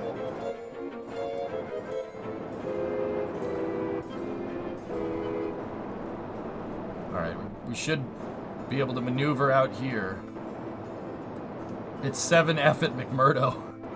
Oh, actually, fellas, we checked it. I checked NASA's local listings for the Gale crater on Mars. It is, in fact, what was it? It was minus 7C in the Gale crater on Mars. It is colder in New England right now than it is on Mars. Okay. Okay. All right.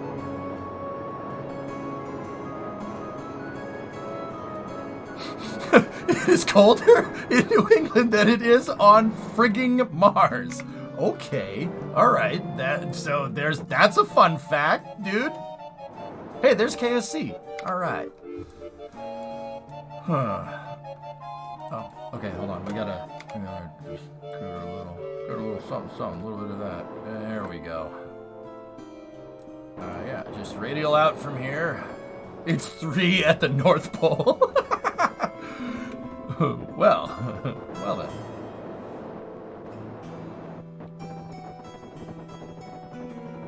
They did cold snap on Mars. Actually, minus 7C on Mars is pretty damn warm for Mars. Like, heat waves on Mars can get into the positive C, which is actually that's not bad. Problem is, it's like 5C and no pressure. There's no pressure. Yeah, it's like, yeah, 5C at like 0.5 PSI or something. So yeah, you're dead. What's the playlist? Oh, yeah. I got you guys. I got you. Everybody likes the Bardcore. What would you know about pressure?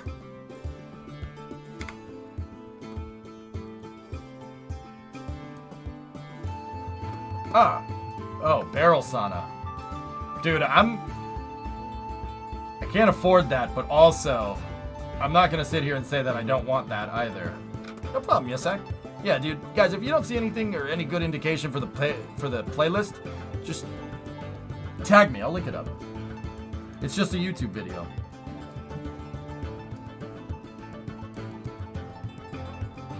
It's a dry heat. Yeah, Trunks. Pressureless heat. I think I timed this so Kerbal is going to spin into the right position.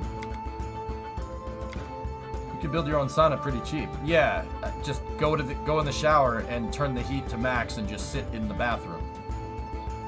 But don't water.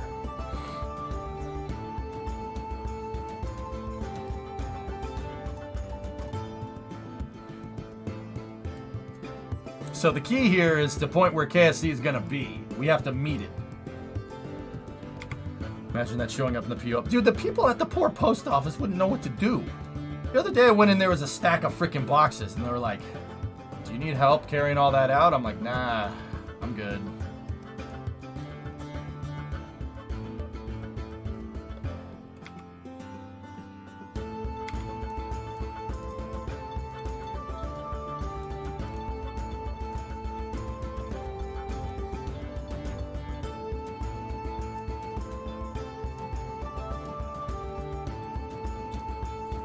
I want to put the nacelles in the downward position.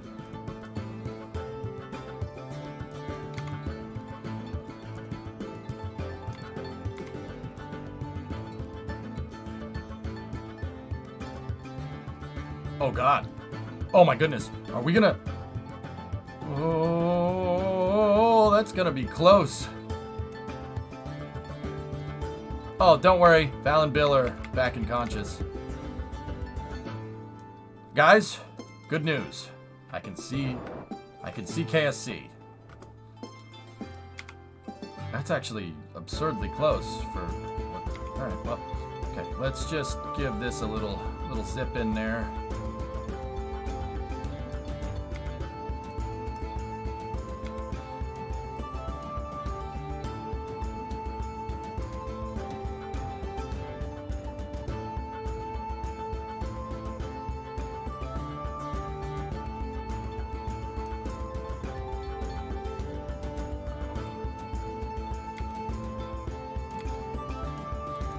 Alright, so just like a Falcon 9 boost back, we actually are going to fly past those.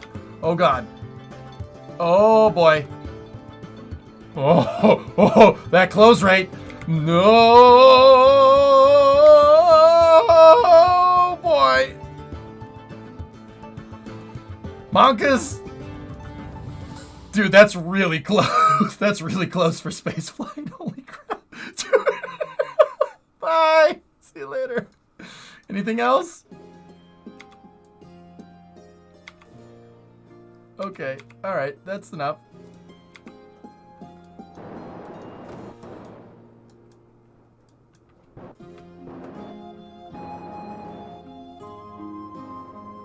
Okay. A nice gentle deceleration here. Yeah, we're slightly off. We just gotta modify our trajectory a little bit. Big words. We just have to modify our trajectory.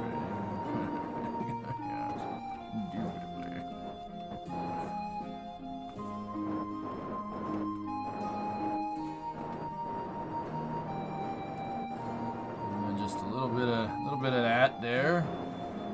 And then just you know, a little bit of that there. All right. Up. Ow. Okay. I think this landing's kind of funny.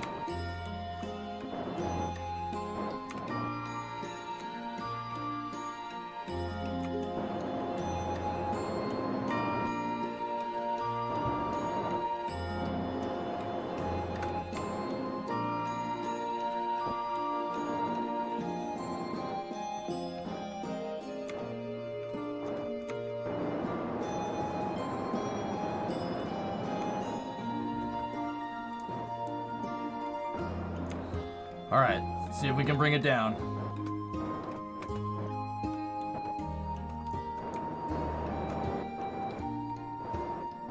This is not where I want to go.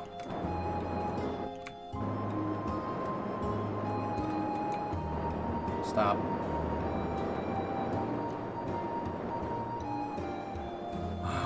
All right, just point at KSC, damn it, and hit the drive. Let's go.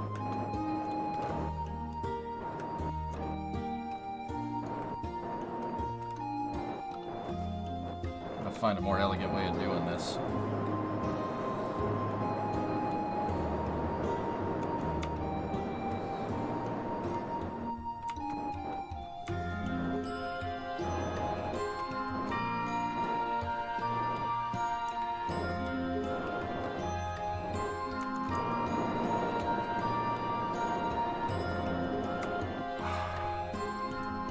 I had infinite fuel on Yarg. We wanted to push the drive to the limit, dude. And yeah, we did. This thing topped out at 48 G's of acceleration. We went, I think in about like 60 seconds, we accelerated 100,000 meters a second or something. That's not right. That's not good math. Sorry. But yeah, this thing...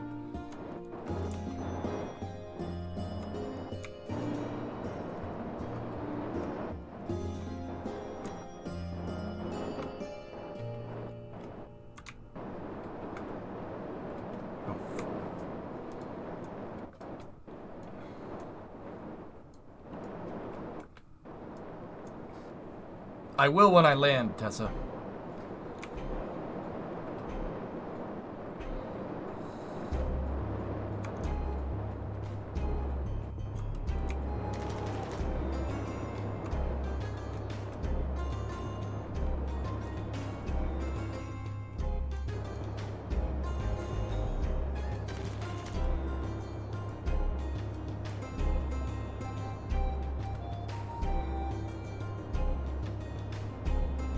Wait, this works? Really?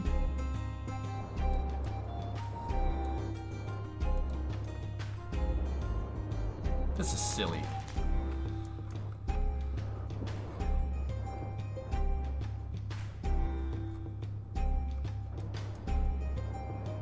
.28 kilometers a second per minute of acceleration, yeah.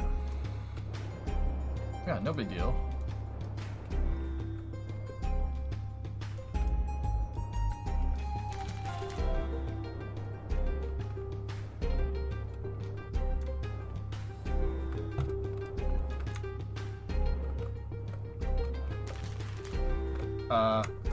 Drive, please. Thank you.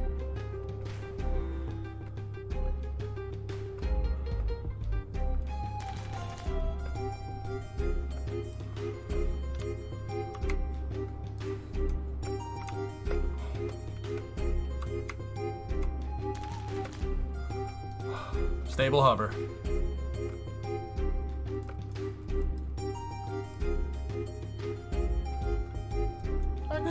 This thing's hard to steer. Give me a freaking break. No. Don't you dare.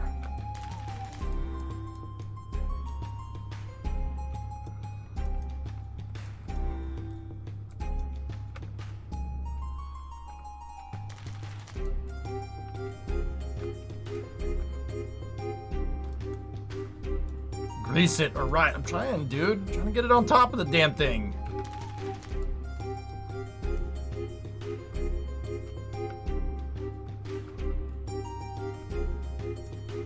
What? No chopsticks? Shut up. Okay.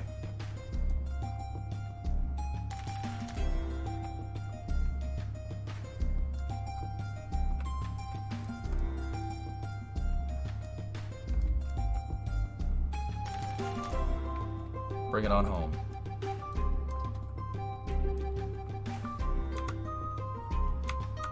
Increase climb rate.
Tango Delta.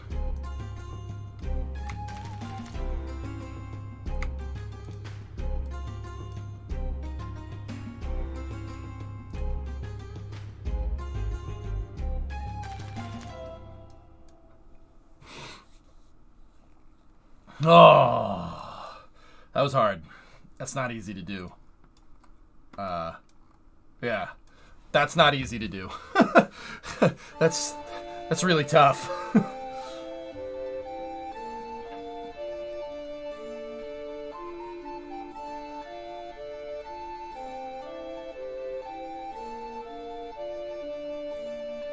Yeah, Pop, that's really difficult. All right, so in an hour and 45 minutes. Go and throttle up. An hour and 45 minutes. Our highest speed was 206 kilometers a second. Our ground distance covered was 128 million meters. Total distance traveled 432,063,901 meters. Most G's endured 49.1. Vomit on his sweater already. Mom spaghetti. He looks nervous, but on the surface he looks calm. Spaghetti to drop bombs, but he keeps on forgetting what he wrote down. The whole crowd blows so loud he opens his mouth, but spaghetti won't come out. He's choking now. Time's up. Oh, bleh. Snap back to spaghetti. Oh, there goes spaghetti. Oh, there goes spaghetti. What?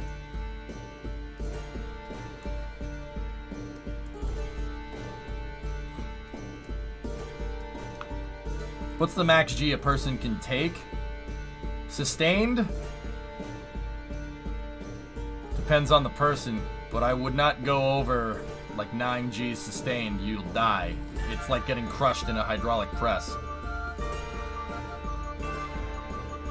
Yeah, Mutter, I think we've validated this pretty damn well.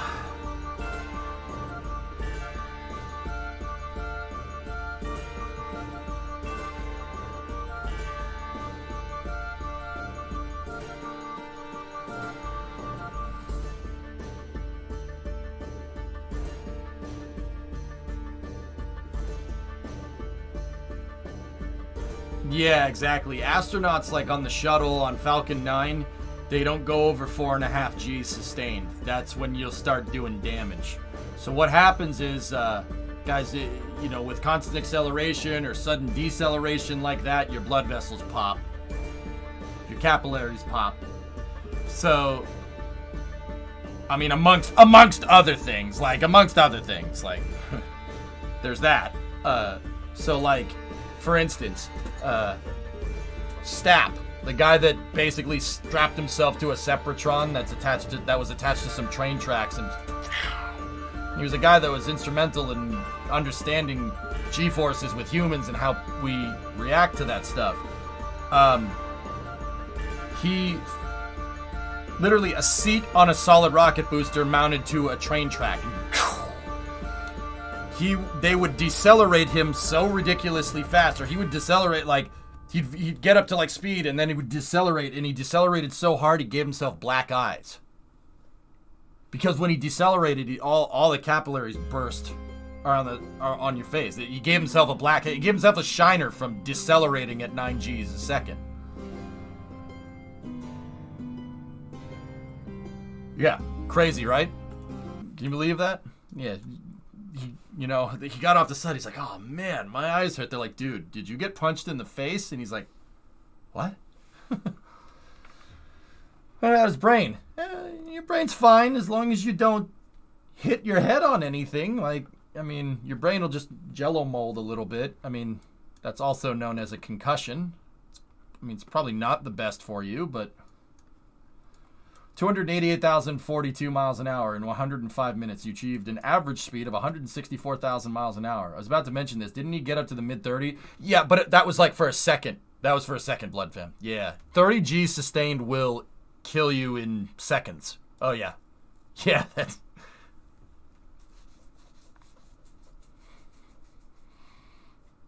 Based off of my math, at 48 Gs, you can hit 1C after 1 week of acceleration. Yeah.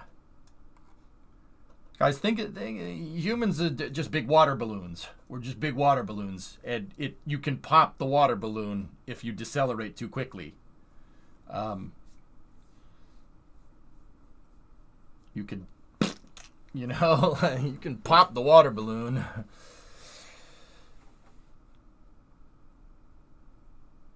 Yeah, it's just a big water balloon. This whole thing is a big meat suit water balloon.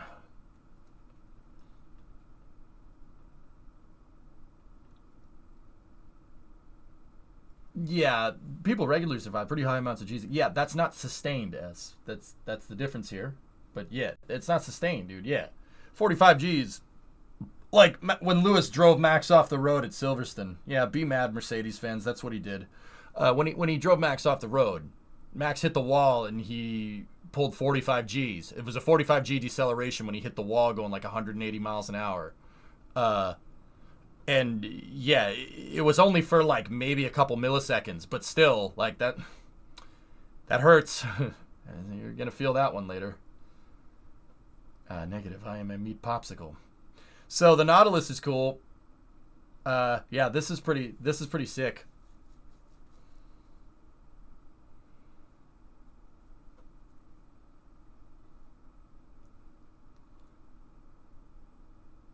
Yeah, yeah, dude. Like, this is beyond like human rating. S. This would kill people if this drive exists. You would die. You wouldn't be able to. You'd try to reach for the controls and you'd be like, can't hit the off button. Is the new drive different than the old ones? Yeah. It's a payload bay. It's a Mark II payload bay with 5 landing legs in it instead of the 6 configuration that we were in. Or we have 10 instead of 6. The landing, see what it does? It pushes on the legs like that. Holy crap. Ken, look at these numbers. If I had tried to push it any more, we would have blown up the ship due to structural load. It would have just disintegrated. Isn't that what happened to the Epstein drive? Yeah, the Epstein drive was like... I mean, Waz, he could still breathe and talk while the ship was accelerating. So, that's like... I don't know, he's probably doing 3 to 4 Gs. Something like that. Actually, probably... I think... What did they say in the show? That was like... Yeah, I don't know. I forget. How many G's did Dale Earnhardt take when he crashed and died? His wasn't a lot, dude. He didn't have a Hans device, Biff, so he snapped. Nice, Jason. Frickin' Razorback. Dude, how about that deceleration right before we crashed into the moon? We were approaching the moon, probably 10 kilometers off the surface, going 7,000 meters a second, and we stopped with room to spare.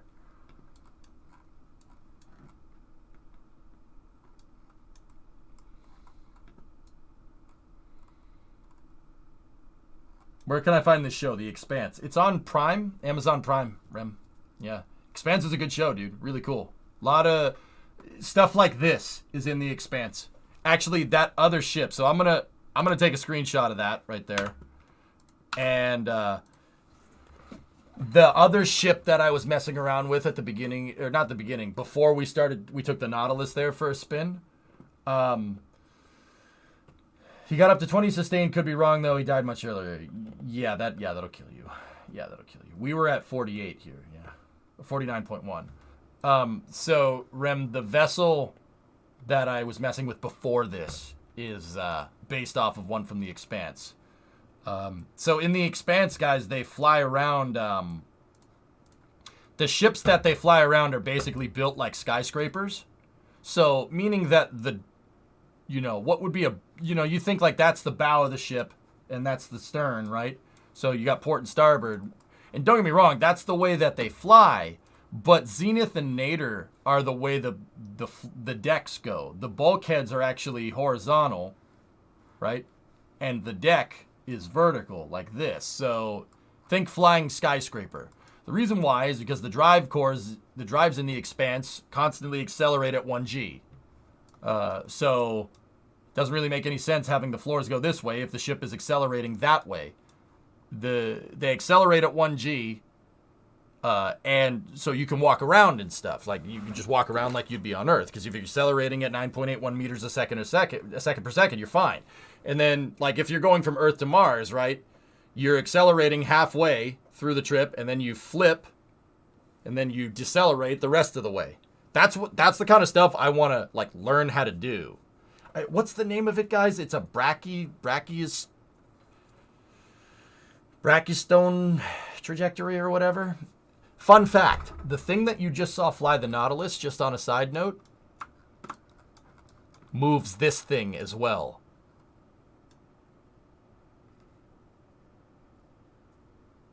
Brachistochrone, that's what it's called. Yeah. Mm-hmm. Yeah. We'll just call it a bronchitis trajectory because I don't like saying that word over and over again. Yeah, so here, check this out, fellas. So if you haven't seen it, no, not that. Yeah, this drive can move that ship around pretty well. You got to be a little bit more careful than you are with the Nautilus. But it could accelerate this thing. How fast did we get going with it? 5, 6 Gs? Something like that?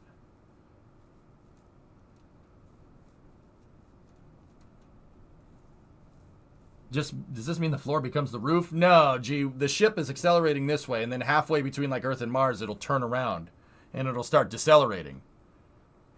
It's called the flip and burn, cowboy. I'm like kind of, because we have a drive like the Epstein drive. That's what Kraken drives are the most like. They're the most like an Epstein drive from the Expanse. That's what that is. Until we come up with a more sophisticated control system, which we can do. The Brontosaurus maneuver. Yeah. Brachiosaurus maneuver. Yep. So this ship, which is the Donager in the Expanse. Now, don't get me wrong. The real Donager is bigger than this hangar. So in Expanse, with scale, so if we're talking like, if you're trying to figure out the scale of the Donager in real life, in the lore, a shuttle external tank could fit in one of these payload bays right here. So the real Donager is way bigger than this. One of those payload bays, once again, an ET could fit in there. I know because that's where they keep the support craft in the show. Epstein drive didn't fly itself. No. But Solomon Epstein in the show died because he couldn't shut it off. So he did kill himself in the show. Just saying.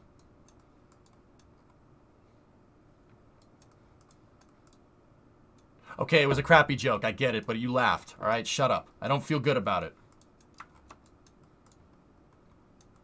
I don't feel good about it, but it was funny. I got at least a chuckle. Don't lie.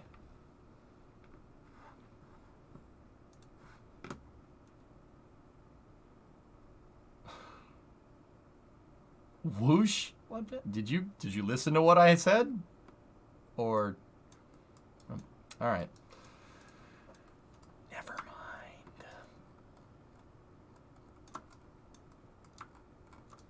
mind. Yeah. So we can do stuff like the Expanse.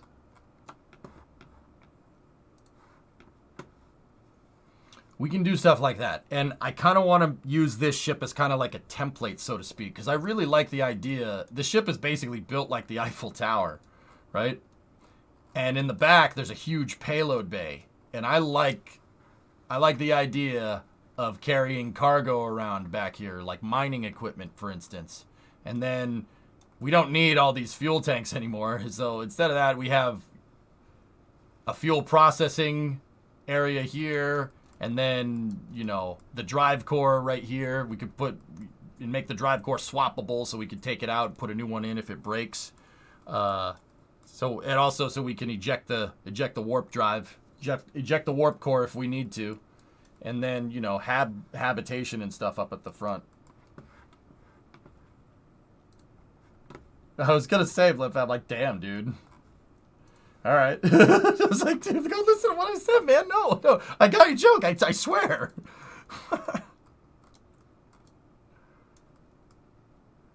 So, yeah, I think I like this setup of this for a Grand Tour ship. I really dig it.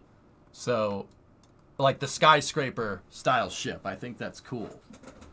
So that's probably what we'll end up doing.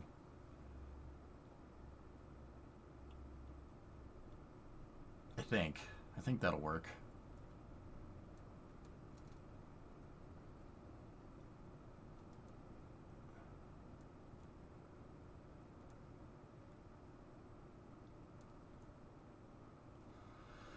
Yeah, Tessa, that's for sure.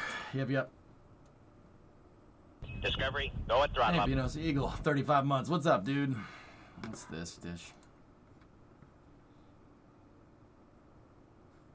Well, EJ, I have to say you're doing a fantastic job. Wonderful job. Greatest stream ever. That I can tell you. Nothing better. Nothing better.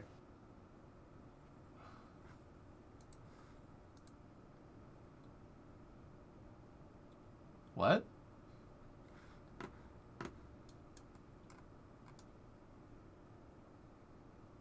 I have no idea what's going on here.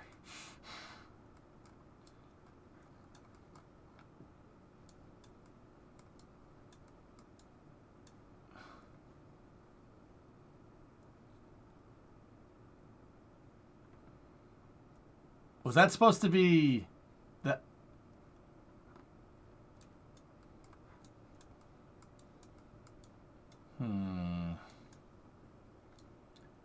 Okay. That's weird. Alright. I'm sorry, dude. I'm just looking at this. This thing's cool looking, man. Here's another. No, I think I'm alright. Yeah, I think I'm good on the whole, you know, clicking on your links for a little bit of time. Yeah, I think I'm good. I think I'm alright. I don't need to do that.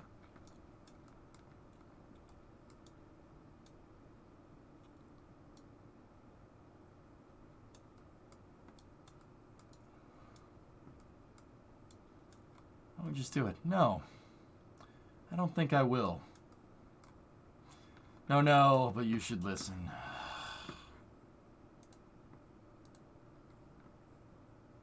Well, I have to tell you that Ian is such a pineapple. Some like to call him a mango, but we call him pineapple.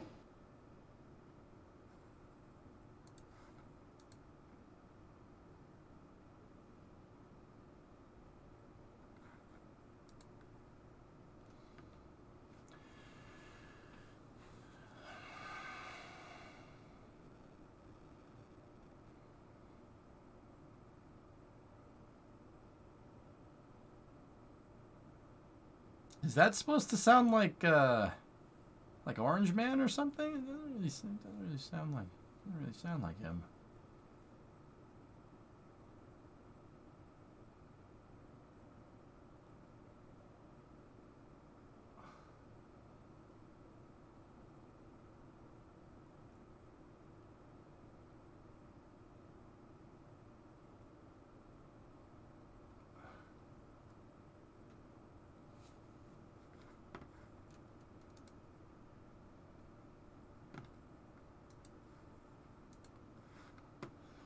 Yeah, exactly. Yes, I don't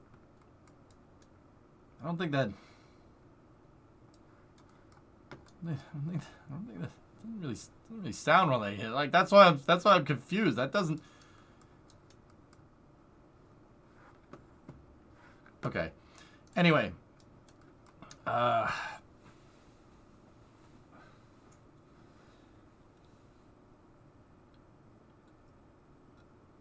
It's time for racing, guys. Yeah. Sounds too coherent.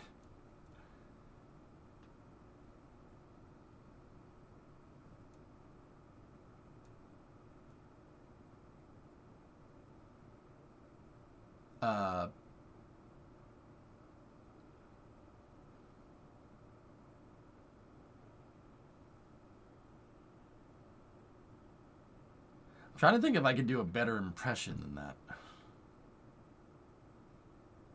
Probably could, but I don't want to. I probably could. I probably could. Just saying. I just don't really bother trying to do impressions of comedy acts already. Generally don't do that, you know. It's not worth it. It's not worth it.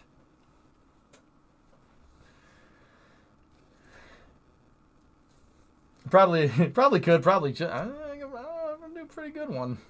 Pretty good at doing voices, man.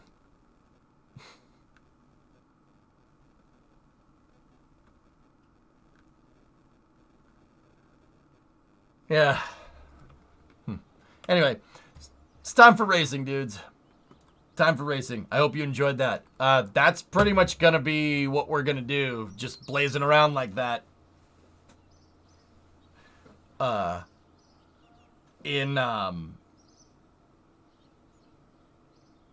Kerbal. For the next couple of weeks, dudes. Yeah. Better idea. Do Peter. So yeah, we'll start that new ship construction. I think I have a good idea what I want. It'll be pretty fun. Visit everywhere, pretty much, dude. I mean, Mr. Bond, from what I just saw there, we could literally spend a day messing around at every planet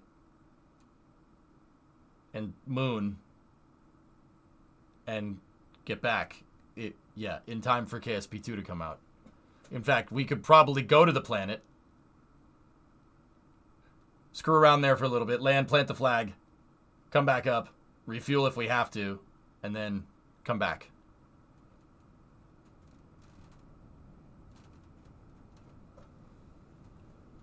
Oh, man.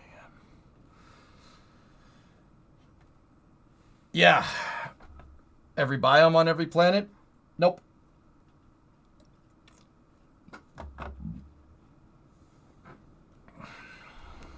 I know that February is KSP send-off followed by KSP2. Thinking about bringing the beavers back eventually. Other games are on my mind, Orion, but yeah, you answered the question already.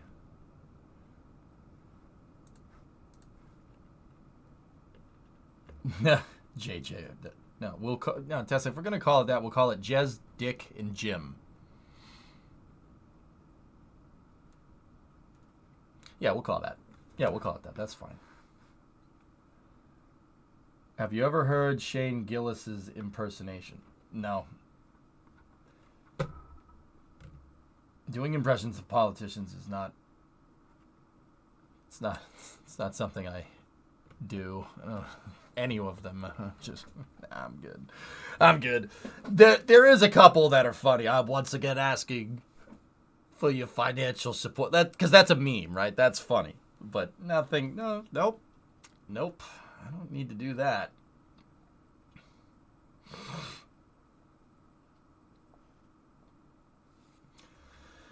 All right, dudes. Let's jump into race. We got some MX-5 racing tonight. I'm not sure how well I'm going to do in racing. It is absolutely freezing in this room. Yeah.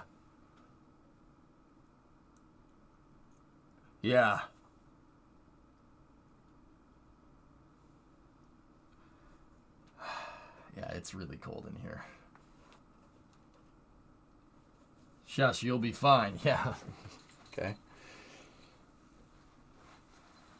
Yeah. Yeah. Okay. Got it. Actually, Bill Nelson is the only one. Because the proof is in the pudding, chat. Yeah. See that? The proof is in the pudding. More sweatshirts? Yeah. Hey, Yuan. What's going on?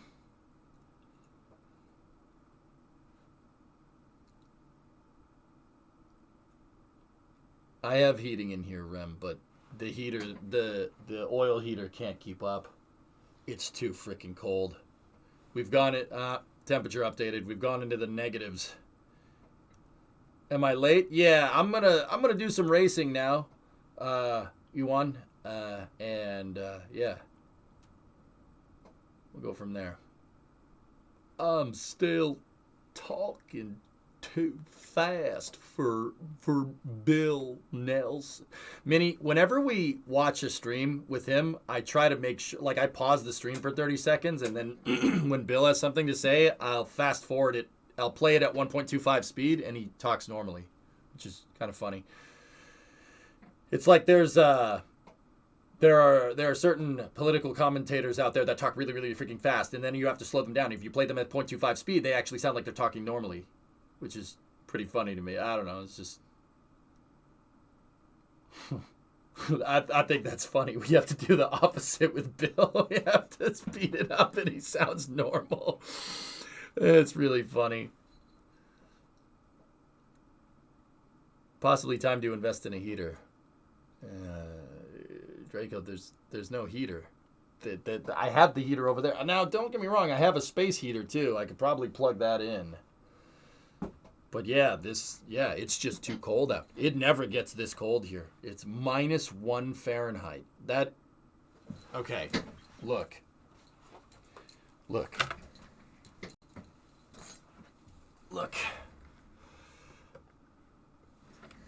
Actually, this says 0.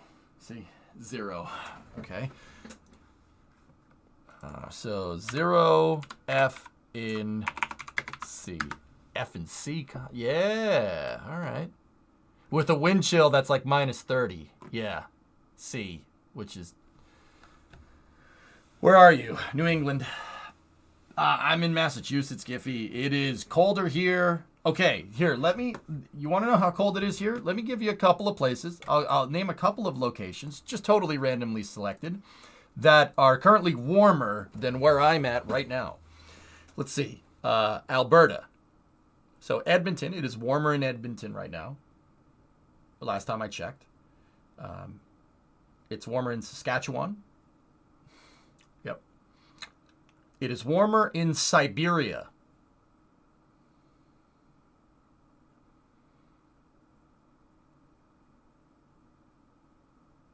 It's warmer in Siberia right now. The Gale crater on Mars has a high of -7 C today. The Gale crater on Mars. It is warmer on Mars than it is in Massachusetts right now. I'm sorry, that's funny to me. That's really freaking cold. What, Pythos?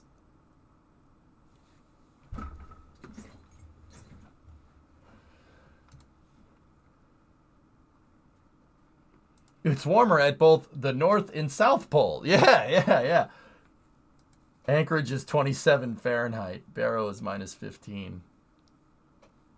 Okay, Barrow's got me beat.